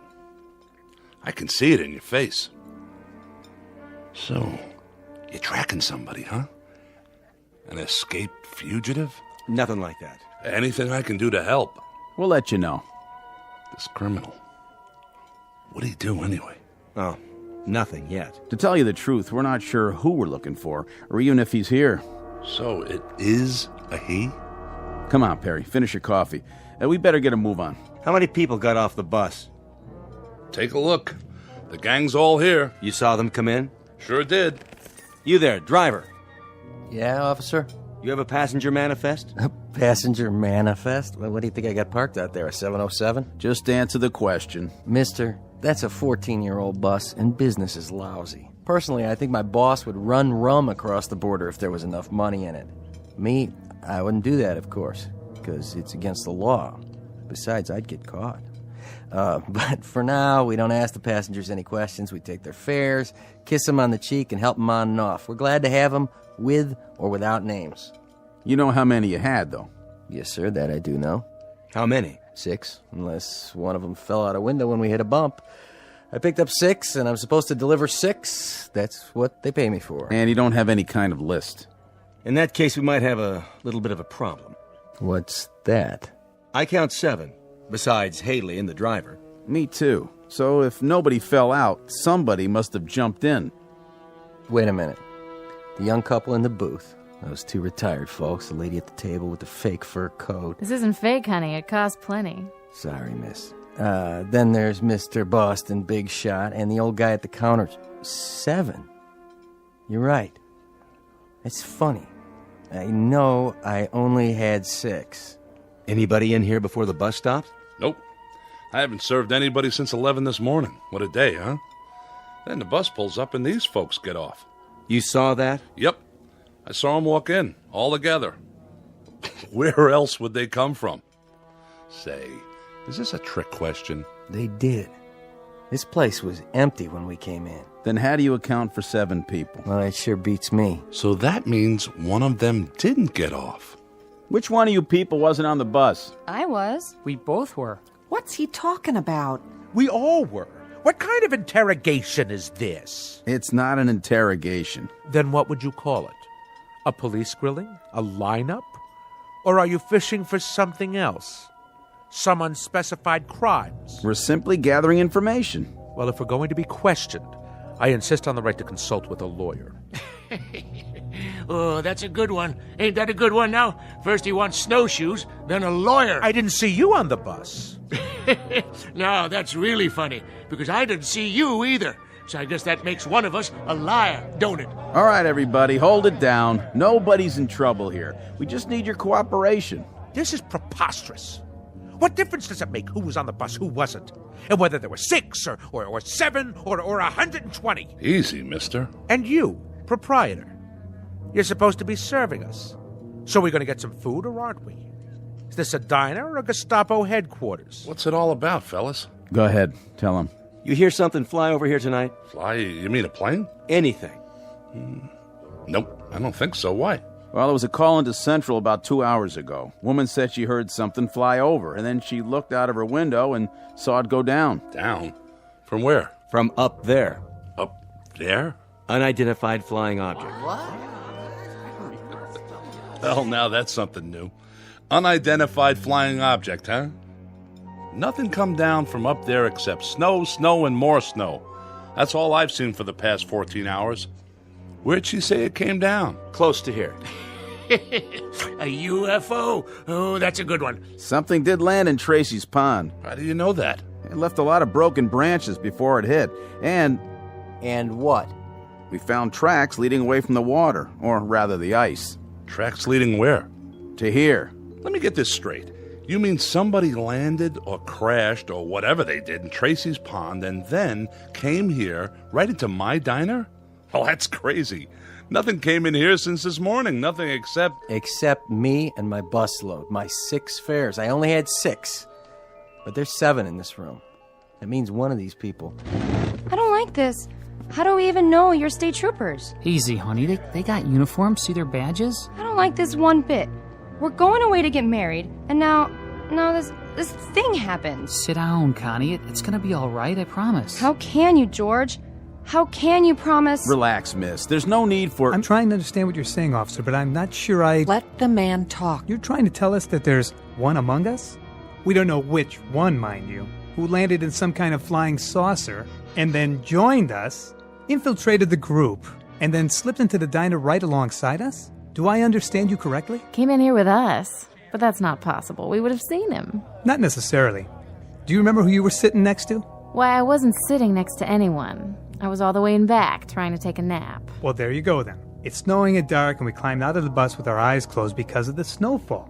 Anyone could have come in with us, and we wouldn't have noticed. But you were all together on the bus. Some of you must have noticed who the other passengers were. That doesn't cut much ice. They loaded up in the snow down at Hook's Landing. How long ago was that? How long? Let's see. We left the landing 3 hours and 12 minutes ago. And to tell you the truth, I don't remember who got on. All I know is there was an even half dozen. Just like a real science fiction story. That's what she is. Like a regular Ray Bradbury. 6 humans and 1 monster, all the way from outer space. Wonder if it came from Mars or from Venus. Oh, why don't you keep quiet? What about you, fella? You wouldn't happen to have an eye in the back of your head, would you? I find you insufferable, sir. Do you know that? And you ain't no prize yourself. Well, what do you do now? Line us up for a strip search? Nobody said anything about a search. Good. Because there's a little matter of civil liberties. Without reasonable cause, you have no right to ask anything beyond identification. And more than that, you're skating on thin ice, legally speaking. Very thin ice indeed, sir. Well, go ahead. I'm a dancer. I don't have a whole lot to hide. I usually get paid to take off my clothes. But if that's what you want... Look, lady, this isn't exactly par for our course either. We go off on an awful lot of nutty assignments, but this one... Then let me make it easy for you. I work a lot of clubs, and I know how to spot people. Go ahead. You pair off the couples. Since it's just one person who doesn't belong here, that eliminates the couples. Sounds logical. Whew, I guess that means we're in the clear. Cross us off. We're 2 of the humans. And us too. Yes, George. My wife and I were exonerated. Connie? Connie, what's the matter? Nothing. Yes, there is. What are you looking at me like that for? I could have sworn... Sworn what? That you had a mole on your chin. A mole? Connie, I've never had a mole on my chin. You did too. Honey, I did not. I can tell you what's happening now. We're all going to get so panicky that everybody and his brother will start picking up invisible clues from everybody else. This stuff is nonsense. It certainly is nonsense. If a husband and wife suddenly start to wonder whether the husband really is the husband or the wife is really... When did you start turning so gray? Now, wait a minute. I think 23 years is long enough for a woman to figure out who she's married to. So stop looking at me like that. Oh, this is rich. I love this. Better than a horror movie. He don't know who she is, she don't know who he is. And as for you, Miss Fur Coat, we don't know who you are. And that big-talking lemon sucker over there, he's the most suspicious of the bunch.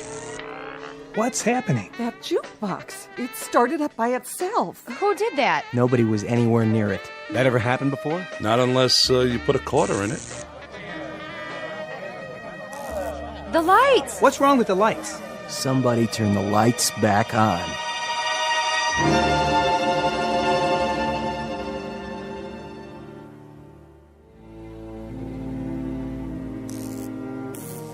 There's your lights again.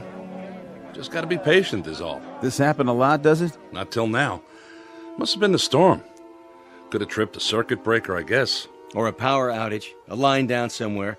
Only what? Why did it last a couple of seconds and then come back on? Unless... What are you thinking? Unless someone caused it to happen. Where's your circuit box? In back. You want my flashlight? Everybody stay where you are. Leave your gun in your holster, Perry. I'm going to get to the bottom of this. We'll question each one of you one at a time. Now, see here. One at a time. Stay seated, everybody. You got a back door to this place? Sure do. How does it lock? Night latch and key, why? Where's the key? Right here on my belt. Go back there and lock it. It's always locked. But if that certain somebody is really from outer space, they'll just go through the wall anyway, won't they? Check them for wings. Check them all for wings. Look under their coats. Might as well start with you, Grandpa. You got identification? I left it down there by the pond in my spaceship. Who won the National League pennant last year? What is this anyway? Some practical joke? If so, well, you've prolonged it beyond the point of human endurance. Yeah, human. Just answer the question. I understand. I get it. So keep your britches on. Pittsburgh Pirates won it, officer. And then they took 4 out of 7 from the Yankees. That's right. Sharp boys, those two. Real sharp. Didn't figure a Martian would know anything about the great American pastime, did you? You got identification, miss? No, I don't. As a matter of fact, I left my wallet. I left my wallet with my suitcase. And where's that? On the bus? I didn't give her a baggage check. I would have remembered. That means it was a carry-on. Was it? No. See there? You better strip search her pronto. It was shipped on ahead. What's your name, miss? Ethel McConnell. I'm a professional dancer. With how many legs? How many you got under that coat? I'm gonna belt you, Grandpa. She was on the bus. How do you know? Yeah, she's the only one I noticed. Thank you. But who noticed him? How do we know you're the same fellow who was driving the bus? There ain't nobody who's been exonerated yet, that's for sure. Look, let's cut this farce right now. That's what we're trying to do. Well, then let each one of us show our identification and put an end to it for good and all. This whole thing is getting out of hand. Then how do you explain the extra person in here? Very simply. The driver is mistaken. 7 people got on the bus, and he thought there were only 6. Is that possible? Not a chance in the world. I counted 6 heads before we took off, like always. There were 6 passengers. And what's your name? Olmsted. That's O-L-M. Hey! Who's doing that? Never happened before, I swear. Oh, I can't stand this. Connie, please, sit down. I mean it. I can't. Getting upset isn't going to help matters. What if it were invisible? Sit down, please. What if there were something in here from that pond? Oh, Connie. What if there were, but we couldn't see it? I said, sit down. Hey, I'll see to her, officer. Honey, calm down. Why is he taking his gun out? Easy, Perry. I think it's time for a look around. All right, folks. We may have a good laugh about all this in the morning, but for the time being, do the smart thing. Everybody just stay where you are. My partner's going to check the grounds. And please, nobody do anything foolish, like trying to leave. I'll be right outside the door.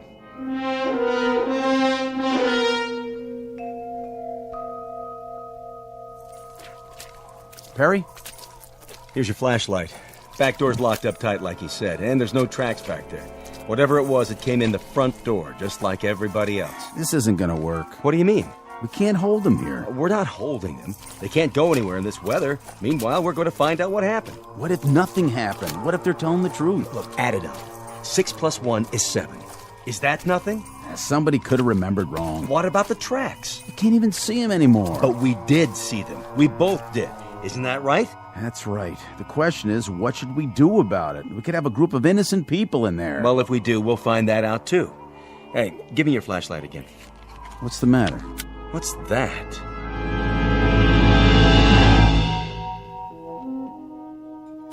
Here you go, miss. 1 New York steak. Medium rare, just like you ordered. How much do I owe you? Put it on my bill, Haley. Sure, you say so. No strings? No strings. With your bag stuck on another bus somewhere, back around Binghamton is my guess, it's the least I could do. You're a nice guy, Olmsted. Next time you're in the city, stop by the club. Drinks on the house. Baby, you got yourself a deal. Hey, Haley? Yeah? Where are the troopers? Still outside, I guess. Snow seems to be letting up. Say, you didn't pull that gag, did you? The business about the lights and the jukebox starting up. Not me. I'm strictly short orders and pay my taxes to Uncle Sam. I don't know anything about science fiction. A jukebox is a jukebox. And if the blame thing feels like starting up on its own, you'd better go call an electrician. Don't have to do that. Just take me to your leader.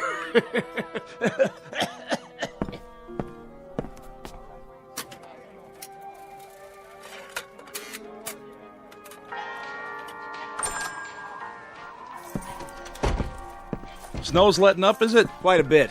You can see the bridge now. And? Well, she seems to be holding up pretty well. I know that bridge. And what's more, I don't trust it. Well, then thank goodness it's not your judgment we have to concern ourselves with. Because if that bridge gets a clean bill of health, you're going to drive the bus across it. Mister, you may be a hotshot in Boston, Mass., but when it comes to bridges and buses, I got seniority. And I tell you, that bridge is so old that... There it goes again. Almost like a strobe light. They keep going on and off like somebody's throwing a switch. We're losing power. I'd say it's the whole area. Or it could just be right here. This is getting weird. Just plain weird. I wish whoever it was would play his cards right now and get it over with. Why don't they do something? What's the point of us all staying cooped up here and... Connie, sit down. I will not sit down. Take your hand off me, George. Oh, my. The young lady suffers from claustrophobia, I suppose. Isn't that just dandy for the rest of us? She's right. If this is some sort of a game, let him come out in the open like a man. That's right. It's because he's afraid. The human race is too tough for him, is that it? Well, I'll take him on. Even at my age. The point is, we're all kids in a closet here. What does that mean? We're all just as much in the dark. Nobody understands what's going on. But it happens to be a fact that if it was some kind of saucer that landed in the pond, and if he did come in here, I think it would be a real healthy idea if we pinpointed that particular somebody and kept him from leaving. That makes sense. But I think that girl might have the right idea. Maybe whoever it is invisible. Maybe he's just playing around, cat and mouse. Oh, please. That's utter nonsense. It's as good an explanation as any I've heard. But what if the thing doesn't show itself? Do we just sit around here holding our breaths? We may not have to. You mean you figured out who it is? Not exactly, but we found something in the snow outside that may be a clue. Really? And what is it? An alien spacesuit? No, just this. What is it? They look like scales of some sort. Oh, please, for the love of God. Look, it could just as easily be guitar picks dropped by some itinerant teenager. That's what I thought at first. But it turns out there are a lot of them outside, scattered in the snow. Mostly under the snow by now. They sparkle when they catch the light, like fish scales. Trail leads across the highway, from the pond, straight to here. So this is the first hard evidence we have. I'm sorry to tell you this, but I'm afraid it's true. Someone in this diner is not what they appear to be.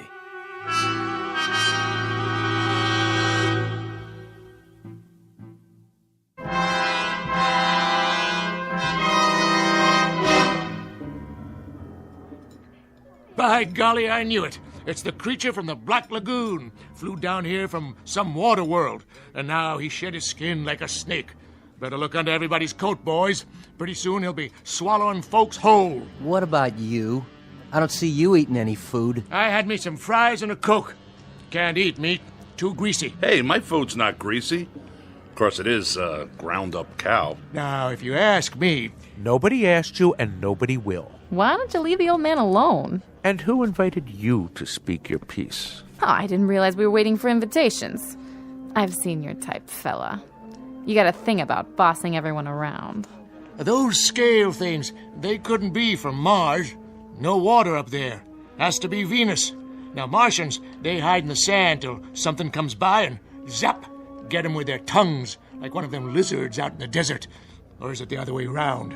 Look, it's bad enough having to sit here without listening to all this petty arguing. I told you it would come to this, and I was right. Come off that high horse of yours. Everybody sit down, now. We're not playing around here. What was that? The sugar bowls. They all cracked, just like they exploded. Well, now I gotta go and buy new ones. You all right, Miss McConnell? I think so. Now, who'd be calling here this time of night? I told headquarters where we were. I'll take it. Be my guest. Yeah. Yes, sir. It's Perry here. What's that? Mm-hmm. It's definite? Yes, sir. That's fine.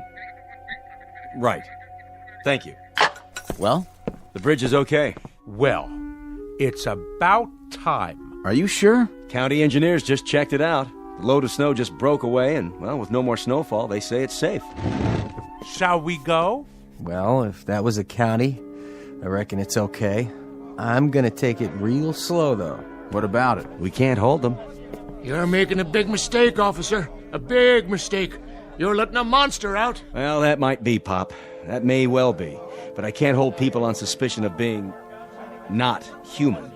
You can move them out anytime. Okay, folks, let's go. You're sure about the bridge, officer? I never liked that sucker. She swings in the wind, and she's not a suspension. Yeah, you can follow us. We'll take the car across first, just to be sure. You can pay your checks over here, ladies and gentlemen. It's been a real pleasure serving you. Safe trip and Godspeed. You all come back and see us real soon now. Except for one of you, that is.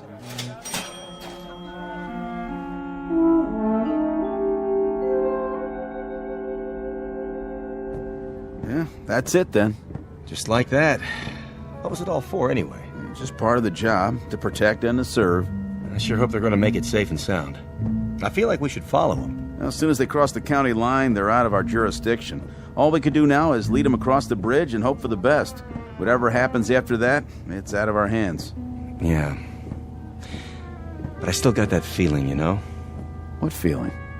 Like I'm waiting for the other shoe to drop.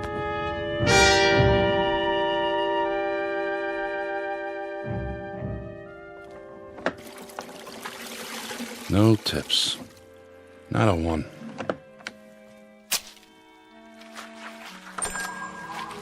We're closed. I said we're all closed up. Didn't you see the sign? Coffee, please. Black. All right, one coffee. But that's it. Kitchen's shut down. Did you burn yourself? No. I'm all right. But what I mean is, didn't you get on the bus? I saw you with my own eyes. Oh, I did indeed. Yes, I went on the bus. And you know something? The bridge wasn't safe. It collapsed halfway across. State trooper's car, the bus, kerplunk, right in the water. It's a terrible scene. In fact, nobody got out except me. Except you? Except me. Lucky, I guess. Very lucky, but... But what? You're not even wet. Wet? What's wet? What do you mean, what's wet? You landed in the river, but your clothes are all dry. An illusion is all. Just an illusion. Like that thing playing. That's an illusion. Say, how'd you do that? Or the telephone ringing. Hello? Hello? Nobody there. You see, just an illusion. A parlor trick is all. What's going on? What are you, some kind of magician? Me? Hardly. See? Nothing up my sleeves. I'll take my gloves off so you can be quite sure. Do you have a match by any chance? Your hands, you've got scales all over your skin. Well, what do you know? Before you faint dead away, I might as well tell you. The name really isn't Ross, and I wasn't really going to Boston. Actually, I've been sent down as an advance scout. You know, these, what do you call these? These cigarettes? Oh, they taste wonderful. We don't have a thing like this on Mars. No kidding. That, incidentally, is where I'm from. We're beginning to colonize, and my friends, who will be arriving shortly, I think they're going to like it here. It's a lovely area, so homey, so off the beaten track. Just the place to start a colony. Don't you agree, Mr. Haley? I don't mind. I have a little waiting to do myself. You see, Mr. Ross... excuse me.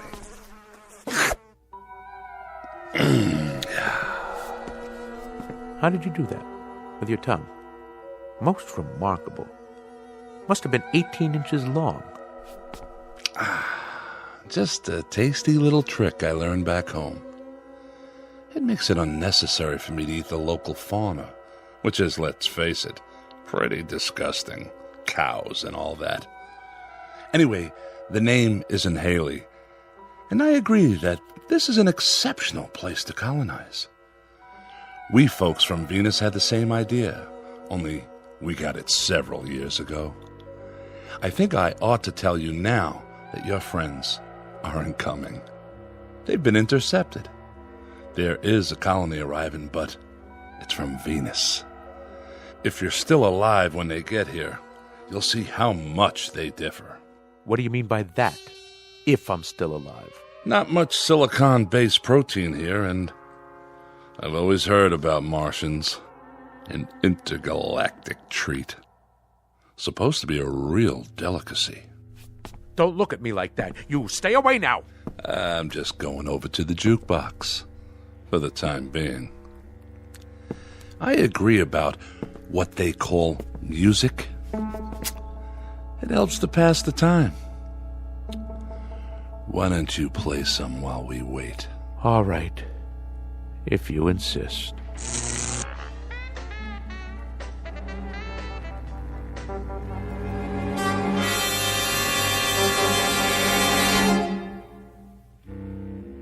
Incident on a small outpost of civilization, to be believed or disbelieved, depending on your frame of reference, your imagination, and whether or not you're from Mars, Venus, or Missouri.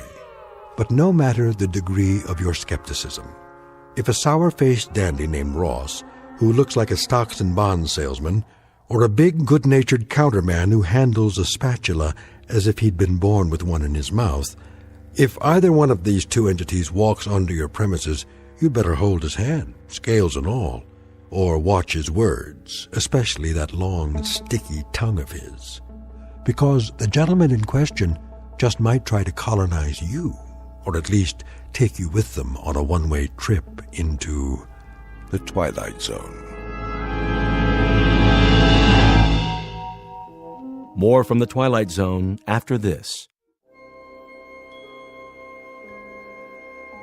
Hi, this is Carl Amari, producer of the Twilight Zone radio dramas. I'd like to take a moment to tell you about our official website at twilightzoneradio.com, where you'll get the latest news and information on these Twilight Zone radio dramas. Plus, at twilightzoneradio.com, you can digitally download 3 free episodes or any of our episodes for only $1.95 each. In this age of ever-changing technology, we've decided to make these episodes instantly available to you by making the Twilight Zone radio dramas a digital download-only series. This means that this series will no longer be offered on CD. The CD collections at our website are now being offered, while supplies last, at buy one, get one free. So be sure to get your favorites before they're sold out. Be sure to visit us often, and I'll see you in the zone.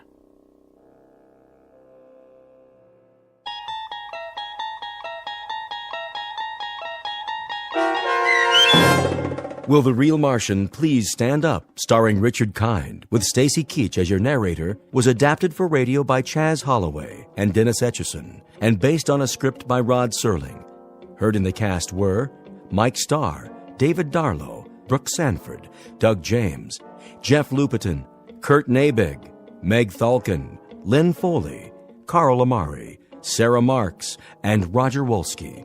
To learn more about the Twilight Zone radio dramas and to obtain audio cassettes and CDs of these programs, visit our website at twilightzoneradio.com. The producers of The Twilight Zone wish to thank CBS Enterprises, Carol Serling, Dennis Etchison, Dick Brescia Associates, Claire Simon Casting, Terry Jennings, XM Satellite Radio, Sirius Satellite Radio, our sponsors, and our radio affiliates for helping make this series possible. This copyrighted radio series is produced and directed by Carl Amari and Roger Wolski for Falcon Picture Group. Doug James speaking.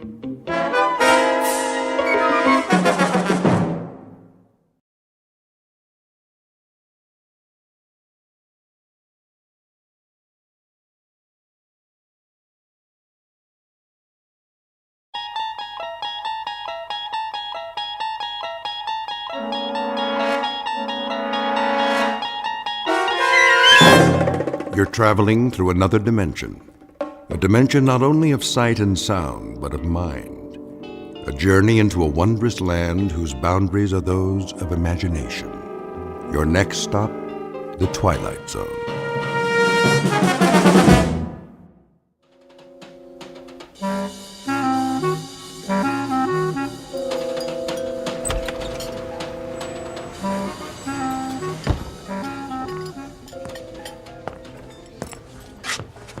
Oh, hello, Mr. Morgan. Ferdy? Nice to see you, sir. Where's Daggett? Mr. Daggett? The table in the corner. He got here a few minutes ago. Good. I'd like to see a dinner menu. I don't have much of an appetite. A drink, then. The usual. Yeah, make it the good stuff. Of course. Harold, 1 tequila with lime, table 3. Coming right up.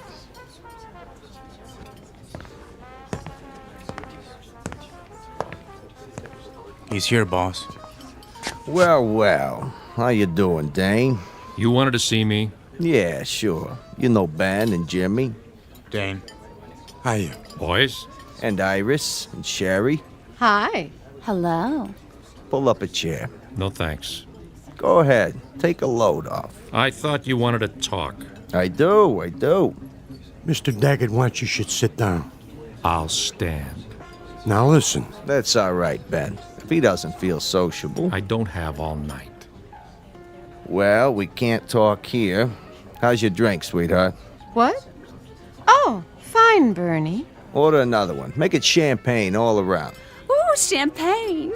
Are we celebrating? That's right. A regular celebration. What's the occasion? The 6-month anniversary of a wonderful partnership. Come on, Dane. We'll go to my office. You too, Jimmy. Ben, stay here and keep the ladies company, like I told you. Okay, boss.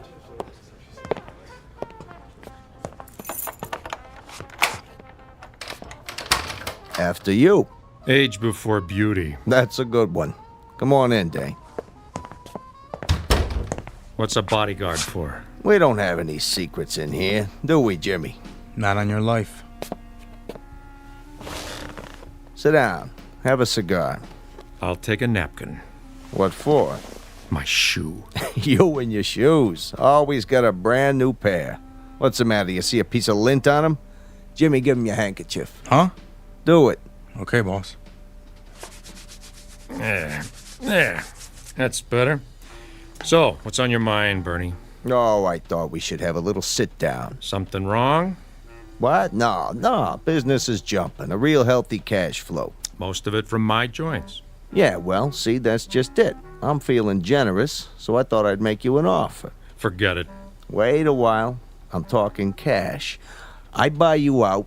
You walk away with enough dough to live the high life. I already live the high life. Yeah, sure you do. But think about it. You could set up a new business. Anything you want.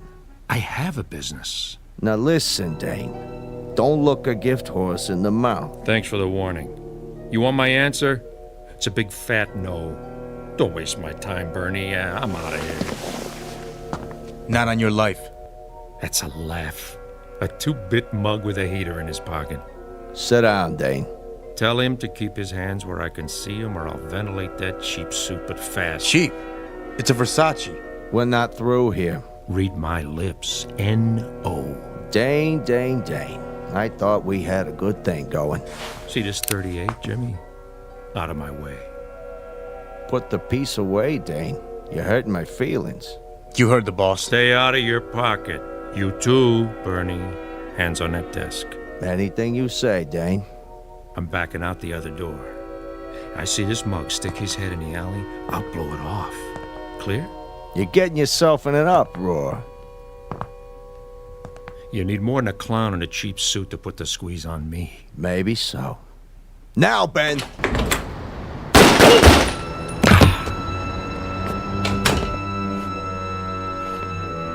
You should have looked behind him. Good shooting, Ben. Just like you told me, Mr. Daggett. Now, get this punk out of my office. What do you want we should do with him? Dump him with the rest of the garbage. Jimmy, clean up the blood. He's leaking all over my Persian rug. Right, boss. You got it, Mr. Daggett. Meet Bernie Daggett, a successful West Side businessman. He's just concluded a merger with a partner who has certain investments and a preference for two-tone footwear.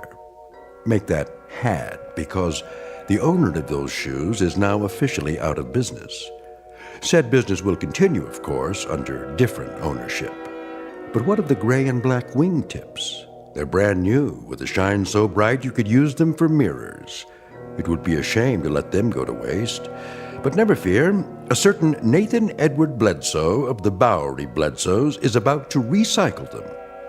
At the moment, a few long blocks from here, Nathan just happens to be looking for a new pair of treads, because the ones he's wearing are falling apart. He doesn't know it yet, but his search for a warm place to sleep and a bottle of forgetfulness is about to end.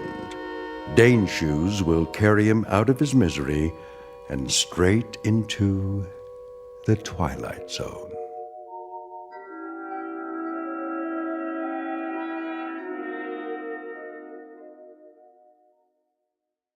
And now, The Twilight Zone, and our story, Dead Man's Shoes, starring Bill Smitrovich, with Stacy Keach as your narrator.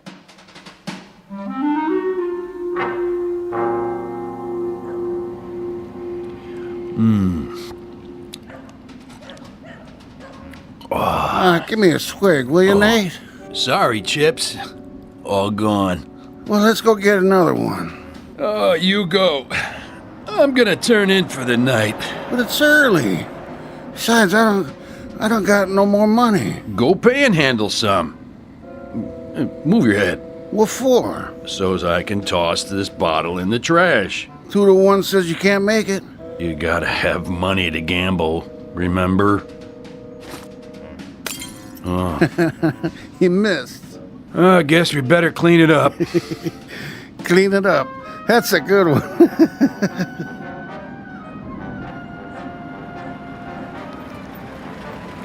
Now you done it. Somebody called the cops. Wait. That ain't a cop car. Okay, Jimmy. The coast is clear. Dump him. Where? Under the fire escape, by the trash.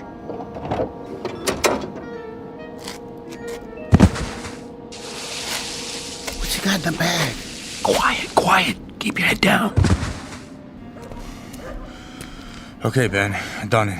Let's go. Mr. Daggett said to come right back. So long, Dane. Good riddance to bad rubbish.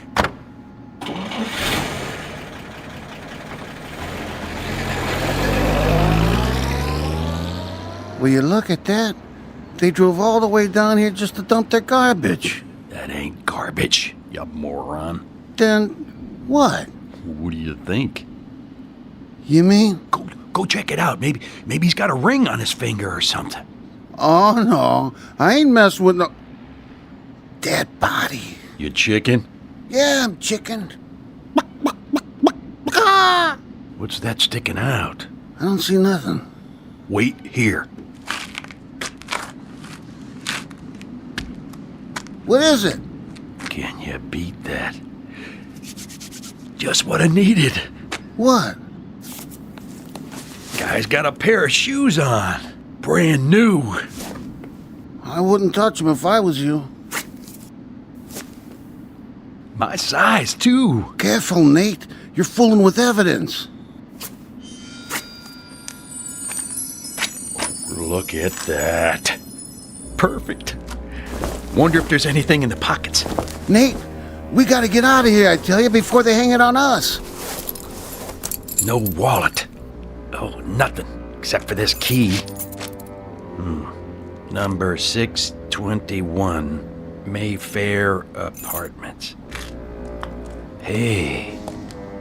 I know where that is. Pretty swanky. Hey, where you going? To check out my new digs.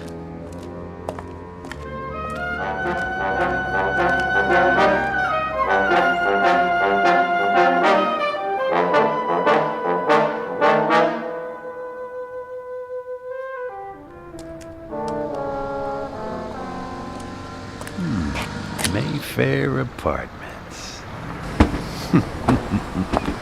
Doorman, would you get me a cab? Certainly, ma'am. Taxi! Next in line over here. Where's she going? West 84th. Ma'am, here you go. Thank you. Now this is for your trouble. Thank you, ma'am. Watch your fingers.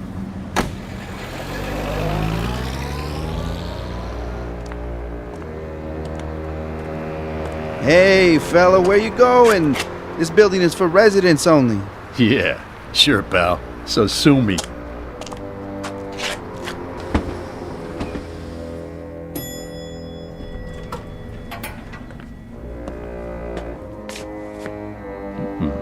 Apartment number 621. Nice place. Dane, I'm so glad you're here. I was just painting my toenails. Where were you? Who are you? That's Rich. Who am I, she says. What do you want? Not you, that's for sure. You better get out of here, Buster. I'm not kidding. Now, where's the liquor? Right over there. That's Dane's tequila. If he comes back and finds out you touched his stuff, he'll kill you. Sure he will. Do you hear what I said? He'll kill you. For real. Thanks for telling me, Wilma. Who told you my name? You know what I'm gonna do now? I'm going in the bedroom to get some clean clothes after I take a nice hot shower. And you know what you're gonna do? What? You're gonna fix me another drink. I am. And use the good stuff. The Gold Reserve. But that's... That's what? Nothing. Oh, and Wilma? Yes? Don't even think about leaving. You'd never make it downstairs.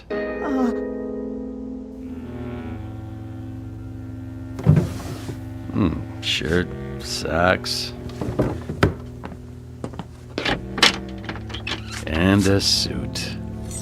Think I'll try the pinstripe.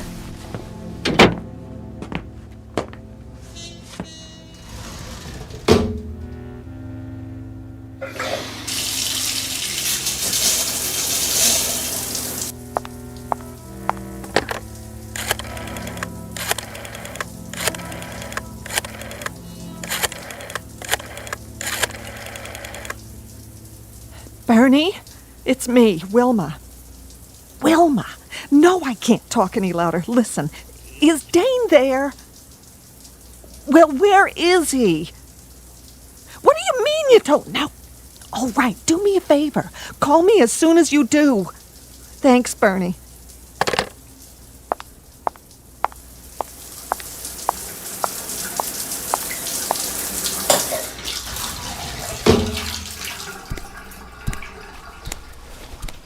Where is he? Who? Dane! Dane? I don't know who that is. Oh, yes, you do. I don't. Honest. Then what are you doing here? I'm not sure. You walked in here with his shoes on. Nobody else wears shoes like Dane's. I don't remember. Well, maybe this will refresh your memory. Hey, what are you pointing a gun at me for? I don't know what you're talking about, lady. I found the shoes. At least I think I did. You mean you stole them? Yeah, that's it. I stole them, okay? Where? Please, miss, I don't know anything about nothing. What do you know? Nothing. You gotta believe me. I ought to shoot you right now. Busting in here like you own the place. Please, I don't want any trouble. All right, but you get dressed and get out of here. Move. Okay, I'm going. Hurry up. I just gotta put my shoes on. Those aren't your shoes. Yeah? Is that right? And what about the gun? I suppose that's not mine either. What? Keep away from me! Give me that thing. Ow! You shouldn't play with guns, Wilma. You might get hurt. Hand me the towel. What? The bath towel.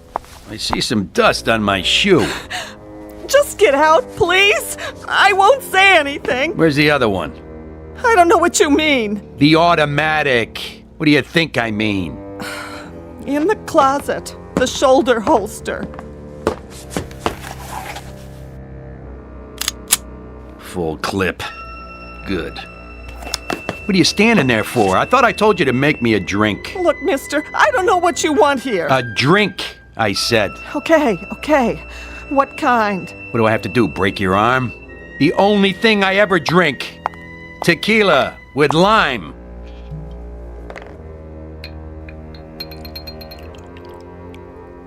Dane's due back any second. I'm warning you, for your own sake. If you know what's good for you... I know what's good for me. Please, don't touch me. Please, don't.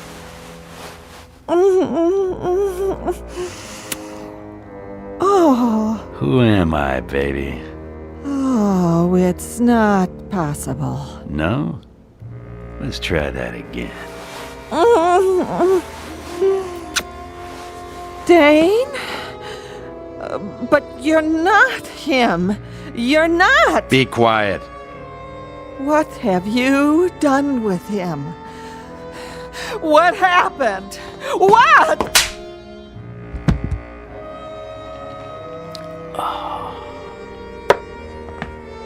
Wait, you gotta tell me, please! Tell you what? I have to know! Later.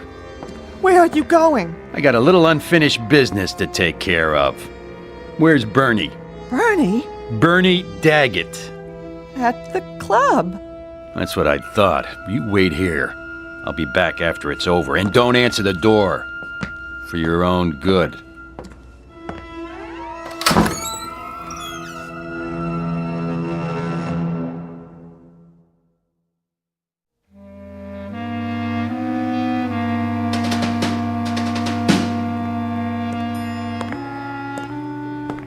Sir? Yeah? Did you get the message from Mr... Oh, I'm sorry. What's the matter? There problem? Nothing, sir. I thought you were someone else. Oh, is that so? Like who? Another one of our residents. Let me guess. The guy in 621? That's right. You must know Mr. Morgan. Yeah, you might say that. Just visiting. What's it to you? Oh, nothing at all. It's just... Just what? That suit and those shoes. Mr. Morgan has a pair exactly like them. No kidding. Must be quite popular these days. Very smart. I like them. You got a handkerchief? Why, yes, I'm sure I do. Here you are. Clean one, is it? Oh, yes, sir. Good. Got a scuff on the toe. You do? It doesn't show from here? Shoe shine stand's closed, huh? Yes, sir. At this time of night. Yeah, here you go. Here's a tip. Oh, that's not necessary, really. It's the concierge's job, too. Listen, get a shoe shine boy who works around the clock. Some people care about how they look. Right, I'll do that.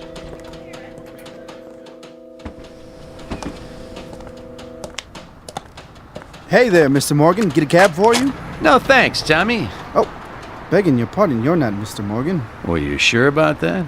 Get you a cab if you like, sir. That's okay, Tommy. I feel like walking. Clean shirt, new shoes, and I know just where I'm going to. Sure looks like you do. Yep. Clothes make the man. That's what they say. Hello, Mrs. Tomlin. Oh, watch your step. Why, thank you, Thomas.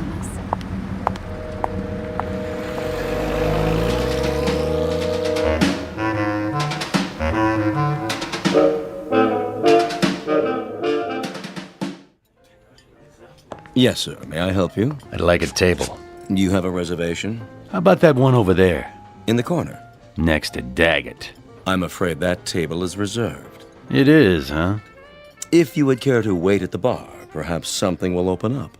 Well, here you go, Ferdy. This should take care of it. That table open now? Yes, sir. Thank you, sir. Well, I should have known a man like you would have a reservation. Yeah, must have slipped your mind, huh? Right this way.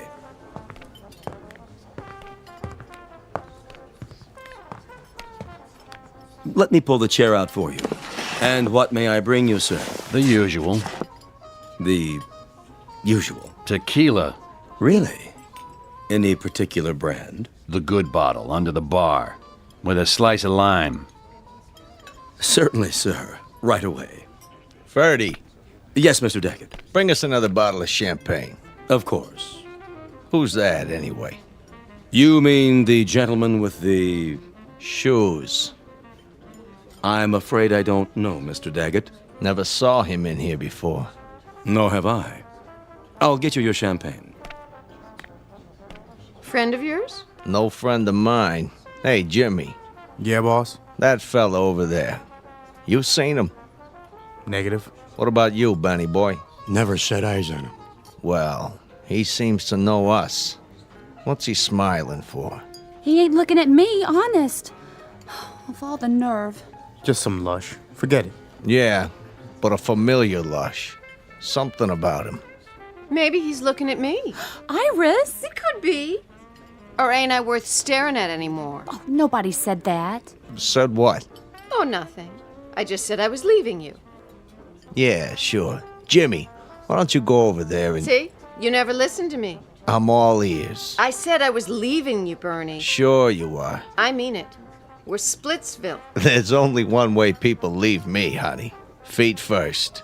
Drink up, everybody. Let's finish this bottle. Sorry to tell you, boss, but that guy's still looking at us. Like he's got a secret or something. Oh, he's driving me crazy. All right, that's it. Can't even have a drink in peace. Ben. Yeah? Invite him over. What if you don't want to come? Then get rid of him. No problem.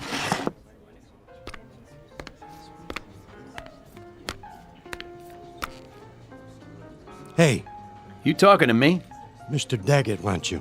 Oh, isn't that nice? Makes me feel all warm inside. He wants you should join him.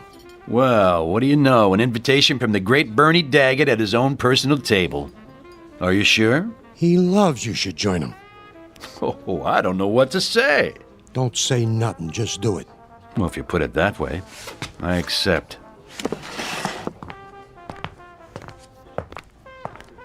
Here he is, boss. Well, well. Allow me to introduce myself. Hello, Bernie. You know me? Everyone does. By reputation. Oh, I get it. Sit down. Thanks. Get the man a chair. You, celebrating something? You might say so. Big business deal? Who told you that? Friend of mine. That right. What are you drinking? Tequila. With lime. What did you say? Something wrong with that? No. It's just kind of funny. Is it? A coincidence is all. I had a friend drank the same stuff. Well, no kidding. What happened to him? What do you mean? Well, you said had. Say, what's your name? Kilroy? Look, buddy, when Mr. Daggett asks you a question... Easy, Jimmy. I'm sure he didn't mean no disrespect. What line are you in? Restaurants. Just like Dane. Isn't that something? But tonight, I'm a messenger boy. And I've got a message for you, Mr. Daggett. Well, go ahead. Let's have it.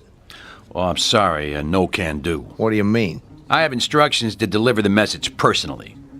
In private. It's kind of a touchy matter. You understand? And who's this message from? Afraid I can't say. Here you are, sir. Another bottle of champagne on ice and one shot of tequila with a slice of lime.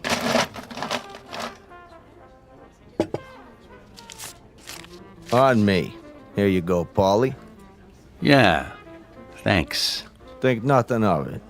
Anything else here? I'll let you know. Yes, sir. Nice drink. Glad you like it. Nice place. Real nice. You own it? This guy, what did he look like? Which guy? The one that gave you the message. Well, sometimes, Mr. Daggett, it's my business to forget things. Not remember them. Okay, messenger boy. Let's go. Ben, wait here with the girls. Keep an eye on things. You know what I mean. Don't worry, boss. I got you covered. It has to be private. It will be. My office? Suits me. Hey, I didn't say where it was yet. Didn't you? Down the hall. The door at the end. Right.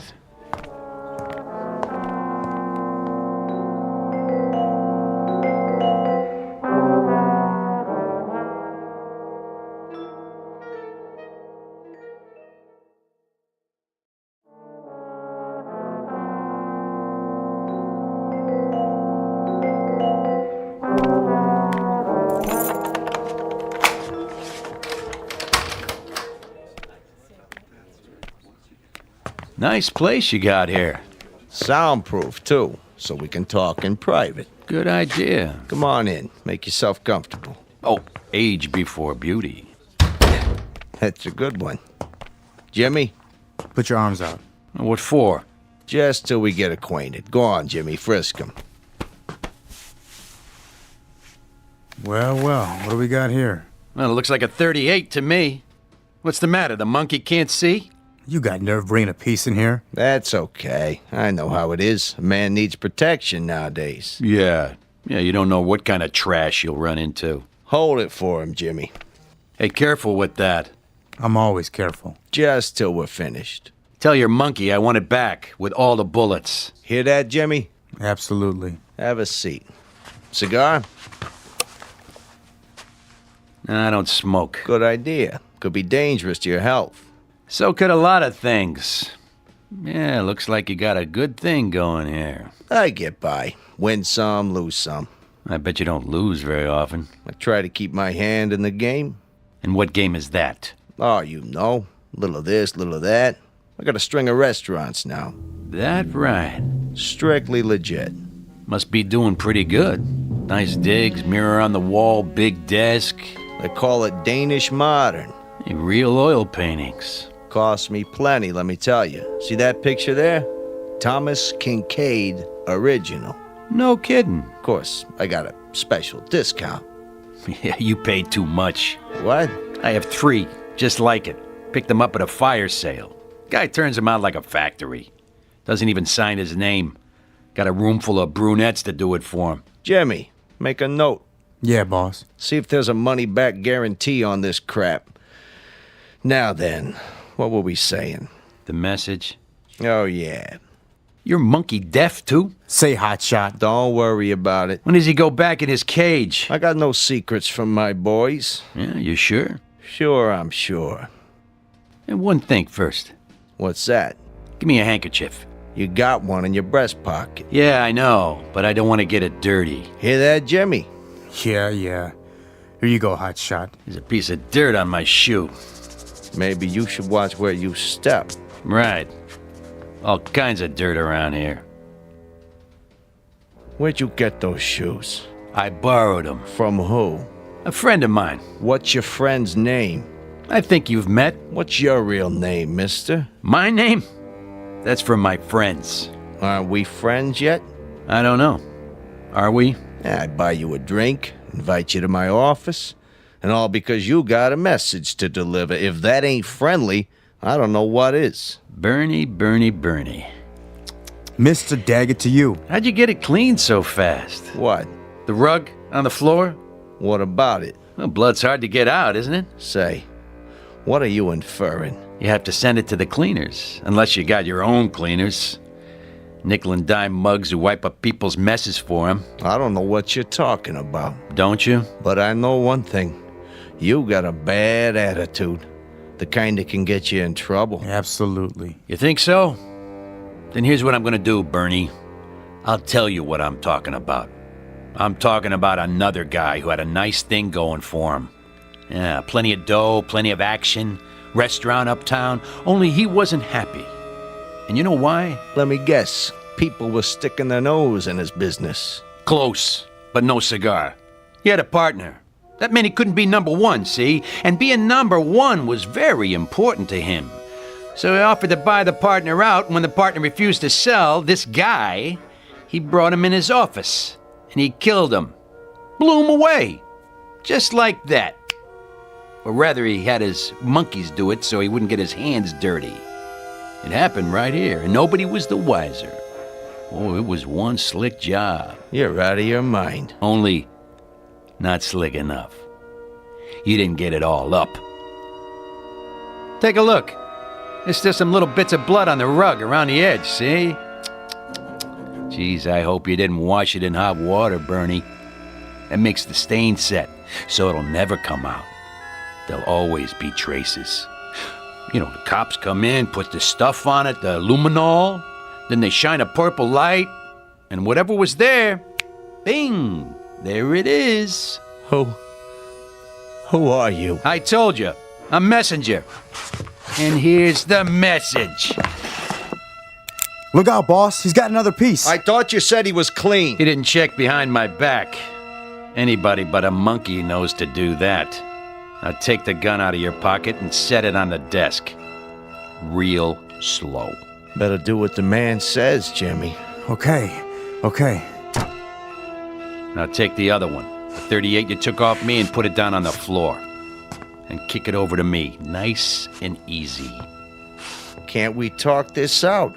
And don't go for your own gun, Bernie. Keep your hands where I can see them. That looks like you got the drop on me. You heard the man, Jimmy. Nice and easy. I'm doing it, see? But you're not doing it right, you big monkey. You put it down so the barrel's pointed at me. You're gonna go for it, aren't you, Jimmy? You just can't help yourself. So I better do something before you make a play. Are you nuts? You shot Jimmy in cold blood. That's right. And now it's your turn. You won't get away with this. Not unless I take care of Ben, too. What are you talking about? There's nobody else here. He's outside in the alley. Come on, drawing a bead on the door right now. As soon as he opens it, I'm history. Unless I shoot first. What are you doing shooting holes in my door? Didn't think it would work for a second time, did you, Bernie? Ben waiting in the alley before I can back out, huh? You're crazy. Open it. Take a look. Bet I drilled him right through the stomach. At least I hope so. Takes longer to die that way. There's nobody out there, I tell you. Oh, and by the way, where's the other 38, Bernie? The one you took off me the first time. In the desk? Huh? I'd like to have it back. Dane. You are him. But it ain't possible. Say goodbye, partner. Vaya con Dios. Now, Ben! Oh. You remembered the door to the alley, smart guy. Only I never do the same thing twice. You didn't think about the mirror. A two-way mirror to the next room. Too bad, Bernie. That means 7 years bad luck. Got him. Nice and clean. Good shooting, Ben. You cut that pretty close. I wanted to take him out with one shot, the way he got Jimmy. Bernie, listen to me. And listen good. You want I should finish him? Wait. I'll come back, Bernie. And I'll keep coming back. Again and again. And sooner or later, I'll kill you. So help me. I'll kill you. Get him out of my face. Right. Drop this scumbag in the garbage any place you want. Just don't let me see those shoes again. Not as long as I live. With pleasure. Get some of the boys over here. We should bury Jimmy nice and proper. You got it. And remind me to send some money to his old lady. Who was this piece of junk anyway? I'll tell you something, Benny. I don't know. I really and truly don't know.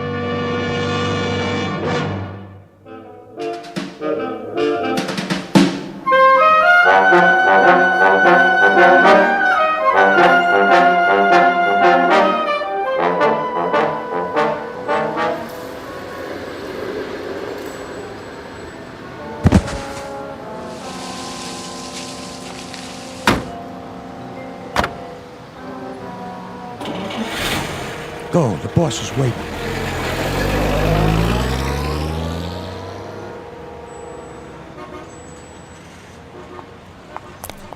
Thank you, ma'am. Thank you, sir. Spare change? Bus fare? Something to eat? Hold on. What in the... Nice pair of shoes. Huh? Nate? That you? Oh, no, no. Poor Nathan. I'm sorry. You forgive me, don't you, Nate? But I guess you won't have any use for him now. Rest in peace, buddy. Yeah, what do you know? Perfect fit. Spare change, sir? Ma'am? Anything at all? Hot meal? That's all I need. Yeah, and a hot bath and a change of clothes. That's all. 'Cause I got places to go and things to do.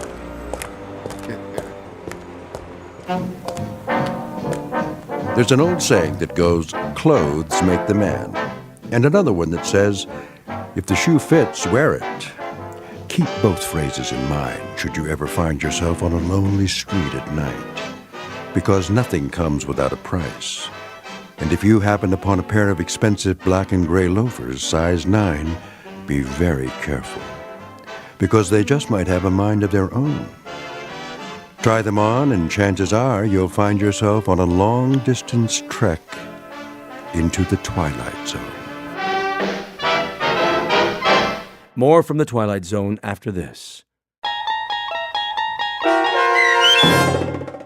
Dead Man's Shoes, starring Bill Smitrovich, with Stacy Keach as your narrator, was adapted for radio by Dennis Etchison and written for the Twilight Zone by Charles Beaumont and O.C. Rich. Heard in the cast were Meg Thalken, Christian Stolte, Rick Arthur, Alex Sopener, Fernette Lebo, Amber Lake, Doug James, Dale Rivera, Roger Mueller, Rich Komanek, Eddie Martinez, Tony Castillo, and Carl Amari.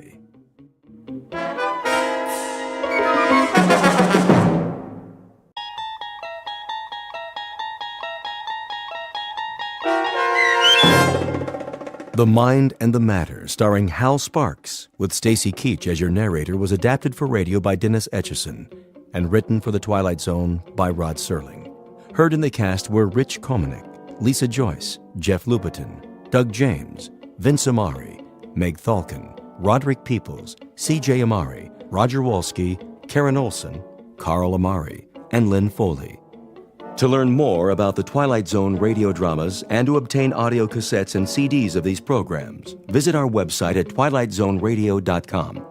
The producers of The Twilight Zone wish to thank CBS Enterprises, Carol Serling, Dennis Etchison, Dick Brescia Associates, Claire Simon Casting, Terry Jennings, XM Satellite Radio, Sirius Satellite Radio, our sponsors, and our radio affiliates for helping make this series possible. This copyrighted radio series is produced and directed by Carl Amari and Jason Mallow for Falcon Picture Group. Doug James speaking.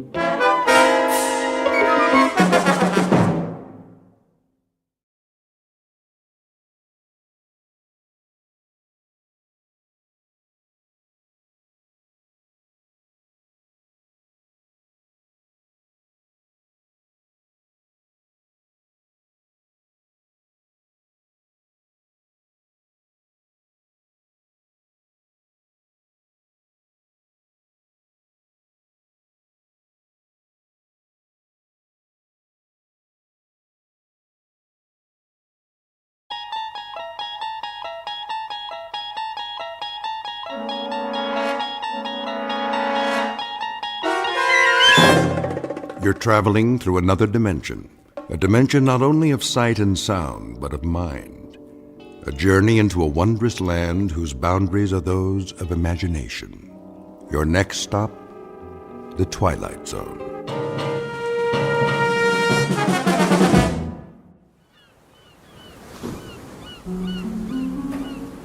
My name is Archibald Beechcraft, and to coin a phrase, welcome to my world. And a wonderful world it is. You might even call it paradise. To tell you the truth, I don't remember exactly how I got here, but I assure you I have no intentions of leaving. No intentions whatsoever. Why should I? Everything I need is here. The sand, the sea, the sky, as blue as a robin's egg, gently swaying palms, and absolutely nothing on the horizon. Nothing. And no one. Do you understand? Not a soul in sight as far as the eye can see. Only the occasional bottle that washes up on the beach. Like this one. They're all the same, with a note inside, some poor soul scribbling a message for help. Whoever reads this, I am stranded on a desert island. Please send a rescue ship at once. Stranded? A rescue ship? The fool! Doesn't he know he's finally found peace? He's escaped from the crowds, the rat race, from civilization. Obviously an imbecile. Who would want to go back to that world? Cars, subways, buses, and people. Everywhere you look, yammering away, pushing and shoving till you can't breathe, can't think. No thanks. I've had my fill of people. If you don't mind, I'll live out my days like this. Alone. Quite blissfully alone. Except, of course, for Chi-Chi, the perfect companion. Never a word of disagreement. In fact, never a word of any kind, because, you see, he's a chimpanzee. And a very intelligent one. If I'm hungry, he brings me a banana. When I'm thirsty, he climbs a tree and picks a ripe coconut. Have you ever tasted fresh coconut milk? Oh, you must. It's really quite refreshing.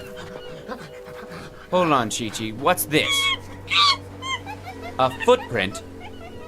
Well, that means we're not alone after all.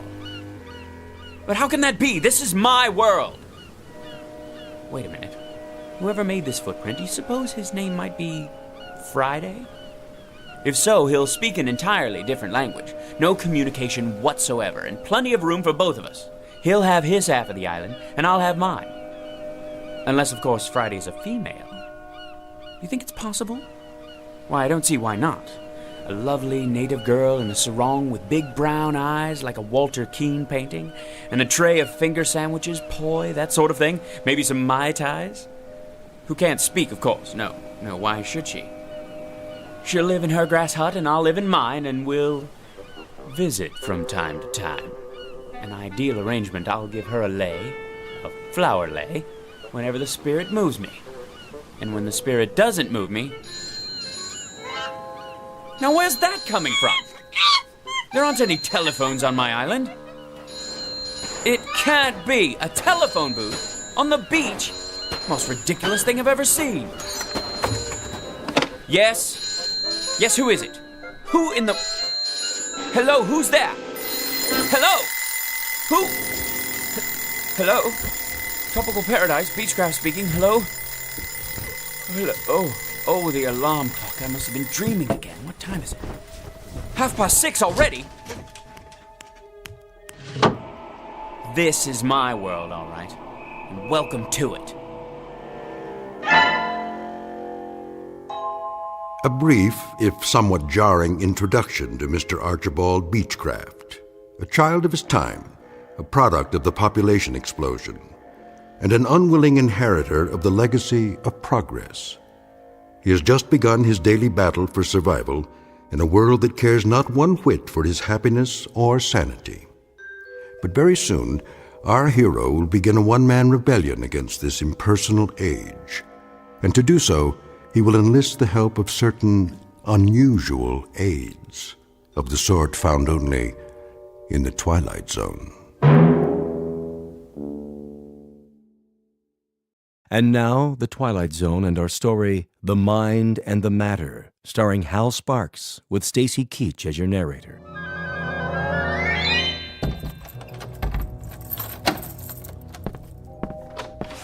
Morning, Beechcraft. I don't see what's so good about it.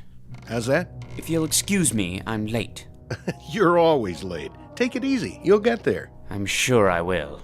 And what an unmitigated joy that will be. 91, 92, 93. Stand aside. I don't have to. My My mom said I could play. And I said move it. 94, 95, 96, 97. Why do you have to do that here, inside the building? Oh, you made me lose count. Now I have to start all over again. 1, 2, 3, 4. Get out of my way, you little wretch. Ma, that man called me a wretch.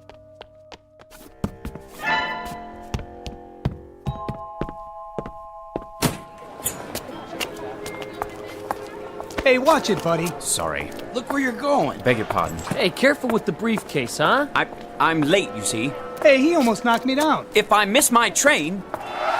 Red light, mister, red light. But I can't wait for the light to change. If I do miss my train, then they'll dock my pay, meager though it may be. And if they do that, well, there's no limit to what they can do. I'm not about to jeopardize my position just because of all the rude, inconsiderate people who are ruining this city. Positively ruining.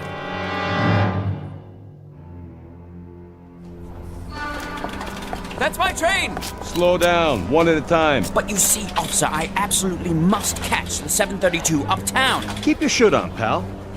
Let me through, please. Watch who you're pushing. You don't understand. This is my... Hands off, buddy. One person per token. I don't have a token. Well, then you better get one at the window. But I overslept. I'm late.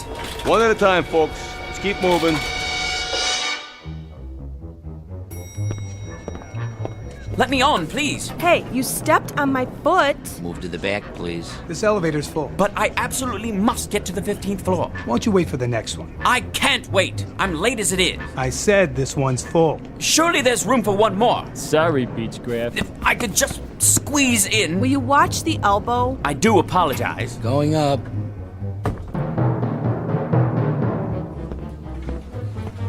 There's Mr. Beechcraft. Finally decided to make it, Better late than never. Morning, Laura. What happened to you? What didn't? If you'd been through what I've been through. Did you punch in? Yes. Mr. Rogers got here 15 minutes ago. I'm sure he did. I told him you went to get coffee. Coffee. That's what I need. Not now. And my blood pressure pills. Wait till the break. Look like you're busy. You mean pretend? I don't have to pretend. Of course, in a reasonable world where a person could work at his own pace with no pressure, no interruptions. Mr. Rogers will be back any minute. I'll bet he will. All right, where did I leave off yesterday? The Campbell file, as I recall. I'm finishing it for you. What? You shouldn't have done that. I'm quite capable. I know you are. I was only trying to help. Thank you, Laura, but if I could be allowed to concentrate without so many distractions, there'd be no problem. Here's your coffee, Miss Petty. Oh, thank you, Henry. You can call me Laura, you know. All right, Laura. I didn't know how you wanted it, so I got cream and sugar. Is that okay? That's fine. Kindly give it back. Hmm? The Campbell file. I'm just about to close it out. Where do you want me to set it? What? The coffee. Just a minute. If you please, Laura. Here you go. Oh, no. Why, you clumsy clod! Gosh, Mr. Beechcraft, I sure am sorry. You spilled it all over my jacket. I guess I didn't see you. That's precisely your problem. Try cold water before the stain sets. I'll get another cup. That's all right, Henry. No harm done. I ought to send you the cleaning bill. Is that Beechcraft? Yes, sir. Looks like he's headed for the washroom. Something the matter? Well, Mr. Rogers, you see, He's a little out of sorts this morning. Is he now?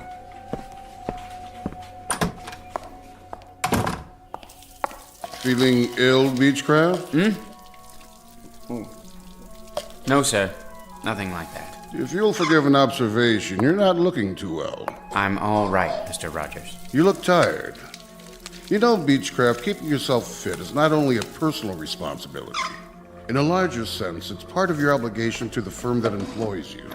Healthy body, healthy mind, and so forth. I'm not unaware of that. Then why don't you pull yourself together, man? Get enough sleep at night. I try to, sir. Eat regular meals. Lots of fresh vegetables, greens. Oh, you can't beat those greens for vitamins. I'm a sprouts and spinach man myself. Are you? I'd have them for breakfast if I could. Believe me, Beechcraft, the secret is definitely in the greens. It's the color of power. I see. Not drinking, are you, Beechcraft? Touch of the old sauce? I don't drink, Mr. Rogers. Well, if you don't drink and you don't stay out late at night, you must not be watching your diet. From now on, see that you do. If you'd really like to know, Mr. Rogers, if you'd really like to know precisely why I'm so dead tired, try coming to work on the 7:32 subway train every morning, then jamming into an elevator with a herd of cattle, then trying to work in that den of cacophony you call an office. Take hold of yourself, Beechcraft. Then standing in line in that so-called cafeteria during that so-called lunch hour, which is never more than 42 minutes. Oh, that's really good for the digestion. Then getting trampled to death in the subway again at 5:38 every night. Then standing in line with more people at a Greasy Spoon restaurant, followed by another line at a movie or a concert or anywhere else I care to go.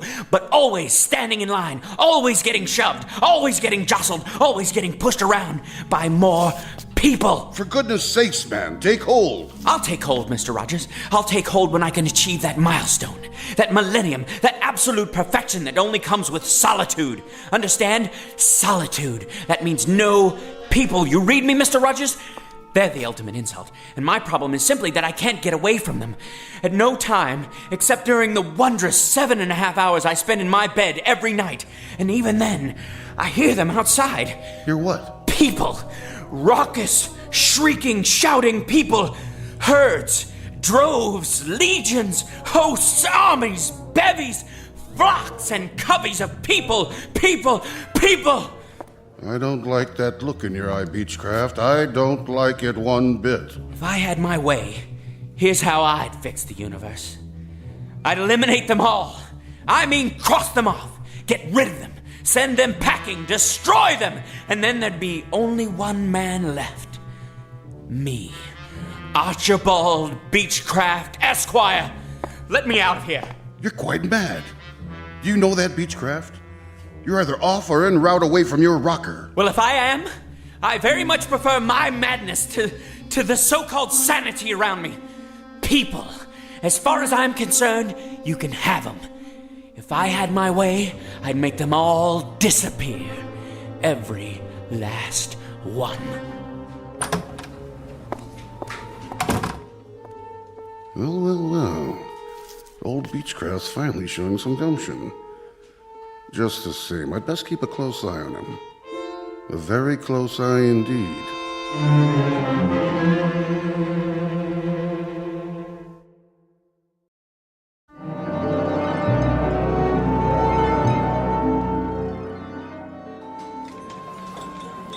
I'll have a baked fish. Yes, ma'am. Salisbury steak for me. Coming right up. Oh, and an extra roll. Vegetables with that? Broccoli. Sure thing. No mashed potatoes, no french fries, no... I'll have the succotash today. Club sandwich here. Dessert? How's the tapioca pudding?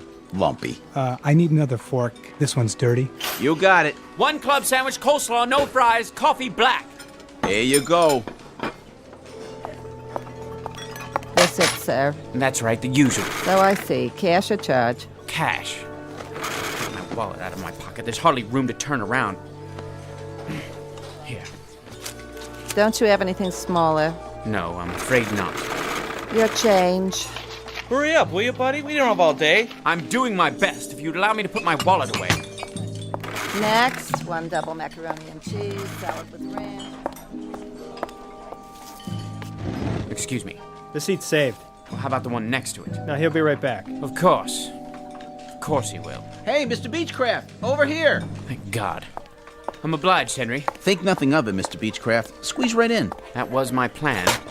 Been saving it for you. I was sort of, well, I wanted to make up for this morning. This morning? When I spilled coffee on your coat. I'm really sorry about that. Say, Mr. Beechcraft? Mm-hmm. I have a friend. You don't say. Works in the used bookstore around the corner. I went there before lunch. Whatever for? Oh, I like to read. All kinds of stuff. Do tell. Horror mostly. That's my favorite. Why am I not surprised? Some of those paperbacks are pretty cool, you know? There was one about these giant worms that live in the sub-basement of an office building. And if you took the elevator down there late at night, these big white old worm things will be waiting for you. And they must have been really hungry, because... Please, Henry. I'm eating. Oh, yeah. Anyway, I went over there today, and I saw this. So I sort of got it for you. What is it? Story of a serial killer who wants to depopulate the Earth? Nothing like that. Take a look. I thought you might like it. The mind and the matter. How you can achieve the ultimate power of concentration. Think this is something I need, Henry? It's really rare. There are only a few printed. Little on the occult side, isn't it? Maybe so. But seeing as how you always have so much work to do, my friend is kind of a student of the mind. He swears by this, says it's the last copy. The publisher was supposed to destroy all of them. For what reason? Too powerful. Tells you how to make people do things. Things? Would you believe it, Mr. Beechcraft? I've seen him. I've seen my friend cause a woman to do something fantastic. How's that? It's true. He was in a department store, and he saw this woman at the sale table, and he concentrated real hard on one particular thing, and Mr. Beechcraft, as sure as I'm sitting here in the cafeteria of the United Tool and Die Company, that woman... You won't believe this. What? Well, that woman picked up a chartreuse and orange scarf, paid for it and everything. She never would have bought it in a million years. Who would? But he made her do it, just like that. It's the truth, I swear. Will you please try to be more careful? Oops, there goes the coffee again. Sorry, Mr. Beechcraft. Thank you so much for the book, Henry. Now, if you don't mind, I think I'll be leaving. I've had more than my fill. Mr. Beechcraft, Chapter 3. Read that one first. Remember, Chapter 3. Right, Henry. Chapter 3. Initial phenomenon of intense concentration. Focus on a single desired outcome, then close your eyes, mental picture, repeat 3 times. Ready to go back? Not yet. I have to fix my makeup. Okay. Wait, I think I'll have a soda first. Want one? Nah. Let me see. Orange, root beer, grape. Might as well give it a try. Concentrate. Tropical punch. Pick tropical punch. I just can't make up my mind. It's delicious. Try it. You'll like it. Why'd you pick that one? I don't know. I really don't. I was going to choose lemon lime, but for some reason my finger pressed tropical punch. How's it taste? Might as well find out. Yes! You'll see. It's absolutely delicious. Puts one in the mind of a Mai Tai. I think I'd better read the entire book. Chapter 4, to achieve your heart's desire. Heart's desire, eh? Very interesting. Very interesting indeed.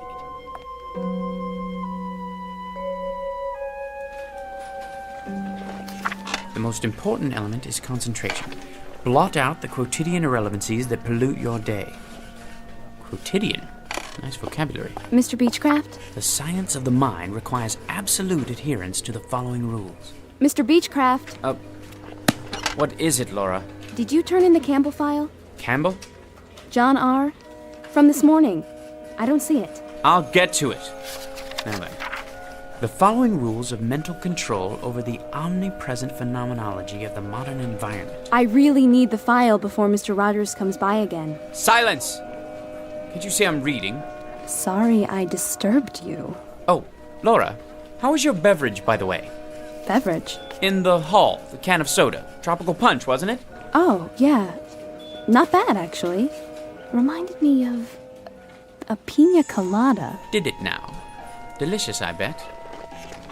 I'll just get back to my book. A very important book. Very, very important.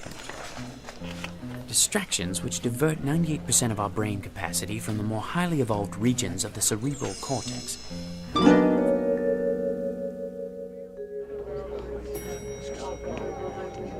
Everybody going to the ground floor? Yeah.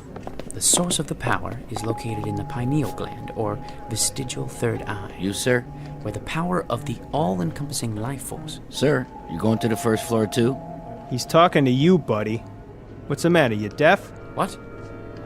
Of course I'm going to the first floor. Where else would I be going? Watch your fingers. Going down. The more complete the mental picture, the more complete the result. Focus your mind and concentrate to the exclusion of all else.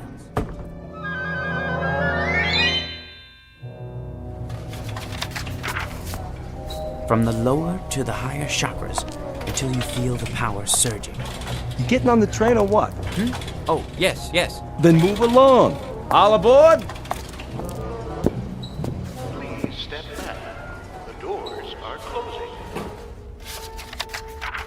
Mental imaging of the desired result to the exclusion of all else.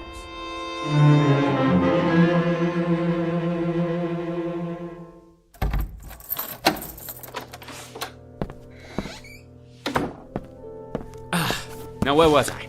Chapter 9. The energy generated by pure mind has an electrical coefficient of... Yes, The numbers are absolutely correct, unequivocally. That being the case, it stands to reason that the conclusions are correct as well. Why, the mind must be the most underrated power in the entire universe.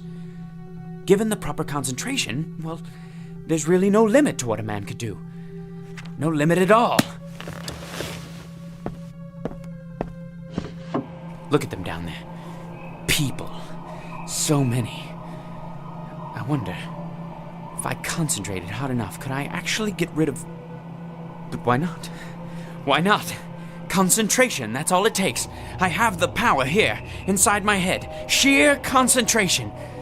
Concentrate on getting rid of all those people. I wonder if I could do it in one fell swoop. Or knock them off one by one. Just think of it. Nobody in the elevator, in the office, the cafeteria, or on the street. None! Not in the hall or on the stairs. Nobody except...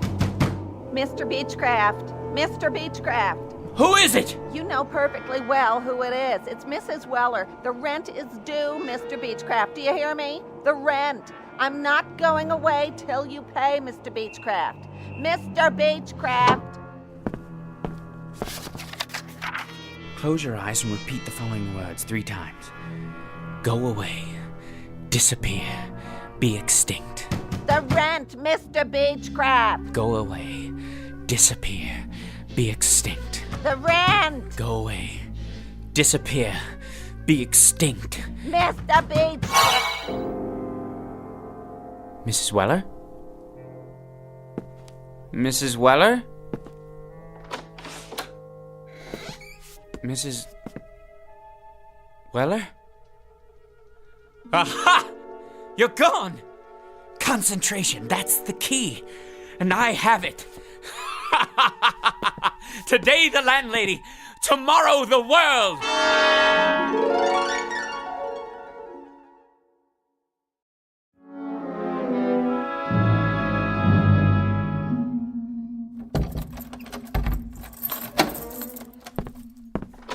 Good morning, Beechcraft. Is it?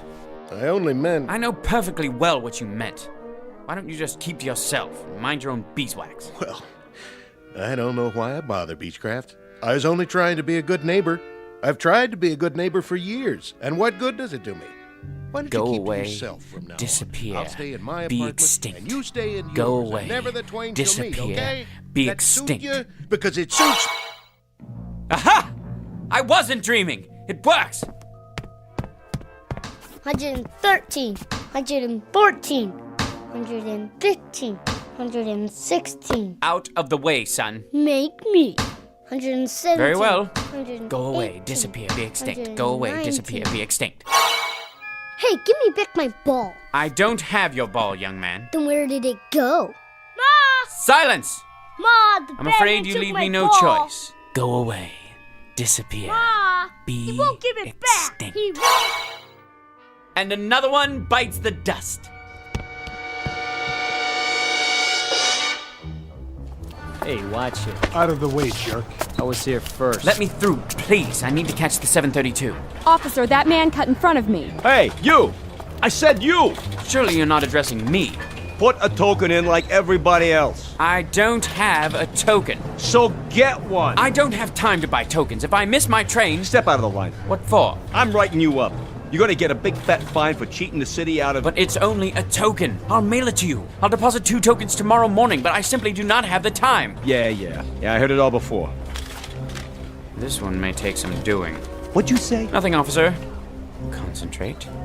Go away, disappear, be extinct. Are you cursing me out? Go away, disappear, be extinct. All right, that's it. I'm taking you in for insulting a transit officer. I got a nice pair of bracelets that'll fit you just fine. Go away, disappear, be extinct. You were saying, officer? You were saying? All right, 732, let's get ready to rumble. Beechcraft is coming through.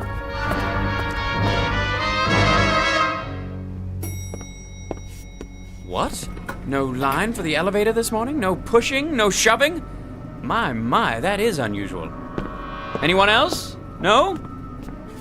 All right then. Going up?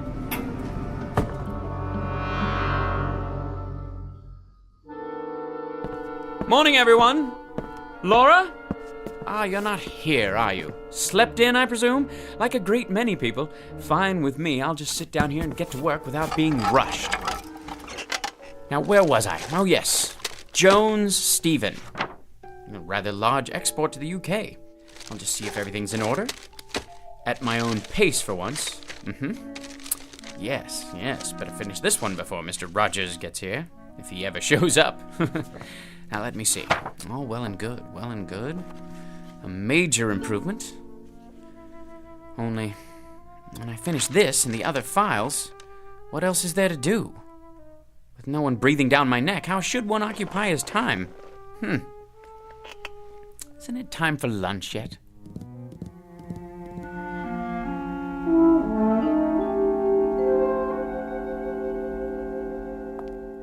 I think I'll just have the salad today. Some soup to start off and crackers. No hurry, mind you. Plenty of time to digest my meal. Where to sit? Why, any table at all? The morning paper. What's new in the world today? White House.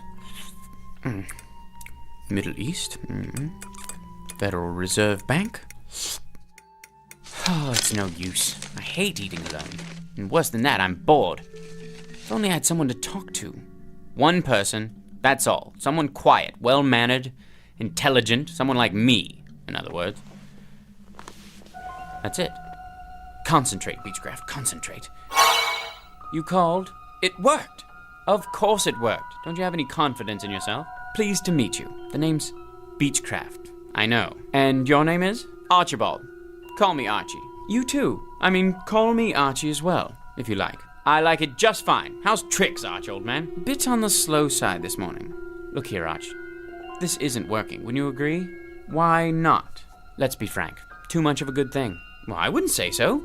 But you're thinking it. Let's just say I'm temporarily accessible to suggestions about how to occupy my time. Face it, you're bored to tears. Solitude is one thing, but loneliness is quite another. Loneliness.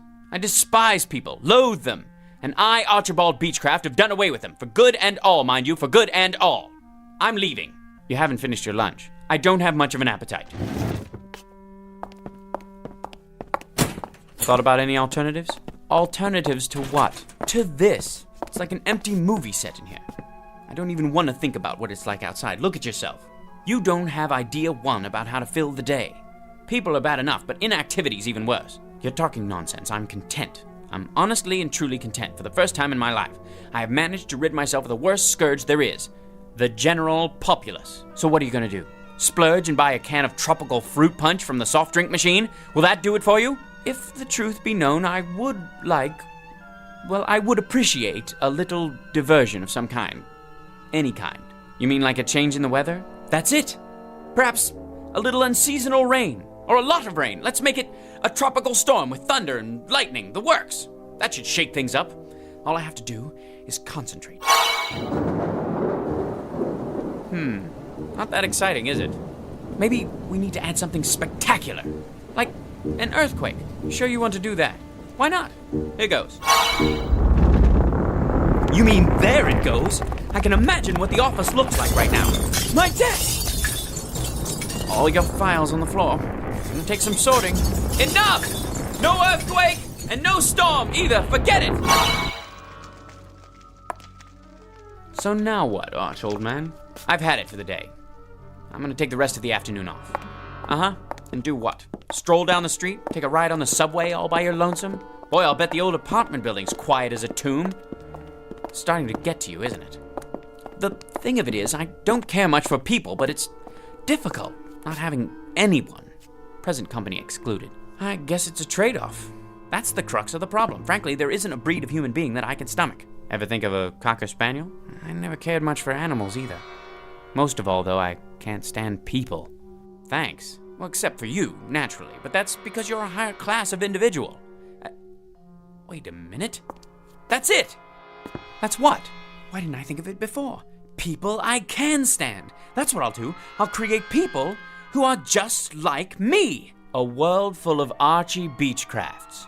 Now that's a thought. You bet your sweet life it is. I'll will it. I'll concentrate, and from now on, everyone will be exactly like me. It's so simple. And when will this new era be ushered in? Tomorrow morning. I'll re-people the earth. Nothing but my kind of folks. In fact, why wait? How about right now? 15th floor, everybody off.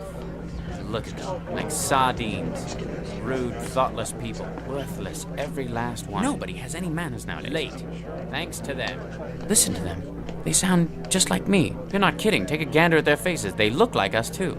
A rather handsome lot, you must admit. Where are they headed? Back to work, I presume, those who chose not to dine in the cafeteria. A sight for sore eyes, eh, Archie? It certainly is. Now that I've decided to replenish the population in a kinder, gentler mold. This, I gotta see.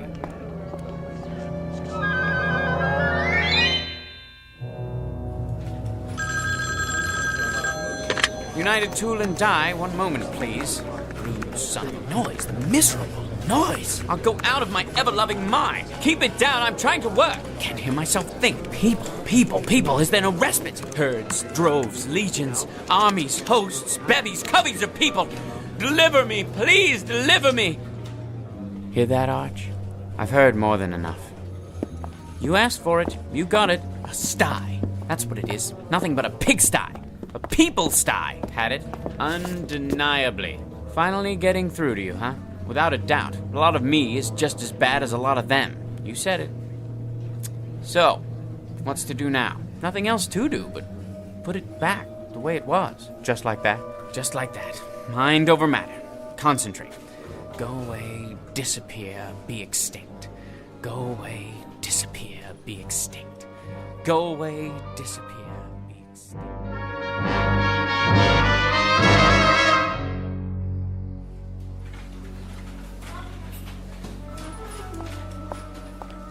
Hello, Mr. Beechcraft. Why, hello, Laura. How nice to see you. What? Oh, nothing. It's just good to have you back. I haven't been anywhere. No, of course not. Hi, Mr. Beechcraft. I got your coffee. Miss Petty, Laura. You didn't have to do that, Henry. Careful now. Oh, Mr. Beechcraft, sir. Please forgive me. You should be more... Forget it, Henry. Nothing serious. It isn't? Not at all. Just another little spill on the old sleeve. I'll take care of it with my handkerchief. Gee, thanks, Mr. Beechcraft, for being so nice about it. Tut-tut, my lad, tut-tut. Something else, Henry? I was just wondering, sir. Yes? That book I gave you? Did you get anything out of it? Not really. Why don't you take it back? You sure? Frankly, it's a lot of pap. Interesting, but totally unbelievable. And now, if you'll excuse me, I think I'll get back to work.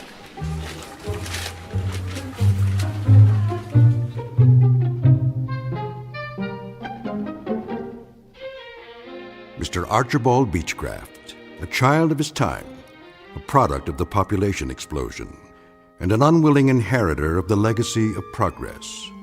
A man who has just found out through trial and error that with all its faults, this may well be the best of all possible worlds, people notwithstanding. Tonight's case in point, in the Twilight Zone. More from the Twilight Zone after this. Hello, I'm Stacy Keach. I hope you're enjoying this edition of the Twilight Zone radio dramas. To learn more about this series, be sure to log on to our official website at twilightzoneradio.com. You'll find special discounts on our Twilight Zone audio collections, listings of our radio stations, links to other websites, and a photo gallery of our recording studio and some of our stars in action, plus ways to contact us with questions or comments about the show. And for a limited time, when you log on to twilightzoneradio.com, you can send in for a free CD of the show. So be sure to visit us at twilightzoneradio.com.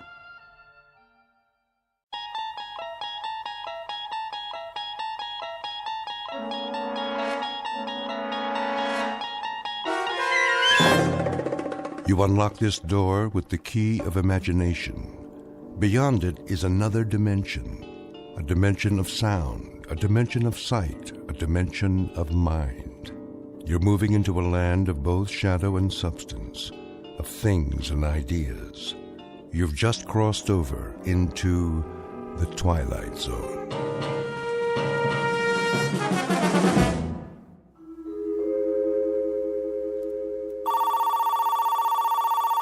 The Gerald Hugo Agency. Mr. Hugo's in a meeting. May I take a message? The Gerald Hugo Agency. No, he's still in a meeting. Yes, the same writer. Please hold. Now get this, Mr. Hugo. If this one ain't surefire, I'll cut off both my hands. You ready? Champion of the world. Robert Redford, maybe. Harrison Ford. You want to make him younger? I give you Adam Sandler. I appreciate it. So, he's champion of the world. But he promised his girl he'll never fight again. He made a vow. You know, Mr. Hugo, like a promise. Real solemn. Here are the network contracts, Mr. Hugo. Thank you.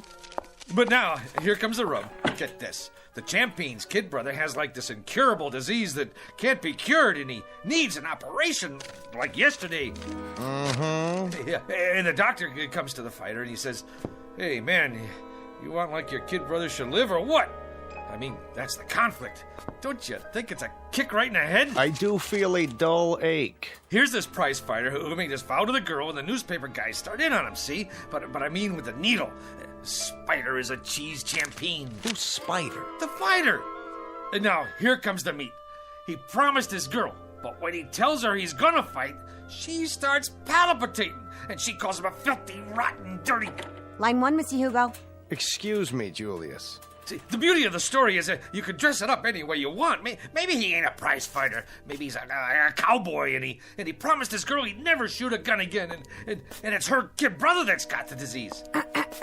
What's the matter? Don't that grab you? Why don't you go downstairs and cross the street on a red light? How about science fiction? There's this rocket man who promises his girl he'll never go up in a spaceship. Julius, you've been here all morning. I'll give you this. I've been an agent for 23 years, and I've never heard so many variations of the same story. Now, would you mind going home? I've got a big deal cooking here. A big deal? You doll baby, you were saving it for a surprise, weren't you? It's a sale, ain't it? The zombie story. I knew the minute I wrote it, that thing was surefire. Listen to this, honey. It's fantastic. This dame marries a guy who walks around on his heels all the time. She thinks he's punchy, but it turns out he's dead.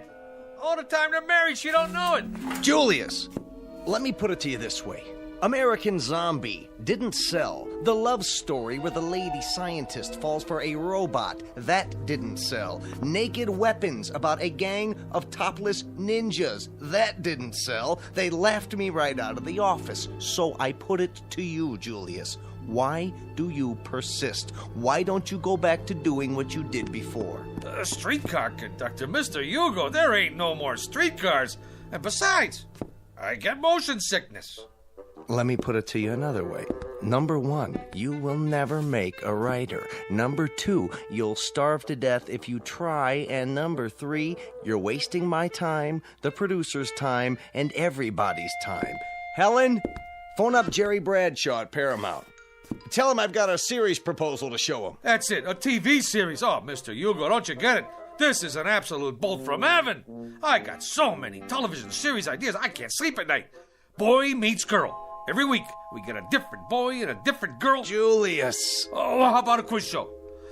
Pick your own embalmer, we'll call it. You make this deal with the contestant that when he kicks off... Julius, what do I have to say to get you out of here? Give me a chance. It's all I ask. Let me write a pilot script. Julius, my boy, I'm not a hard man. The television industry today is looking for talent, and the writer is a major commodity. But for me, to try to sell you to a network is like trying to con the Queen of England into buying a salami. But I could give it a whirl, couldn't I? What's the series about? Maybe it's right up my alley. That's the point. This particular series and you go together like the black and tan at an IRA picnic. It happens to be based on black magic, conjuring, that kind of thing. Now, what do you know about black magic? What do I know about it? What do I know? You ask me, Julius Mulmer, what he knows about black magic. I could research it. Julius, let me get back to work now. What about the series, Mr. Hugo? My career is on the line. Give me till next Wednesday. Make it Tuesday at a pinch. All right, Julius, you latch onto a couple of books, knock out a rough outline, and let me have it by 4 o'clock Monday. I'll submit it for you. Why, I don't know, but I will. Mr. Hugo, you're not going to live to regret it, and I mean that from the cockles of my heart. You're absolutely dead right, Julius, and I mean that from the cockles of my heart. You've just witnessed opportunity, if not knocking, at least scratching plaintively on a closed door. Mr. Julius Mulmer, a would-be writer who, if talent came 25 cents a pound, would be worth less than car fare. But in a moment, Mr. Mulmer, through the offices of some black magic, is about to embark on a brand new career. And although he may never get a writing credit on the Twilight Zone, he will soon become an integral character in it.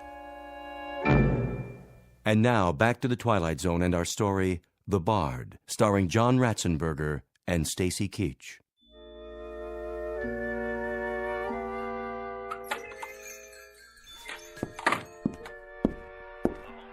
Hello? Anybody here? Yes. Hey, what are you listening to? The ball game. Oh, this is the Minor Arcana bookstore, right? Sure is. What'll it be? I have a special price on first edition Keats. Okay, show me a keep.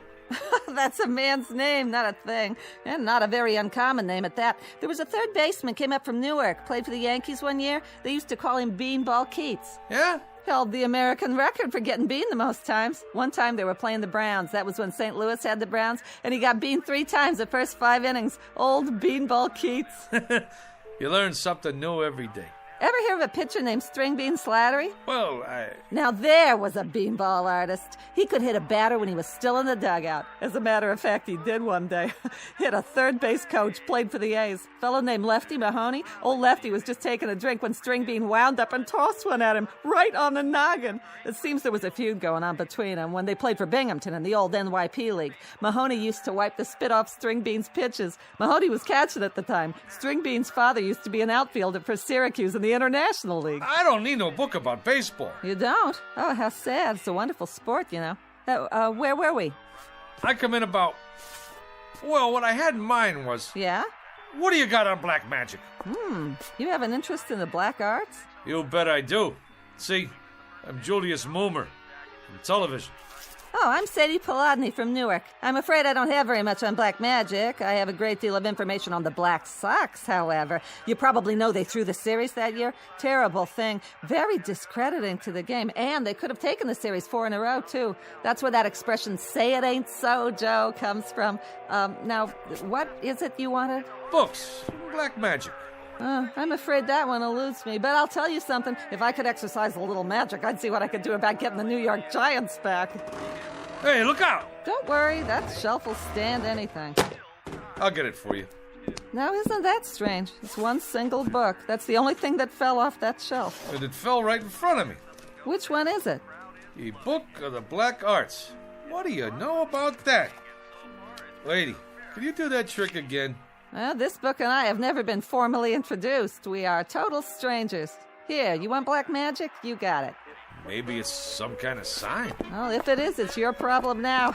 It's been a real pleasure meeting you, having this chat. Mutual. You didn't happen to play third base for the Elmira Pioneers one year, did you? How much I owe you for the book? Nothing. Accept it as a gift. You're a wonderful ball player and a credit to the sport. It's been great. Now, bye.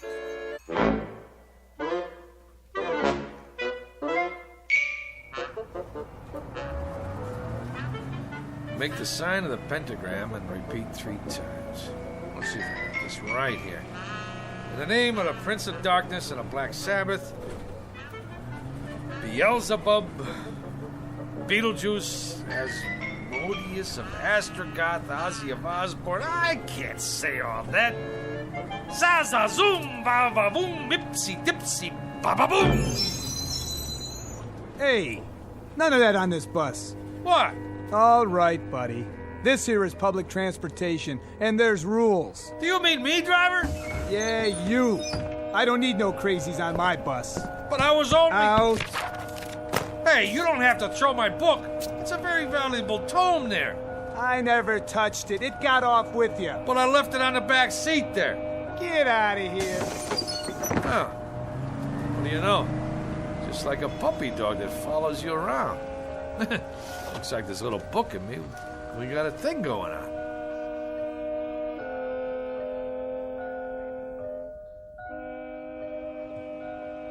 Seven times 7 be thy number, but 666 be thy fate. Yeah, right. What's all this mumbo-jumbo anyway? What's going on here, Jack? Not a thing, officer. I was just reading. Yeah? Well, do me a favor, will you, bud? Read someplace else. What's the matter? There's a law against sitting on a bench in Central Park with literature? There is if you make my horse nervous. He knows when somebody's up to something. He's got instincts. So whatever it is, do it someplace else. I don't get it. On account of why? Move it! Cossack. Stormtrooper.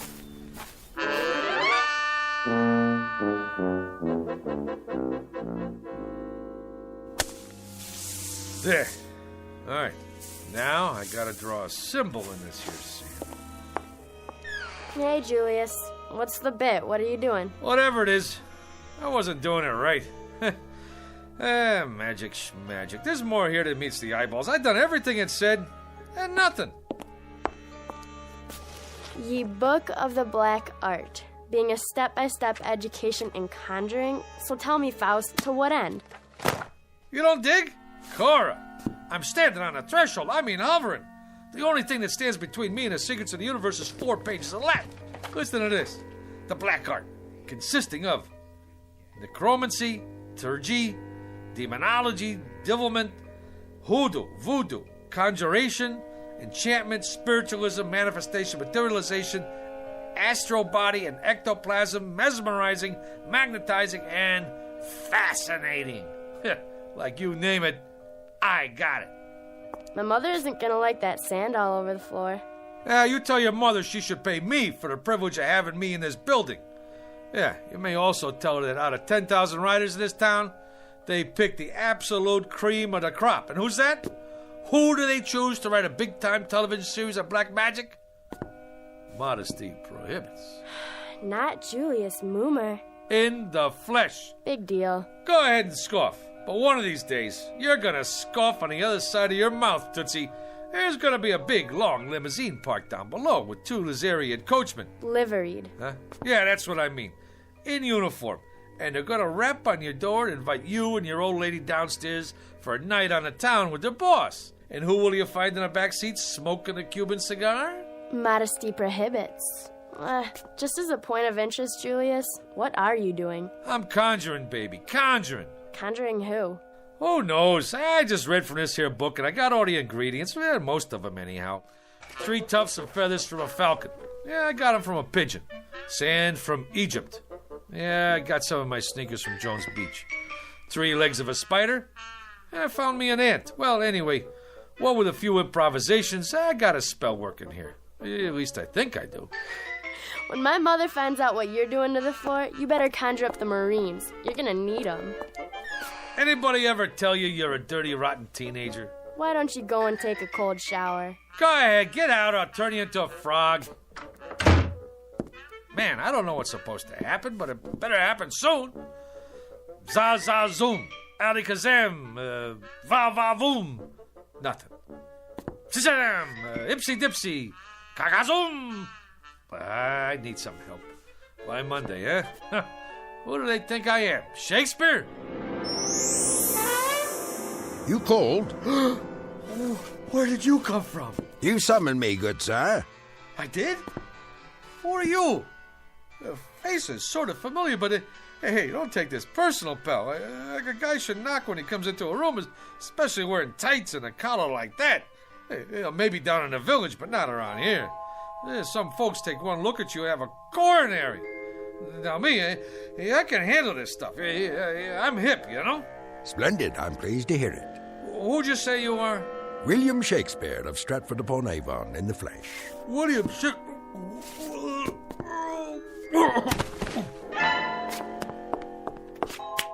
Good sir, I await your pleasure.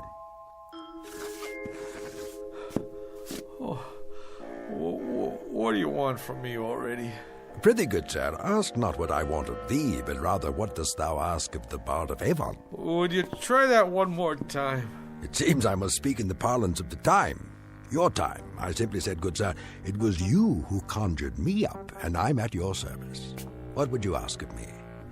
On the level, Pops. You mean to say you're the Shakespeare? Man, you've been dead 1,000 years. 'Tis true, of course, but death be not proud. You required a service of me, hence I am at your disposal. Well, He speaks, yet he says nothing. Romeo and Juliet, Act 2, Scene 2. Quaint surroundings, decidedly so, if squalid. And this, an ancient printing device, perhaps? Yeah, that's my Underwood typewriter. I inherited from my old man. He used to write letters on it. You would ask me to compose a sonnet, perchance, a play? You have but to ask, Mr. Moomer, is it? You mean you could knock me out a couple of pieces?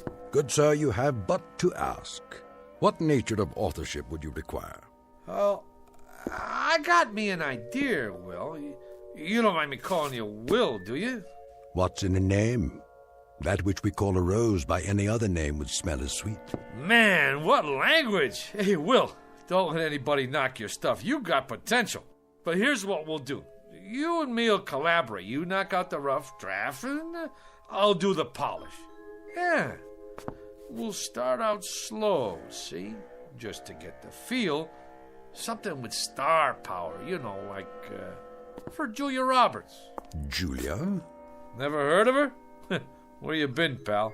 Never mind. Don't tell me. A comely woman, I take it. One fairer than my love. The all-seeing sun ne'er saw her match since first the world begun.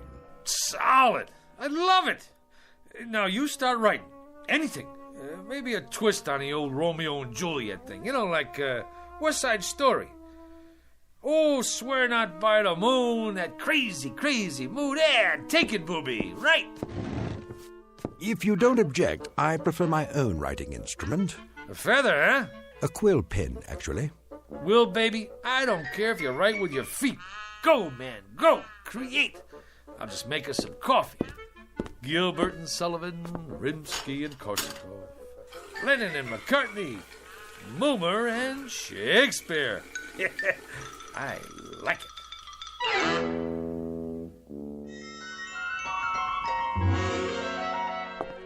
What are they saying? I presume they're talking about your script. That's the point, honey. What else is there to talk about? The stuff is poetry. I don't mean if you can keep your head when all about you kind of guff. This here is class. It's downright Shakespearean. Is Mr. Blumberg in there with Mr. Hugo? We're from the network. They're expecting you, sir. Go right in.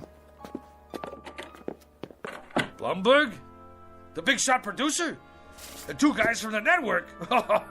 It's a shoo-in for the Emmy. Just a little something I knocked off for a couple hours. You know, I didn't know it was that good, but that's me, honey. Never did know my own worth. I mean, Monday I knocked myself, Tuesday I knocked myself, Wednesday... Have you got any openings for Thursday? I'd like to make an application. Hi, Mr. Dolan. This is Mr. Nolan. We're from the ad agency. Go right in, sir. They're expecting you. Come in, gentlemen. What were you saying, Mr. Bloomberg? I don't know. That's our feeling too, Mr. Blumberg. Our take two. Sponsor-wise, the thing requires some noodling. That is, we can't afford to jump off a bridge with this one. I concur. It's so archaic. I mean, language-wise, it's... Well, it's still rough. Fresh as a bridegroom and his chin new reaped. Showed like a stubble land at harvest home. He was perfumed like a milliner, and twixt his finger and his thumb he held a pouncet box, which ever and anon he gave his nose and took it away again. Well, you gotta say this for it. It has imagery. Right, Mr. Blumberg. Imagery it has. I was going to comment, the thing did possess at least a modicum of imagery. Right, Nolan? I concur. What's the time slot? Yes, what about the time slot? Thursday, 10 to 11. And what's the lead-in? The Indefatiguables. Solid show. The private eye with insomnia never sleeps. Ratings-wise, it's a solid smash. May I? Please. And if the boy have not a woman's gift to rain a shower of commanded tears, an onion will do well for such a shift. Onion?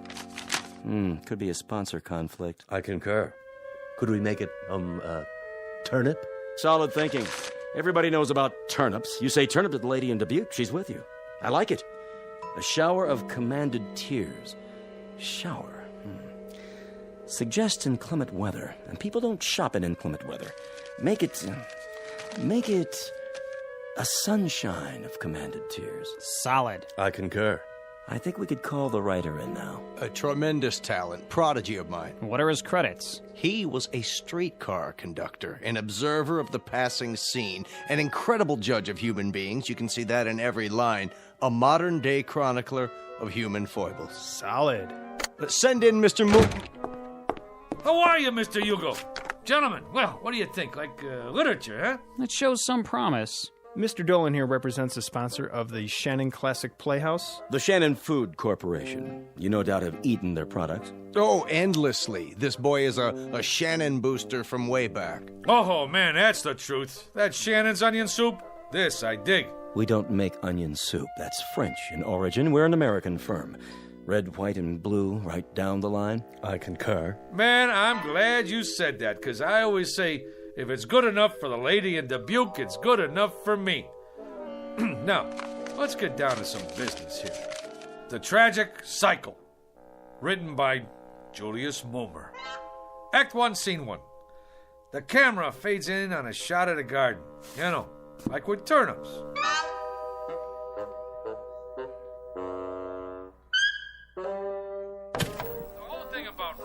Is to stay in there and keep punching. It's like Keith said one time. All the time, keep punching, or you're done for. Hey, how about that, Will? Taped this show last night. You like it? Verily, a most impressive performance. Ain't that the truth? Ladies and gentlemen, welcome to this week's interview. Our guest tonight, Mr. Julius Mulmer, that rising young author whose tragic cycle will be seen next week on this network's Shannon Classic Playhouse. Mr. Mulmer, I'm told you've been writing for some time. You've come a long way. Yeah, it's like progress. Wasn't one of your early works in the horror genre a story about a zombie? Yeah, how about that? The fellow with a heart that don't even beat. Did he find love anyway? It was a little too controversial. That's why it didn't get on the air, you know. But I'm always trying to tackle controversial stuff, you know, pushing the old envelope. What about your TV pilot script, Mr. Mulmer? A situation comedy involving a billionaire. Just plain Trump. Yeah. The whole thing there was, we're always seeing stuff about typical guys and their typical wives and kids, you know? Well, what about the big shots? I mean, like what they call the rubber barons. Just because you're healed, that don't make you inhuman. Some great stuff in there. The idea was, can a fellow who makes $9 million a day find happiness in a small mansion? I mean, he's entitled. Of course, a writer now, he's got to suffer. Like, I remember sitting in that cold attic night after night with hardly enough strength left to dictate, and some little voice inside me always kept saying, "Go, Julius, go, Julius." So, I went. Truly inspiring, Mr. Mulmer. That kind of got me. Right here. I, too, felt a twinge of a sort. I believe I've finished this last sequence, Mr. Mulmer. Yeah? Let me see. Uh-huh. You know something, Will? You got a real thing with words. It comes from working in an attic, Mr. Mulmer. A little voice deep inside me keeps saying, "Go, William, go." I like that. Anyway, Can't you just see it? The Shannon Food Corporation. Ta-da! Presents The Tragic Cycle, written by, ta-da! Julius Moomer. From an original story by Julius Moomer. Additional dialogue by Julius Moomer. Lucky I'm so modest. A thing like this could go to a guy's head. They're already talking another miniseries, movie contracts even. Maybe a Broadway musical. Will, you don't look so good. Like a strutting player whose conceit lies in his hamstring. That's from Troilus and Cressida, Act 1, Scene 3. In short, Mr. Moomer, you have not been prone to extend credit where it is due. At no time, for example, have I heard the name Shakespeare, or for that matter, any suggestion of collaboration on our play. Well, baby, we gotta play this one by ear. I tell him a guy named Shakespeare helped me write this, they'd stick me in a straitjacket. Be that as it may, the point is, Mr. Moomer, I have finished my task. I will now take my leave. What, are you out of your mind? This whole thing is coming out velvet. You want to creep back in some crypt and get forgotten? Come on, man, you're big time now. I'm making you a household word all over again. With all due modesty, would the name of William Shakespeare have survived the test of time without the support of Julius Moomer? Yeah, but fame flits. Who remembers yesterday's champions? Sure, Root hit a lot of home runs, but who asked him for his autograph now? Nobody. Nijinsky, that's pretty good, but who remembers her last movie? You did some right, but out of sight, out of mind. Shakespeare's dead, long live Mickey Spillane. Get me? My good man. You can't desert the ship. Now, what are people gonna say? That Fink who didn't have no gratitude? We got projects to do. Go out to Hollywood. Hey, the babes go crazy for guys with beards. I shall ponder it, Mr. Moomer. Till when? Till tomorrow. To date, you have not seen fit to invite me to any rehearsals. Tomorrow I shall survey the actors performing in it, and if justice is done to what I have wrought, perhaps I shall remain for a time longer. Now you're talking. Now I shall take a walk. I am that merry wanderer of the night, Midsummer Night's Dream. Act 2, Scene 1. To be or not to be, Mr. Moomer, that is the question. Oh, wait a minute. Rehearsal? How can he go to the rehearsal? Will, do me a favor, please. Don't rock the boat.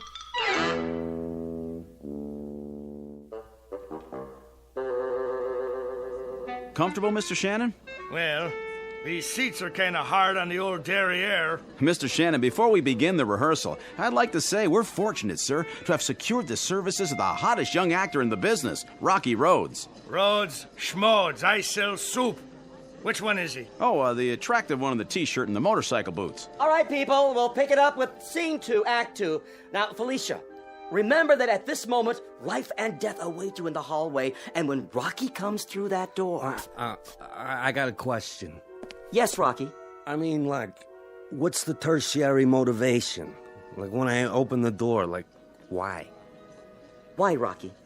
Exactly. Like, any slob can walk in the door, but he could do it any time. But I ask myself, would I walk through that door? How come? I gotta find my motivation. So the question is, where is my motivation? Well, I'd say you walk through the door to get inside. That work for you? Yeah. Wow. Great.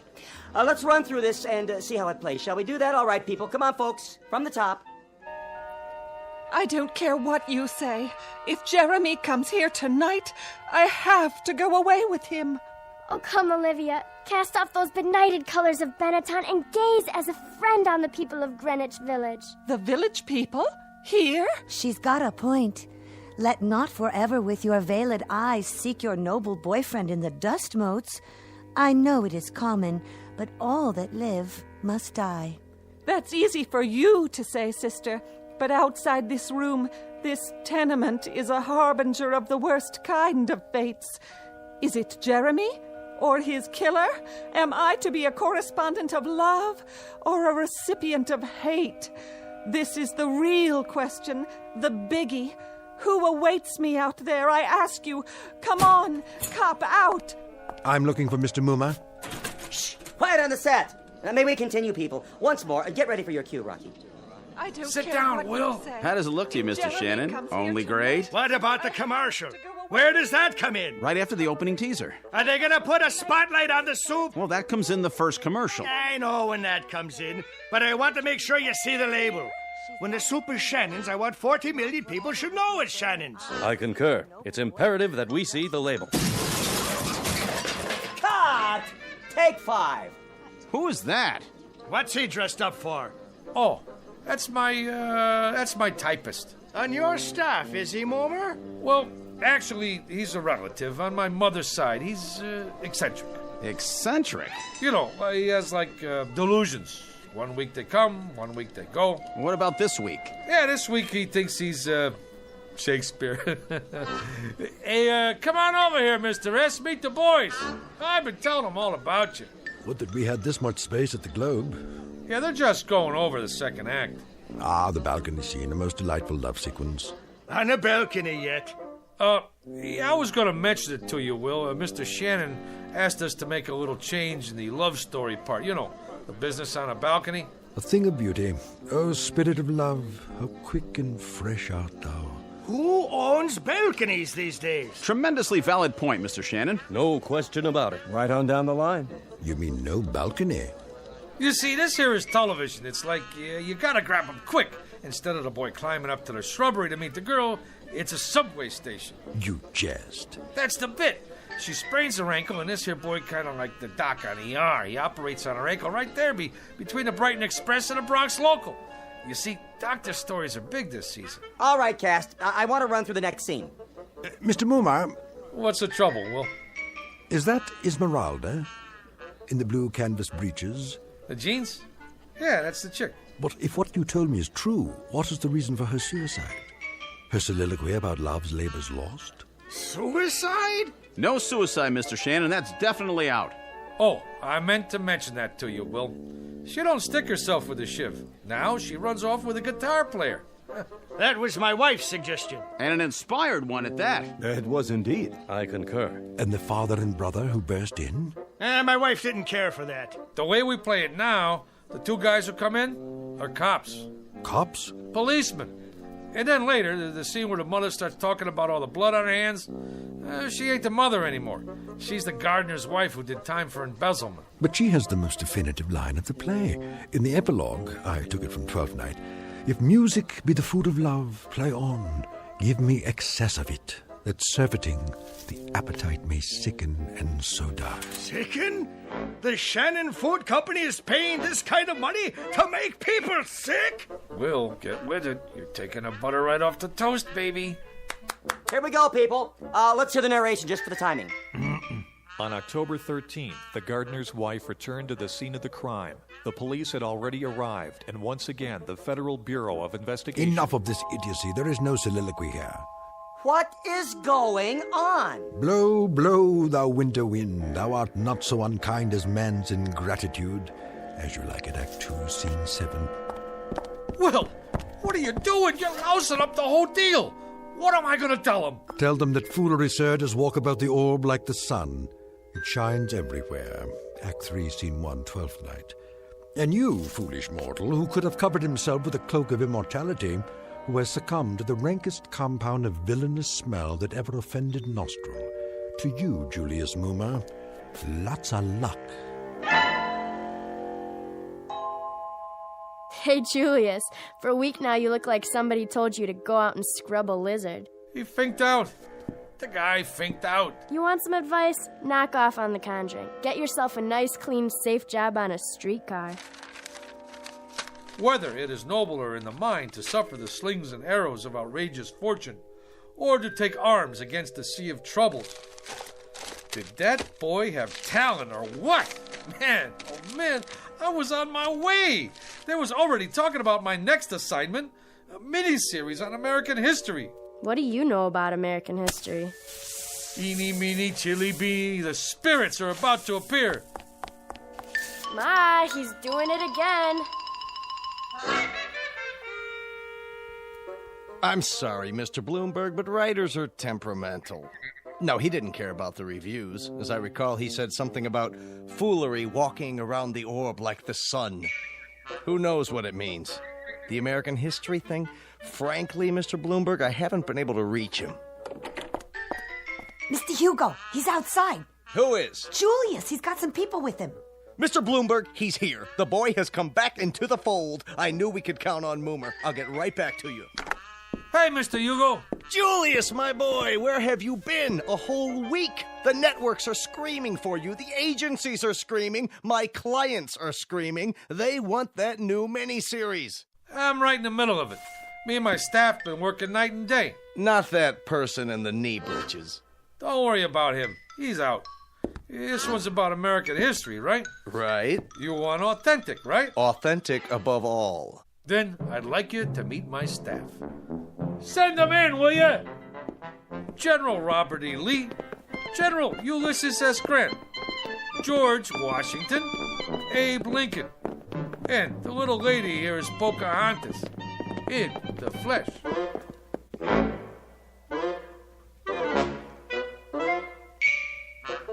Mr. Julius Moomer, a streetcar conductor filled with desire for the special, if somewhat risky, rewards of authorship.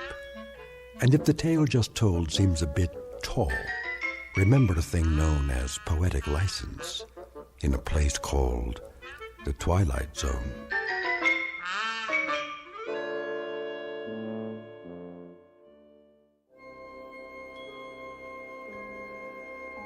Hi, this is Carl Amari, producer of the Twilight Zone radio dramas. I'd like to take a moment to tell you about our official website at twilightzoneradio.com, where you'll get the latest news and information on these Twilight Zone radio dramas. Plus, at twilightzoneradio.com, you can digitally download 3 free episodes or any of our episodes for only $1.95 each. In this age of ever-changing technology, we've decided to make these episodes instantly available to you by making the Twilight Zone radio dramas a digital download-only series. This means that this series will no longer be offered on CD. The CD collections at our website are now being offered while supplies last at buy one, get one free. So be sure to get your favorites before they're sold out. Be sure to visit us often, and I'll see you in the zone.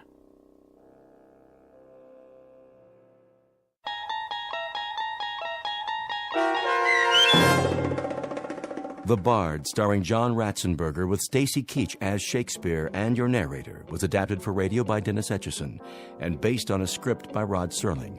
Heard in the cast were Christian Stolte, Susan Hart, Jessica Schramm, Meg Falcon, Lynn Foley, Mike Baccarella, Doug James, Jeff Lupiton, Joe Forbrick, Carl Amari, Roger Wolski, and Paul Patch. To learn more about the Twilight Zone radio dramas and to obtain audio cassettes and CDs of these programs, visit our website at twilightzoneradio.com. This copyrighted radio series is produced and directed by Carl Amari and Roger Wolski for Falcon Picture Group. Doug James speaking.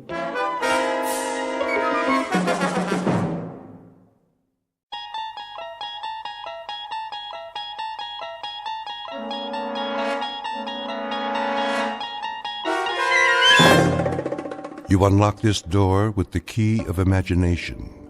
Beyond it is another dimension, a dimension of sound, a dimension of sight, a dimension of mind.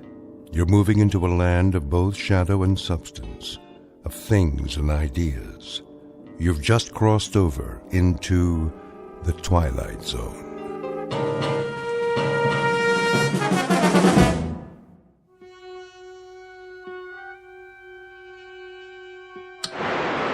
See me, Harvey?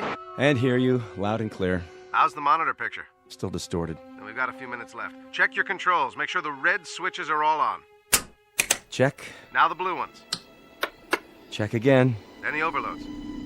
Well, your amperage is steady, voltage and input. You sure you want to go through with this? You sound positively funereal, Harvey. I sound the way I feel. I'm helping you because you asked me, Paul. I can give you my support as an engineer. But enthusiasm is something I just can't dredge up.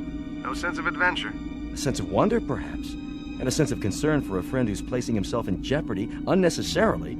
You could just as well test the process with a lab rat or a monkey, but with yourself. Why? A monkey can't take field notes. But if you're so sure it works... I know it works. The challenge now is to use it. To better the world, if possible. Otherwise, it's just a machine that moves atoms from one temporal location to another. Sort of like a shuttle bus between centuries. Take it to the physics department then. Publish your work officially. Do you know how much funding you'll have? You'll also have a Nobel Prize, if that means anything to you. It doesn't. In fact, it's what I don't want. If it's possible to change the past for the better, then it's equally possible to do the reverse. I can't take that chance. The world can't. Put this invention in the wrong hands, we're all through. If it is possible, I'll eliminate some of the suffering. If not, I'll know I tried. But, either way, I'll destroy this machine as soon as I get back. You're in focus now, Paul. Good. That gives us 3 minutes to countdown. You've entered 3 sets of coordinates. Check. Paul. And I've got what I need. 1 tube of Dramamine, 1 Japanese pocket dictionary, 1 hunting rifle, disassembled with a telescopic sight, 1 long-range hollow point round. I'll only have the chance for a single shot. Anyway. Wait a minute. Harvey, where is it? Paul. Where's the cartridge? I have it. Well, give it to me. All right.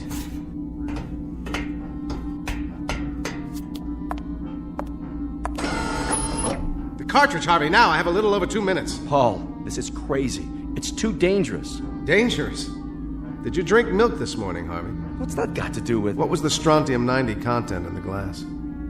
Did it occur to you that the things you've been eating and drinking might turn your bones to sawdust?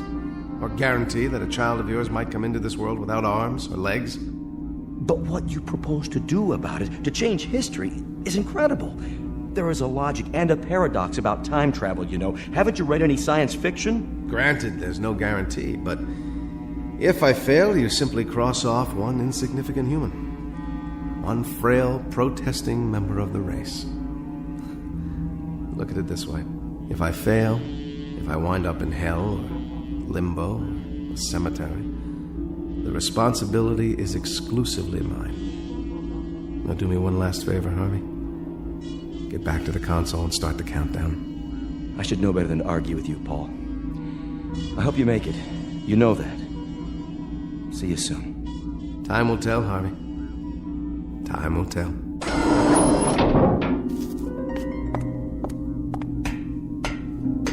Ready? Ready. T-minus 10, 9, 8. Here we go, my friend. The great adventure begins. Your image is wavering. My God, Paul, I can see the bones through your skin. Hit the first coordinates. 2, 1, 0.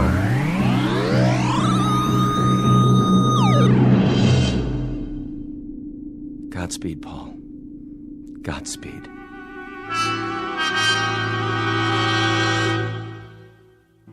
Exit 1 Paul Driscoll, a theoretical physicist and a creature of the 21st century. Unknown to his fellow researchers, he has worked up a complicated theorem involving the space-time continuum, built a prototype, a kind of time machine, if you will, and dared to put it to the test with himself as the subject. But he's attempting to use it for a purpose that doesn't include cheap thrills or personal gain. In a moment, he will seek out 3 history-changing events from the past in a desperate attempt to alter our less-than-perfect present. One of the oddest and most rarefied perks available to faculty members in the Twilight Zone. And now, The Twilight Zone and our story, No Time Like the Past, starring Jason Alexander with Stacy Keach as your narrator.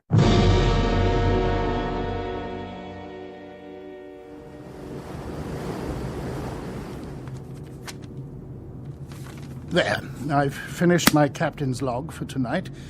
So, you said that this is a matter of some urgency, Mr. The name is Driscoll, but that's not important. Perhaps you will be good enough to tell me, sir, what this is about. I'm due on the bridge in a few minutes. Captain, is there any possible way you can alter your course? I beg your pardon? The course the ship is taking, can it be changed?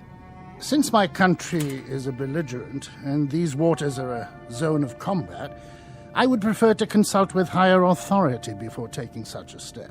Suppose I were to tell you, sir, that if you hold your present course for 5 more minutes, this ship will go down. Just who are you, Mr. Driscoll? You won't find me on your passenger list, Captain. Oh? And you got on board how? That's not important.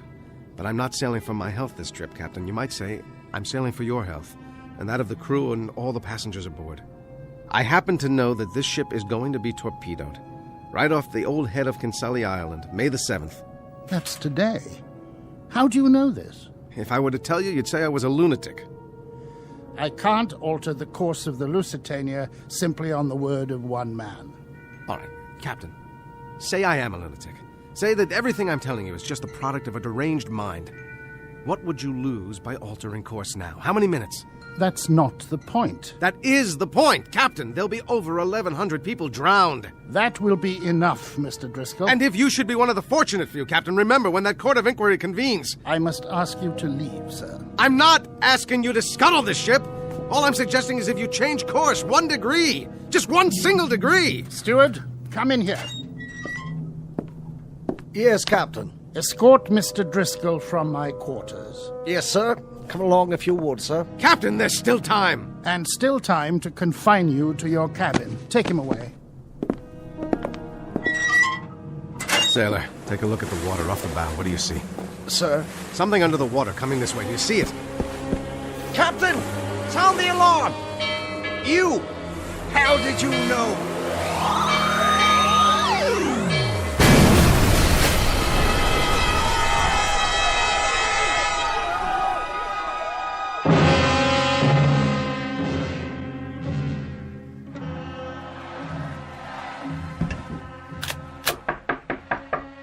Yes?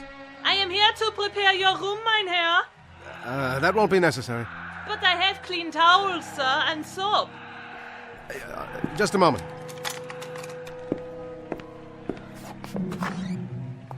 Ah, you have the loveliest room in the hotel, mein Herr. Yes. It's a lovely view. More than a view, sir. In a minute from that window, you will see history unfolding. Why do you know that this whole side of the building has been rented? Every floor. All because of the Führer, so they can see him. Down in the street is a madhouse. That's what I was told. You are not German? I'm an American. An American. And what do they think of our Führer and the new Germany in America? We're quite neutral. You say neutral, but you mean something else. No, I don't mean anything. You hear? That is the new Germany. Something you will never understand. That, madam, is the old Germany. Something you'll never understand. We will see.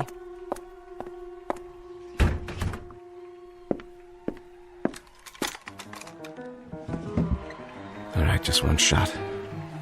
Not Goering, only Hitler, right through the forehead. Come on, buddy. Step into the crosshairs. No, it's jammed. Herr Driscoll, open up, bitte. Mach schnell, Herr Driscoll. He will open up the door. But I tell you, he was in here. Maybe you were drinking schnapps. There's no way he could have gotten out, except head first through that window. Look, was ist das? A rifle.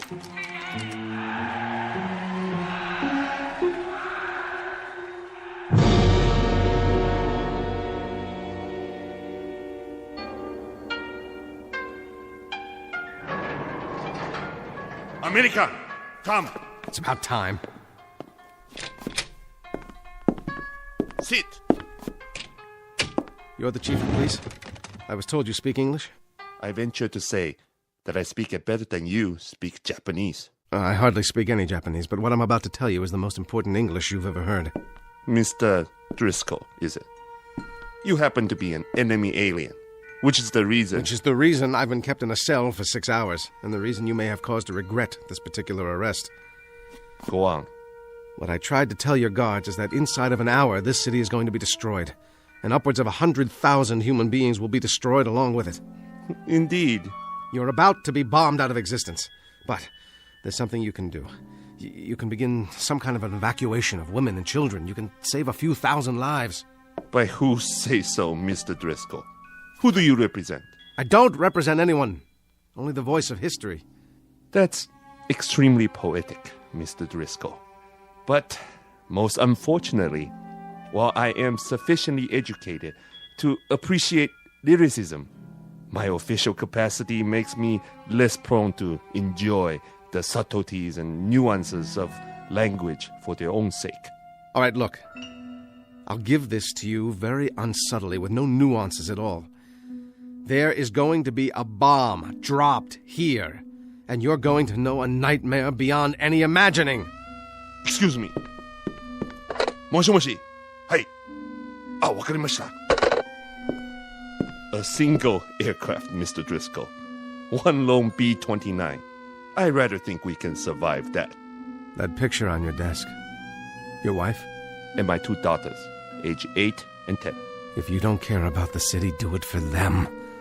Look, this isn't just a request. It's in the nature of a prayer. Mr. Driscoll, I will make an assumption that you have some illness. I won't stand you against the wall and shoot you, even in wartime. I'll send you to the Army headquarters, where you can be interrogated. You're an alien and by rights should be interned. However, if you'll keep this in mind when you get back to your country, the face of the enemy is not devoid of compassion. And you might recall this conversation.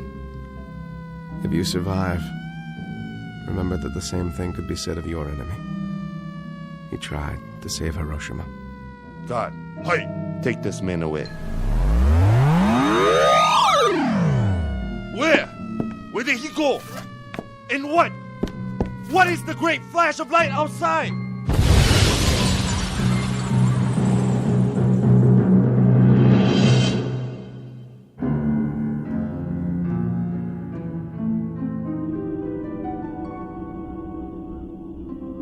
Go on, Paul. Then what? Then nothing. The SS Lusitania, 1915, one of the causes of the First World War. Attempt number 1. Failure number 1. Then August 1939, the Hotel Berlin. Another blow for law and order. Hitting nothing and accomplishing the same. Finally, Hiroshima, August 1945. 3 tries. 3 misses. Then you have to admit it now, Paul. The past is inviolate. What's happened must remain as it was. You can't change anything. Yes, I believe you. And so it follows that there isn't anything we can do about the present. See that small brown book on the shelf? Bring it over to me, Harv, would you? The Study of 19th Century Midwest America. This one of yours? Particular favorite. Open it up to page 14. Talks about a certain place, Harv, a place called Homeville, Indiana. There are pictures showing what it looked like in 1881. Charming. Parasols, bicycles, all very serene. Apropos of what? Apropos of the fact that I'm going back there. One last trip in the machine. I thought you were going to destroy it, whether you succeeded or not. I'm going back there not to change anything, but simply to become a part of that world. The world of band concerts and summer nights on front porches. A world that hasn't heard of atomic bombs or germ warfare or anything else. That's where I'm going, Harvey. I've already packed my bag. The only book I'm taking with me is this one. Of course you are. And there's no one who could hold you back. But remember this, everything is cause and effect. You go back in time to this Homeville, and you inadvertently change one event, alter it minutely. You might start a chain reaction beyond anything even you could imagine. I'm going back there to live, not to change what doesn't need to be changed. Now, Harvey. Here are the coordinates. How about it? All right. God help me, Paul. And God help you. Then let's do it.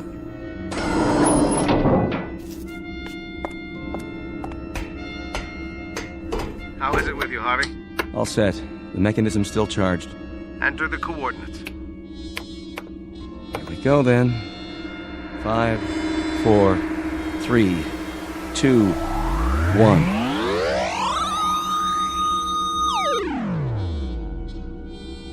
How is it with you, Paul Driscoll? Wherever you are. No television sets, no nuclear arms, but just the same. How is it with you?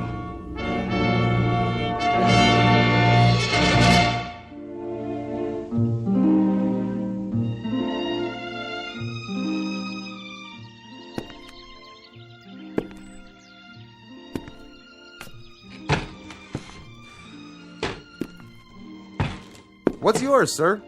I think, a beer, please. That'll be a nickel. A nickel? That's the price tag. You got 5 cents?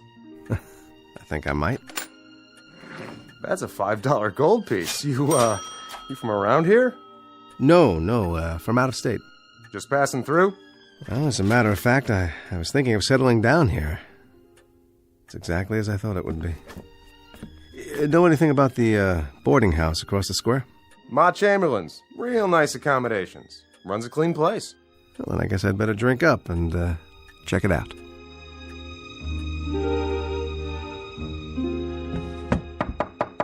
Come in. I brought you some clean linens. Room comfortable enough for you? Oh, very. Thank you. Well, I'll be going now. Got plenty to do. Will you be joining us for supper, Mr. Driscoll? I'd love to. That'll be a chance to meet the other boarders. Mr. Hoffman, Mr. Hanford, he's from the bank, and Miss Sloane. She teaches school here in town. Lovely girl. And a moral one, too. Very moral. I see. Well, you'd better. I run a decent place. Did I mention no hard liquor in the rooms? I'll remember that, Mrs. Chamberlain. See that you do. Afternoon, then. Nuclear fallout, strategic wars in the Middle East. What happened to all that? It's summer. It's the 1st of July. There's going to be an evening band concert in a couple of days with lemonade and fireworks. It's 1881 in Homeville, Indiana. And by God, I'm home.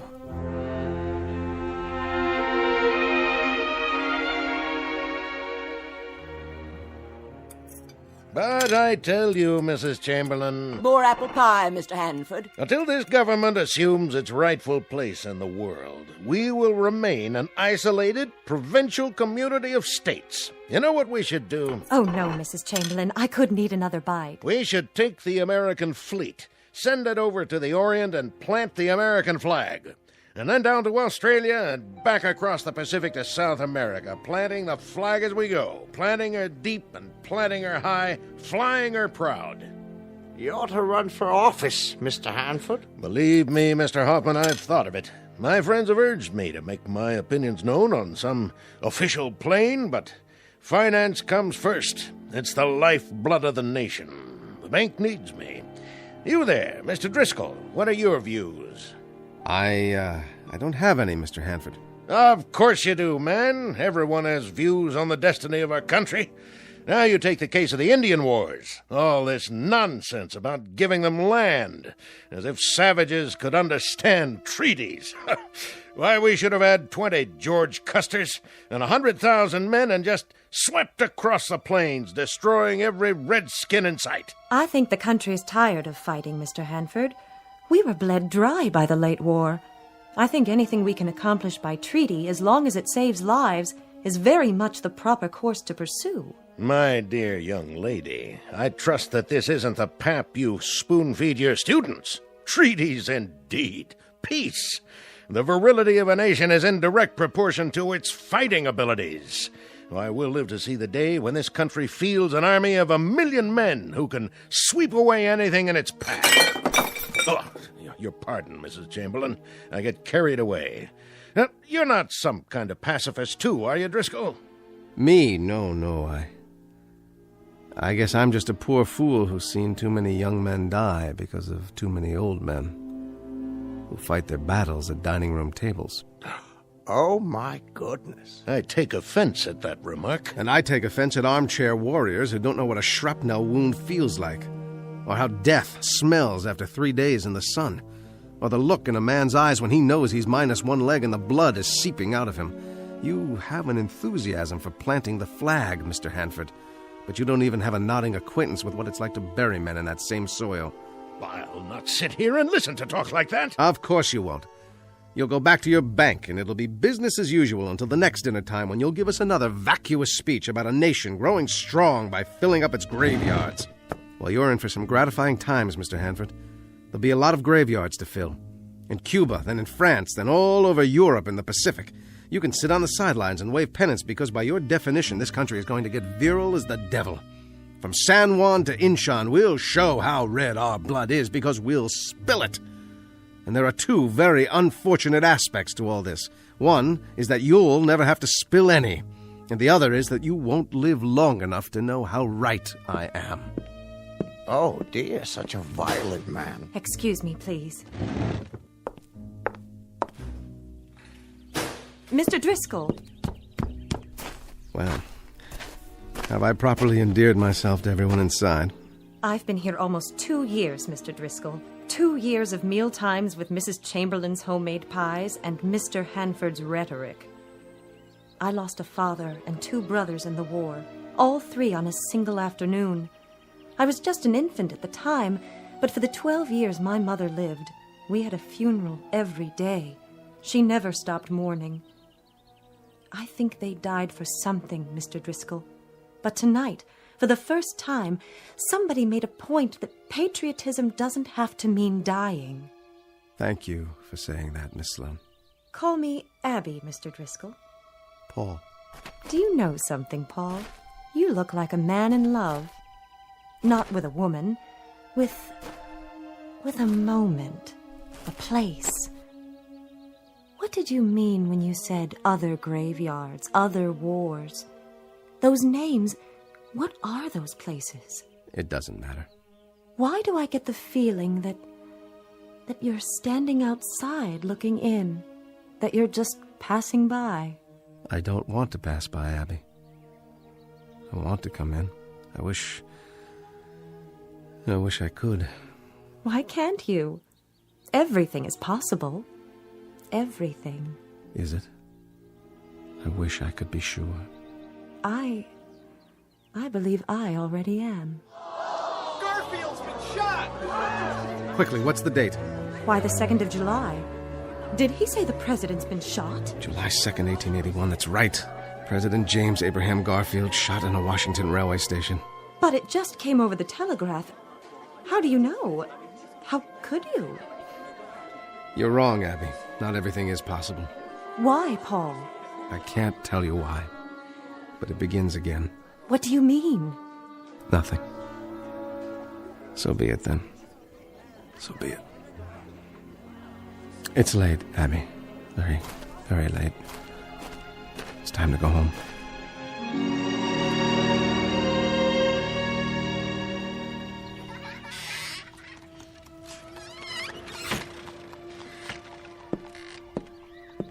Oh. Good morning, Paul. Mr. Driscoll. We missed you at breakfast. Sorry, I must have overslept. Is that the morning paper? Yes. You may read it if you like. I'm finished. The president was badly wounded. So I see. But there's hope for his recovery. I guess sometimes that's all that's left, isn't it? Hope. I suppose so. Maybe that's wrong. Maybe we should be more realistic. If we find something that we want and need but can't have, perhaps we shouldn't give in to hope. Abby, I'm sorry. I wish I could explain it to you, but I can't. I couldn't make you understand. It's perfectly all right. Really, it is. You've got to forgive school teachers. They're inclined to read too many things into a glance, a word, a touch. Well, I've got a busy day today. So much to do preparing for tomorrow. Parade at 9, square dancing at 11, games from noon to 5, picnic supper, and then fireworks. And my children, of course. Your children? 27 flat little voices. 14 boys, 13 girls, who will entertain you with their rendition of Columbia, the Gem of the Ocean, sung in 27 different keys. I wouldn't miss it for the world. All right, then. We'll leave it at that.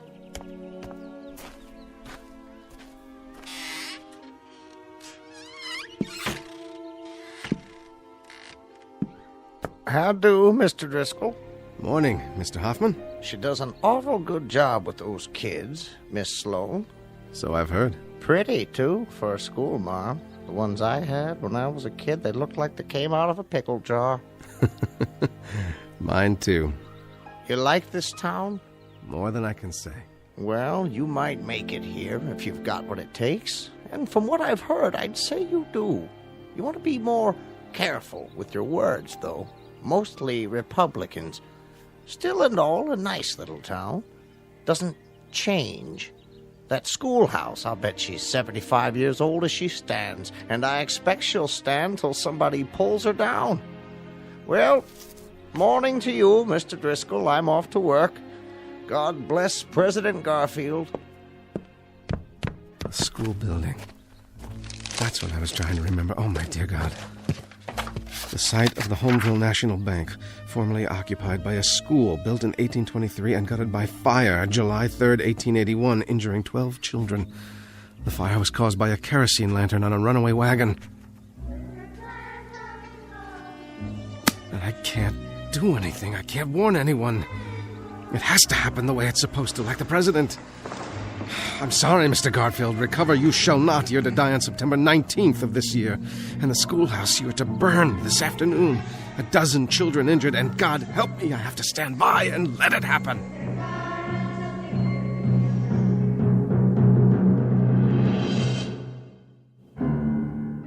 The site of the Homeville National Bank, formerly occupied by a school built in 1823 and gutted by fire July 3rd, 1881, injuring 12 children. The fire was caused by a kerosene lantern on a runaway wagon. No! Everything is cause and effect. Go back in time to this Homeville. Change one event. Alter it minutely. You might start a chain reaction beyond anything even you can imagine.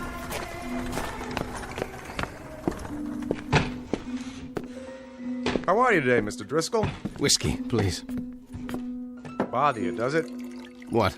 Those kids trying to sing. Well, they won't be at it long. What's that? Hard to keep them in during the summer, but Abby's doing a good job of it. Give me another one, will you? Sure thing. Something wrong? I ain't trying to butt in on your personal affairs, but you drink like a troubled man. What time is it? 10 minutes or 2? I give him another 10 minutes or so. I've got to try. How's that? Why the devil doesn't she let them out of there? How's that? Nothing, just a runaway wagon with a kerosene lantern. That's all it takes.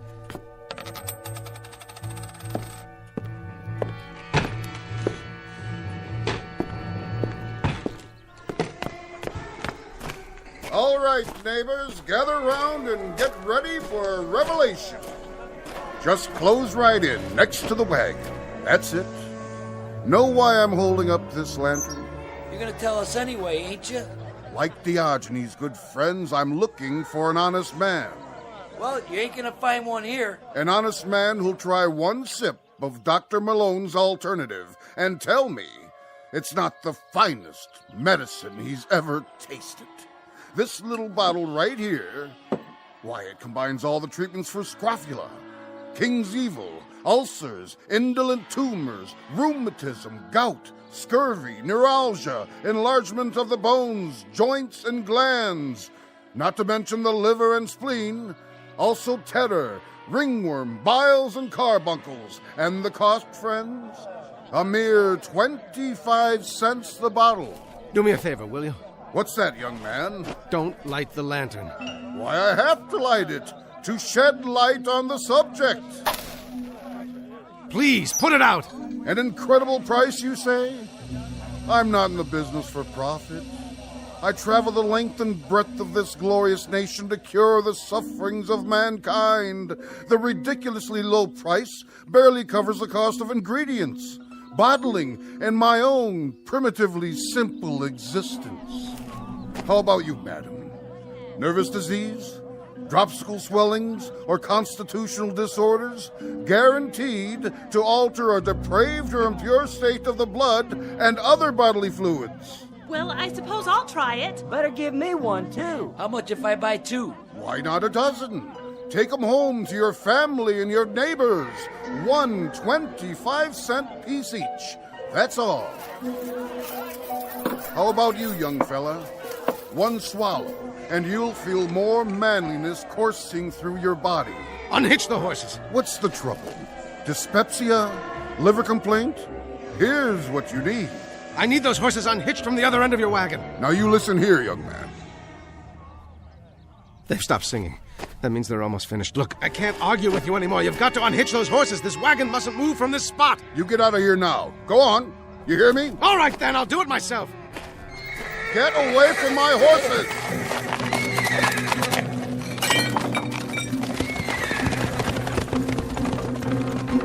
Abby! Abby, get the children out of the schoolhouse!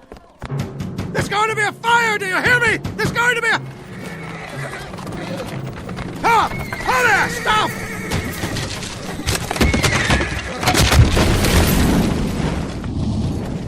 Look, it's the whole schoolhouse! Get the fire wagon! Oh my God, the children! Get out, children! Run! Run!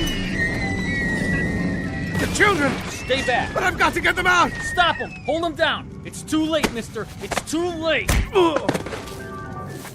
The children. We got them out. Only a few were injured, none badly. 12 children. How did you know? You did, didn't you? You knew it would happen. At 2 o'clock this afternoon. What I didn't know was that I would cause it. Who are you? It really doesn't matter. I shouldn't have come here. It can't work. I know too many things. Too many tomorrows. All the wars, all the catastrophes, all the tomorrows. How, Paul? How did you know? You're part of history, Abby. You and this town and the people in it, and I can't change you. I can't even touch you. Why not? Because the past is inviolate. It belongs to those who lived it. It's not for interlopers, for those who pass by and look in and wish they were a part of it. Goodbye, Abby. Stay well. Where are you going? Back to where I came from. Where I belong. I wanted bandstands and summer nights. Serenity. But the infinitely complicated mechanism of a human being. He can't live with the threat of a bomb.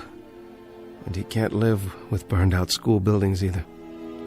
The finite or the infinite, it doesn't make any difference. He's always his brother's keeper.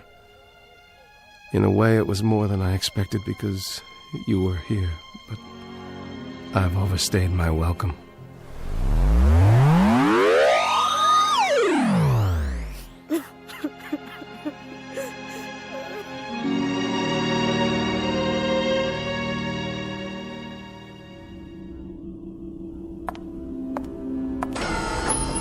Hello, Harvey. Back so soon? As it happens, back a little late. You changed something? I tried to. And in doing that, I caused it. And now, where do you go, Paul? Here, where I belong. That's what I've learned, to leave the yesterdays alone. I'd rather do something about tomorrow. That's what counts. The tomorrows. God, let there be tomorrows.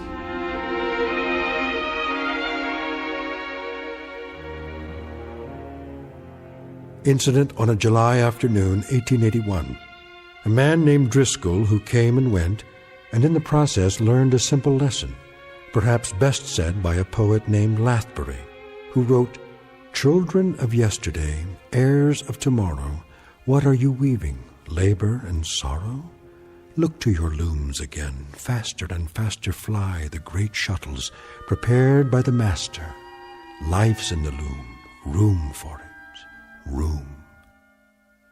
Our tale of clocks and calendars in the Twilight Zone.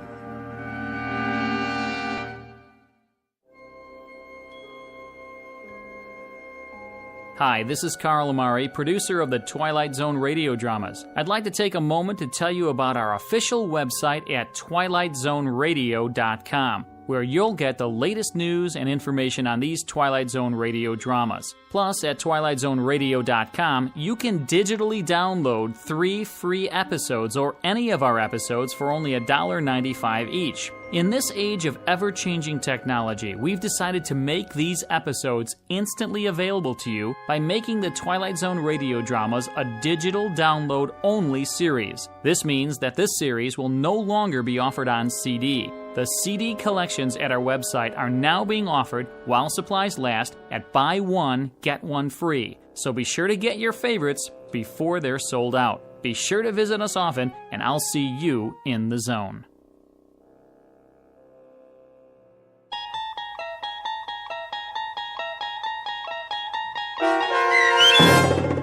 No Time Like the Past, starring Jason Alexander with Stacy Keach as your narrator, was adapted for radio by Dennis Etchison and based on a script by Rod Serling.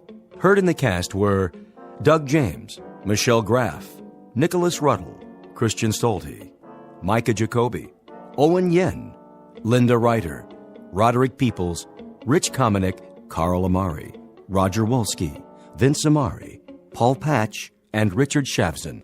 To learn more about the Twilight Zone radio dramas and to obtain audio cassettes and CDs of these programs, visit our website at twilightzoneradio.com. This copyrighted radio series is produced and directed by Carl Amari and Roger Wolski for Falcon Picture Group. Doug James speaking.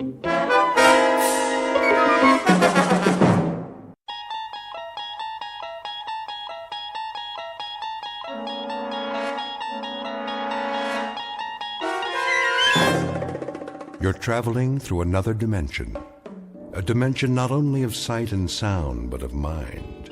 A journey into a wondrous land whose boundaries are those of imagination. Your next stop, the Twilight Zone.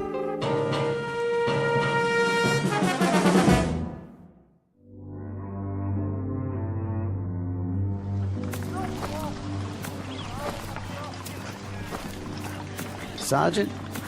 Yes, soldier? Can I ask you something? Go ahead, son. If it's whiskey you want, well, I don't have none. Not for days now. It's long gone. Oh, that's not it, sir. Oh, I thought maybe you wanted something for the pain. Your arm. You'd best change that bandage.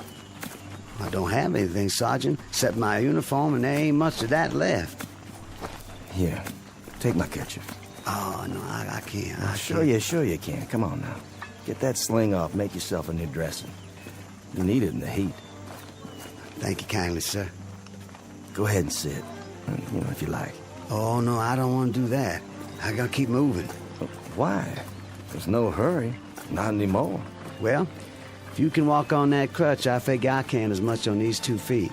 Besides, I got a long way to go. How far, soldier? Alabama. I made it to be 600 miles. My folks will be waiting. Stop now, I might not get there at all. Oh, you'll get there all right. We all will, one way or the other. Because we have to. No place else to go. Yes, sir. Going home. That's what I wanted to ask. You know the date today? I'm sorry, son. I lost track. I don't know, still April or thereabouts. Hey, Willie. That you? You know that boy? Sure I do. Sounds like Willie from Birmingham. We was together at Appomattox. You go on ahead. I gotta take it slow for a while. Much obliged. See, it's night, sir, when we make camp. Luck to you, son. God be with you.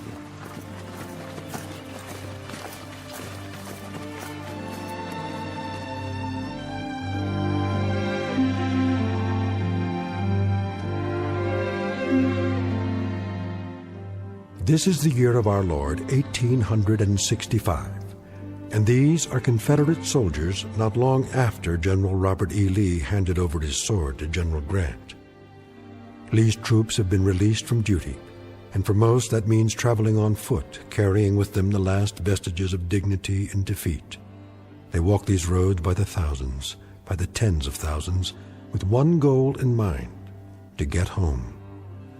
They survived a war that cost more than 1 million lives, and those left are the walking wounded, bandaged, dirty, bearded, and exhausted, moving past burned-out homes in a burned-out land that now relinquishes a burned-out cause. But in a moment, the dusty road that began at Fort Sumter, South Carolina, and ended at Appomattox, littered with the residue of broken battles and shattered dreams, will terminate in a strange province that knows neither north nor south, a place we call the Twilight Zone.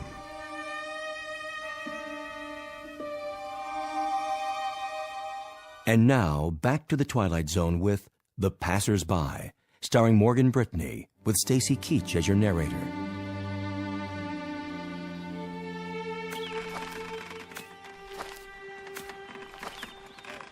Miss? Yes? I was wondering, Come closer to the porch so I can see you. mind if I take some of your water, miss? The canteen's run dry. Please. The well's just there. Have all you like. Thank you kindly.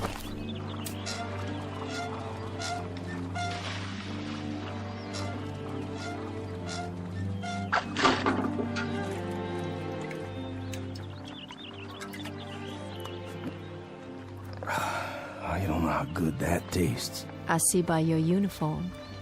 Sergeant, isn't it? Well, I was. Don't know that it matters much now. Beautiful house you have here. It was. We used to call it our mansion. Beautiful tree, too. The oak here, strong. The kind that lasts. Yes, it survived. It was here before the house was built, and now it's the only one left. War claims a lot of victims. Different kinds. Men, animals, God's own beauty. You mind if I sit here a spell? Not at all. It's nice to talk to someone. I feel as if I haven't had a conversation in years. What if I strum my guitar a bit? You have a guitar? Carried it all through the war. Would it bother you? Oh, it would be lovely. My husband used to play a guitar. Did he? Oh, he played so well. He's where, ma'am? He was killed at Yellow Tavern with General Stewart. I'm sorry. You have a wife back home? No kin at all. It was just my father, but he died the first year of the war. I'm sorry. Ah, it's all right. It's been a while now. I mean the crutch. I didn't see it. You've lost your leg. No matter, ma'am. Didn't exactly lose it anyway. I know just where they buried it. Outside of Chickamauga. It must be hard walking for you. Do you have a long way to go? Why, I guess I do. I kinda lost track. Have you been on the road long? Reckon I have. Since the beginning of time. Leastways, that's the way it seems. I don't quite remember when I wasn't moving down the road someplace. Like all those men passing by day and night. Oh, I got plenty of company. But it's different now. There isn't anything in the world sadder than a defeated army crawling home. And how different it was when they marched off. Brand new gray and gold braid and 1,000 flags. With trumpets and drums. Nothing but trumpets and drums. I thought it sounded so wonderful. I remember. Gonna lick the Yanks in a month. That's what they said. In a month. How wrong they were. And we stood by in our summer dresses and cheered them on and threw flowers and felt so grand. Just a few tears. Not many. Because we were so sure they'd all be coming back just as they left. And how wrong we were.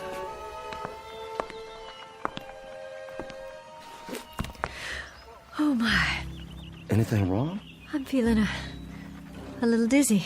Ma'am, please sit down. I don't think you're well. It's the fever. But I'm on the mend now. It just left me weak, that's all. Just a little weak.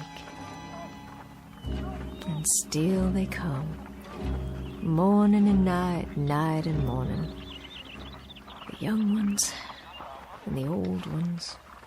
And oh, how tired they look. How worn. Are there hundreds of them or thousands of them? More than that. And wouldn't you think, Wouldn't you think there was so many, my Judd? Ma'am? Sergeant, do me a favor. Play your guitar real loud. I mean real loud. Drown me out. I'm so sick to death of hearing my own crying and the sound of footsteps on the road. Please play it loud so I can hear music. Please, Sergeant. My pleasure.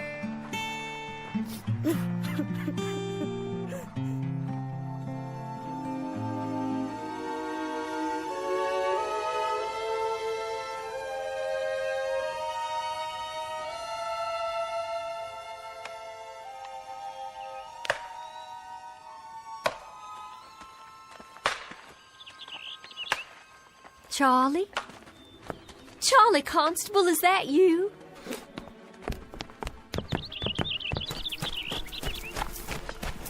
Charlie, it's Lavinia. Charlie, we thought you'd been killed.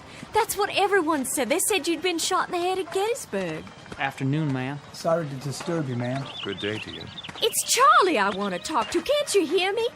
Couldn't you stop a minute, Charlie? Couldn't you stop a minute and talk? I'm so glad you're all right. I'm so glad you got back. I'm almost there, Lavinia. Almost there. I don't think I'll need all this weight. You can store my blanket roll for me, but I gotta keep moving. I'm almost there now, you see. I'll be there by nightfall. Oh, Charlie. Your wife will be so glad to see you. So very, very glad. Goodbye, Lavinia. Will you give Susan my best, Charlie? Tell her when you get settled to please come over. Would you do that for me? No, I'll expect she'll want to keep you to herself for some time. I know if it were Judd come home to me, I'd hold him close. So close, Charlie. And I'd not let him leave again. I'm sure, Lavinia. Charlie, wait. You might need some of your bedroll. The Yanks took most of the blankets. Susan might have use for yours. Well, I'll keep it for you then. Do you hear me? I'll keep it here for you. That was Charlie Constable. Was it? They said he'd been killed at Gettysburg, shot through the head, that's what they said. Oh, but thank God they made a mistake. Thank God he's all right and come home again. What's the matter, ma'am? Why are you looking at your hands like that? There's blood. Where? Why, Charlie's cap. It's tied to its bedroll and there's blood on it. There's blood on Charlie's cap.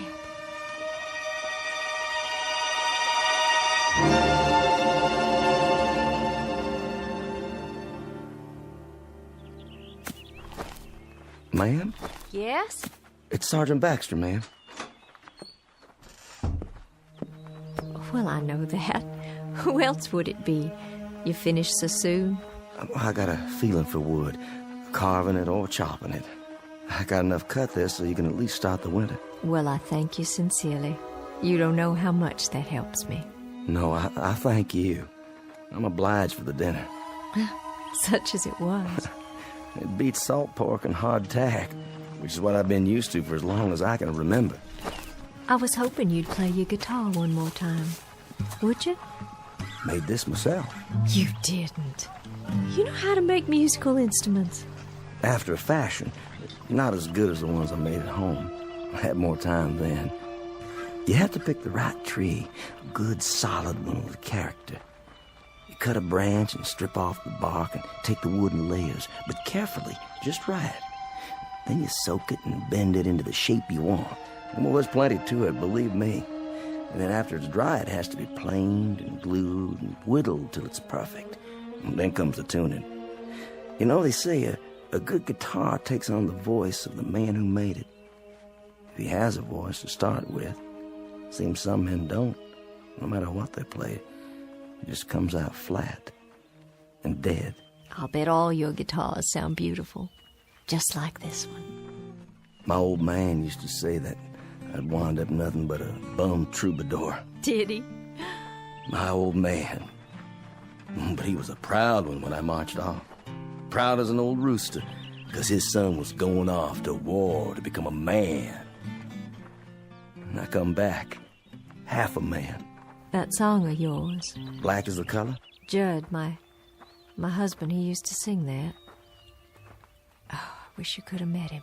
I wish so, too. A very gentle man. A very nice and decent man.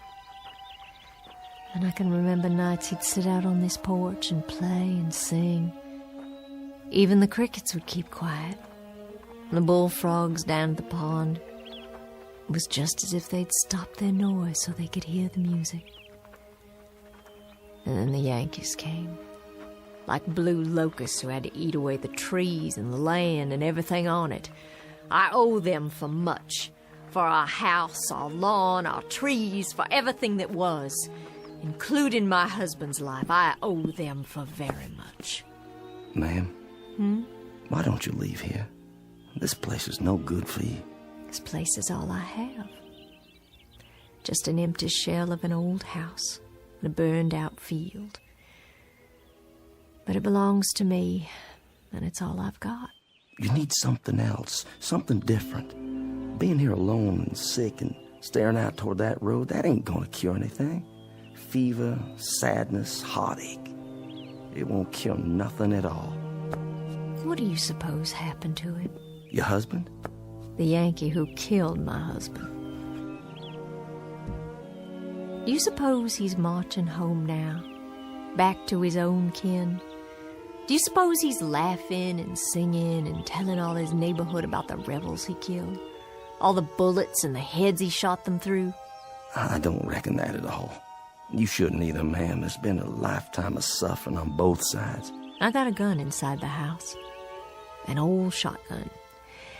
And I keep thinking about how someday, some moment, a Yankee will ride by, and I'll take out that gun, and I'll aim it at him. I'll aim it steady.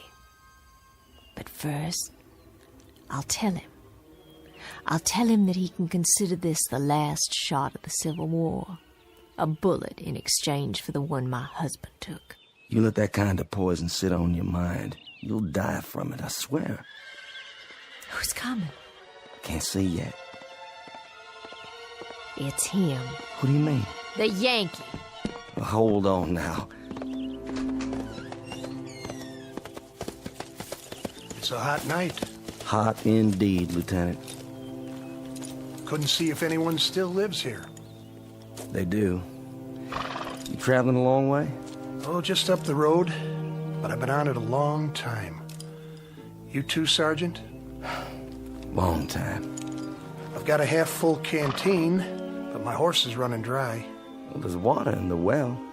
I don't think they'd mind. Much appreciated. I know you, don't I? That's possible. I mean, I've seen you before. I seem to remember. Go on. What is it you remember? You'd best heed the sergeant's answer, because it's the last thing you'll ever hear. No, ma'am. Put the gun down. You don't understand. The last thing you'll hear on this earth. This I promise you.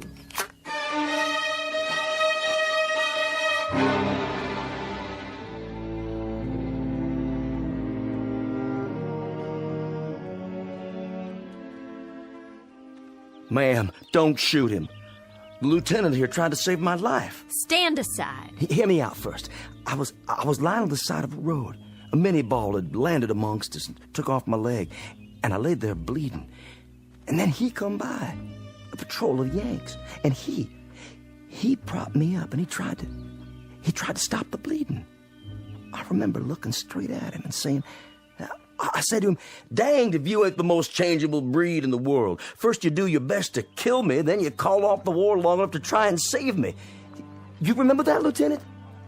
I thought to myself then that if General Lee had many more of your kind, we'd take a lot of lumps before we could lick you. Well, we sure give you some. That you did. Lieutenant, this is Lavinia Godwin. You've thanked him, Sergeant. Now be so good as to step out of the way so I can thank him for a few other services. Ma'am, the lieutenant here, he stood out on the open road and tended to me while both sides were shooting up a storm over his head. And yet he stayed there, and he tried to save my life. I've got this shotgun leveled straight at his head, and my hand is steady. I've waited a long time. I aim to blow his head right off his shoulders. This your pleasure, ma'am? And duty. A little bit of both, perhaps. Well, then you'd best get on with it. Ma'am, I can't let you do that. I just can't. You can't stop me with that guitar. I've got the gun. Then I'll stop you with my hands. You'd better stand down, Sergeant. I've got my finger on the trigger. And this is for you, Yankee.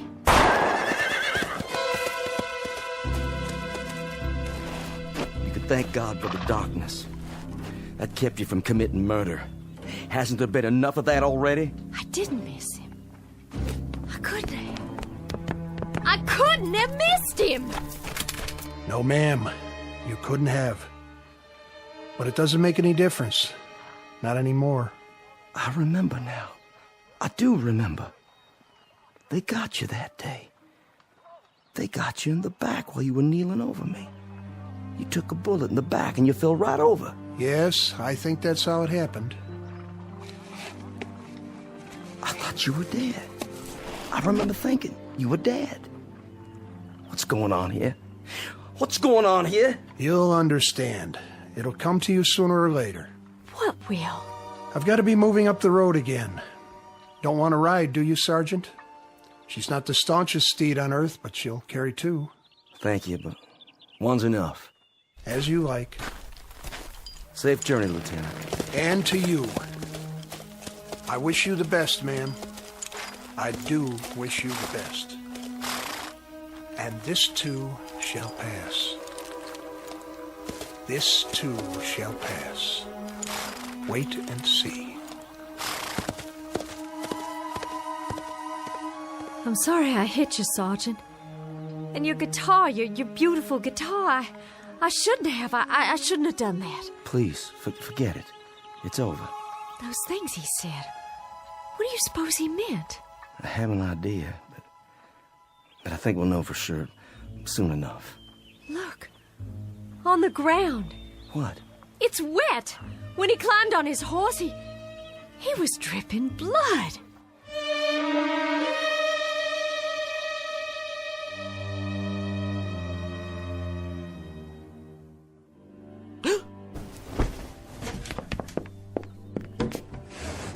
Sergeant! Sergeant Baxter! Ma'am? Would you come in the house, please? Can I help you? Do you hear that, Sergeant? Hear what, ma'am? That's just it. There's no one on the road anymore. They're all gone. Well, they stopped coming during the night. It's been quiet ever since. Real quiet. Why are you carrying your bedroll? And your cap? Are you leaving? Yes, ma'am. I'm leaving. It's time for me. But where will you go? You told me yourself there's no one waiting for you at home. To wherever that road leads. I can tell you where that road leads. Past 50 miles of places like this. Past houses that were burned out and abandoned after the Bluecoats got finished with them. Burned out yards and crop fields. Some by Union soldiers, some by us. So there'd be no use. Past a few hundred tired, sick people like me. No worse off than I am. Well, that's what I'm telling you. If you're looking for a change of scenery, Sergeant, you won't find it out there. Along that road. Mrs. Godwin, I was up most of the night. I was up and I was thinking about lots of different things, thinking it through. What did you decide? That lieutenant who came by, and the shotgun, and the blood on the ground. When he rode off, it seemed like a mystery. Yes, it does. And that young friend of yours, Constable. Charlie Constable. Yeah, with the bloody cap. And then before dawn, it came to me. What did? It's kind of hard to explain. Please try. It has to do with that road out there, and the men who were walking on it. What about them? Last night, after you'd gone to bed, I stood by the gate and I watched as they went by. There was Union soldiers, too. Yankees, many of them. Some helping our boys, some of our boys helping them. But all of them moving down the road, just as if... Just as if what? Just as if that road led someplace where they all had to go. You hear me? Had to. So wherever it leads, Mrs. Godwin, that's where I have to go, too. But why? What I discovered last night. You wouldn't believe. I don't understand all of it myself. I understand enough to know that there's a billy club tapping on my good leg, telling me to move on. So I'll take my leave now, ma'am. And I wish you well. I certainly wish you well. Wait while I make you breakfast. No need for that. I'm not hungry anymore. Some tea, then. Something to drink. I'll heat water on the stove with the wood you cut. You have some for yourself, ma'am. I've got something stronger put away. There's a bottle. I know where it is. Not with all the walking I have to do. A hot bath, then, before you go. Surely you'd like to get cleaned up. Thank you, but I'm all right. Sergeant! Why don't you stay on? I need someone around here who can help. I'm just one sick woman alone, and I need someone to help me. I don't think that's a good idea. I'd give you half the place. You could take a wife if you like and live here, and half of it would be yours. There's nothing here that could ever belong to me, ma'am. Nothing at all. Why not? If I say it does. And you know something else? There's nothing here for you either. Nothing but a lot of memories, and there's a prescribed period for mourning. Are you going to wear black for the rest of your days? My memory's a lot longer than yours, Sergeant. My hatreds don't die because somebody signed a slip of paper and turned in their sword. I don't think we need to compete when it comes to memories, Mrs. Godwin. I don't mean that. But as to hatreds, I'll concede that you carry yours for a lot longer than me, so you just stay on here and bide your time between some mourning and some hating. I've got to take a walk up that road. And while I'm doing it, I'm going to forget about all the yesterdays, and I'm going to start thinking about all the tomorrows instead. What do you think is up that road, Sergeant? A future? A new South, perhaps? Another Confederacy born out of the ashes? What do you think you'll find? I don't know. But I think every man has to find his own end of the road. It's whatever he wants for himself. And every woman, too. What's that? Sounds like my guitar. But it can't be. It's broken. There's a soldier in the yard. He doesn't mean you any harm. It's a Confederate soldier. Why, it's Judd. My Judd, he's finally come home after all.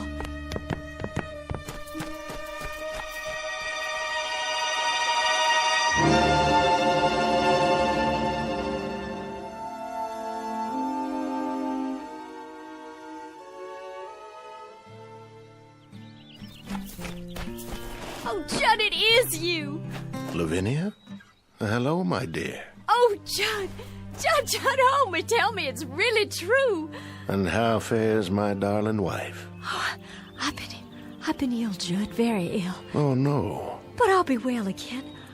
I'll be well again because you've come home. Because you're alive and by some miracle you've come home to me. It was home, Lavinia. Look around you. It isn't any longer. It's all the hope we've got, Judd. How do you do, Mr. Godwin? Sergeant? Stop for some water. The old well. It's still good? I'll be moving on now. The sergeant.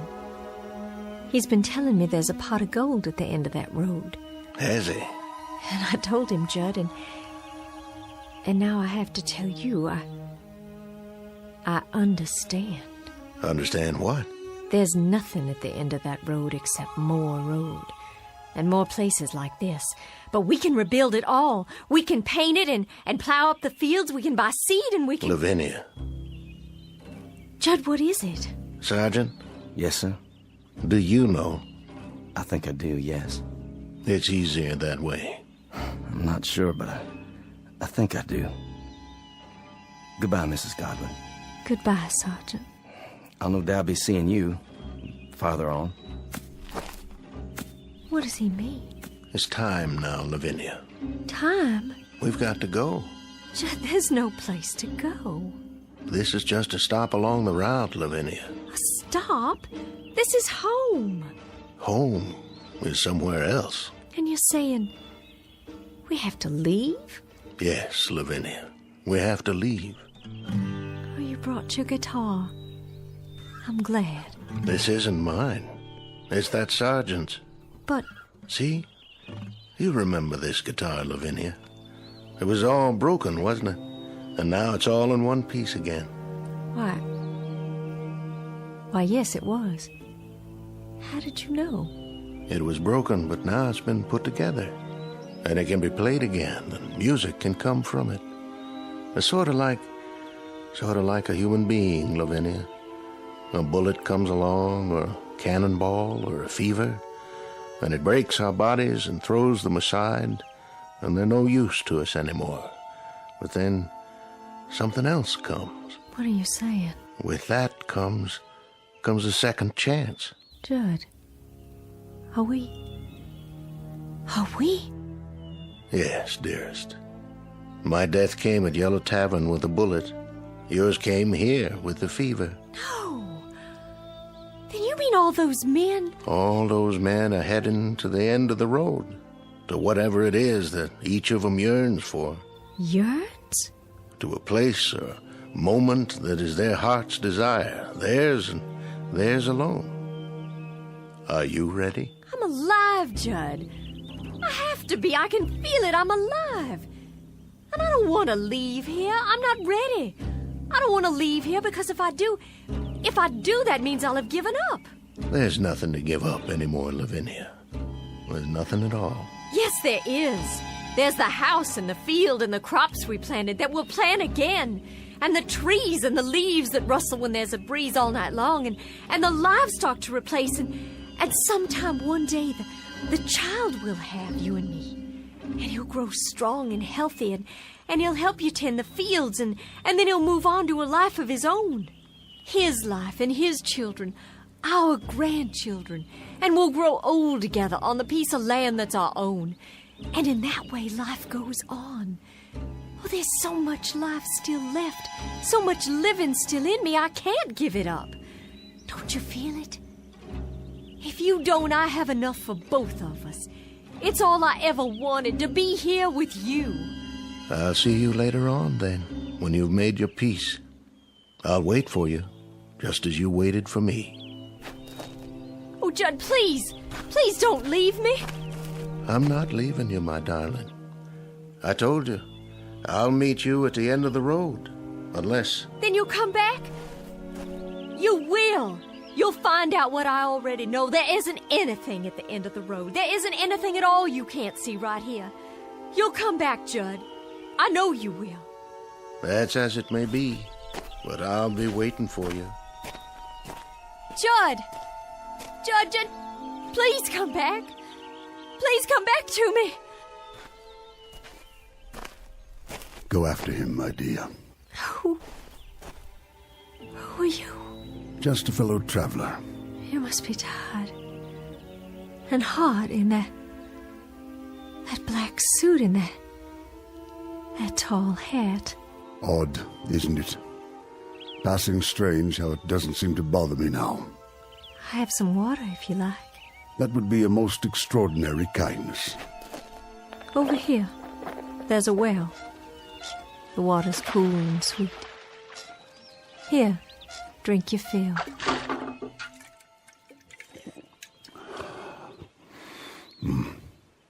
The sweetest I've ever tasted.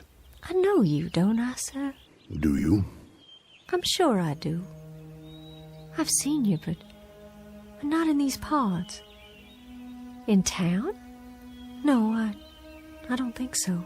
Don't worry yourself. Not on my account. But your face and that beard. May I tell you something, my dear? Please. Go after him. You must. Oh, but he'll be back. I know he will. My Judd will be back. Wait no longer. There's no reason. He's going someplace that you'll like, I promise you. Someplace where you'll find peace. But how do you know? How? It's something we learn about death. Something we all come to understand. You see, my dear lady, this road, it isn't the end. It's the beginning. There's peace up there, serenity and freedom for all from anguish. It's whatever you want most, which you have always sought but could not name. You sound so sure. I am. Go to him, my dear. Go to your loving husband. Go there with him. I can see him on the road, can't you? Standing in the sun with his arms outstretched, waiting to receive you. Your face. I know that face. I've seen it in the newspapers. But you were shot, sir. I read it. You were shot by an assassin at Ford's Theater, Washington. But that's so far from here. How? So far that I can hardly remember. It all falls away, like seeds in the earth. And so now, Mr. President, you're one of the... Yes, my dear. I guess you might say that I am the final casualty of the Civil War. And now I'm the last man on this road, the very last. I think it only fitting that I be the last of the passers-by.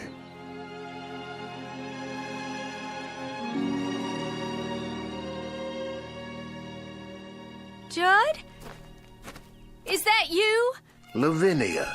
It is. I see you. Wait, Judd, I'm coming. I'm coming now.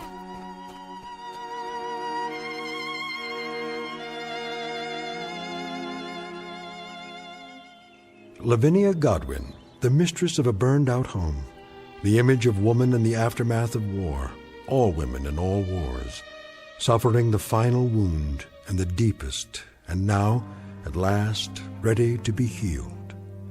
Incident on a dirt road during the month of April 1865. And as we've already pointed out, it's a road that won't be found on any map, but it's only one of many that lead into and out of the Twilight Zone.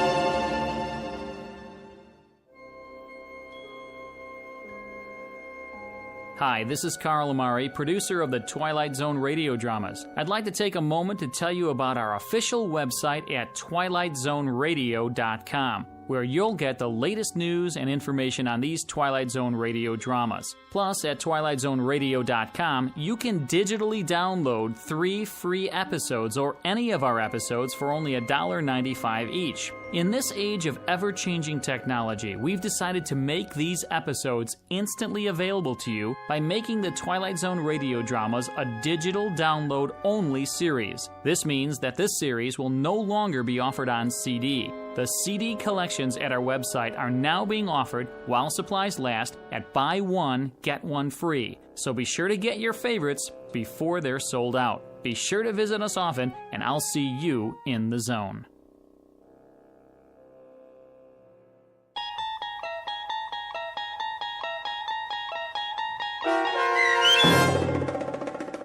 The Passers-By, starring Morgan Brittany with Stacy Keach as your narrator, was adapted for radio by Dennis Etchison and based on a script by Rod Serling. Heard in the cast were Doug James, Jeff Lupetin, Turk Muller, Roderick Peoples, Norm Woodell, Carl Amari, Roger Wolski, Paul Patch, Don Longo, and Lynn Foley. To learn more about the Twilight Zone radio dramas and to obtain audio cassettes and CDs of these programs, visit our website at twilightzoneradio.com. This copyrighted radio series is produced and directed by Carl Amari and Roger Wolski for Falcon Picture Group. Doug James speaking.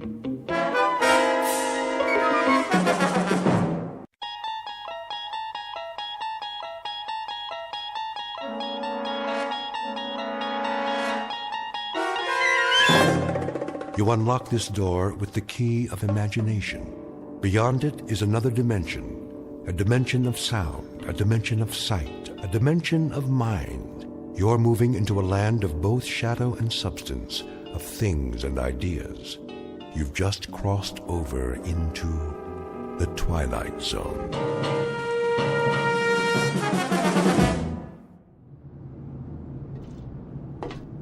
All right, men, we've got clear skies and a calm sea. Now let's get this ship back on course. Yes, sir. Mr. Smith, what is your present course and speed? Steaming on course 26 degrees true. Speed 10 knots, sir. Very well. Come right to new course 270 and indicate turns for 15 knots. Aye, aye, sir. Helmsman, come right to new course 270. Aye, sir. Coming right to new course 270. All engines ahead standard. Indicate 126 turns for 15 knots. Aye, sir. Engine room. All engines ahead standard 126 turns for 15 knots. Engine room answers. All engines ahead standard 126 turns for 15 knots, sir. All secure, Captain. Glad to hear it, Ensign. Any damage? No, sir. We took in a lot of water in the storm, though. That was one heck of a swell back there. I'm aware of the storm, Mr. Marmer. I'm also aware of the swell. And what I'm also aware of is that that boat was not properly hoisted. A 13-year-old Sea Scout would have rigged it in a stored position. Right, sir. You can tell the chief boatswain's mate that I want to see him in my quarters, on the double. Aye, aye, sir. Chief Bosun's mate Bell reporting his orders, sir. At ease, Chief. That shouldn't be too difficult for you, should it? Sir? That state of being at ease. You're the champion of the fleet when it comes to being at ease, Bell. I don't understand, sir. The devil you don't. This couldn't be clearer to you if it came in diagrams. You are the chief boatswain's mate on board this ship. You run the deck division, you handle the rigging in and out, you supervise the heavy equipment, and there are 8 or 10 other cardinal duties you are responsible for. Not the least of which, chief boatswain's mate Bell, is the proper securing of the whale boat. Now, last night we had a bad swell, and that boat should have been rigged in. Instead, it was left swung out, and as a result, she's 80% damaged and filled up like a swimming pool. Question, Chief. Where were you? Begging the captain's pardon. Don't beg my pardon. Just tell me, in a brief explanatory way, why you couldn't handle the initiatives of a chief boatswain's mate, and why the efficiency of this ship has had to suffer as a result. We had 9 hours notice of that storm, Bell. This ship should have been 100% prepared. It wasn't, and I want to know why. I did all I could, sir. I haven't been feeling up to par. Did you report to sickbay? No, sir. Speak up, Chief. No, sir, I didn't report to sickbay. Look, Chief, I'm not in the business to pistol whip my crew. I want a tight ship, that's true, but I happen to care very much if any one of my sailors has a problem and can't function because of it. You've rated 4-0 all the way down the line for as long as you've served on this ship. And then suddenly, in the past 3 days, you stowed all your seamanship in a trunk someplace and came up with a bunch of dumbhead boners that I would expect from a 17-year-old boot. Bell, what is the problem? There is a problem, huh? No problems, sir. I'll watch it in the future.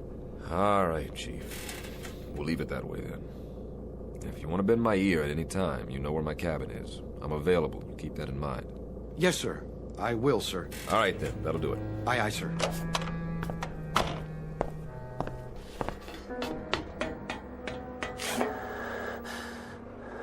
Chief? Hey, Chief, are you all right? What? You okay, Chief? You looked a little woozy there. Yeah, I'm okay. What am I listening to? Sir, contact bearing 280, 1100 yards, echo quality sharp. Evaluate as possible submarine. Submarine? But not moving, sir. Dead in the water. Shift the control to listen. Sounds like hammering or something, sir. Bridge sonar. Bridge eye. We have contact, bearing 030 degrees true, range 1100 yards. Appears to be a metal object. What kind of object, sonar? We can't tell, sir. From the sound of it, it's some kind of small ship, perhaps a sub-hull. Bridge eye. Sonar reports a contact, Captain. Evaluation is a possible submarine. A possible what? Stay on course. I'm going down to the sonar shack.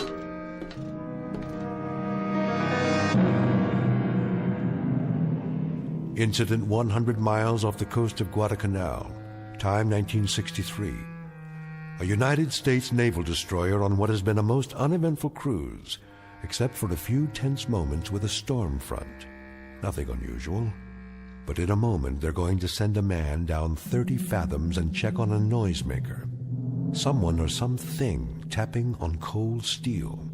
You may or may not have read the results in a naval report, because Captain Beecham and his crew have just set a course that will lead this ship and everyone on it deep into the Twilight Zone. And now, back to our story from the Twilight Zone, The 30-Fathom Grave, starring Blair Underwood, with Stacy Keach as your narrator.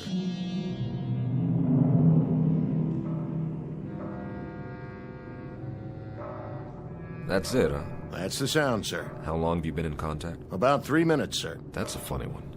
Sounds like tapping on metal, doesn't it? That's what I think, sir. Bridge. Change course to 030 and reduce speed to 5 knots. Try to make contact by underwater telephone. I've already tried, sir. I get no response.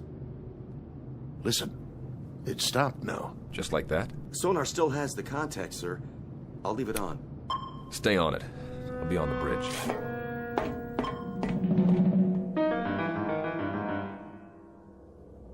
Steady on course 030. All engines ahead, 1/3. 50 RPMs for 5 knots, sir. Maintain course and speed. Anything in sight? Nothing, sir. We're directly over the object. All right, all engines stop. All engines stop. Aye, sir. All engines stop. Engine room answers, sir. All engines stopped.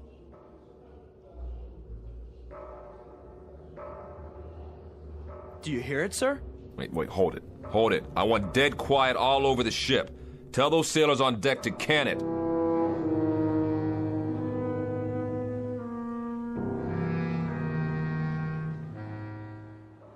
Ain't that a kick in the head? What do you suppose it is? Ghost, man. Ghosts. What do you think it is, Chief? I'm not sure. I've never heard nothing like that before. Stow it! Let's keep it quiet down there. They want us to be quiet so they can listen to it. What I want to know is, listen to what? Where you going, Belle? I don't feel so good. You don't look so good either. Make it stop. My head. Easy, Belle. You fall overboard.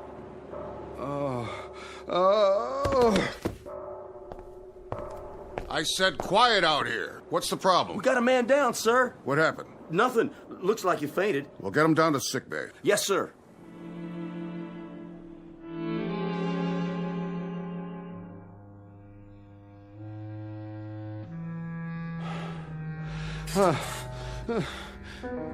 Where am I? In the sick bay.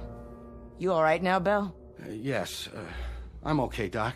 What? You blacked out up there. I said I'm okay. You better stay horizontal for a little while longer. I'm serious. Captain's orders. I'll be all right. I wouldn't doubt it, but right now you look like a Class A shipwreck. We still stopped?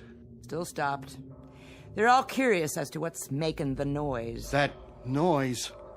What's the trouble? It's just such an odd feeling. What kind of feeling? I can't describe it. Lie back down now. What's the needle for? Just relax, Chief. Get some sleep.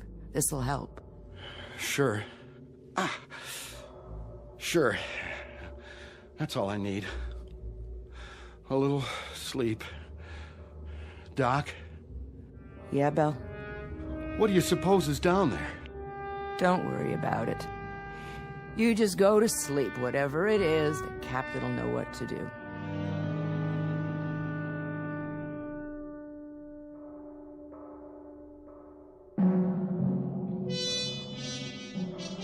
I want you to stay grafted to me, Lieutenant. Sir? Take notes on everything that happens from now on.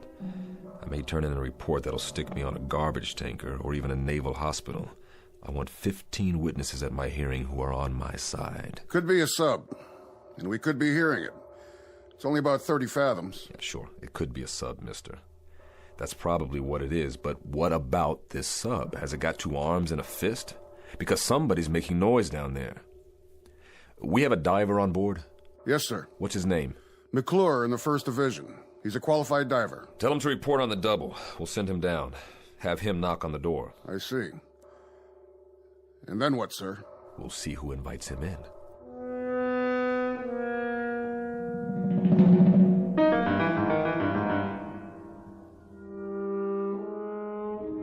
reporting, sir.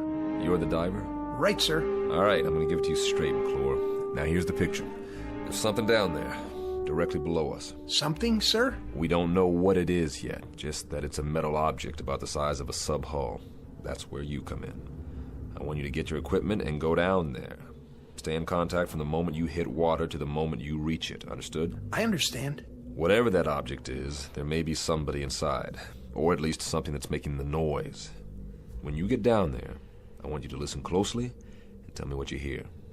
We may be getting it distorted. Yes, sir. All right, then, hop to it. Aye, sir. What we're hearing doesn't make any sense. It's crazy. It is that, Lieutenant. But if it isn't a sub, sir, what is it? Maybe it's a Spanish galleon, Lieutenant, with a treasure chest and a loose lid that's off its hinges. Or maybe it's just our imagination. Well, we'll sure find out. As soon as he suits up, they'll lower him down. And then we'll know. I sure hope so, Lieutenant. One way or another. I hope you're right.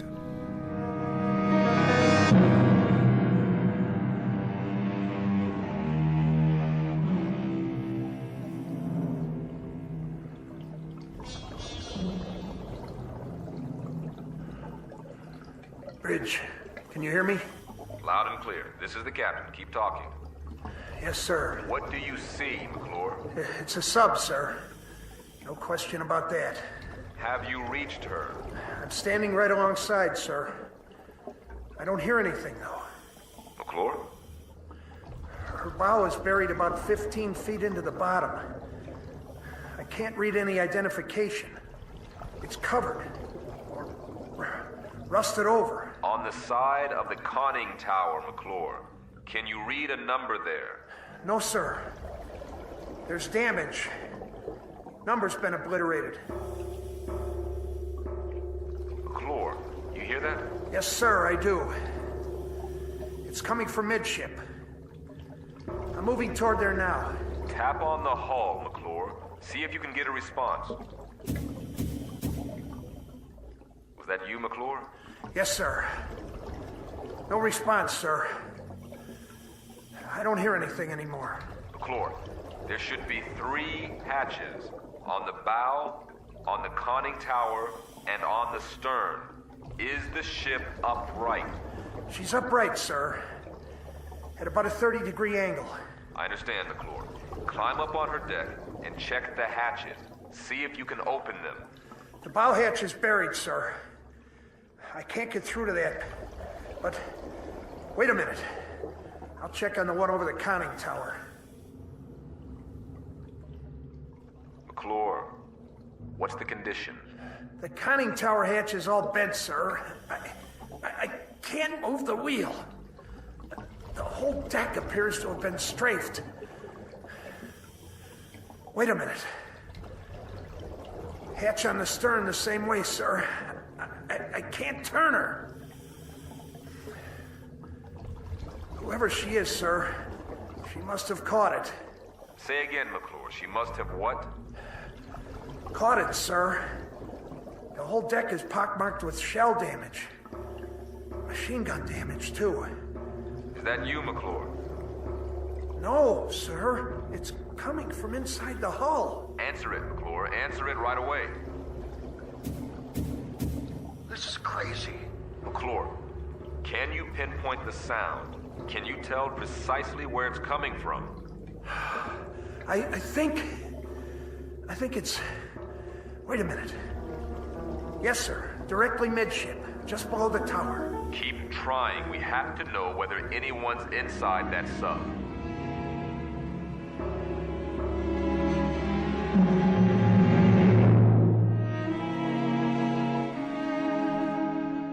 Now, back to the 30-fathom grave on the Twilight Zone.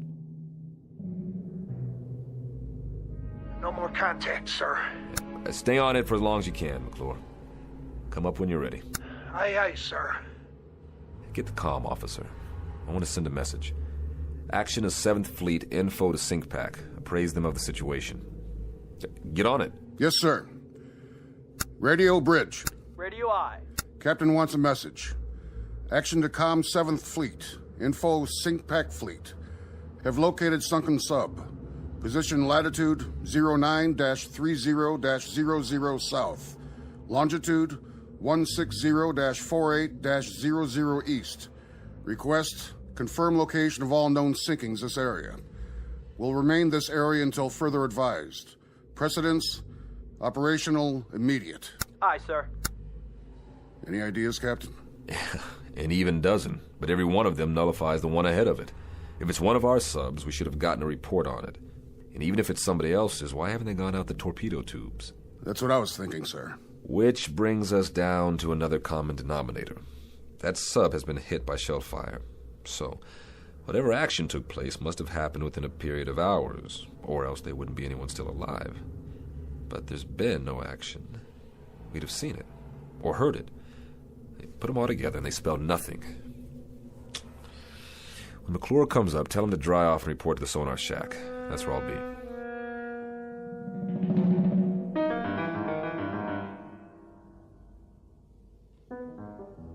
How you doing, McClure? Fine, sir. I could use some hot coffee. Well, you can drink a gallon of it if you want. Just tell me. What did we find out? I don't know, sir. I don't know either, Bosun. Just tell me what you do know. There's somebody inside her. I'd lay odds on that. 3 or 4 times when I pounded on the hull, that's when somebody answered me. Well, what about the sub itself? Could you judge her length? Well, I guess her to be about 300 feet, sir. Maybe 25 feet midship. Sounds like one of ours. She looks like one of ours. There were ballast tanks and flooding ports on the underside. She's moving, sir. Now, that was the other thing, Captain. She wasn't stuck in tight. Deep, yes, but not tight. She seemed to be swaying. You still cold, McClure? I've been warmer, sir. And you will be again, but right now you're going to get colder. I want you to check her bow. Maybe she's pulled herself loose and you can finally read that number. Sonar, Bridge. Go ahead, Bridge. Com 7th Fleet reports no sinkings of any kind. Authorizes us to remain on scene and operate at own discretion for salvage and rescue. Roger. Can do, McClure? I'll do my best, sir. Look at it this way. What a dandy story you can tell your grandchildren on some dark, rainy night. They're gonna believe me, sir? I'm not sure I will, but if you can get me a number or a name off that hull, we may be able to sleep tonight after all. Yes, sir. I've got a question for you, Mr. Smith. What's that, sir? If they're in there and alive and can't use the torpedo tubes, how do we get them out?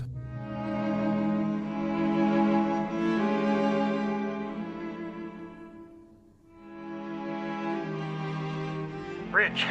Go ahead, McClure. This is the captain. She's pulled herself out, sir. Here's your number. 714. 714. Make a note of that, Lieutenant Smith. Yes, sir. Well, that means she's one of ours. Come on up and get a broiled steak on me, McClure. Smith, hand me the book with the hull numbers. Here you are, sir. Give me that number again. 714. Here it is. 714. Commission December 1941. Sunken action, First Battle of the Solomons, August 7th, 1942. But, Captain, that was 20 years ago.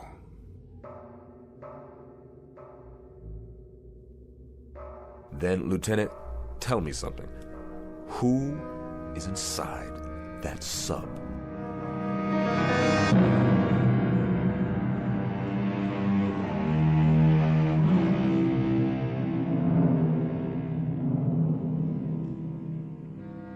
Coffee, sir?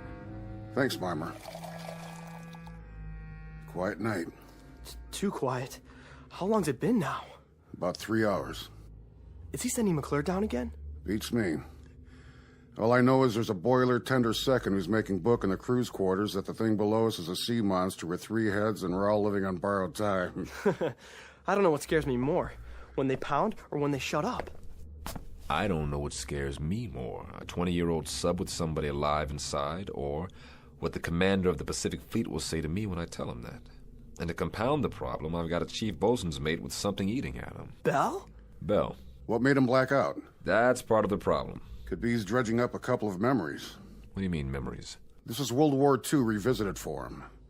He got picked up here after a sinking. That's the way I hear it. He was on a ship that got hit, only survivor or something like that. Got picked up from the water. Maybe it is dredging up some memories, then. Here we go again. What's the matter? They can't make up their minds down there? There's one more question. An important one. What's that, Captain? Who's they?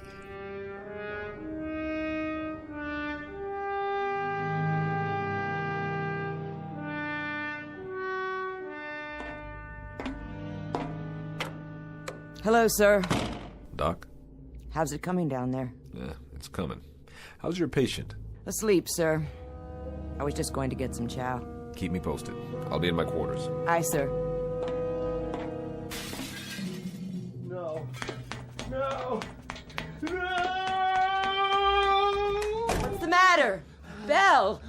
What happened? I was looking in a mirror, and I saw faces. They were staring right at me.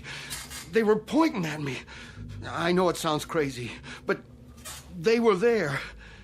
It was as if I'd been pushed out of the mirror. Ordered out. That's why I had to break it, to make them stop.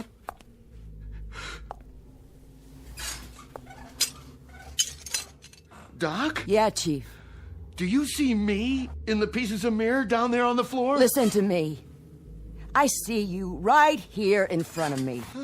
I see you just fine. Remember that. Nobody is ordering you anywhere. You're not going anyplace. We're gonna lick this, Belle. I mean it. We're gonna lick this. Oh.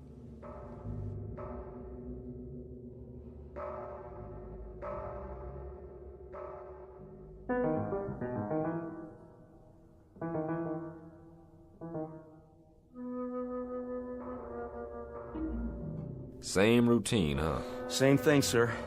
But it's getting a little fainter, I think. And they don't acknowledge our signals at all. But it's definitely fainter. It's some piece of equipment. That's what it is. Something loose that's probably swinging back and forth and hitting a bulkhead. Possible. That's the only explanation. I mean, well, think about it, Captain. A 20-year-old sub in the deep six since the war? Who could be down there? Somebody who dies awfully hard.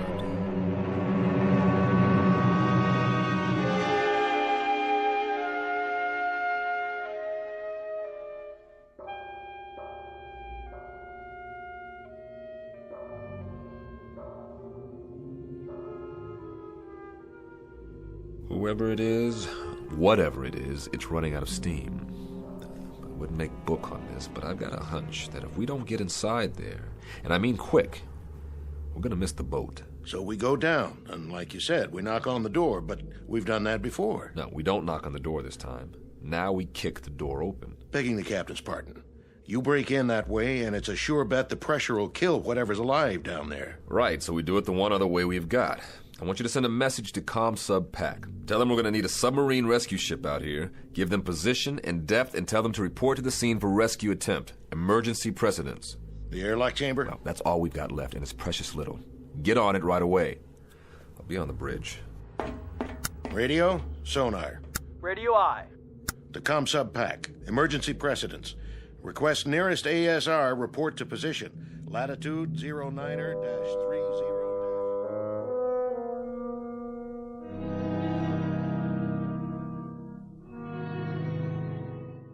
Doc? Yeah. You got a cigarette? Sure, Belle. I'll do it. Your hands are shaking. Thanks.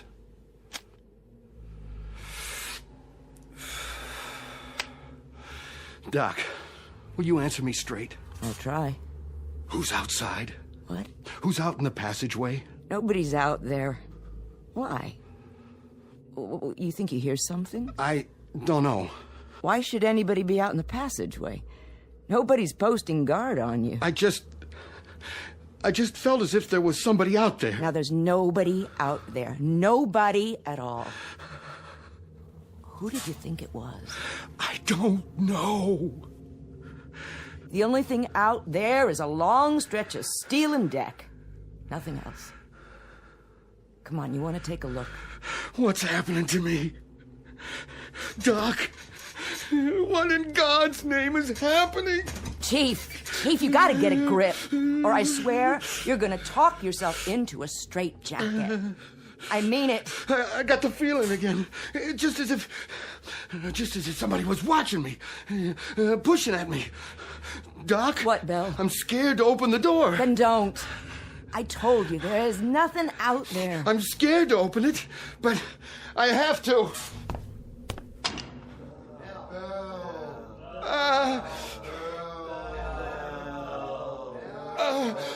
No! What did you see? Men! What men? All wet! Dripping wet and not alive! They were looking at me! Listen. I didn't see a thing, Chief, and neither did you. Oh. Did you hear me? All you saw was what your scared brain told you to see. That's what it was, what you've talked yourself into. Now pull yourself together, sailor. But I tell you, I saw it! Then I'll prove it to you. No! See? Nothing, I told you. What the... Water on the floor. And where did that come from? Piece of seaweed.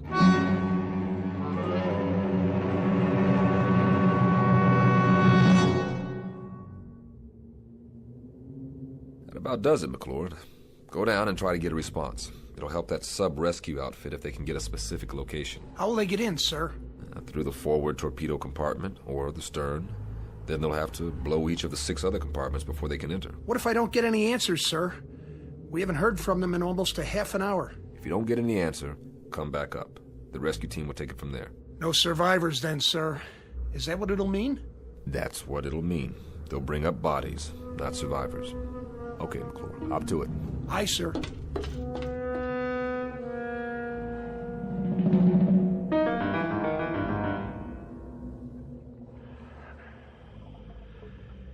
I've reached the sub, sir. The next noise you hear, that'll be me. Go ahead, McClure, pound away. Any response? None, sir. No response anywhere. Keep trying. Yes, sir. McClure? Captain, I found something here. Wait a minute. I can't make it out. What about the response? Did you hear anything? No, sir. Nothing.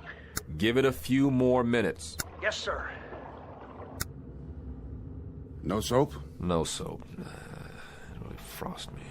To get so close to those poor devils and then... The sub-rescue ship is due here at 0300. Keep an eye peeled. I'm going aft to meet McClure. Aye, sir.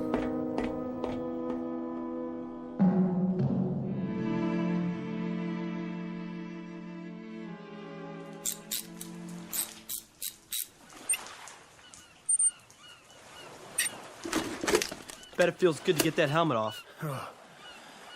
Yeah, it sure does. It's so dark down there now. Without the light, I couldn't see a blasted thing. Real spooky. But I found this. Yeah, thanks, McClure. Good job. Go get some chow. I'll need you one more time when the ASR team gets here. You're gonna have to go down as a pathfinder. Give them any help they need. But that won't be for a while. Excuse me, sir. But you better look at those tags. You gotta be kidding me. What's the matter, sir? Ensign, ask Doc if Chief Bell is well enough to report to my quarters, because I need an explanation for this one. Fast.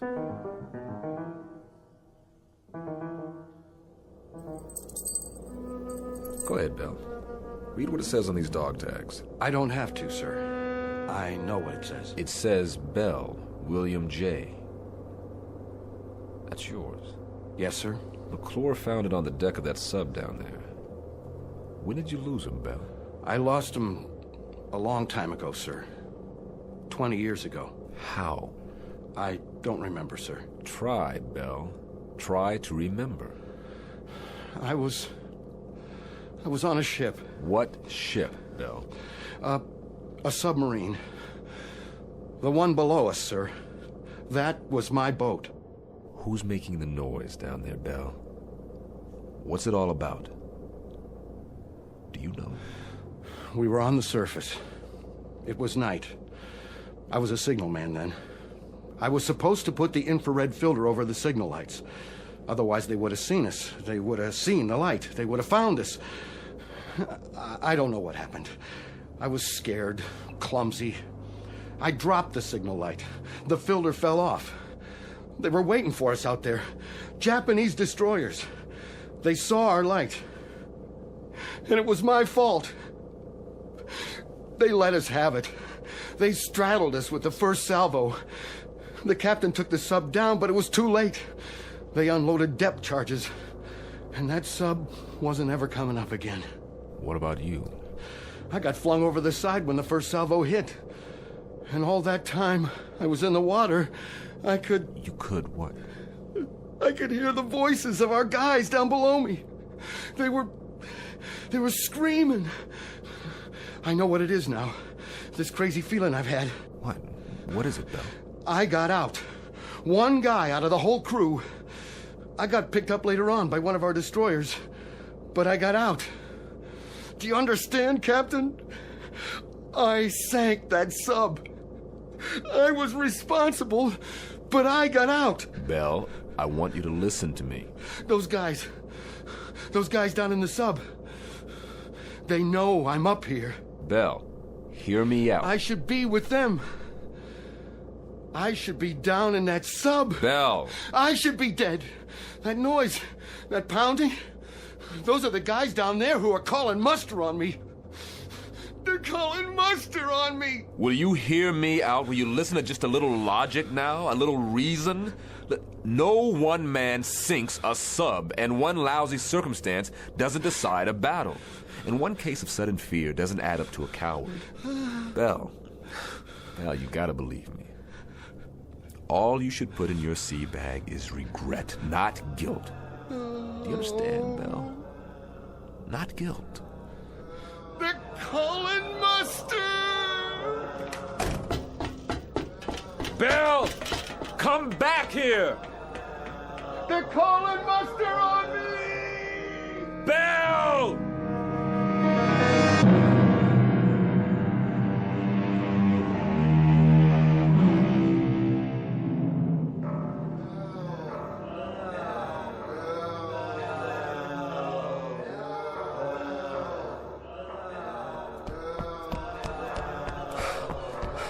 Bell, get away from the rail. Now, that's an order. They're calling me! Man overboard! Starboard side!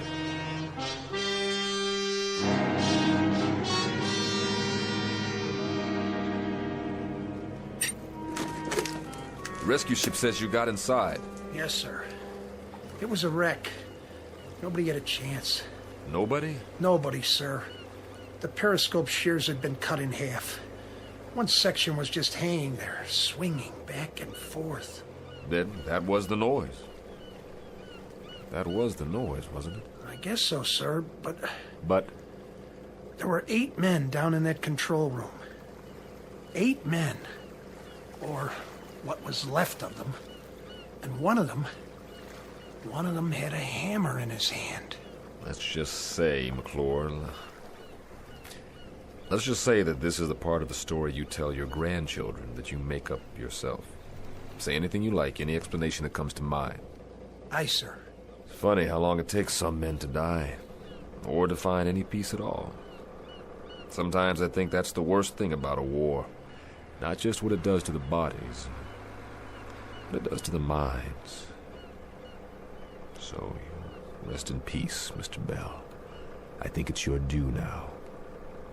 At long last, rest in peace.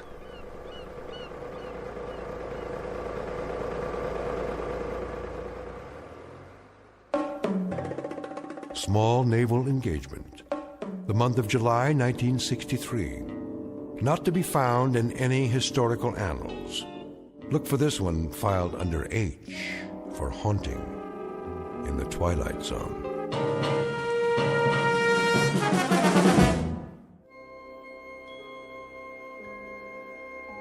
Hi, this is Carl Amari, producer of the Twilight Zone radio dramas. I'd like to take a moment to tell you about our official website at twilightzoneradio.com, where you'll get the latest news and information on these Twilight Zone radio dramas. Plus, at twilightzoneradio.com, you can digitally download 3 free episodes or any of our episodes for only $1.95 each. In this age of ever-changing technology, we've decided to make these episodes instantly available to you by making the Twilight Zone radio dramas a digital download-only series. This means that this series will no longer be offered on CD. The CD collections at our website are now being offered while supplies last at buy one, get one free. So be sure to get your favorites before they're sold out. Be sure to visit us often, and I'll see you in the zone.